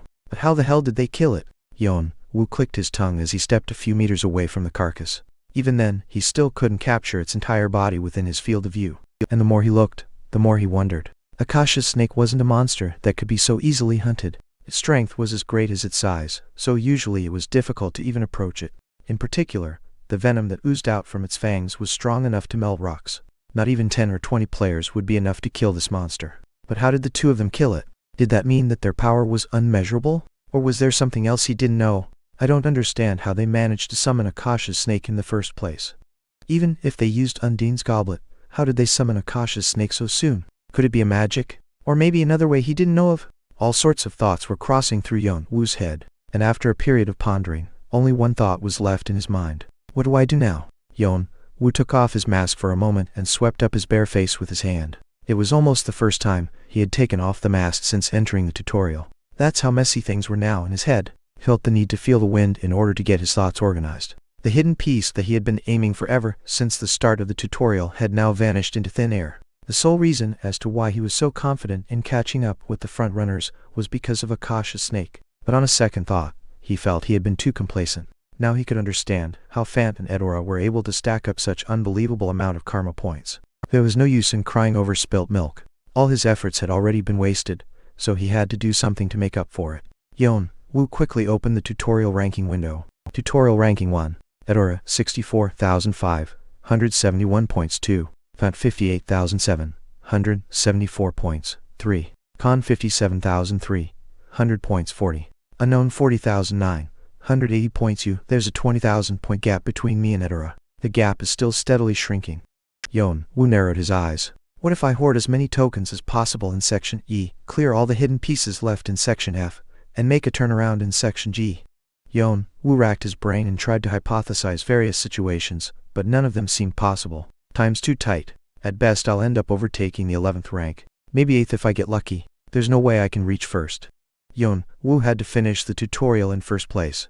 Only in that way, he would be one step closer towards the day of his revenge. It was all in vain if he couldn't be first. Besides, to complete the succession process, he needed the essence of Akasha's snake. So now that he couldn't get his hands on it, everything had been messed up. At this point, he had to revise his plan altogether. But for now, there was nothing he could do but to do his best to gather up karma points until the last minute of the tutorial. In the end, Yeon-woo decided to leave the place thinking that he should be spending his time on getting more points. But then wait a second, what is that? Yeon-woo saw something just before walking away. It was on the other side that he hadn't searched properly. Several footprints were found along the head of the snake, and there were traces of strong impacts on its skull. At first, he thought it had been done by Fant and Edora during their fight with the snake. No, this wound was definitely made after its death. It's even recent. It was evidence that there were other people who had come here before Yeon-woo besides Fant and Edora. There must be something to it. Yeon-woo's instinct was telling him there was something. On the other hand, he thought he should be moving on in order to stack up more karma points. However, let's go check it out. Yeon-woo decided to trust his instincts this time. On the battlefield, following this kind of animal instinct often brought unintended results. Yeon-woo's body shot up into the air as his feet struck the ground. His movements were now much lighter thanks to the change followed by learning Shunpo. They were definitely more polished and quicker. You have learned how to handle your body movements freely. Shunpo's skill proficiency has increased. 1.2% Tak. Yeon-woo was able to reach the head of the snake after stepping on its body a couple of times. Near the top of its skull, there were several marks, as if it had been struck with a large axe over and over again. Whoever they were, they tried to get something out of the skull. What could it be? The brain? As far as he knew, the only useful parts of Akasha's snake were its essence and venom gland. The rest were large pieces of body parts but of little use. And they had taken the brain. But why? By looking at the size of the footprints left behind, Yeon-woo could easily infer the identity of the group that took the brain. They are orcs.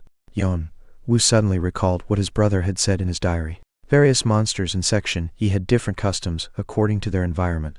Among them, the orcs located in the eastern part of the section honored Akasha's snake, which had long been the owner of the eastern desert area. Many different monsters lived in packs in Section E. Groups of lizardmen were normally seen in the northern swamp, and the western jungle was inhabited by goblins and kobolds organized in villages. Orcs had settlements in the eastern desert area, and only the trolls and ogres lived independently in the southern region. But just because orcs were present in large numbers in the eastern desert, it didn't make them the owners of the land. Deep underground, there lived Akasha's snake. Sometimes, Akasha's snake came out to the surface and attacked their settlements. For the orcs, it was a symbol of dread and fear. Hence, they had the custom of worshipping Akasha's snake as a god. And it seemed like the orcs had noticed the death of Akasha's snake and pulled out its brains with something in mind. What were they planning to do with it? If they were doing rituals, they could have either done it here or taken it to their settlements. But the traces were leading elsewhere. the opposite direction from where the orc settlements were located. There must be something over there. Without further delay, Yeon-woo rushed out following the trail. Swish, the trail was leading past Akasha's snake's body and further into the ruins. As he traveled deeper along the trail, the wasteland started fading away with the appearance of bigger and steeper rocky mountains. It was a place where even his brother hadn't been. He traveled so far that he soon ended up reaching the end of Section E. Yeon-woo was stopped by a cliff that stood endlessly high. The Great Wall. This is the eastern end of Section E. Then, Yeon-woo scanned the cliff with his draconic eyes. The orcs' traces ended in front of a tunnel at the bottom of the cliff, deftly hidden by rocks and trees. What are they doing in a place like this? Yeon-woo stepped into the tunnel immediately. At that moment, you are the first player to enter Akasha's snake tunnel. You have acquired 1,000 additional karma. What? Yeon-woo looked up at the unexpected message. A snake tunnel? Something that has to do with Akasha's snake? Thump thump. Yeon-woo felt his heart pounding loudly. Not to mention his brother, even Galliard did not know about this cave. That's why Galliard had to wait for a set time to face Akasha's snake each time the tutorial reset. But if it had a cave, it would be a whole different story. There could be an egg, a snakeling, or its mate inside this cave. And the fact that the orcs came here carrying its brain must mean there was something hidden inside. At least something equal in value to Akasha's snake. Yeon-woo tried to be as stealthy as possible and moved inwards into the tunnel. The deeper he went in, the louder the noises coming from the orcs became. Then, as Yeon-woo entered a large cavity, he witnessed dozens of orcs lined up along the vast open space. What is this? Bum bum. To the sound of the drums, the orcs were offering a deep bow in a reverent manner. It was a scene reminiscent of a solemn religious ritual. At the end of the altar was a pile of dead orcs and lizardmen, and above it was a tray containing the brain of Akasha's snake. These orcs, they're insane.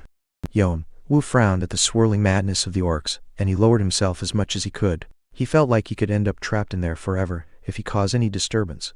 Just then, what looked like an orc shaman got up from his seat, stomping hard at the floor with his cane as he shouted a prayer in a voice filled with madness. Wick, our god, murdered by the wicked humans. Arise from your death. Take our warriors' souls, bring yourself back to life and help us punish them.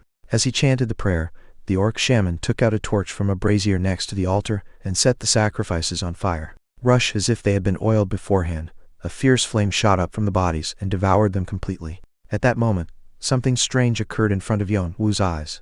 When a body is burned, it should turn into black ashes giving off a burnt smell. But in this case, the burnt offerings on the altar began to turn into a column of murky smoke the moment they burst into flames. Then the smoke gathered in the air, and soon, it was sucked into the brain of Akasha's snake that was laid on the tray. Just like a sponge absorbing water, the smoke quickly disappeared into the brain. The offerings that had been piled up on the altar vanished, and the brain started to wriggle, as if it was alive. By the time all the sacrifices were gone, something tore out from within the brain. When Yeon-woo saw what it was, he couldn't help but to strain his eyes wide. It was a snake of surprisingly small size compared to Akasha's snake, but it still seemed to be more than 3 meters long. A young Akasha snake. The snakeling screamed out of hunger.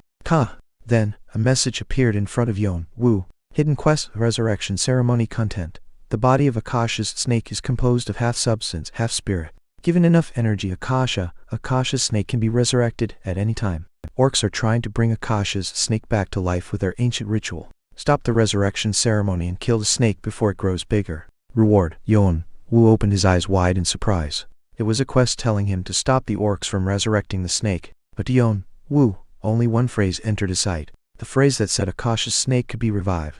At that moment, a great idea crossed his mind. The tip of Yeon-woo's lips curled upward. If I can grow Akasha's snake bigger than before and take its essence. Chapter 37.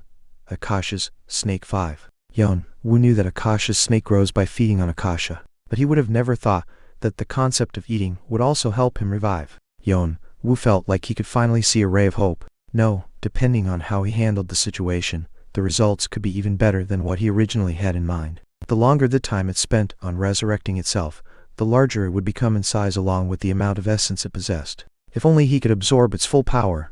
Yeon-woo's eye glistened with anticipation. Plus, this doesn't go against the quest's directive. The quest told him to stop the resurrection ceremony, but it didn't set a time limit for it.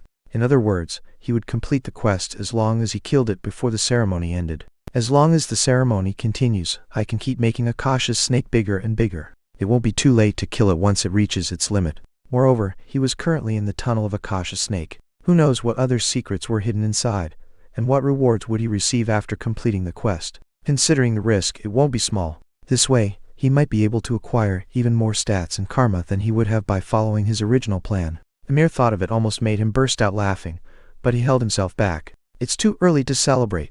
Strike while the iron is hot, as they said. Yeon-woo quickly began to work out the plan. The main variable in Akasha's snake's resurrection is none other than Akasha, the spiritual energy. The more energy the snake absorbs, the bigger it will grow. It's just like Bathory's vampiric sword.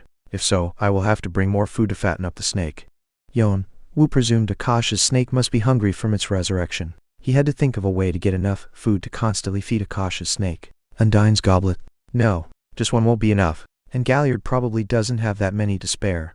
He immediately shook off the idea of asking Galliard for help. Yeon-woo didn't want to share the loot with anyone else. Then the only way left is Yeon-woo watched the last remaining corpse vaporizing into smoke. To bring more sacrifices here. Fortunately, there were many monsters wandering outside the tunnel. Monsters that would become a good meal for Akasha's snake. If I disturb the orcs, the ceremony could be interrupted. I need to go farther away. Or maybe, a sly grin crept over Yeon-woo's face. I could raise the stakes. If he could lure the monsters guarding each area. If only he could bring those monsters into this eastern desert area and cause mayhem. How much would Akasha's snake grow with such quantity of food? Yeon-woo cast Shanpo and left the place after putting his thoughts in order. The ritual continued even after he left the tunnel. Oh our god, I beg of you. Ha! Eye of the snake shook up the whole tunnel. 150-43-1156. There was less than a week left until the tutorial's conclusion. The 6th ranked player in the tutorial, Bane, was now considering whether to stop collecting tokens and moving on to Section F. I have to be in the top 5. That's the only way I can be acknowledged by the Isle. The Isle. It was a word that the players of Erangden used to address Jeong-woo. The Isle worked through meritocracy. He had to stand out and perform brilliantly in order to be reborn as a ranker. Normally with Bane's level of skill, he would have easily achieved 5th rank, or even 3rd rank if he was lucky. There were too many abnormally strong players in this round. Fant, Edora, Khan, and even the Marcusian swordsman. He was getting a little impatient thinking how he had to overtake those players to be able to reach the top 5. Just then, Bane received an order. An assassination mission? For me? Yes. Build has given the order for the members of the Team 1 to convene. Bane's face crinkled up. His hands were already full with his own problems, but now he also had to participate in an assassination mission. Moreover, the target wasn't even in the top 10. That alone was enough to hurt his pride, but Build even ordered them to operate as a team. Bane waved his hand in annoyance. Send the others. I have my hands full trying to keep my rank. Say that to Build, I'm sure he'll understand. But as he turned away, the messenger continued. This is a special order. The ones who disobey will be cut off from the clan on the spot. Bane gazed at the messenger, with a now completely distorted face. At that moment, a cold aura spread through the air. Nevertheless, the messenger remained calm. Special? Yes, so you have to move together as a team. He also offered all the tokens in Erangden's possession for the one who brings back his head. At that moment, Bane's eyes shone with greed. Tokens collected by Erangden as a clan. There must be at least 1,000, and he was willing to give them away for just one person. This was his opportunity to turn the tables. Not only that, but Build would also be watching over his back. However, since the target is also the very player behind the annihilation of Team 2, Build also advised to be as careful as possible. Bane opened his eyes wide. Although Team 2 was inferior to Team 1, they were still a tough opponent because of their unruly temper. Even Bane's life would be at risk were he to fight them all at the same time. The reason why he told us to move together, it all makes sense now. Build preferred to handle businesses in a more secure fashion. Wait a minute. If the target eliminated Team 2 completely, that means he has all their tokens too, doesn't it? The tokens from both Erangden and Team 2. Without a doubt, that would boost me up to the top 5. Bane's eyes had a cold glimmer. The corners of his mouth rolled up. All right, tell him I'll be moving on to the gathering spot immediately. The messenger disappeared with a farewell. Without further delay, Bane moved straight towards the designated location. He was anxious that others might take away the tokens if he was late. And in Section E, 15 other players with similar thoughts were heading towards the same location at the same time. But little did they know, they were heading straight into an impending disaster. Yeon-woo's first destination was not far from the eastern desert area. He was currently nearing the border of the northern swamp. Yeon-woo secretly followed a lizardman scout and found its village. Shunpo's skill proficiency has increased. 7.1% Shunpo was a skill that very much suited Yeon-woo. He tried out various complex moves he had envisioned in his head. As such, his skill proficiency had been increasing at a quick pace. Thanks to the skill, Yeon-woo was able to slip into the central part of the village's main barracks. Inside, a slightly bigger lizardman, seemingly the chief, was giving orders to his army. Our king is dead, and it must not be known. Especially to the orcs. If they find out, they will rush out to fight us. We have to be careful. Roger. Roger. The lizardmen warriors nodded their heads and exited the room in an orderly way. This is tiresome. The big lizardman sat down on his chair and muttered in a cold tone. They must be having a lot of troubles after Hargan's death. Yeon-woo quickly checked the title of the currently agonizing lizardman. Kurak, chief of the 21st tribe. It seemed he had come at just the right time. At present, the lizardmen lost both Hargan, the lizardman king, and Tarragon, the strongest warrior of their species. They now had no pivotal force to bind them together. The whole species was suffering from all sorts of problems. If a war broke out in a time like this, they would be pushed out of their territory. They had to raise their guard and keep their mouths shut. It's better this way. On the other hand, Yeon-woo thought of this as a great opportunity. What he wanted was to create chaos between monsters.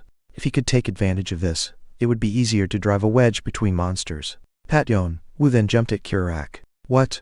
An assassin, cuck. Kurak sensed Yeon-woo's presence and reached out for his scimitar, but Karshana's dagger was already stuck in his forehead. Kurak fell to his back from the impact. It was a pitiful end for one of the 25 tribal chiefs representing the lizardmen. Yeon-woo threw the corpse of an orc he had killed on his way here next to Kurak's body. Then he smashed a couple pieces of furniture. When the lizardmen find this, they will think that Kurak died fighting against an orc assassin. And the bigger the damage, the better the effect will be. Yeon-woo spread out his hand and cast flame infusion. Rush of flame shot up over his palm. It was small due to his lack of proficiency, but it was still enough to set something on fire. Yeon-woo threw the flame a small distance away from the corpses. Being a flame created by a skill, it quickly spread and engulfed the barracks in seconds. Fire! Fire! Chief! Something's wrong with our chief. Soon, the whole tribe fell into great turmoil. Watching the chaos unfold, Yeon-woo leisurely walked away and moved on to the next place. He had several places to visit this evening. Overnight, the whole swamp was plunged into utter confusion. Lizardmen were already on high alert over the death of their king and queen. Tension reached its peak as the chiefs and some other warriors were found murdered. And when they found out that orcs were related to those cases, they all went into rage. The orcs have killed our king and queen. Orcs are about to invade our territory. Orcs will be coming here soon. A shout was heard among the crowd, and it was enough to stir up the whole tribe. We shall strike before they can. This is a war, and we will have our revenge. And the next morning, the northern swamp quaked. Armies of thousands of lizardmen began their move towards the eastern desert area. In the meantime, Yeon-woo was moving towards the jungle in the west. I've been using carcass for everything that's non-human, but I think corpse should be better for humanoid monsters. I'm too lazy to go through all the previous chapters and check. Anyway, correct me if I'm wrong since English isn't mine, nor TK's first language. Chapter 38. Akasha's Snake 6. The fire in the western jungle started as a small spark. However, the flames swelled up as they devoured the now in ruins cobbled village, and the fire gradually spread until it engulfed the whole jungle. Goblins and kobolds, who had lost their home to the fire, began to migrate away from the unstoppable inferno. Numerous conflicts occurred between monsters that inhabited the area, but even so, they had to abandon their habitat soon after. Confusion spread throughout Section E like a domino effect. Everyone had to be on high alert, including both players and monsters. Black smoke and red flames could be seen everywhere. Keek! Keek! All hell broke loose in the goblin village. Flames were consuming everything in it. Cries of help were heard from all over the place. Chief! Chief! We're in a bicuk!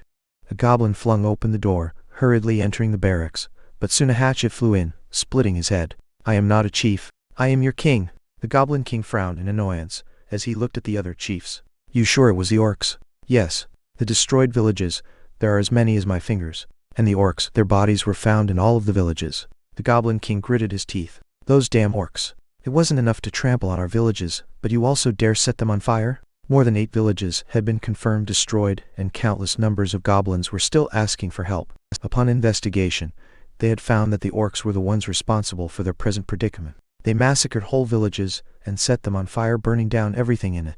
They even let 1 or 2 survivors escape to other villages in order to follow them and continue killing the goblins. Even someone's worst enemy couldn't possibly be this cruel. And neither had they declared war, nor there had been clashes between them. On the contrary, they had recently made a promise of cooperation because of the increased number of humans. But in the end it was only the goblins who got stabbed in the back. About a third of their power had evaporated in one night. Orcs, I don't know what you want, but we goblins will never forget what you have done. The goblin king's eyes blazed with fire. Then suddenly, a goblin barged in. My lord, kobolds and gnolls have sent messengers. They are asking us to take revenge against the orcs together. They want an alliance. The goblin king then turned towards the goblins standing at the door. It wasn't just us. For a second, he smelled something fishy going on, but his doubt didn't last for long. What was more important right now was to retaliate against the orcs. Lead the way. I'll meet them. Orcs, we will kill them all. The Goblin King sprang up from his seat and rushed towards the place where the kobold and gnoll messengers were. Other monsters were also experiencing similar situations. We're just like you. The orcs attacked us. Our worst enemy. The orcs killed our king too. Together, we must avenge. When the Goblin King heard their stories, a thought suddenly crossed his mind. It looked like orcs had gone mad and provoked all the monsters around them. If so, the orcs must have attacked not just the monsters here, but also other monsters in this region. The Goblin King immediately ordered his minions to check on other monsters around them. And then, many other races, they were just like us. Trolls and ogres were hurt too. They also asked for an alliance. Then suddenly, the Goblin King was struck with an idea. This is a chance to be the real king of the entire forest. Since his childhood, it was often said that he had great intelligence for a goblin. He even knew something was off about this whole situation. But for now, he didn't care if the orcs were the real culprits or not. What really mattered was that he could use this as an opportunity. An opportunity to bring together the angry monsters and stand tall as their hero. He could be the true king of the forest like he had been yearning for his whole life. And when he heard the report about the armies of lizardmen heading eastward, the Goblin King pounded on the table as he shouted out loud. There's no time for this. Even those cowardly lizardmen are waging war on the orcs. How can we be simply standing here? Follow me. I will cut the throat of the orc king. Was it the Goblin King's charisma that captivated the other monsters? Their eyes started to burn with determination. The loss of their home and the anger towards the orcs had pushed them into complete madness. Follow the Goblin King. For revenge. Kill the orcs. Led by the Goblin King, a monster outbreak started. They were armies of monsters consisting of thousands of monsters, and they had only one destination. The Eastern Desert. You have created conflict between monsters and led them to start a war. Additional karma will be provided. You have acquired 1,000 additional karma. Sudden quest of a monster outbreak. Content. It is an unwritten rule among the monsters in Section E that they don't intrude into each other's territory. But the rule has been broken just now. A war between the monsters has begun. Survive and eradicate the source of the war. Rewards. 1. Title Monster Hunter. 2. The Goblin King's Eye. 3. 5-colored Jewel of Monsters. 4. Additional Karma. Yes, it's progressing just the way I wanted. Yeon-woo smiled as he watched Goblin King giving out his speech in front of thousands of monsters. Akasha's snake would revive faster proportionally to the number of monsters it consumed, and currently, waves of lizardmen and the monsters were heading towards the orcs. No matter how much power the orcs had, it would be impossible to block them. The revival won't end up being just a normal revival. Perhaps it could be the biggest Akasha's snake in the entire history of the tutorial. Now the seeds were sown. The only thing Yeon-woo had to do was to sit still until the fruit was ripe. It's a shame it turned into a sudden quest. There were many kinds of quests in the tower. Main quests, the main task of each floor in the tower. Hidden quests, concealed as hidden pieces, and offered only to those with the right qualifications.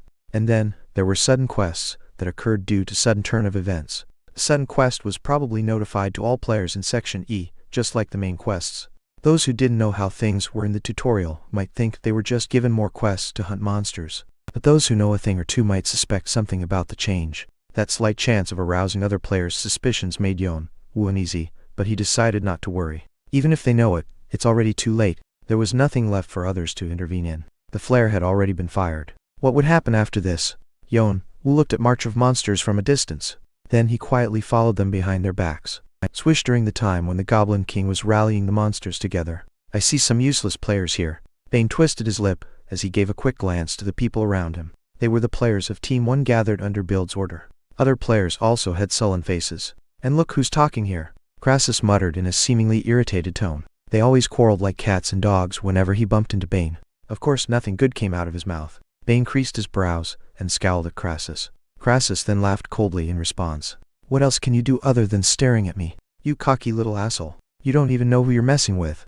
I'm afraid I do, and we can test that right away if you want. Bane and Crassus emitted their aura as they gazed at each other. The air around them heated up and the wind blew in gusts. The players around them stood aside with their arms folded. They were the two most talented players in Team 1. A fight between such players should be interesting to watch. Plus, at least one of the two would be eliminated from the tutorial rankings. It was like killing two birds with one stone. However, their fight was stopped before it could begin. Clap, both of you. Stop fighting like children. Why don't you realize we'd be better off eliminating the target instead of wasting our time? Dyke, who took on the adult role in Team 1, stepped forward as he clapped his hands. Bane and Crassus frowned at the same time, but none of them complained. They knew Dyke's point was absolutely correct. Only the other players smacked their lips in frustration. Dike said as he looked around. I hear the target is near the orc settlements, not far from here. So let's get rid of him as quickly as possible and get back to our business. Of course, we shouldn't let our guard down, as he is the one who wiped out Team 2. Bane and other players nodded. Then let's get in formation and move on. Players advanced in a battle formation, as they learned from build. The relationship between each other might not be good, however. The long training made them well prepared for battles. But at the same time, their eyes were filled with greed. I must be the one to take his head, no matter what. Even if I have to betray them. I have to get to the top somehow. I can't settle with my current rank. There's gonna be a fight even after we take down the target. How do I get away from these idiots? They got themselves ready to move as they each dreamed of different things in their mind. It was at this moment a faint rumble was heard. Dike raised his hand and stopped the march. Hold it!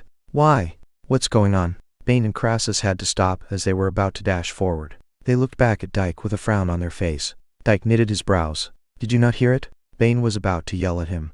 But suddenly another rumble rang in his ears.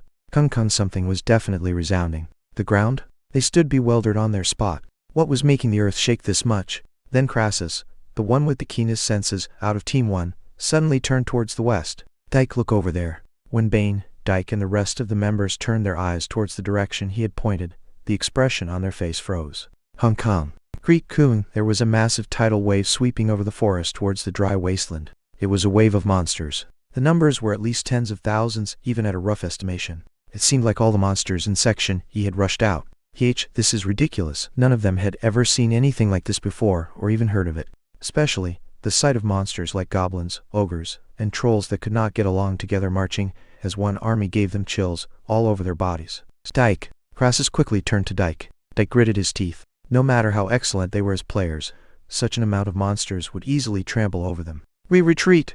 With Dike's shout, the players of Team 1 began to run away desperately. However, get out of my way. Human. Stand in my way and you'll die. Die, humans. For the monsters, the humans in front of them were nothing more than a mere obstacle blocking their way. Hatchets flew in from all directions, and poisonous darts poured out like rain. Swish kuwak. Ak. Players hit by the attacks fell to the floor one by one. Soon, angry ogres and trolls charged at them. Huck, the players got annihilated in just a few seconds before they could even resist. Dike was crushed under swarms of monsters. Crassus' limbs were torn off and disappeared inside an ogre's mouth.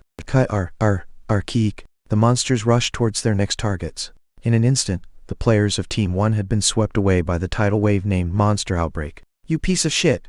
Bane was resentful at the fact that he had to flee from mere monsters, so he turned back to them and tried to fight. However, no matter how hard he tried, monsters just poured in non-stop.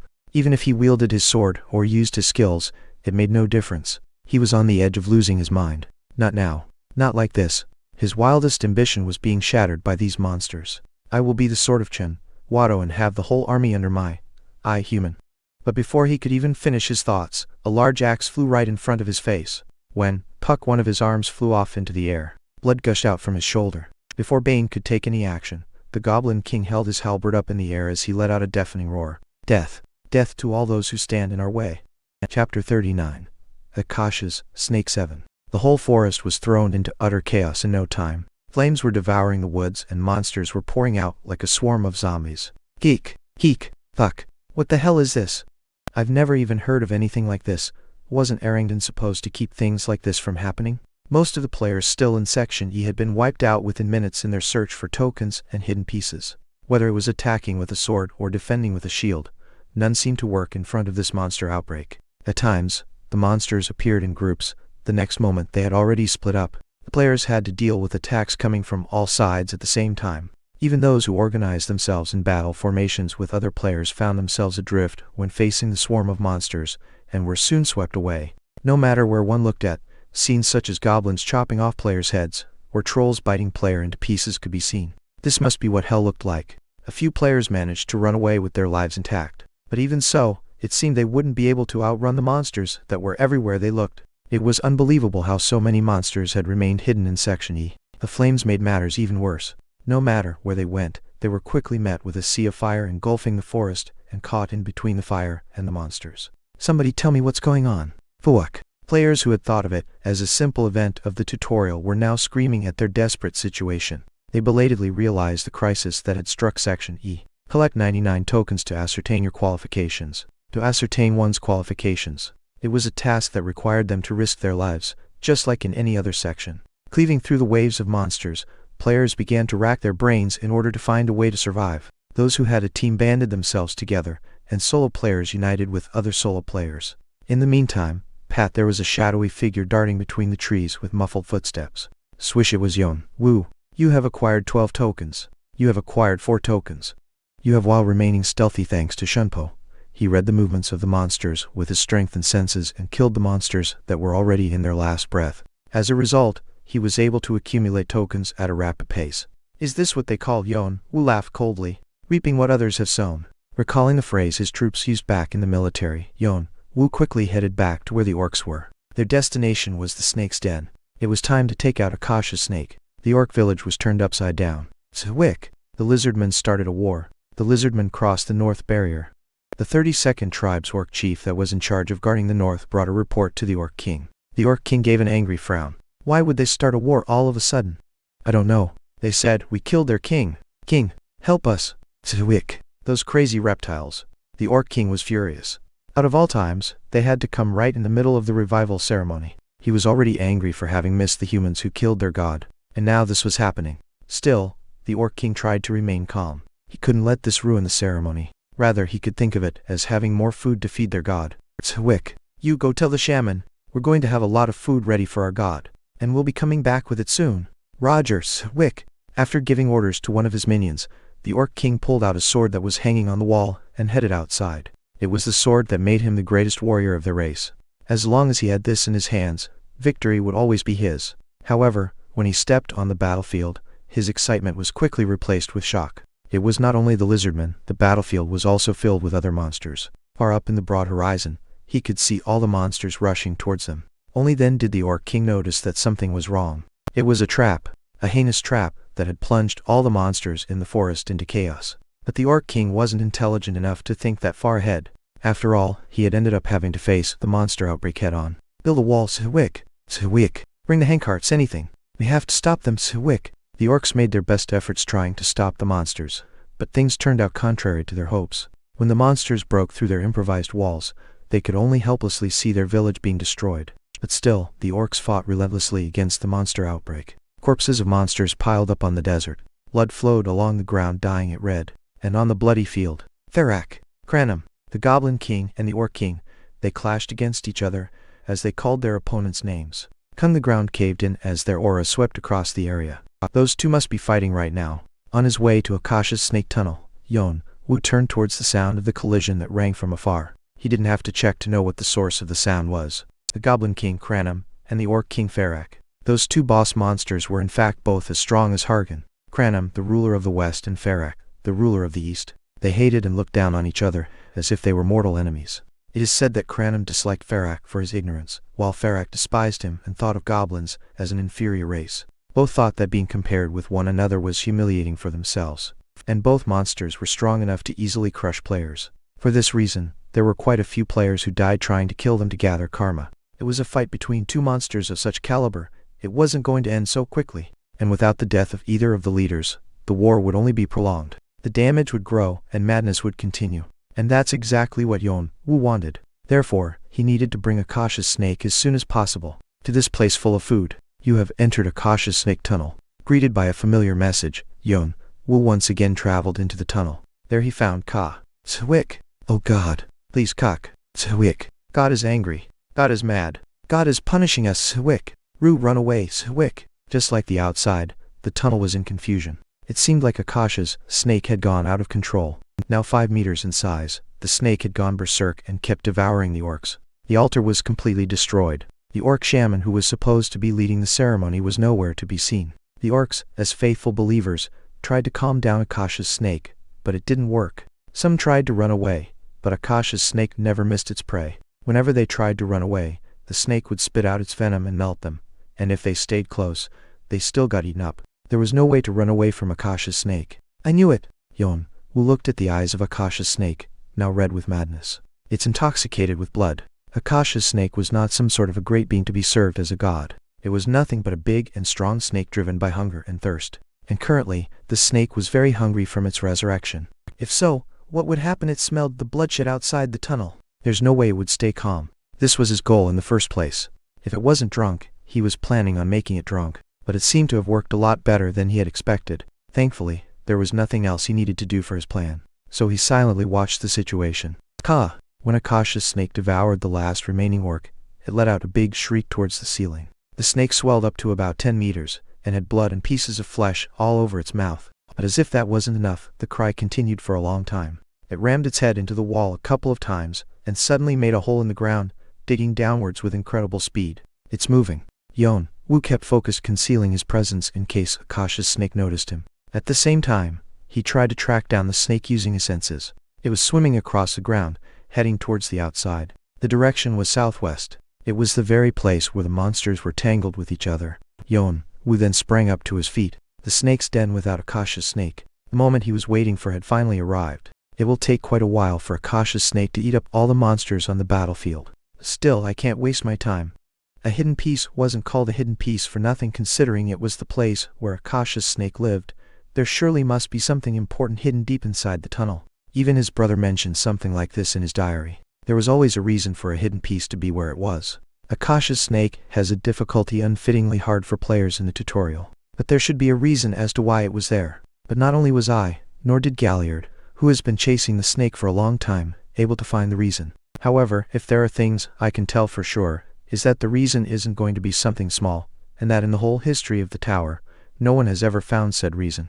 A place that no one had ever found in the long history of the tower. What if he could be the first one to find it? Yeon-woo landed in the middle of the cavity as he calmed down his pounding heart, and he cast draconic eyes. He scanned the whole tunnel looking for the nest that a cautious snake used to rest. Considering the habits of a snake, there must be a place where it can relax from outside threat. At that moment his draconic eyes detected something. There was a narrow passageway along a wall. Of course, narrow only meant small compared to the size of a cautious snake, but it was still wide enough in Yeon-woo's perspective. Yeon-woo quickly used Shunpo and passed through the passageway, going further down into the deepest part of the snake's den. Just then, whoosh, suddenly, a chilly wind came blowing from the inside. Thinking he was nearing the secret, he immediately set his foot towards the source of the wind. And there, Yeon-woo had found it. So this is it. A scene quite different from the barren wilderness outside. A piercing wind was whirling along the wall, and the floor was covered with soft snow and slippery ice. And instead of stalactites, there were icicles hanging from the ceiling. It was truly a scene that would draw admiration from anyone who saw it. And in the center, there sat a little boy that looked of about 5 years old. I think I found the reason. Chapter 40. A cautious snake 8. The boy was sitting cross-legged, lost in meditation. He gave off a cute impression befitting of a fairy tale. One could wonder why he was in a cave like this. But the reason why Yeon-woo was surprised was quite different. Isn't that a snow ginseng? In fact, what looked like a boy was not a real person. It was an elixir that took the shape of a human being. Humanoid snow ginseng classification. Elixir or mystical creature rating. A plus description. A ginseng that only grows on icy plains while being exposed to the energy of the moon for hundreds of years. Because of its child-like shape, many people mistake it for a human. It will increase mana upon consumption. However, the increased amount depends on the ability of the consumer. Its ingestion method is also very tricky. A ginseng that looks like a human child, and that only grows in snowy environments. Only a handful of such rare elixir exists in the tower. I've only heard about it being one of the 5 best elixirs. I didn't expect this coming. Yeon-woo's eyes sank deeply. Now I see why a cautious snake settled down here. A cautious snake was probably growing the snow ginseng. Judging by its size, it looked like it was about 300 years old. According to his knowledge, its effects would reach their peak at around 500 years of age. He presumed a cautious snake was also waiting until then. Too bad, it's going to my stomach now. Yeon-woo slowly pulled out 3 daggers from his waist. Added to the rarity of the snow ginseng was, catching it was also a very difficult task. The moment Yeon-woo started approaching it, it opened its eyes. Yeon-woo immediately threw the daggers he had in his hand. Hayuk! The snow ginseng let out an eerie shriek as it jumped in the air and reached the ceiling. Some elixirs had appearances that make them indistinguishable from mystical creatures. And because of their sentiency, some even say they tend to choose their owners. At first, I didn't think much of it. But when I got a chance to have one for myself, every second that I looked at it, it felt like my heart was breaking apart. Gosh, it was leaking its precious energy with every step it took. His brother once got a hold of an elixir similar to the snow ginseng. However, little did he know that it could move on its own, and by the time he caught it, it had already lost some of its energy. But thanks to the diary, Yeon-woo was well aware of that fact. His strengthened senses quickly located the snow ginseng despite its nimble movements. Run all you like, you're still trapped in this cave. Yeon-woo Wu drew another 3 daggers and threw them to his right. Swish, but the ginseng dodged the daggers as if it was just too easy. Then the 3 thrown daggers struck the ceiling. Rumble, the icicles hanging on the ceiling shook slightly. The snow ginseng landed on the ground and gave a horrible shriek, a behavior unbecoming of its cute face. I'm sorry, but I eat monsters like you for breakfast. The ginseng tilted its head as it couldn't understand what Yeon-woo was saying, but, crack, with the sound of ice breaking, the ceiling suddenly collapsed. Pieces of ice poured onto the snow ginseng. Startled by the sudden collapse, the ginseng jumped away from the spot in an effort to escape through the collapsing ceiling. However, the moment it broke through the ice pieces, I got you.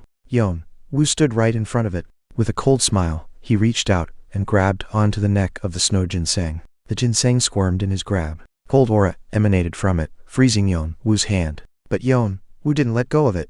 Yeon-woo soon brought his mouth over to its head and took a big bite out of it. Chomp! The ginseng looked horrifying with its head and eye ripped off, but Yeon-woo kept on eating without a sound. His head was aching as if he had chewed on hard ice.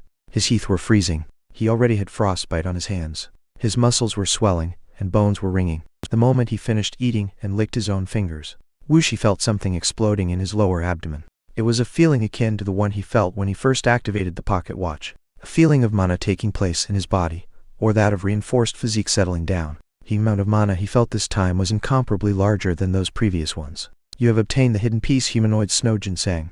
The spirit energy is exploding in your body. It will be converted into magic power. The mana floating in the air, or the spirit energy stored inside mystical creatures, did not suddenly become one's own when ingested. It had to be absorbed, processed, and settled, and only then could it be transformed into magic power. Of course, a considerable amount of mana would be lost while processing the snow ginseng's spiritual energy. But I can't lose that either. Yeon-woo withdrew the senses he had expanded towards the outside and concentrated them inside his body. Mana was circulating at high speeds. Your status immature dragon body is influencing the absorption process.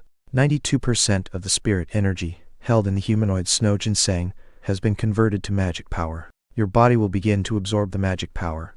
Your magic power has increased by 5 points. Your magic power has increased by 7 points. Body improvement has been confirmed. The vessel is strong enough. The halted succession process will resume. 22%, 24%, 27%. Current progress, 42.9%. Your current status will be changed from immature dragon body to half dragon body. The attribute point Yeon-woo lacked the most was now increasing, and the succession process was now halfway through completion. And as a result, you have achieved the half point of the succession process. You have gained an ability to control mana. Mana has begun to circulate in your body. You can now cast magical skills while consuming less mana. The skill magic circuit has been created. Yeon-woo felt mana wandering around his body. He had yet to control it at his will. Still, controlling mana used to be as hard as moving a fingernail or toenail for him, but now it felt much easier, like moving a finger or a toe. In addition, unlike the time when mana disappeared right after it finished its job, it was now continuously flowing through his body like blood. Magic circuit rating. C. Proficiency, 0.0%. Description: dragons are known as a race blessed by a mana since time immemorial, and those who are blessed by such dragons are given the ability to control mana. The control range and the amount of controllable mana increases with proficiency. Sometimes, it is possible to handle mana streams. Great! Yeon-woo was elated after reading the description of mana circuit. Mana was the power he had been longing to control since the beginning of the tutorial. He even tried studying the basics of mana, but his effort was of little avail. But at last, he was starting to have to see some results. The secret was to build up magic power and speed up the succession process.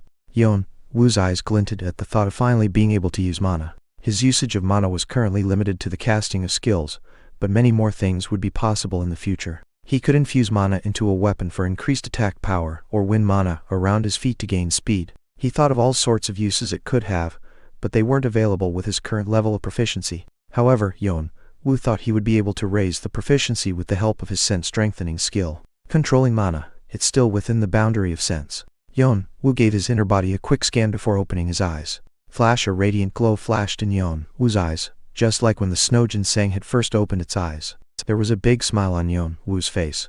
His vessel was finally being filled, and he was quite content with the result. But it's still not enough. However, because of this experience, Yeon-woo was now certain of a fact that his vessel was yet far from full. The vessel he had was big enough to hold much more than what it was holding now. Yeon-woo licked his lips in anticipation. He felt a strong desire welling up in his heart. The desire to take the essence of Akasha's snake. Right before leaving the snake tunnel, Yeon-woo looked around, checking if he missed anything. Then he found something on the spot where the ginseng was sitting. What is this? It was a small pendant. A rusty, badly thumbed pendant. It was not classified as an artifact. A necklace full of memories classification. Pendant rating. F description. A necklace full of someone's precious memories. It would be nice to return it to the owner. The owner? Yeon-woo was thunderstruck at the description of the pendant. He examined the pendant meticulously. There was a seam on the side hidden under the rust. Yeon-woo wiped off the rust and opened it. Inside, he found a picture of parents and their daughter with happy smiles on their faces. The face of the father was especially familiar. It was Galliard. This is what he has been looking for. Yeon-woo let out a small groan. No one could understand why Galliard always chased after Akasha's snake. He never hunted it down for himself. He only gave out trials to test players wanting to hunt the snake, and passed down one of his skills as a reward. But if it was all to find his belonging which contained his cherished memories, it all made sense now. That wasn't in the diary either. Yeon-woo rolled up the pendant and put it in his pocket. He was going to give it back to Galliard, as he was on his way anyway. Then, he turned towards the exit of the snake's den. Mana was briskly traveling along his mana circuit, and his body was brimming with vitality. He was feeling better than ever. Now, shall we go hunting? Yeon-woo fixed his white mask, and he flung himself towards the exit. Chapter 41. Akasha's Snake 8. Chapter 41. Akasha's Snake ate just a little more, just a little, in a place where the monster outbreak had swept over, where the forest and the earth had all turned to ruins. There was a player moving his tattered body with unsteady steps. It was Bane. Just a little more, latching onto his shoulder with his one remaining arm, Bane struggled to move forward. He was filled with a burning desire to complete his mission. He had managed to survive the assault of the Goblin King, pretending to be dead and waiting until the monster outbreak passed by. He once thought of giving up on the mission and heading back to their base. That was how hard the monster outbreak had struck him. Team 1, Arangdan's most prized group of players, had evaporated in a moment, leaving no trace behind. And the aura of the Goblin King had been so ferocious that he hadn't been able to do anything but stay frozen in his spot. Nevertheless, he chose to pursue his mission till the end with only one thought in his mind. The monsters must be heading towards where Kane is. He must be up to something. As far as he knew, the monster outbreak was an event that had never happened in the entire history of the tutorial, and that meant there was definitely a player behind this whole event. Bane intuitively knew that it had something to do with his target, Kane. Of course, he didn't have any evidence to prove it, but he was a player that Arangdan constantly kept tabs on. He thought it was a reasonable suspicion that he was the cause of this mess. It's definitely a hidden piece, the biggest one, unparalleled to other ones in the entire tutorial. Whatever Kane was up to did not matter. Bane was planning on ambushing him the moment he acquired the hidden piece. He speculated there was a good chance of winning if his plan worked, and adding the rewards for completing his mission, he could still chase after Fant and Edora. Just you wait, Kane. The light of greed was glittering in Bane's eyes. It was when the war was reaching its climax, when the Goblin King and the Orc King realized things were getting weird. Rumble with their innate keen senses, both of the kings had already noticed that at some point the ground started to shake weakly. However, they both knew that their life could be very well forfeited were they to look away for even just a moment, therefore none of them opened their mouth, and that carelessness brought about great disaster. Rumble, the ground started to sink right in the middle of the battlefield, and quang, something suddenly shot up from the ground. It was a giant snake. With its ferocious jaws agape, the snake already had 3 or 4 monsters in its mouth. The nearly 10-meter tall mass towered over the monsters, creating an enormous pressure. Wah! What kind of monster? It's horrible. Swick! Why is our god here? And the moment the monsters looked up at Akasha's snake in confusion, Stomp Akasha's snake swallowed the monsters in its mouth in one gulp, and jerked its head looking down on the monsters. There was food all over the place right before its eyes. For it, this place was nothing more than an all-you-can-eat buffet. Akasha's snake soon buried its head in the nearest group of kobolds. No monster was able to react to its fast movement. As a result, the Kobold King, who had been standing in the vanguard and courageously leading his race, suddenly disappeared into the snake's belly. Oh, our king is dead. We have to avenge him. The army of kobolds rushed towards Akasha's snake, eyes burning with rage. They could never let the enemy who killed the king get away. Their attacks couldn't leave even a scratch in its scales. Their axes broke, bouncing off into the air, and the arrows only slipped against the scales. Akasha's snake, on the other hand, flapped its tail, as if it found it to be annoying, and dozens of kobolds were blasted away covered in blood. Much to their dismay, their death only resulted in more life energy for the snake to fill its stomach and grow its size. And when they realized that Akasha's snake had already grown much bigger, as its size grew, so too did its ferocity. Regardless of their race, the monsters couldn't help but drop their jaws. Its aura was so overwhelming it made them stand paralyzed. A monster that steals life from dead monsters? None of them had ever heard of such a thing. In all their lifetime, nothing stood above them in the forest. They were at the apex of the food chain. But here, they were faced against a new predator for the first time. The fear of facing a predator was so alien to them. They hadn't thought of what to do when such fear became reality. And eventually, it gave birth to a disaster. Run! This is God's retribution. Sihwick! We have to run away, Sihwick! The monsters began to escape from the battlefield in order to run from Akasha's snake. Some brave ones gathered up and tried to fight against the snake, but no matter what choices they made, they all came to the same end, being prey. For those who ran away, the snake snatched them up and swallowed them. For those who fought back, it crushed them with its massive body and again swallowed them. One way or another, all the monsters were going to end up being inside of the snake's belly. The more the monsters died, the bigger Akasha's snake became. As the time went by, Akasha's snake rampage became more and more overwhelming. The scene was a complete pandemonium. It seemed like the gates of hell had opened up in here. Even if they wanted to run away, with tens of thousands of them tangled together in this battlefield, it was near impossible. Damn it. Not being able to hold himself back, the Goblin King pushed away the Orc King and turned towards Akasha's snake. Cranham, where are you going, Sihwick? This is a duel of warriors, you must finish. Shut up, Farak. I care about the safety of our race more than mere honor. The Goblin King left the Orc King behind and darted forward towards the other monsters. The Orc King frowned as he stared at the back of the Goblin King. He and the Goblin King were the top warriors who had been each guarding the east and west sides of the forest. Of course, he had been waiting for an opportunity to break the tie between them. So there he was, thinking that today was finally the day. But as it turned out, it wasn't. However, before the Goblin King left, he left the word saying that the safety of his race was more important than honor. And although he was an enemy, those words had dug deep down into his heart. Eventually, the Orc King shouted out, "Orcs, listen. We will also fight back against our god." Sihwick, he couldn't bear to tell them to kill their god. But since their god could be resurrected, he ordered them to attack. Overflowing with fighting spirit, all the monsters united under the two kings' leadership. Their enemy was now Akasha's snake, but Akasha's snake had almost already recovered its original size. Snake inflated its head. These impudent little creatures were launching their puny attacks on it. They needed to be punished. Akasha's snake opened its jaws wide and sprayed its venomous saliva all over the monsters. The monsters in the front were swept away by the deadly poison. Those who were drenched in the saliva melted away in an instant, and the monsters, sprinkled with even small bits of saliva, screamed in pain. Just then, the Goblin King jumped above the head of the snake. Die! The Goblin King lifted his halberd up high and swung it down onto the head of Akasha's snake. Ka! Akasha's snake cried out in pain as it struggled to make him fall, but the Goblin King pushed his halberd deeper in. In the meantime, from the ground, the Orc King hooked deep into the snake's body with his sword. Splash blood splattered out from the wound. Akasha's snake opened its mouth, again getting ready for another shower of poisonous saliva. And this time, it was aiming for the two kings. What a mess. Yeon-woo clicked his tongue as he looked at the chaotic battlefield. Provoking all the monsters in Section E, he did expect the effect to be great, but this is far worse than I expected. There was only a tenth of monsters left fighting Akasha's snake. As a result, Akasha's snake was now 1.5 times bigger than its original size. Its body was as grand as a great mountain, and was as long as a river. It seemed almost impossible to kill such a horrific monster. There were still two monster kings pouring out their attacks on Akasha's snake, and some other monsters steadily damaging the snake with what little power they had. Well, it won't last long. It was very obvious. The Goblin King and the Orc King, they both were as strong as Terrigan, but it seemed they were running out of energy. They were desperately trying for the sake of their races, but their health wasn't infinite. The Goblin King had already lost an arm, and had half of his face melted by the venomous saliva, making Yeon-woo wonder if he could see properly with his eyes. The Orc King was in much worse shape. As he had been hit by the snake's tail, his whole body was full of bruises. Several parts of his body were swollen up. He had fractures all the way from ribs to the end of his spine. They were holding out due to being the kings of their races, but they were on the verge of collapse. And the same was true for Akasha's snake. It's because it ate too much food. You should have known that overeating is bad.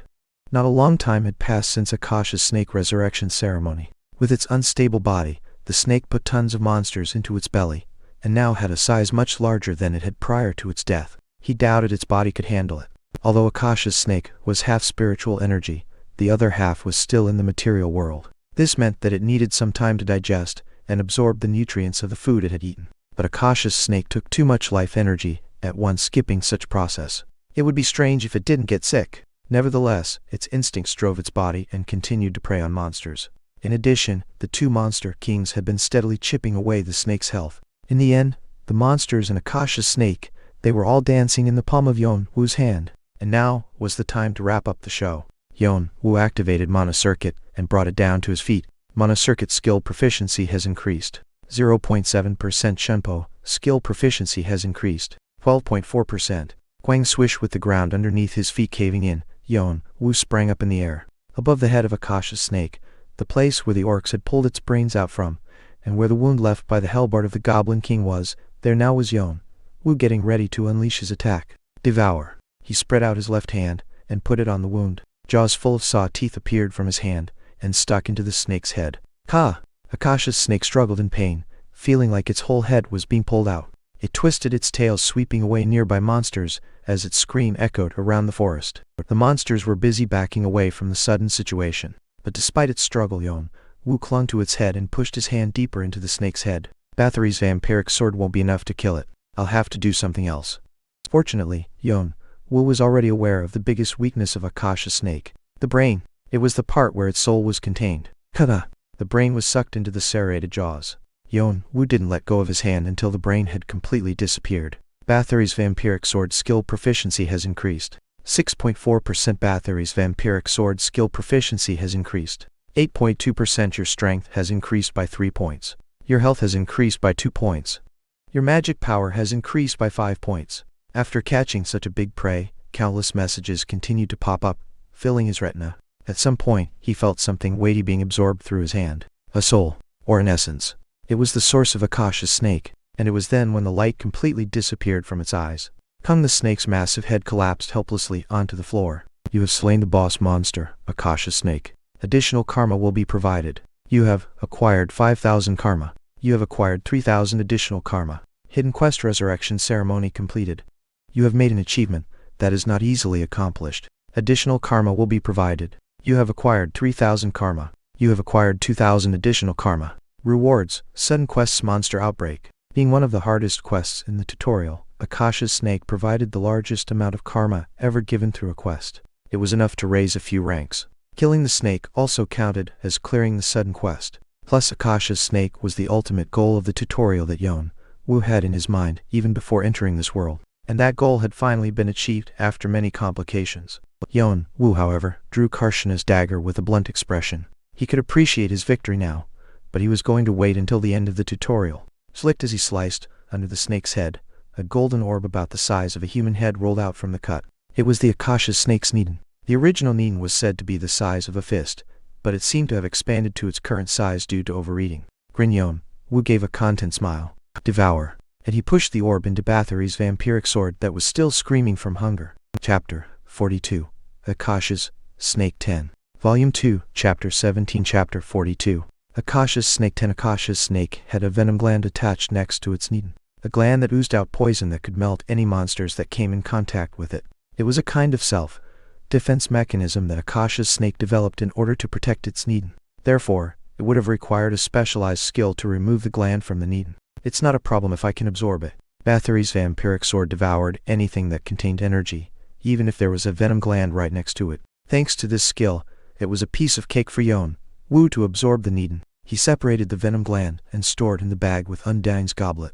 It would be of great help if I absorbed the venom from the gland, but it's also the main ingredient for crafting Jaija's eyes. Bathory's vampiric sword skill proficiency has increased. 6.2%.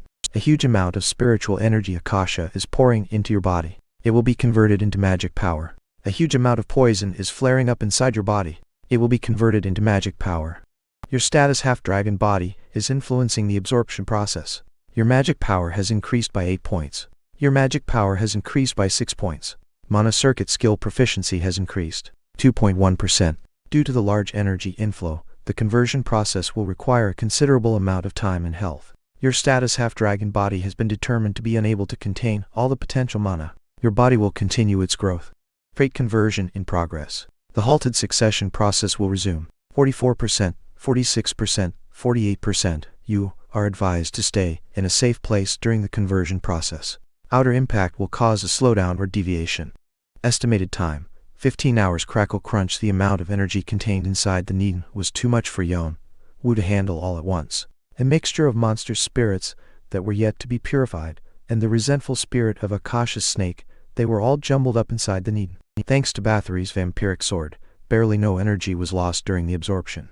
The intake of such enormous amount of energy caused drastic changes in Yeon-woo's body, a change presumably far bigger than those that had taken place with reinforced physique. The system warned him to stay isolated from the outside world until his body stabilized. But despite the warning, Yeon-woo slowly rose from his seated position and turned his head to see the Goblin King and the Orc King. A vortex of mana was swirling along his mana circuit. It was causing the circuit to break down and burst open, and his muscles and bones to shatter and reassemble. Terrible pain followed after the changes. However, Yeon-woo stood high, paying it no heed. He could control his senses and shut down a few nerves to suppress some of the pain. His physical resistance skill also helped him alleviate it. Hup, that's impossible. Looking at Yeon-woo's bloodshot eyes, the two kings flinched. It was due to a massive energy storm wound around Yeon-woo. Yeon-woo's aura coupled with the excess energy emitted during the absorption process created an indescribable atmosphere. Moreover, the two monster kings felt something in Yeon-woo that stimulated their instincts. Something akin to a predator. Just then, they figured it out. It was his eyes. Those were the eyes of a predator. Right in front of them stood a predator, even more insatiable and more frightening than Akasha's snake. I will kill you, Swick. Ignoring the mortal fear, the Orc King leaped to attack Yeon-woo. It was clear that the human in front of him was the cause of this whole tragedy. But this was the situation that Yeon-woo wanted. The two monster kings were also boss monsters just like Hargan, and boss monsters like them will give me a lot of karma and tokens. These two monsters had received serious injuries from fighting Akasha's snake. On the other hand, Yeon-woo's body was in perfect condition excluding the conversion process. Yeon-woo held Karshana's dagger backward and made a wide swing. Spurt, the Orc King's head flew off into the air. You have slain the boss monster, Farak Orc King. Additional karma will be provided. Without giving a second look to the messages, Yeon-woo dashed straight towards the Goblin King. The Goblin King held out his hellbard with a stern look on his face. Unlike the Orc King, his two eyes were calm, knowing his death was nigh. But the Goblin King struggled with all his might, as if he would not forfeit his life that easily. Huang Crunch. Yeon-woo's body was still going through changes. Now, even if he tried suppressing it, the terrible pain was still transmitted to him. The good news were, the proficiency of physical resistance was increasing very quickly, now reaching almost 17%. But he couldn't help feeling physically exhausted. Yeon-woo gritted his teeth and cut off the head of the last remaining orc. Spurt, with his face covered in bitterness and anger, the orc's head dropped and rolled on the floor. Ha! Yeon-woo let out a long deep breath. After the death of the two kings, there were two paths the remaining monsters took. One was to run away, and the other was to resist till the end. He did not bother chasing down the runners, because they were all weak and worthless. But he made sure to get rid of the resisting ones. Then he shoved the serrated teeth into them and absorbed their energy. Yeon-woo didn't stop after acquiring the Needin and Venom gland of Akasha's snake. He wanted to speed up his succession progress and improve his body as fast as he could. He desired more and swallowed more. He would do anything to become stronger, and nothing else mattered. However, consuming hundreds of monsters had made him too exhausted. He could really use some rest in a quiet place. Yeon-woo thought of going back into the snake's den for a little rest, but he clenched on Karshana's dagger instead. There was one more thing left to bother him. Just come out already. Yeon-woo cast an indifferent glance to one side. There was no one in sight, but soon the space seemed to distort. Then a player appeared, with a stiff look on his face, holding onto his shoulder with his one remaining arm. It was Bane. How did you know? Yeon-woo snorted lightly. You didn't think you could stay hidden with your aura leaking all over the place, did you? You really are a monster. Bane stared at Yeon-woo with a look of fear. He had been watching the whole process, from the time when Akasha's snake had gone on a rampage, to when Yeon-woo absorbed the Needin and swept out the remaining monsters. And Bane had only one emotion towards Yeon-woo. It was fear. Running around like a ghost with a white mask, Yeon-woo took away the lives of others with just a swing of his knife. Such scenery reminded him of a grim reaper. But soon greed started to peek through his eyes. If only he could have that power for himself. If only he could take the hidden piece waiting to be taken. In Bane's eyes, Yeon-woo was the hoarding hidden pieces all to himself. If so, he had to take them. They belonged to him. So he waited and waited until Yeon-woo was exhausted. And at last, the time was here. Bane slowly drew his sword from the scabbard. It was his treasured artifact granted by the Isle when he had first joined Team 1. The cold sound of the sword being drawn spread across the air. The green thread tied on the pommel of his sword trembled as well. But that monstrous power you have, I'll have to take it away from you. Yeon-woo twisted the corner of his lips. You? By what means? Don't pretend you don't know what I'm talking about. 'Cause I know that right now you don't even have the strength to lift a finger.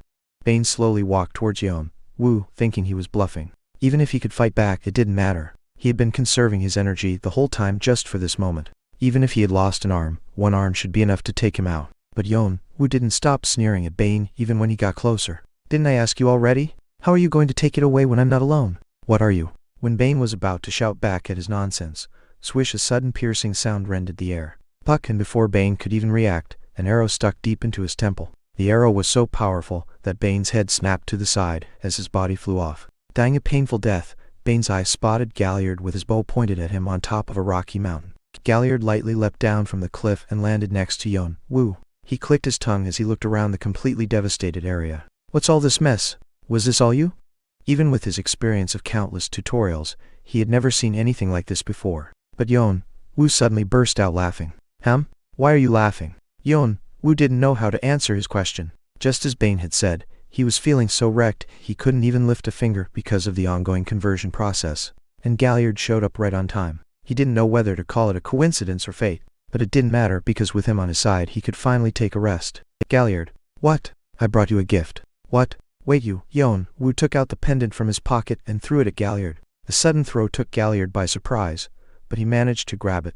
And as he realized what it was, he looked back to Yeon-woo with strained eyes. So many questions flashed through his mind, but he couldn't get them out because Yeon-woo was already falling unconscious before he could continue speaking. Galliard quickly came forward and held Yeon-woo from falling. Looking at Yeon-woo, his eyes were shaking. He didn't know what to make of this mysterious man. But one thing was certain. He was asking for help in return for the present. Galliard noticed his body was unnaturally hot. It didn't seem like he was sick. He could only guess there was something happening inside his body. "You're leaving me no choice." Galliard shook his head. With Yeon-woo on his back, he headed back to his cottage. It was a long time before Yeon-woo woke up. The first thing that came to his sight was the ceiling of a familiar cottage, and also the messages crammed in his retina. "Trait conversion has been successfully achieved. Your trait-reinforced physique has been changed into diamond physique. 92% of the energy has been converted to magic power and absorbed into the body. Body improvement has been confirmed. The vessel is strong enough." The halted succession process had resumed its progress. Current progress.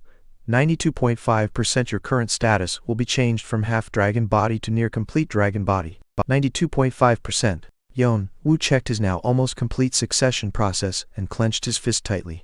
At that moment, it seemed that all of his painstaking effort had finally paid off. But on a second thought, he was surprised at the fact that the succession process was still incomplete despite the massive amount of energy he had absorbed. It seemed his understanding of dragon body was still lacking. He was getting very curious about how strong he would be when the succession process was completed. Yeon-woo then went ahead and checked his status window. Player. Jeong-woo Cha traits. Cold-blooded, diamond physique strength. 121 dexterity. 133 health. 129 magic power. 208 skills. Draconic eyes, 11.2%. Sense, strengthening 32.5%. Foresight 0.0%, physical resistance 20.3%, combat will 10.5%, batteries, vampiric sword 9.5%, shunpo 19.5%, magic circuit 10.9%. Several parts of the status window had changed a lot since he last checked.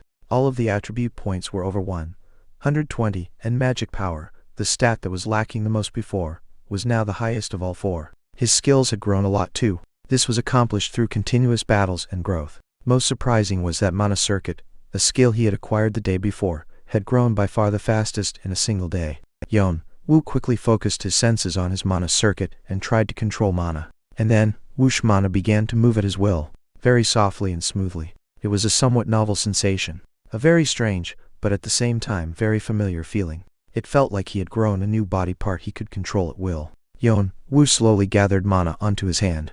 When he swung his hand, he noticed that movement was now much easier than before. Mana had also hardened his hand, making it rock solid. Mana is said to have a variety of uses depending on the user. Yeon-woo kept in mind he should do some experiments on the uses of mana. Now that he could control mana at will, he wanted to find a way to use it in combat. But what is this?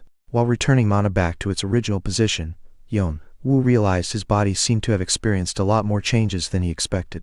Not just the mana flowing through his body, but his body itself had gone through some changes too. My senses, they've gotten keener. Despite only making a slight movement, a huge amount of information poured into his head. The light was blinding, and the smells were paralyzing. Pain reverberated throughout his entire body. It was a similar sensation to when he first used sense strengthening. He tried to figure out what might have caused this change. It was unlikely to be a change due to simple physical strengthening. He considered the possibility of some of the energy from the needle having seeped into his body. But what was interesting was that the feeling wasn't strange to him. Somehow, it was very familiar. Like Undine's goblet, while Yeon-woo was lost in a series of thoughts. Creak. The sound of the opening door brought him back to his senses. When Yeon-woo lifted his head, Galliard entered the room with a basket full of fruits. Are you up? Edit. Lol, hope nobody saw my fuck up. Chapter 43. Two Hearts 1. Yeon-woo tried to get up from the bed to thank Galliard. You need to rest a little longer. It'll take some time for your senses to settle down. Senses? Yeon-woo realized that Galliard was the reason his senses had become much stronger. I've done something to your body if you haven't noticed. Galliard spoke as he placed the basket on the table. Yeon-woo narrowed his brow slightly. What do you mean? Let me guess. You did something to make your body stronger, right? And you needed me to protect you while you were out. Yes, I did. Galliard snorted at his answer with his arms folded. But you did it wrong. Yeon-woo's eyes glistened. Can you explain in detail? I saw Kasha's snake grow abnormally big. You took the Needin, right? And I bet you consumed something similar to the Needin before that. That was the snow ginseng. Yeon-woo nodded his head. You didn't even know if your body could handle one elixir. And you dared to take two at the same time?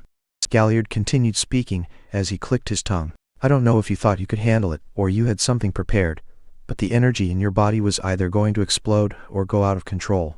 Yeon-woo understood why Galliard said he had done something to his body. He must have thought Yeon-woo would end up dying if he hadn't settled the energy in his body. Apparently, Galliard was a well-known hunter within the Dark Elves tribes. Yeon-woo thought it wasn't strange at all for someone like him to have one or two secret skills. For now, I've got you covered. By the way, it was only possible because you had little mana in you, otherwise you would have been in big trouble. So, if you get your hands on several elixirs like today, don't you ever chug them down like you did this time. You're really gonna die, unless you're something like a dragon. I did make a contract with a dragon. Yeon-woo almost said that out loud. You really didn't have to do that though. Yeon-woo desperately fought the urge to laugh. His body was fundamentally different from an ordinary player's. He not only had reinforced physique, but also had the succession process already underway. His body should have been enough to accommodate all the energies by itself. But Galliard couldn't have the slightest idea of what kind of body Yeon-woo had. Moreover, he was indebted to Yeon-woo for finding his long-lost pendant. He couldn't stand there and watch him die. Is that how this thing in the mana circuit was made? Yeon-woo then asked Galliard. So you modified my mana circuit to stop the mana from deviating, right? Galliard grumbled, as if something bothered him. It's the same way I used to make Undine's goblet.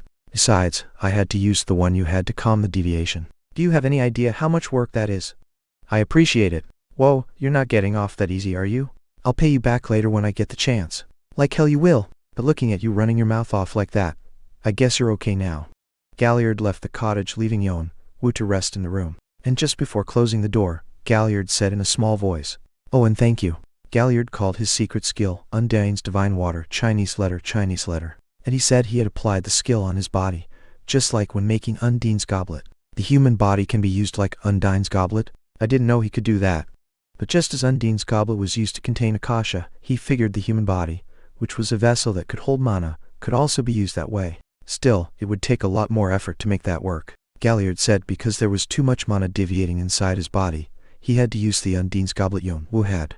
As a result, not only did he absorb mana much more easily during his sleep, but his body and senses had also been upgraded by more than one level. It was a stroke of good fortune. As soon as Yeon-woo got somewhat attuned to his senses, he came out of the cottage and started to stretch his body. Galliard came beside him and grumbled with an annoyed look. I told you, you'll need to rest at least 3 more days to heal up completely. Wish, unless you have a great healing factor. Galliard ended up mumbling his words as he watched Yeon-woo freely running over the Rocky Mountains. He stared at Yeon-woo in bewilderment. How was it the movement of someone who just left his bed from a serious injury? Moreover, he was using Shunpo so well now. It looked like it was his skill from the very beginning. It wasn't just Galliard who was in for a shock. Is this what it feels like to conduct mana? Yeon-woo had never used mana properly until now. Even if he did, he used the least possible amount for casting his skills only. However, it was different now that he could handle his mana at will. All he did was to wrap mana around his legs, which made Shunpo incomparably better than before. With it, he could jump higher and run faster. Unlike the time when he had to climb up the mountain to get to Galliard's house, he now could get there with just a few jumps. His body was so light to the point that he almost felt weightless. However, it wasn't because there was a big growth in proficiency, After all, he had only increased it by 1%. Maybe all the skills and movements I've known so far have been inefficient. From what he heard, most of the players in the tutorial knew how to handle mana. They said it's the minimum requirement for players to be able to achieve something in the tutorial. And the criterion for joining the ranks of the strong was also magic power. However, Yeon-woo hadn't been able to handle mana up until now. He did not know neither the concept nor the theory behind it. All he could do was walk the bumpy road, constantly working to build up his stats. And still, only relying on what he had, he advanced through the tutorial all the way to Section E, killed several boss monsters, and became a match for other top rankers. All of that was done with a sheer physical strength. And now he had mana, the fuel that he had been lacking until now. It was time for him to soar. Yeon-woo soon landed on the ground after doing some flips in the air. He didn't have to gasp for air, even after that intense workout, with only tiny drops of sweat appearing on his forehead. He actually felt refreshed, as if he had just gotten up and stretched. All the fatigue from lying on the bed seemed to have melted away. If there's this much improvement at 92%, how will my body change after completing the remaining 8%? Yeon-woo wiped the sweat off his forehead with the back of his hand as he examined his mana circuit again. A smile appeared on Yeon-woo's face. After he finished checking up his body, Yeon-woo opened the quest window to claim his reward. It was obvious that the more items he had, the better. I completed 2 quests before fainting, right? Resurrection Ceremony, the Hidden Quest, and Monster Outbreak, the Sudden Quest. The rewards for both quests had all been granted to him, as both had been cleared by Yeon-woo. Fortunately, nothing was lost because the rewards required the player to confirm the completion of the quest for them to materialize. Let's check the hidden quest first. The reward was covered with question marks in the quest window, so he had no idea what it was. The moment he pressed the receive button, a black bracelet fell on Yeon-woo's palm. You have obtained S black bracelet as a reward. What is this? Why can't I see its name? Frown formed on Yeon-woo's brows. The artifact given as the reward was an old, simple-looking bracelet. Compared to good artifacts that usually had classy looks, this one was almost too crude. Besides, the aura radiating from the bracelet was that of a common ordinary artifact. Still, it was a reward from defeating Akasha's snake. Not losing hope, he tried identifying the item. S black bracelet classification.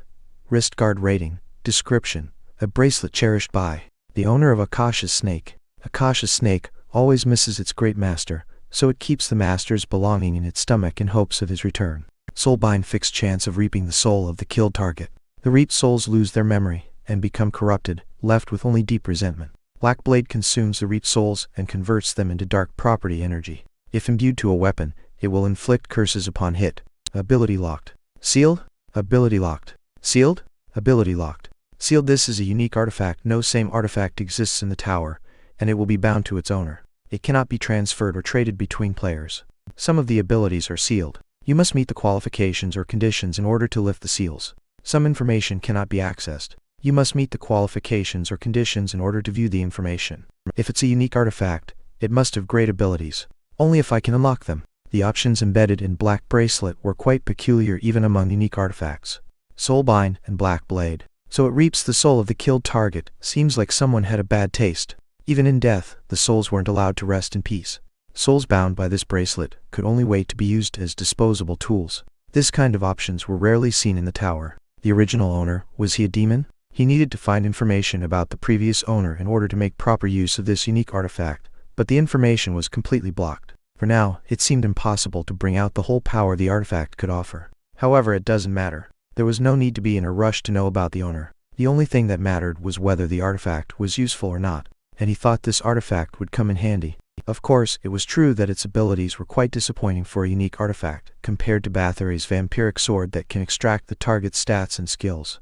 Yeon-woo, however, took note of the 3 sealed options. The real power of the Black Bracelet must lay in there. It could be the power of its original owner. He thought the inability to identify the rating must mean that the artifact was not yet fully open to him. An artifact like this was never easy to come by. Click. Yeon-woo opened the clasp of the bracelet and wore it on his right wrist. With a pleasant locking sound, Black Bracelet shrank down to just about the size of his wrist. And then, TSSS, a pitch-black aura rose from the bracelet and began to seep into his right arm. Yeon-woo was startled by the sudden effect, but soon realized it was the process of recognizing a wearer. If something were to happen, he was confident he could force it to stop with mana. He felt the black aura flowing through his veins, permeating into the mana circuit and spreading across his entire body. At the same time, a black substance slowly smeared the white of his eyes. Then suddenly, previously unseen things began to appear in his sight. Under the influence of S Black Bracelet, You have gained an ability to observe the world of the dead. The ability has merged with your skill Draconic Eyes. Draconic Eyes skill proficiency has increased 13.5%. Yeon-woo saw hazy figures floating in the air, the appearance of a rag doll with 3 holes cut out in place of their eyes and mouth. There were thousands of such things swirling around Yeon-woo. Then suddenly, they stopped moving and turned their heads towards Yeon-woo. It seemed that they noticed that he was seeing them. They started to growl and glare at Yeon-woo. It was an obvious display of hostility. He felt their deep resentment lying beneath the belching aura, thought it didn't pose much of a threat. Yeon-woo had a pretty good idea of who they were. They're the monsters I killed, or those who were eaten by Akasha's snake. These monsters were all those who fell prey to Yeon-woo's scheme. It wasn't surprising at all that they would hold a grudge against him and followed him even after death. Still, he didn't expect that so many ghosts were following him around. Have they been wandering around me all this time? I was lucky I didn't get cursed. But that didn't make Yeon-woo flinch even a bit. Rather, he thought of it as a good opportunity. He obtained a new piece of equipment, and conveniently enough there were targets everywhere to test out his newly acquired ability. Yeon-woo grabbed Karshana's dagger backward and fiercely swung at one of the souls. Feeling some sort of danger, it tried to move away from the dagger's trajectory. But it wasn't fast enough to avoid Yeon-woo's and ended up being cut down. The white soul soon scattered into a murky haze and got sucked into the black bracelet. Number of bound souls. 1. Then, a small message window popped up on one side of his retina. Then, Yeon-woo pumped mana into the black bracelet, and this time he held Karshana's dagger pointing forward. It was to use Black Blade. Number of the bound souls. 0. The count went back down. Whoosh dark energy rimmed along the blade. Dark element mana. Yeon-woo's eyes gleamed at the sight. Along with the light element, the dark element was one of the rarest. Moreover, it was also a kind of buff that many players were looking for. Dark element could be used both as a buff to increase one's attack power or as a debuff to curse one's enemies. It was the element most specialized in offensive uses. To test its power, Yeon-woo poured a lot more mana into the dagger and made a full swing to his right. As soon as the dagger made a scratch on the rock, not only did it split the rock in half, but the tree that was far behind the rock also blew up. This is more than I imagined. Yeon-woo felt delighted. It seemed that the dark energy was much stronger than he originally thought, as expected of an artifact used by Akasha's snake's master. To top it off, the rock and the tree started to decay from where the blade cut through. That was the curse followed by the attack. While Yeon-woo caressed the black bracelet, his eyes sparkled with a sudden idea. What would happen if he mixed the dark energy with other skills? Maybe. To try out his idea, Yeon-woo captured 5 more souls, and this time, he drew the dark energy to his hand instead of his weapon. The black haze converged and formed an orb. Then, Yeon-woo added another skill to the collected energy. Flame Infusion. The moment the dark energy was combined with Flame Infusion, Quang, a wild explosion occurred right in front of his eyes. An explosion that would easily blow up the head of an orc or a lizardman. Yeon-woo quickly cast Shunpo and retreated far from the blast range. When the explosion ended, a big scorch mark of 3 meters in radius was left on the ground, and a burnt smell tainted the air around it. The second Yeon-woo saw this, the corners of his mouth started to roll up. If only 5 souls could create an explosion this big, what if I turn all the souls into dark energy at once? Yeon-woo took a gulp while watching the thousands of souls surrounding him. Chapter 44. 2 Hearts 2. Chapter 44. 2 Hearts 2. But after a while, Yeon-woo's expectations ended in disappointment.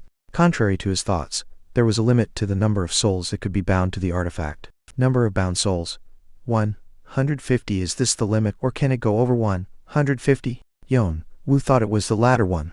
As he continued capturing souls, he got the feeling the artifact was getting fuller. It was like the vessel was large, but it had several barriers inside blocking souls from entering. He could only guess that the barriers would disappear over time, or that they would unlock once the seal was lifted. It wasn't the picture he wanted, but he wasn't disappointed. This will do. There were plenty of other ways to increase the power of the explosion. Yeon-woo gradually deactivated Draconic Eyes. He noticed that the souls had gone far away from him, as if they were afraid of being sucked into the black bracelet. But they didn't seem to be completely avoiding Yeon-woo. Rather, they were banding tightly together and following him around like a tail. Do other players also have souls following them? Yeon-woo took a look around Galliard, but he didn't seem to have any kind of soul following him. He didn't know whether he could only see souls that were following him, or it was only him who had these souls around. But his interest ended right at that point.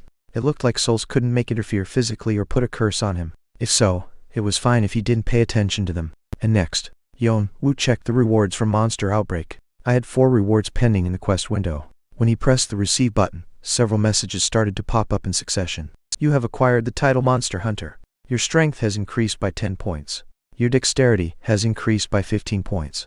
You have acquired Goblin King's Eye. You have acquired Monster's 5-colored jewel. You have acquired 3,000 additional karma, 1 title and 2 artifacts.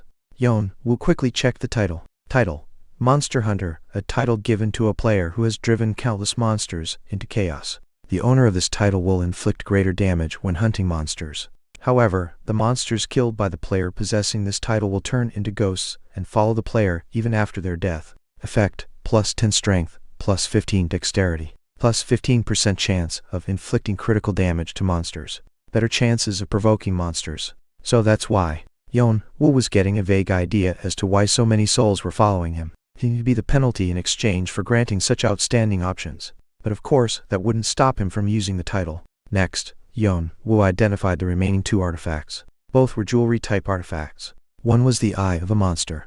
Lots of veins were sticking out on the surface of the eye, as if it had just been cut out from its socket, its pupils staring back at Yeon-woo. And the other was a strange gem that shone in different colors, depending on the angle from which it was viewed. Goblin King's Eye classification: jewelry, amulet, rating, B description: an eye left by the Goblin King Cranum. He left this eye so as to not lose track of the enemy who killed him even after its death. Simply by wearing it, the player can be affected in various by the rancor of Cranum.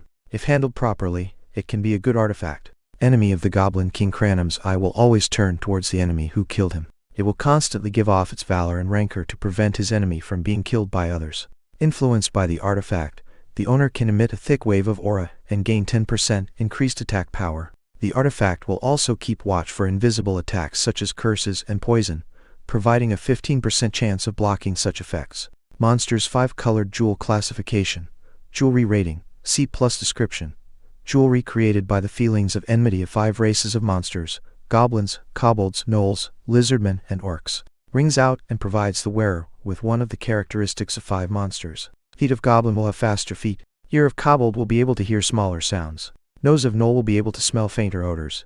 Eyes of lizardman will be able to see further into the distance. Hands of orc will gain stronger physical power. Why do I only get things like these? Yeon-woo burst into laughter in spite of himself. It seemed that the impact the monster outbreak had on them must have been enormous, because every single one of them had expressions like rancor or enmity in their description. Their options were mostly based on those emotions, making them well suited for Yeon-woo. Excluding the unique items, Goblin King's Eye was in fact the best artifact available in the tutorial. It had a rating of B. Considering the fact that the lowest grade of artifacts available in the tower was C, it was quite high. In addition, the artifact had the ability to protect its owner from curses and poison. Thanks to this, Yeon-woo could now be shielded from attacks that he couldn't feel with his senses, especially those from a distance. And the thing he liked most about the Goblin King's Eye was the aura it emitted. It goes so well with the black bracelet. To state the obvious, negative emotions like rancor and magics like curse were effective in enhancing dark elemental power, meaning that he could increase his attack power with them. The same goes for the 5-colored jewel. It would be a little inconvenient to have to go through each option to disable one and select another option whenever he wanted to switch, but still, he liked the fact that he had obtained another way of enhancing his senses. The eyes, ears, and nose could support him when using sense strengthening, whereas the hands and feet could enhance Shunpo. It's like everything was prepared just for me. Yeon-woo couldn't stop his laughter from coming out of his mouth, but it was not unusual for this to happen. The system of the tower tended to give players things that would suit them as much as possible when handing out rewards. The larger the achievement players made, the greater such tendency got. It was a system designed to help players to enhance their characteristics. Yeon-woo finished checking his rewards. He packed up the quest rewards and headed back towards Galliard's cottage. A chain? Yes. Anything that can be fastened will do. Galliard narrowed his eyes at the Yeon-woo's sudden request, but soon gave a smile. Did you get something like a jewel or a rune as a reward? Something similar. I'm also a blacksmith, so I could help you make it into an artifact if you want, but you don't have much time left, do you? Yeon-woo nodded gravely. Players usually preferred to get jewels or runes as quest rewards. The reason was because they were not only easy to carry, but could also be attached to their artifact as ornaments. They would have the same effect as wearing them, while reducing the hassle of actually wearing it. However, the combination required a blacksmith with metallurgy or alchemy skills, one with a high level of proficiency. If they were to be left to a poorly skilled blacksmith, the option could be lost, as was often the case, or in the worst case scenario, both the material and the artifact could be destroyed. Moreover, Yeon-woo could not immediately combine the jewelry with an artifact even though he met a somewhat skillful blacksmith named Galliard, because of a simple reason. He didn't have much time left in the tutorial. For the time being, Yeon-woo had to convert it into a necklace or a bracelet in order to get its effects. If that's the case, wait here for a second. Galliard entered the warehouse and began to rummage through a pile of items. Soon, he came out holding something in his hand. It was a steel chain commonly used as necklace. It had a thorny part protruding right in the middle of the chain, presumably used to hold a jewel tightly onto the necklace. Take it. Galliard handed the necklace to Yeon-woo. It can hold a jewel on that. Thank you. When Yeon-woo asked the price, Galliard waved his hand in denial. It was rotting in the warehouse anyway. Just take it. Seriously, that is nothing compared to what you've done for me. Yeon-woo once again expressed his gratitude and attached the Goblin King's eye to the steel chain. Click. Strangely enough, the eye fit perfectly in the socket. Whoosh. When attached, the necklace gave off a red flash as a sign of completion. Yeon-woo hung the necklace on his neck. At that moment, the eyeball fixed on the necklace came alive and rolled madly in every direction. It seemed to be trying to find Yeon-woo. Galliard burst out laughing at the sight of a familiar eye. That's Krenum's eye, isn't it? Yes. That monster, as smart as he is, he would never let go of his enemies. But I've never seen his eye moving like that even after death. Yeon-woo nodded his head along, as he hung Monster's 5-colored jewel on his belt with another small chain. Once I get inside the tower, I'll have to go there. Yeon-woo looked back at Galliard as he grabbed his backpack currently packed with parts of Monsters. Thank you so much for your help. You're leaving now? Yes. You're going straight to Section F then? Yeon-woo silently nodded without saying a word. Well, you got everything there was left to get from this section, so I guess that would be the natural thing to do. Galliard gazed at Yeon-woo with a strange look. It was something he had been feeling since the time Yeon-woo had seen right through his shunpo. But he seemed to be a guy who refused to be normal with every fiber of his being. He couldn't tell who exactly, but this guy reminded him vaguely of someone he had known in the past. When Galliard saw his eyes showing behind the mask as white as the face of a ghost, one question arose in his head. What kind of past does this kid have? Galliard tried to take off Yeon-woo's mask when he cured his body with Undine's goblet, but the mask didn't let go of his face. That must have been the option of the artifact. But Galliard didn't ask why Yeon-woo was wearing such a weird mask. If he were to talk about weird, he knew he was by far the weirdest one by staying in the tutorial for several rounds. Each and every player who wishes to enter the tower had an unfortunate and regretful story, and such regret becomes their motivation, driving them to climb up the tower. However, it was a whole different story for players who have let go of their regrets like Galliard. Without their motivation, most of them didn't know what to do next.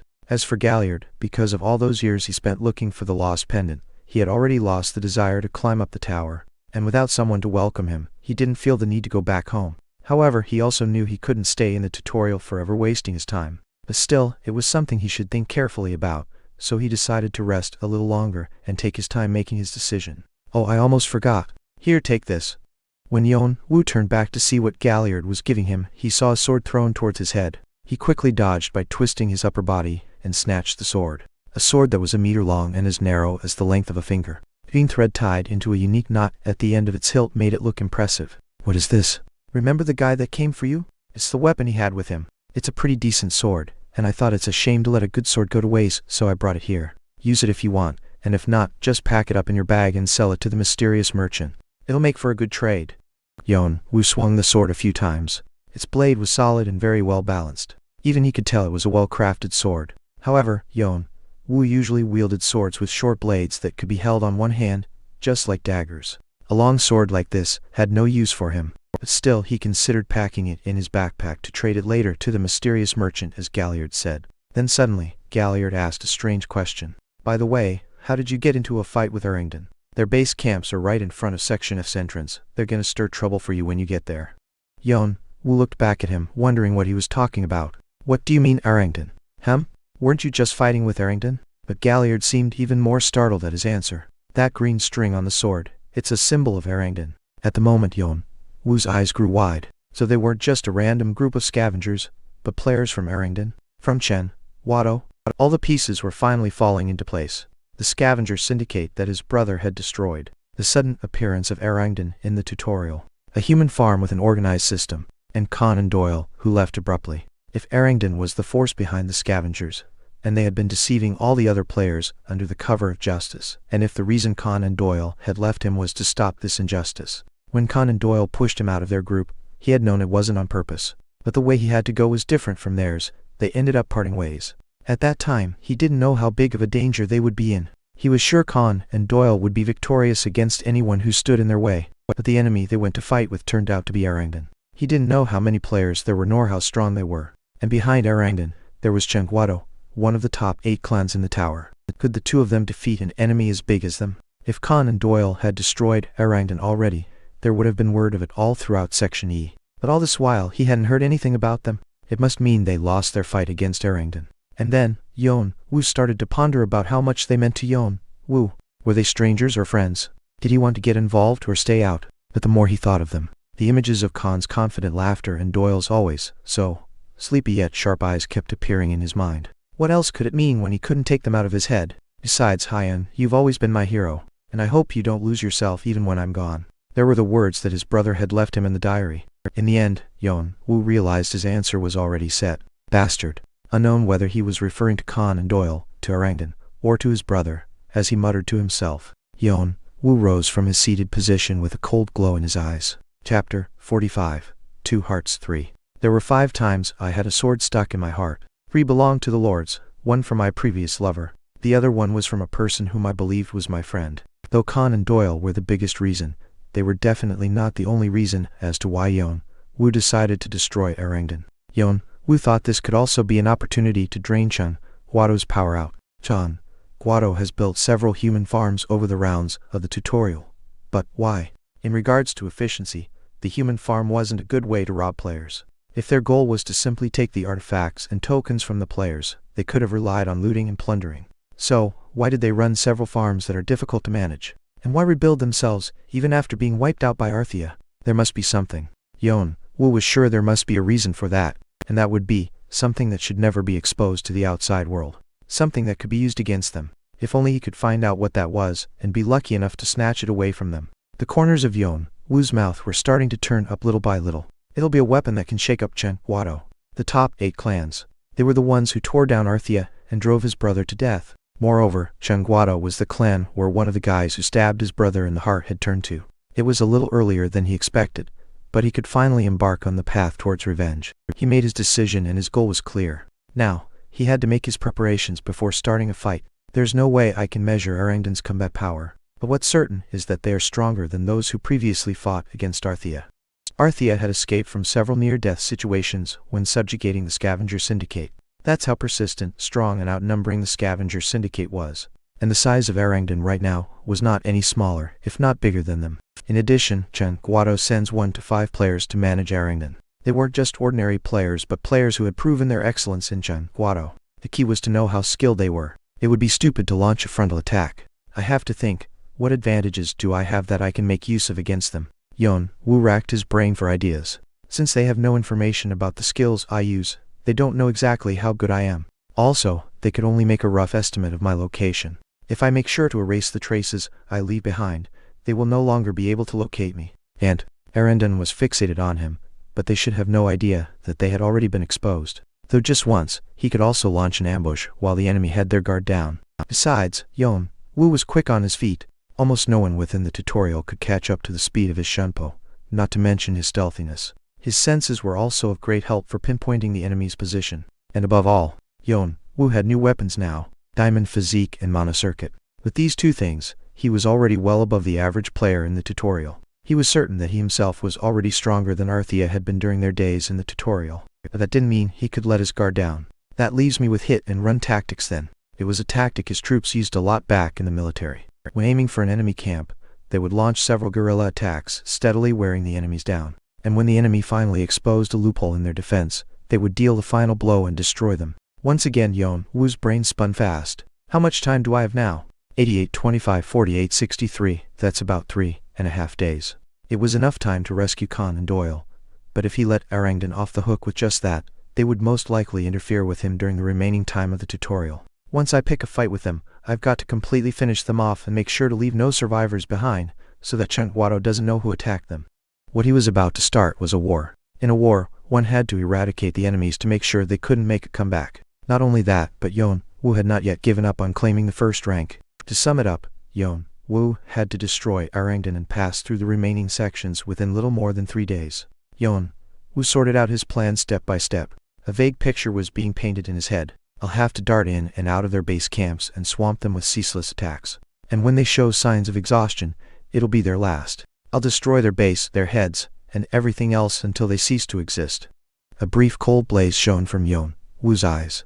All of this will be done in one day, and that night when Yeon-woo finished all necessary preparations, he paid a visit to Galliard to bid farewell. Galliard stared at the Yeon-woo and asked in a serious tone, "Is it a war you're thinking of?" There was no need to hide it from him. Yeon-woo nodded his head. "How did you know?" "I was once a warrior that fought for his people. I was a fool who thought fighting was everything. And in you, my friend," Galliard continued as he raised one side of his lips, "I see a great deal of myself." A small smile rested on his lips. "Your looks, your actions, and even your atmosphere, all of them are from someone who is about to go to war." "Well, actually you were like that ever since you first came to visit me here. Seems to me like you are a fighter in a battle against the world itself." Yeon-woo shut his mouth tight. "But right now, it's gotten more pronounced. If I couldn't even see that, I might as well dig out my eyes." Then Galliard narrowed his eyes. "So, do you need my help?" If Galliard were to help him, things would be very easy. He was considered to have skills nearly equal to rankers in the tower. He might even be able to annihilate Arangdan all by himself. However, no, it's okay. Yeon-woo shook his head. Galliard's eyes were looking at him with interest. "Why not? This is my war." Saving Khan and Doyle wasn't the only goal he was trying to achieve through this war. The biggest purpose was to shake Jeong-woo, one of the enemies who hurt his brother, and confide such a task to someone else. Yeon-woo could never do that. This war had to be settled with his own hands. It was a commitment he had made to himself even before crossing through the gate to this world. "It's gonna be hard. Nothing is easy in this world." "Well, I guess you're right."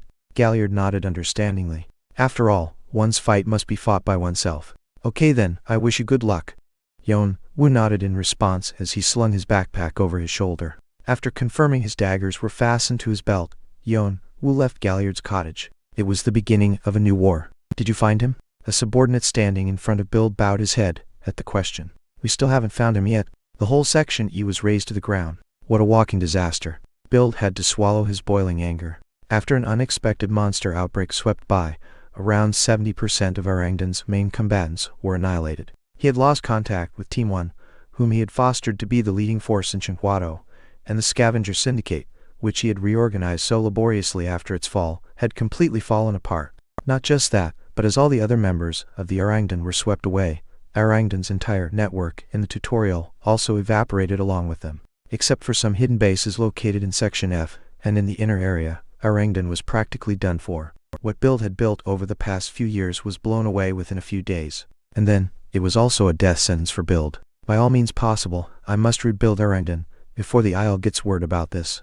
Bill tried to calm down his heart that was thumping with tension. Originally, Bill had planned to rise to the top of Jeong-woo relying on his performance in Arangdan. In fact, he had been recently told by his master that there had been discussions about filling the vacancy for the owners of Yeon-woo and Jeong, along with word of Bill being mentioned to take that place, and his master repeatedly asked Bill to make sure and complete it. After its completion, his master could soar into higher ranks in Jeong-woo. Practically speaking, it was almost as if Bill was making his master into one of the 5 heads of Jeong-woo with his own hands. However, things had come down to this point. Contrary to Bill's wishes, now there were only about 3 days left until the tutorial ended. It meant that it was virtually impossible to rebuild Arangdan. Once the tutorial was over, the Isle would eventually find out about this, and Bill wouldn't be able to avoid taking responsibility for poor his management. However, there was one way he could pull himself out of this crisis. To complete it. Is it possible? Bill licked his lips several times at the boiling tension. It wasn't going to be easy to complete it. If it were, why would the progress be at only 60% despite having poured large sums of money, and having ran several scavenger organizations and human farms over the past few years? And now, he had to finish the remaining 40% in just 3 days. It would be strange if it didn't break or go out of control, but as nervous as he was also somewhat confident about it. The reason why he hadn't been able to complete it was not just because of the difficulty of its process, but also because of the poor quality of the materials he had used, which were players and monsters. Bill's expression sank deeply. For that to work, I will have to push all the top rankers into it. Bill hadn't relied on such method up till now, because most of the top rankers had big clans behind their backs. He couldn't let the making of it be known even to the Isle. Because it had to remain hidden, he had been trying to pick out players whose disappearance wouldn't cause much trouble. But now that things have come to pass, Bill was in no position to be choosy. Therefore, the first person he thought of as a sacrifice was presumably the cause of this situation, Kane. He wanted to make him pay for what he'd done. Judging by his route, we can only speculate he's in Section F. Then get your ass out, search every single corner of Section F and bring him here. Now. The subordinate wanted to ask him how should they find one person in the section that was as wide as the sea. But looking at Bill's eyes spewing fire, no words came out from his mouth. If he were to say it was impossible, he would be dead that instant. Roger. The subordinate bowed his head and left the room. Bill gritted his teeth as he stood up from his seat. For now I'm gonna have to push in everything we've got. Bill made his way to the human farm located in Erangton's base. A sly grin appeared on his face as he thought of the two he had put in there just a few days ago. It was Bloodsword and Foxy Tail. Chapter 46, 2 Hearts 4. You have successfully cleared Section E as a solo player. You have made an achievement that is not easily accomplished. Additional karma will be provided. You have acquired 3,000 karma. You have acquired 2,000 additional karma. Your health and mana will be restored. All status effects will be removed. You have entered Section F. As the series of messages filled his retina, Yeon-woo realized he was in Section F. Nearly 1,000 tokens were still in his possession. The conversion of tokens to karma would happen once the tutorial ended, or once he passed Section F. This place looks seriously deserted compared to Section E. Yeon-woo clicked his tongue as he looked around the current section. Compared to Section E where various types of environment existed, Section F was only a desolate field. There was nothing to be seen here. No forest, no monsters, no players. It was hard to determine where to go, as there was nothing that could serve as a landmark. Then, new messages appeared before his eyes. The challenge of Section F will begin. You have fallen in a random place within Section F where only a vast wilderness extends far and wide. In this place, nothing will be provided to determine your location or direction. Even food and water are unobtainable here. Survive and find your way to the exit. Yeon-woo gave a little snort as he read through the messages. Survival, is it? This is even worse than Section E. When my teammates and I first entered Section F, there was only one word that unanimously came out of our mouths. Fuck. How can they make a place like this in the tutorial? Even though Section E was full of fiendish problems, at least things were still easy to obtain there. We could get whatever we needed by supplying ourselves or trading with other players. But in Section F, that wasn't possible at all. The area of this section was much wider than Section E, but there was nothing in it. There were no monsters, no trees, no forests, no water, so there was no place to get food or water. And the biggest problem was that it was almost impossible to trade items with, or even bump into other players in that section, as players who reached Section E were extremely rare. What would happen to people if they suddenly fell into this empty field? Most of them would go crazy. Even if they wanted to do something, there was nothing they could do except to wander about aimlessly. And in the end, they would die in vain, in this land of nothingness. No matter how good of a player one was, without food and drinking water, they would meet the same fate. If so, it would be better to conserve energy and find a place like a cave where they can lie down and wait for the tutorial to end. However, these characteristics were not necessarily bad for some. It's a perfect place for anyone who wants to hide themselves from the outside world, like Erangton or the Scavenger Syndicate. For players, it was just another section where all they could do was to walk around, but for a clan with a sturdy backing like Erangton, it could serve very well as a hideout. But little did they know that the confidence they had about their cover could actually end up being what strangled their neck. Their confidence will make them pay less attention to their defenses. With a cold smile on his lips, Yeon-woo began to strengthen his senses to their fullest extent. Finding a way within Section F was obviously a difficult task. However, he knew that the tower would never put players through an insurmountable challenge, and that there was a solution no matter how impossible it seemed. Yeon-woo lowered his posture and touched the ground. Then, he silently closed his eyes and directed all his focus down to the ground. The monster's 5-colored jewel he hung on his waist also let out a brilliant glow. Ears of Kobold has been activated. Just like there was nothing above ground, barely anything could be felt underneath. All he felt was rock, another rock, soil, more soil, sand, and then he heard a faint trickling sound of groundwater flowing along the solid layer of rock. The stream was so weak it almost made him think it was stagnant. Moreover, as he remained focused on the ground rumble, he once again heard a small trembling sound deep under the ground. Something was approaching the groundwater. It was a monster that had the shape of a mole. Its front legs were digging its way through the soil, and its hind legs were pushing itself swiftly. Only, its leather was covered in what felt like hard scales. It was 2 meters in size. Spiny mole, the only creature that can be found in Section F. In order to get food and water in this section, players had to kill this monster and consume its flesh and blood. At least they could also find underground water using the monster as a guide and extract it. However, it was easier said than done. Because it lives so deep underground, it's a hard task to even draw them out to the surface in order to hunt them. The spiny moles hardly ever came out to the surface. It was also difficult to pinpoint the exact location of the mole, as it moved 15 meters deep below the surface. But he couldn't give up on looking for a mole just because of that. Not only were they an important source of food, they'll also serve as a guide for me. The spiny moles usually lived in groups around the exit of Section F. This meant that the more frequent the sights of the moles were, the closer he was to the exit. And then, that's where Arangdan's hidden base must be located. Unless Arangdan got supplies from Jeong-woo every time, their base had to be in a place where they can procure their own food and water. Yeon-woo followed the spiny mole moving slowly along the underground stream. Bill placed his palm over a device installed next to the prison door. Then the device read Bill's fingerprints and automatically opened the door. Inside were two men chained to the wall, Khan and Doyle. "How are you holding up, Bloodsword and Foxy Tail?" Bill asked with a mocking laugh as he watched them hanging by the shackles. When he entered, Khan raised his head staring at Bill. His face was looking very haggard from the long time of torture. Khan sneered at Bill. "Why are you back? Do you have anything left to say? Or you need something else to blackmail those old geezers?"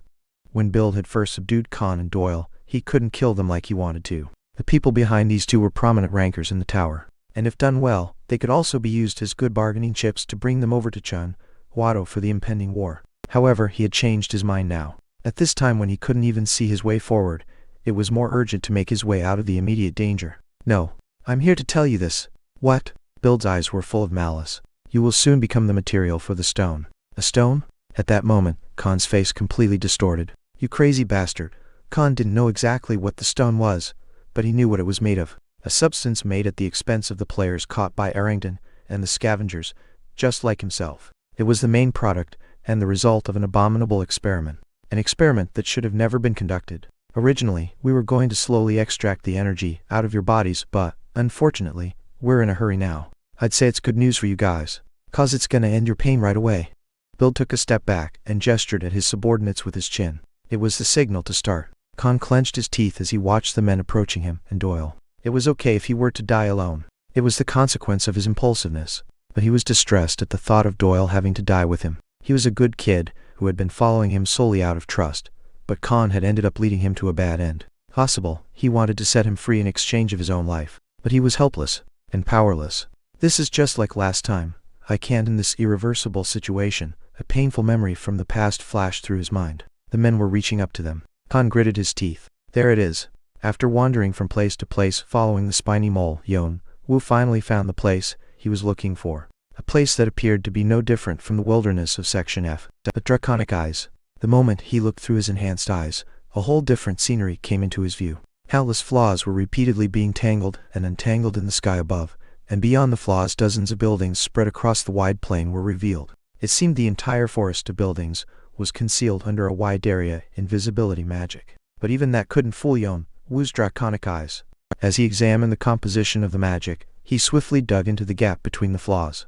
Originally, there was an alarm that should have sounded when an intruder broke in. However, Yeon-woo could bypass the alarm thanks to his skills. When Yeon-woo sneaked inside Arangdan's base, the whole place was plunged in confusion as if they were in a state of emergency. There, he had seen several players busily running from one building to another. "Fucking hell, of all time, why does it have to be now?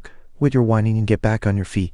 We don't have much time left. The damage is too big. We'll be all dead if the Isle sends an inspector now." "Damn it." Yeon-woo overheard their conversation while hiding behind the corner of a building and inferred about their current situation. They must be talking about the monster outbreak. Clearly, most of Arangdan's power and their information network were concentrated in Section E. The monster outbreak must have destroyed those along with Section E. What a windfall. It wasn't something he had meant to happen, but now that he had decided to go to war with Arangdan, he could definitely make good use of the current situation. "Shall we start then?" With a sneer on his face, Yeon-woo came out and blocked the way of two players. What the hell? Wait, I don't think I've ever seen him before. You identify yours." Without knowing he was an intruder, the two tried to inquire Yeon-woo. However, the player had to stop before he could finish his sentence. Yeon-woo was already swinging Karshana's dagger with mana imbued on the blade. Swish on contact, the mana created a big explosion. Quang like a massive tidal wave, everything in front of him was swept away by huge gusts of wind, including the two players and also the buildings. Rumble, the buildings suddenly trembled. What was that? Bill raised his head up. Some crushed rocks poured down from the ceiling. This building was designed to withstand earthquakes. What's going on outside? Players who were about to take Khan and Doyle looked back at Bill.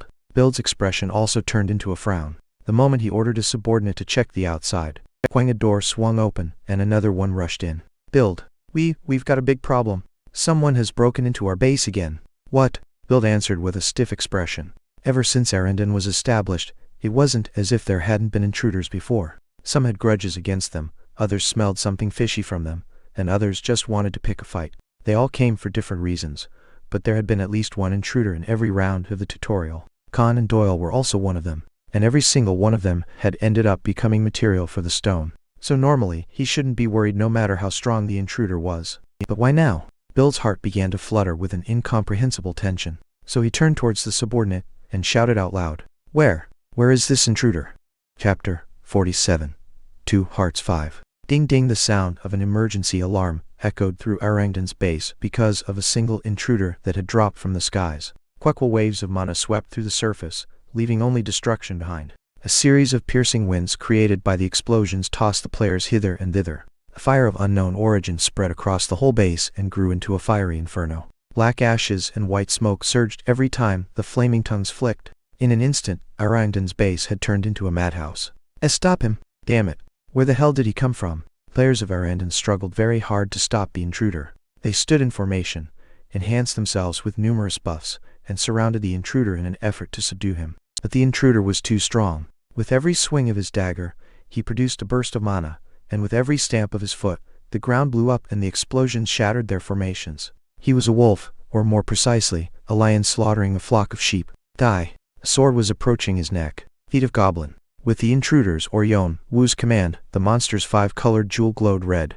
At the same time, Yeon-woo's legs emitted a red glimmer and his feet grew lighter. He lightly lifted his body and skillfully avoided the attack. Yeon-woo then grabbed his foe's forearm and spun inwards, narrowing the gap. Hands of Orc. This time, the jewel in his arms shone with a blue glimmer. His whole body was brimming with power. Crack, the opponent's arm snapped in an abnormal angle. Puck, then he drew Karshana's dagger and stabbed his head, heart, and stomach in that order. Gurgle, a mixture of froth and blood came out from his mouth as he fell onto the ground. Yeon-woo found it a little bothersome to have to change the monster's 5-colored jewel's function manually whenever he wanted to enhance different parts of his body during combat. Focusing one's attention onto such little things in the middle of brawl, where everything happens so fast and nobody knows what kind of unexpected variable will appear. For others, it would be just throwing their lives away. But Yeon-woo had a special skill called combat will. With his accelerated thought process, he could quickly make the right decision in regard to the function needed for each circumstance he was in. And once he was well versed in this cumbersome task, his combat style became something completely different. He activated Hands of Orc right when he struck an enemy, and quickly shifted back to Feet of Goblin to dodge the enemy's counterattack. Not just that, but he also mixed Ears of Kobold, Nose of Gnoll, and Eyes of Lizardman into his combat. Thanks to that, his attacks were more skillful and diverse. Among the several artifacts he had, nothing was as convenient as this jewel for combat situations like this brawl. However, the benefits of his artifacts did not just end there. Goblin King's eyes has detected danger around you. Hanging from a chain on his neck, Cranham's eyes suddenly rolled around and spotted 3 presences approaching from his blind spot. As soon as he checked the message, Yeon-woo quickly cast Feet of Goblin and jumped away from the spot. Right in the place where he stood, 3 swords pierced the now empty space. Thinking it would be the end of the intruder, the 3 players were seized with bewilderment. At that moment, Yeon-woo once again activated Hands of Orc and swung Karshana's dagger. Number of bound souls: 115. At the same time, the number of souls bound in the black bracelet decreased. Whoosh, black blade infused into Karshana's dagger released its energy with a burst upon contact. Kuak, Kuk. 2 had their heads flying off in the air, and 1 rolled on the floor clutching tightly onto his neck. The skill black blade had a sharpness that could easily cut through most armor, and those who were wounded by this attack were inflicted with curses that ate away at their bodies. The player who had collapsed while holding onto his neck tried to cure his wound with various skills, but he was unable to stop the bleeding. Soon he dropped dead. All of this happened in the blink of an eye. The players standing at the back started to back away with their faces pale. But Yeon-woo didn't pay any attention to their actions. Rather, his attention was solely focused on the souls floating over the dead bodies. When he reached for the souls, they scattered like a drop of paint dissolving into water and soon seeped into the black bracelet.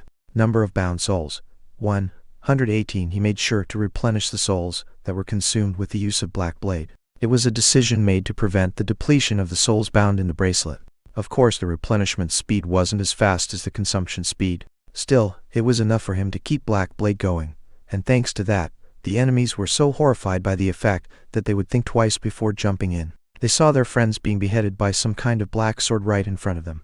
Nobody wanted to die like them. Tacky. He's not human. Fuck. Yeon-woo lightly flicked his finger towards the players running away from him. Quang, then an explosion occurred right next to their temples, blowing their heads off. It was a combination of skills he had tried when he first got the black bracelet, black blade and flame infusion. The soul count went down by 2, but he had killed 5 players with that attack. It was quite a profitable exchange. The players of Erangden felt like they were ants caught in the death trap of an antlion. They could do nothing but to shudder in fear. Yeon-woo, on the other hand, was on a rampage. Each time he swung his dagger, several players fell down one after another. There were some who rushed towards him with faces full of tears, and some who grouped up with others to outnumber him. In spite of their efforts, they were all killed by Yeon-woo.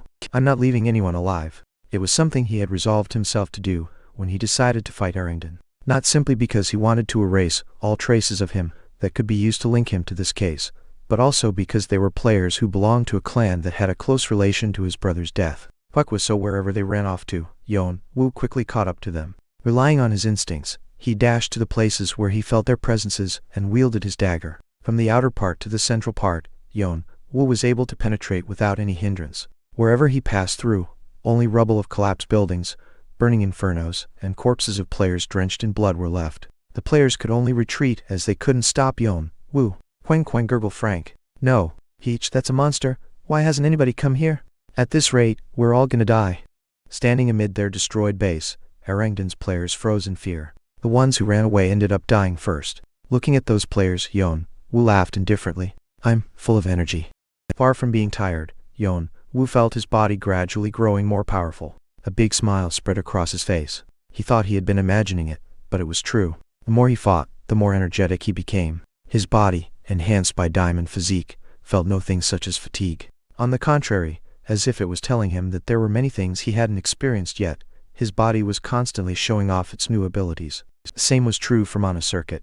The constant supply of mana was converted into the energy driving his body along with diamond physique, and when necessary, he could both amplify and reduce the mana input at will. With such, he didn't have to worry about an overload or a breakdown. Yeon-woo felt like he could do this all day long without a break. And the artifacts, such as Black Bracelet, Monster's 5-colored jewel, and Goblin King's Eye did their job as auxiliary equipment. Whistle. The wind blew around Yeon-woo. The air waved with intense heat. Yeon-woo was aware that he had gotten stronger, but it was well above his expectations. With this power, with skills as powerful as these, I can do anything. Yeon-woo took one step forward. Thanks to his skills, he could revise his plan altogether. There's no need to stick with the hit and run strategy. I can just keep going like this and face them head on. Then, I can devour them all. An intense light shot out from his eyes. Startled by his look, the other players took a few steps backwards. In their eyes, it was no different from a predator's eyes gleaming at the sight of its prey. How can he still be unfatigued? None of them had the guts to jump at Yeon-woo. When they had first heard there was only one intruder, they had regarded it as a trifling matter. But over 80 players had already died, and a lot of them had died without even leaving a corpse. They finally realized that they had walked into the depths of hell on their own feet. Yeon-woo took another step closer. If you're not coming to me, unable to withstand Yeon-woo's aura, the players stepped farther back. Then I'll come to you now. Yeon-woo smiled coldly and bent his knees to get ready to dart forward. The players' faces turned even paler in horror. Yeon-woo's feet kicked the ground and stormed his way into the crowd of players. Swish. It was then. Stop! When suddenly, a voice echoed like a thunderbolt across the sky. Yeon-woo stopped halfway and raised his head. A group of 10 players dropped down from the building across from Yeon-woo. Every single one of them seemed stronger than those he had fought so far. Especially the one at the front. He gave off dangerous aura, undeniably stronger than that of all the other players present combined. The 2 swords hanging crossed on his back gave a very strong impression. It was Build, and the 9 players behind him were the players from the tower sent by Jeong-woo. Ah, finally, he's here. We were saved. Hope appeared on their faces for the first time. Build's eyes, however, were filled with only anger. So you're the White Mask. All this time, you've been hiding like a pesky little rat, and now you finally decided to show your face. But do you have any idea where you are? Build saw the players' dead bodies, and the debris of the collapsed buildings lying everywhere around him. The last bit of Erangden's barely remaining power had been destroyed. There were only about 30 survivors left after the incident. Considering that there had been more than 100 people just before he left, more than 80 players had died in his brief absence. This was all done by only one player. From the beginning to the end, this was the culprit who had screwed up everything for Erangden. Whoosh! A rush of intense aura blew around Build. It was an aura as hot and intense as the resentment he was feeling. And on the other side, Yeon-woo was looking at Build with a frown on his face. What is this familiarity I'm feeling? Clearly, he was a player dispatched to the tutorial by Jeong-woo, a player Yeon-woo couldn't have met before in the tutorial. Therefore, he had been dealing with small fries up until now in order to draw a big fish like him out of their base. But even after achieving his goal, Yeon-woo couldn't make even a small smile, because he experienced a strange déjà vu the moment he saw Build. He had memories of him, but Yeon-woo couldn't point out from when or where. His head tickled trying to search his memories. The energy he radiated, it was too familiar. I'd never forget someone with such a strong aura, but have I really seen him somewhere? At that moment, a phrase in his brother's diary flashed across his mind. There were 5 times I had a sword stuck in my heart. 3 belonged to the lords, 1 from my previous lover. The other 1 was from a person whom I believed was my friend. His brother had a friend he believed was the only person he could lean on when he was in danger. And his friend had a few players he called brothers that he took along. Then, Yeon-woo finally recalled the face of one of those brothers. He remembered the scene where this guy was standing next to his brother laughing at him as his brother collapsed with a dagger stuck in his heart. And Yeon-woo soon recalled his name. Build. Yeon-woo's eyes blazed with anger. How could he be here? Players rarely returned back to the tutorial once they started to climb up the tower. They had 99 floors ahead of them to climb. Why would they go back to the place where they had suffered for a whole month? And as far as Yeon-woo knew, Build was one of the players who focused on climbing the tower. Why is a player like him in the tutorial, and even in Erangton? Just then, all the questions that had been lingering in his head became so clear.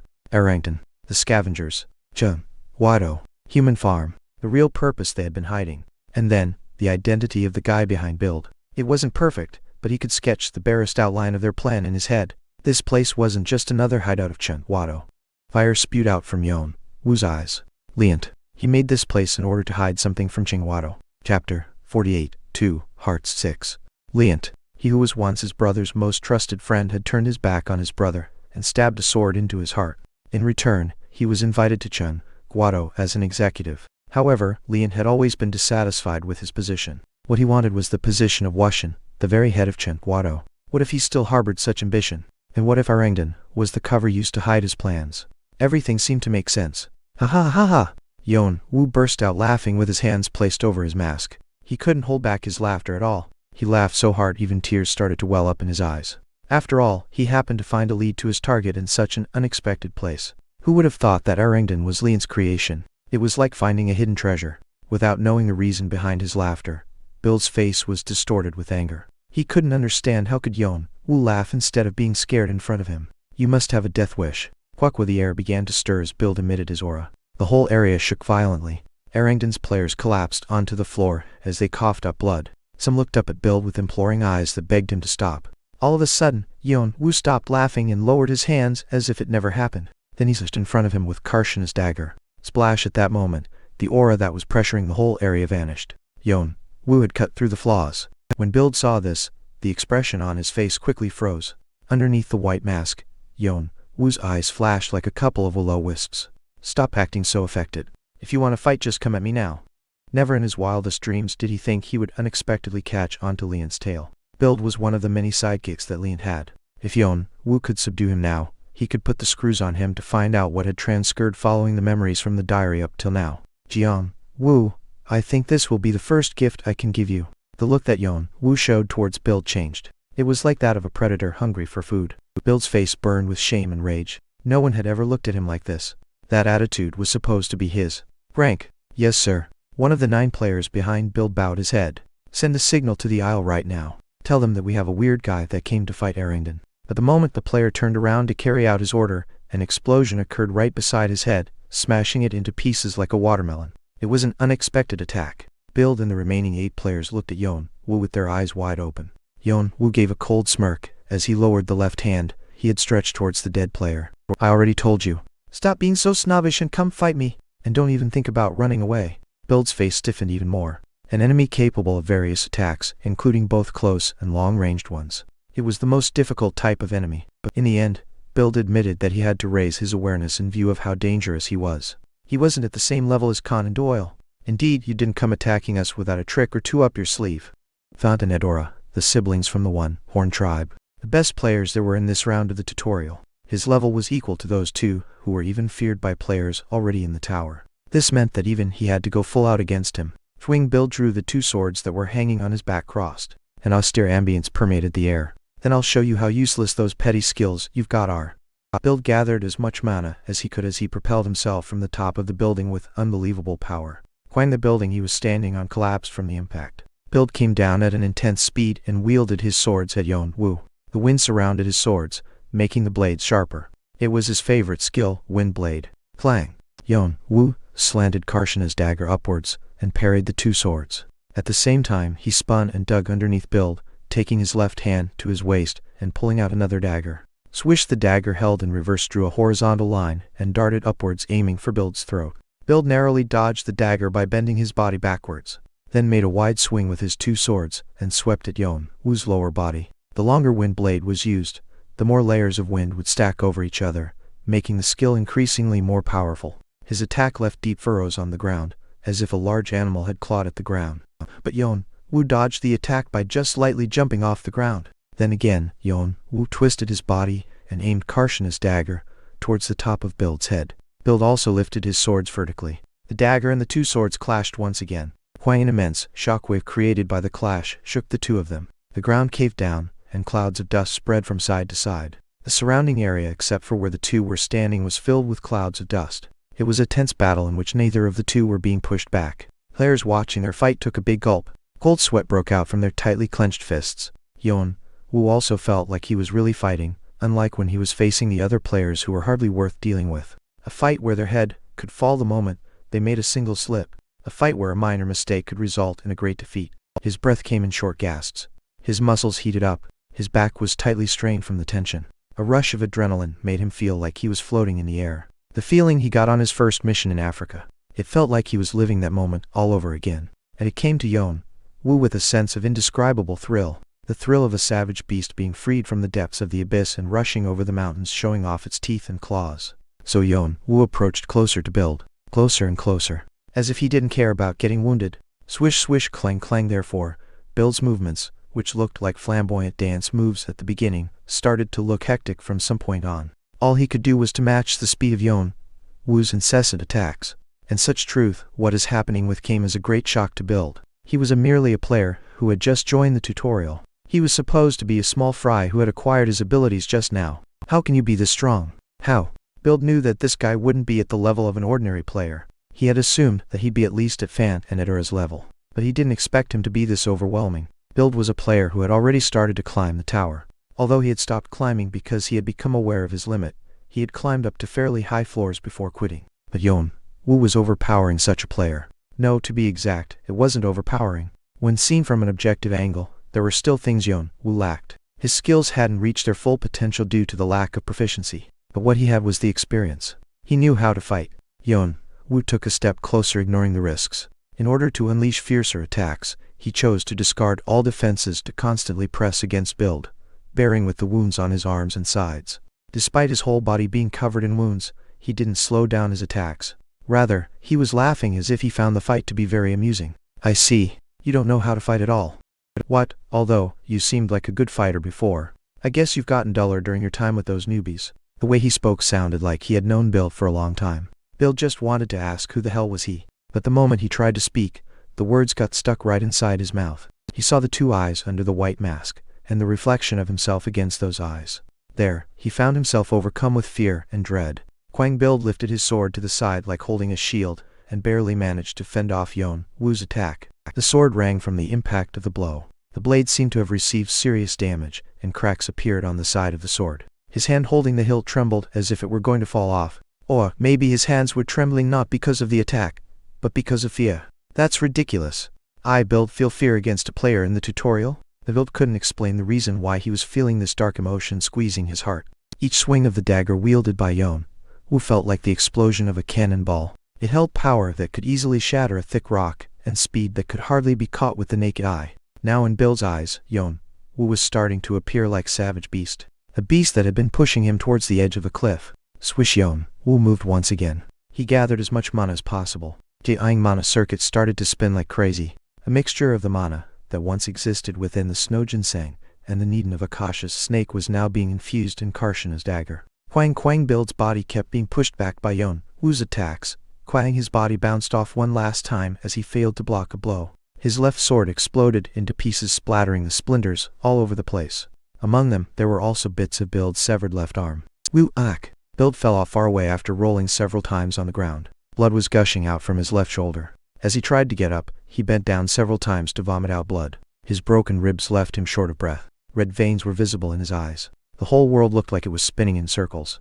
The pain in his left shoulder spread across his whole body, making his remaining right arm shudder. Tap Build heard Yeon-woo's footsteps approaching him. To him, it sounded louder than thunder. Protect Build. Stop! Just then, the 8 players who had been standing back rushed in to save Build. However, Yeon-woo consumed several souls to create a black blade and his dagger in a diagonal line. A black energy traversed through the air across the field. Soon, the bodies of the 8 players dropped onto the floor with their upper and lower bodies separated. Flesh and blood splattered all over the place.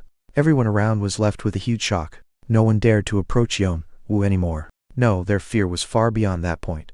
Overtaken by fear and dread, nobody on sight could think of running away. And such a scene came as a greater fear for Build. Now in his eyes, Yeon-woo was no longer a beast. He was a demon. A demon approaching him with a sneer on his eyes. Fuck! Jay, just stop him! Don't let him approach me, goddammit. Build desperately screamed at the other players, ordering them to stop Yeon-woo from approaching. Then, there was a change in the players who had been shaking in fear. Their eyes rolled back as they revealed only the whites in their eyes. Their minds went blank, leaving behind what felt like an aura of madness. Woosh puppet mastery. It was a skill that allowed him to take control of other players that had been previously planted with a medium item specially created with the skill. Puppet mastery was originally Lian's innate skill. However, Build had formed a submission contract with Lian, so he was able to borrow part of Lian's skills. For a long time, Build had been secretly planting the medium items into the players who joined Arangdan in order to batten down the hatches. And this was the first time Build had used this skill. Unlike his master Lian, Build's incomplete skill made it impossible to restore the players back to their normal state once he triggered it. But right now, he was in no condition to take things into consideration. He had to hold Yeon-woo back as much as possible. Grower. Rower. Dozens of players rushed towards Yeon-woo all together. Without their sentience, they only followed Build's order. In the meantime, Build managed to get up and started running the other way in order to get the weapon that could turn the tables. Stone. I need the stone right now. That will be enough to kill him. According to their plan, its power should have been offered to his master, who had been wanting to become the Wushan. But that didn't matter to Build right now. He needed that power right away. What to say to the owner was something he could think later once he had defeated the demon. Yeon-woo laughed, the players jumping at him like a swarm of zombies as he followed Build with his eyes. Wherever he went, that's where the secret that Lian wanted to hide must be, and the place where Khan and Doyle are being imprisoned. Chapter 49.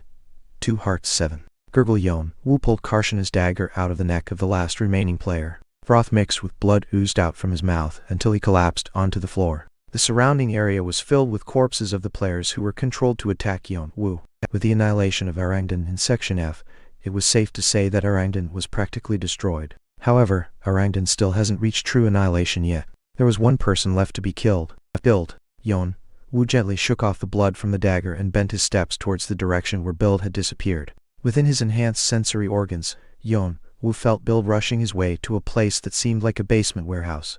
Yeon-woo lightly kicked the ground. Swish-tack. Build stopped in front of a shabby warehouse located just at the edge of their base. Contrary to its dilapidated looks, the warehouse was locked under a combination of several magic circles and barriers, so only executives of Arangdan or higher positions were allowed to enter this secret place. Quickly! I don't have time for this. Build knew his puppets wouldn't hold Yeon-woo back for long, but at least they should be enough to buy him some time. If so, he had to get his hands on the stone as quickly as possible. Thankfully, he had faint recollections of Lian talking about its uses. However, there was something that Build hadn't realized. While he was occupied getting the stone, Yeon-woo was already following right behind him. They're good at hiding places like these, aren't they? Yeon-woo clicked his tongue as he looked at a spiral staircase he discovered inside the warehouse. The staircase was so well hidden that if he hadn't intentionally let Build go, he would never have found it by himself. The staircase was leading deep under the ground. Yeon-woo carefully descended the stairs as he kept a fair distance from Build. Along his way down the stairs, he found a countless number of doors. Doors that he had no idea where they connected to. One thing, however, was certain. Beyond those doors, there must be something absolutely formidable. Then Yeon-woo stood in front of an iron door. It looked unusually worn compared to the others. I sense people in here. He could feel the presence of people from the inside. The presence of 2 people. Yeon-woo looked down the stairs towards where Build was. This is the only way leading up to the surface. I should be able to catch him at any time. After finishing thinking, Yeon-woo opened the door without further delay. Creak, it seemed there wasn't a magical lock or anything else. The hinges let out a creaking sound, as if they hadn't been oiled for a long time. Inside was a long narrow corridor. Metal bars lined up on both sides along the corridor, looking very much like a prison of some sort. The place stank of rotten bodies, as if to prove there had been people locked up in there until recently. Bloodstains, nail scratches, and several other marks were seen at the place. Woo also, quite a lot of ghosts were hovering around the corridor. Even at a rough guess, they were at least thousands in number. Was this a human farm? Yeon-woo gritted his teeth. He did have the impression that it would be big, but its real size was way above his estimation. And when thinking of the doors he saw as he walked down the stairs, he couldn't even guess how many people had been caged up in this underground prison. He tried expanding his senses to cover a wider area, but he felt no particular survivors other than the 2 people deep inside the corridor. But what bothered him the most was that he was seeing signs of habitation inside several prisons. There must have been some kind of event that took place here not long ago. Yeon-woo's eyes sank deeply. In his eyes, there was a mixture of irritation and resentment. When he reached the deepest part of the corridor, Yeon-woo clearly saw it. The haggard look of Khan and Doyle tightly bound with chains to the walls.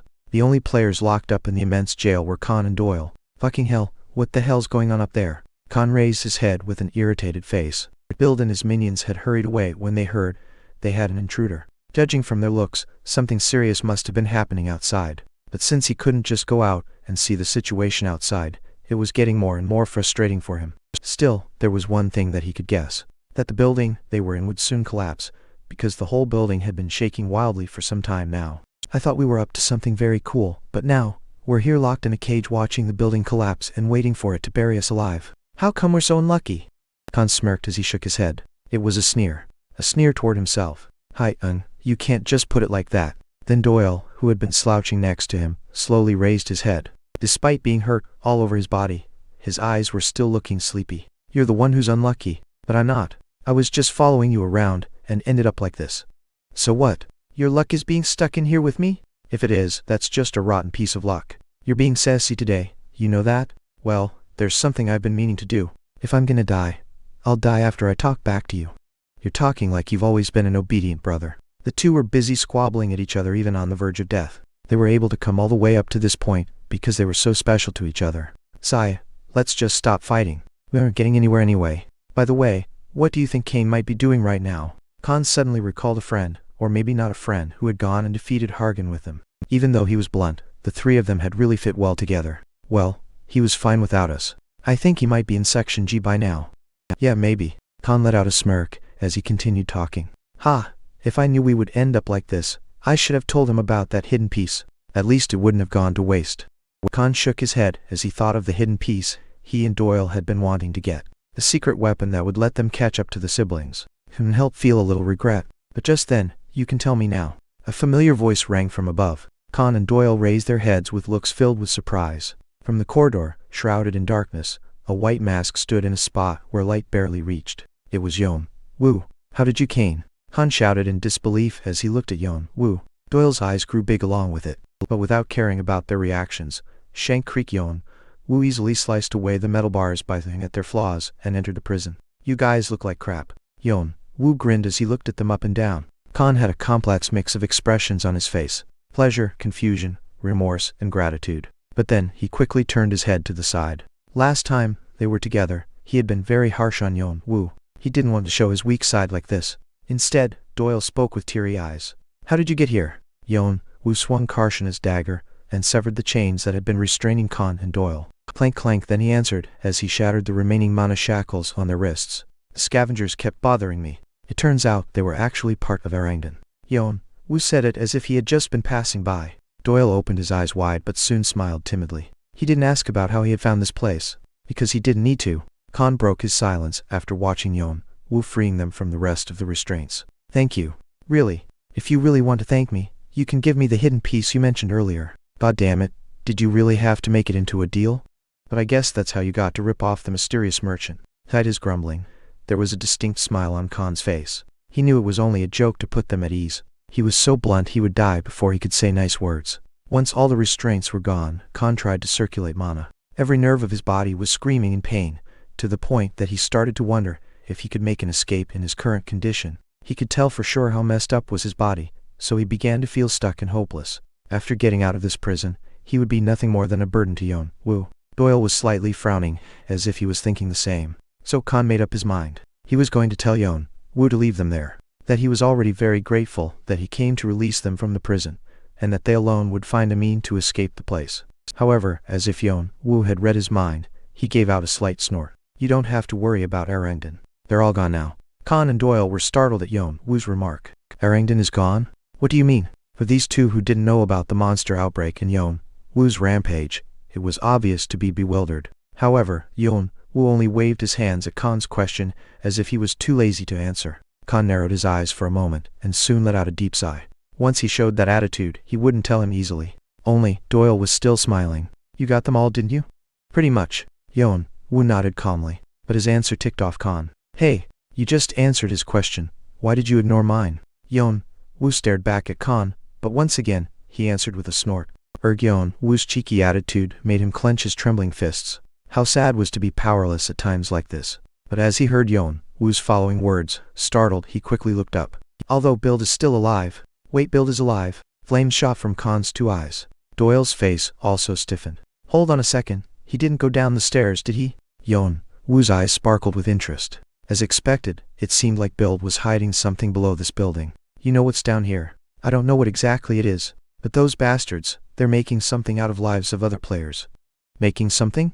Of all things that could be used to craft an artifact, the flesh and soul of players were said to be the most valuable materials that existed in the tower. Even in alchemy, transmuting with human bodies was one of the highest level of skills that existed. However, such acts were taboo even in the tower. It wasn't just because it was inhumane. It was because it was too dangerous. The whole tower could be placed in danger. But whatever was the artifact they were making, the cost had already reached the tens of thousands of lives. From start to finish, all they do is to cause trouble. Yeon-woo pulled Karshana's dagger back out as his clicked his tongue. Bild was nothing more than a trapped rat. Now that he had saved Khan and Doyle, the only task left to do was to follow him downstairs and cut his throat. And he also wanted to see what they'd been trying to make so far. So Yeon-woo was going to tell the two of them to wait here. Just then, Yeon-woo realized that the ghosts had followed him. They kept circling around him. It seemed like they knew Yeon-woo was going to kill Bild. They wanted to be part of it. Just when he was about to shoo them away, a great idea flashed across his mind. So, you guys want to be of help, am I correct? The ghosts cried out loud, as if they were expressing agreement. One side of Yeon-woo's lips slightly curled upward. If so, you can help me on one condition. Care to hear? Chapter 50, 2 Hearts 8. The floor at the very bottom of the staircase. Bild hurriedly barged into a room locked behind an iron door. Inside was a room containing hundreds of glass tubes installed along the ceiling and walls. Bild ran past the glass tubes and stood in front of a purple stone lying at the back of the room. Something was constantly being poured into the stone through the countless glass tubes. Something red, dark, and very murky. It was the energy collected at the expense of the lives of countless players. Bild and Leon have been calling it quintessence for the past few years, and they've tried whatever means possible to produce more of this energy. Now, however, things were different. Bild tore out all the glass tubes. The quintessence leaked out from the tubes and quickly evaporated, dyeing the air red, but none of that mattered to him. His mind was solely focused on the purple stone. Bild carefully picked up the purple stone with his trembling hand. How many years had he wasted making the stone? During that time, his old teammates had grown much stronger and climbed up to much higher floors. Bild also wanted to follow his teammates' steps, but in the end, he had decided to put aside his desires and dedicate himself to his master, so that he could offer this power to his master and help him become the true king of this world, so that he could stand by his side and reign over the tower with absolute power. But now Bild changed his mind. He wanted to live. He wanted to survive from the demon that was chasing him, and to do so, he desperately needed this stone. The thing that had only brought despair was now here to bring him hope. Bild opened his mouth and swallowed the stone in one gulp.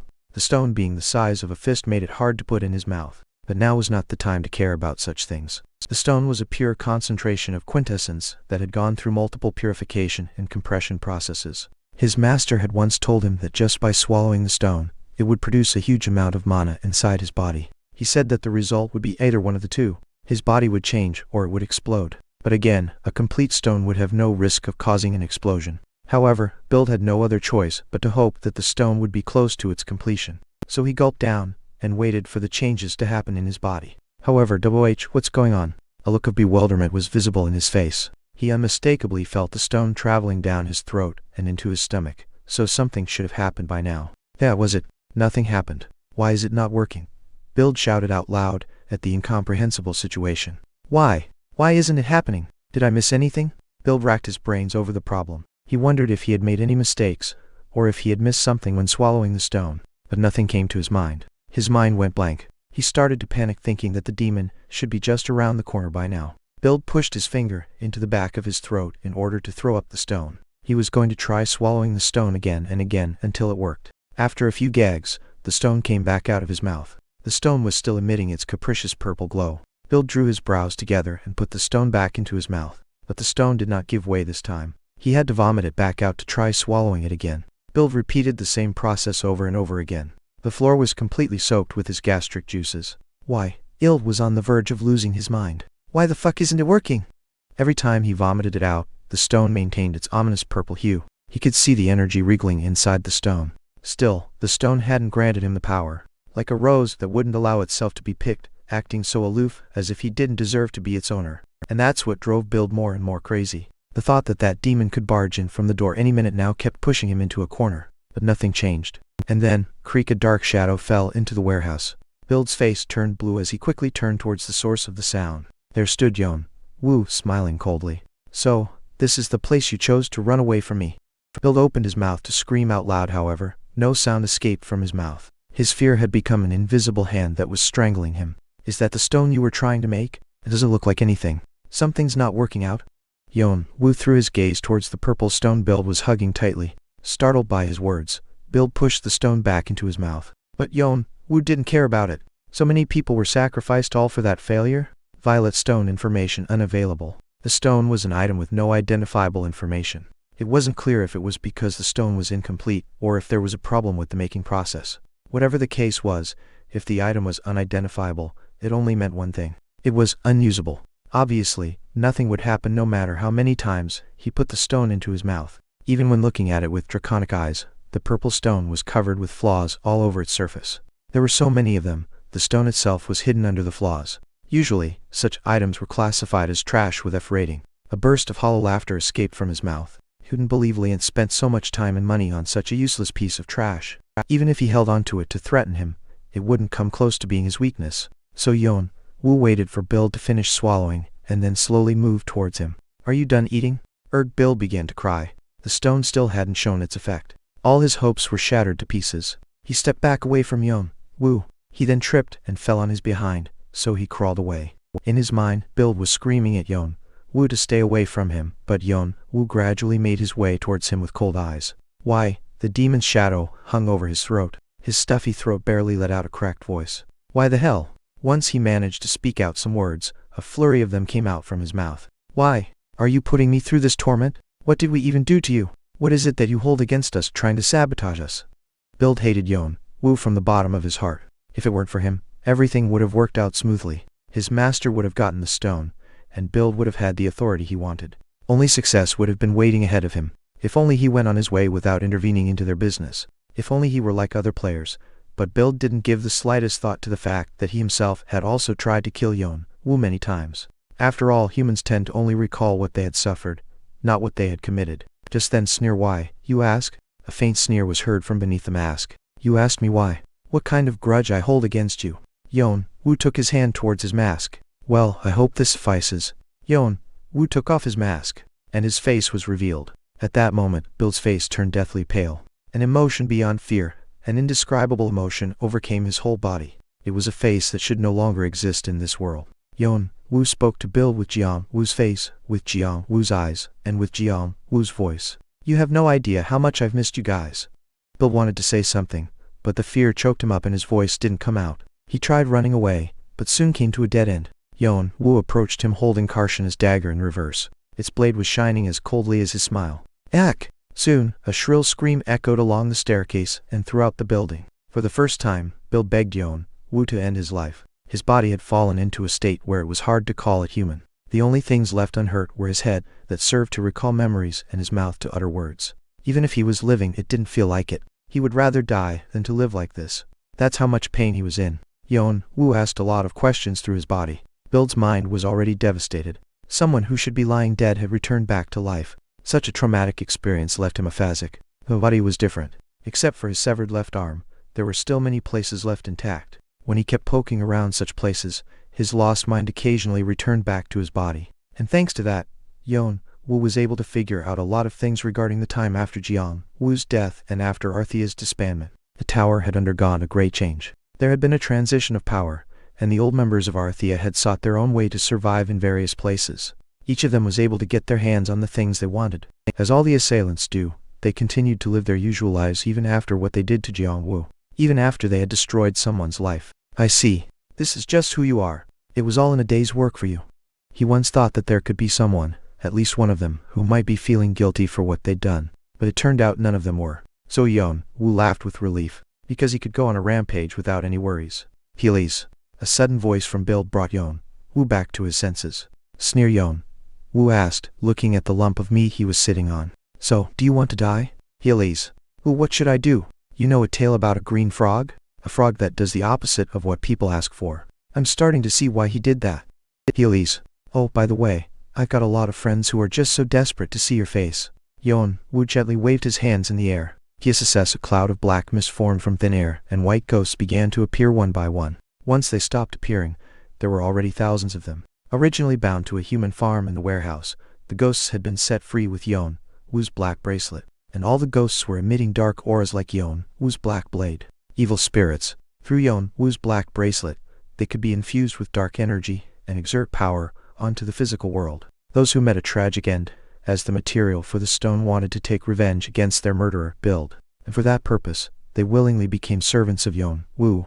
And here, they could make their appearance in front of Bild. Bild let out a loud shriek. It was his last effort pleading to be put out of his misery. But his bitter cries were completely drowned out by the giggles of the ghosts. The creak slam Yeon-woo shut the iron gate as he walked out of the room, expecting it never to be opened again. Then, he began to climb up the spiral staircase. Clump clump. End of volume 2. Thanks for reading. Geez, it's hard to get stuff done when your VPN doesn't want to work properly.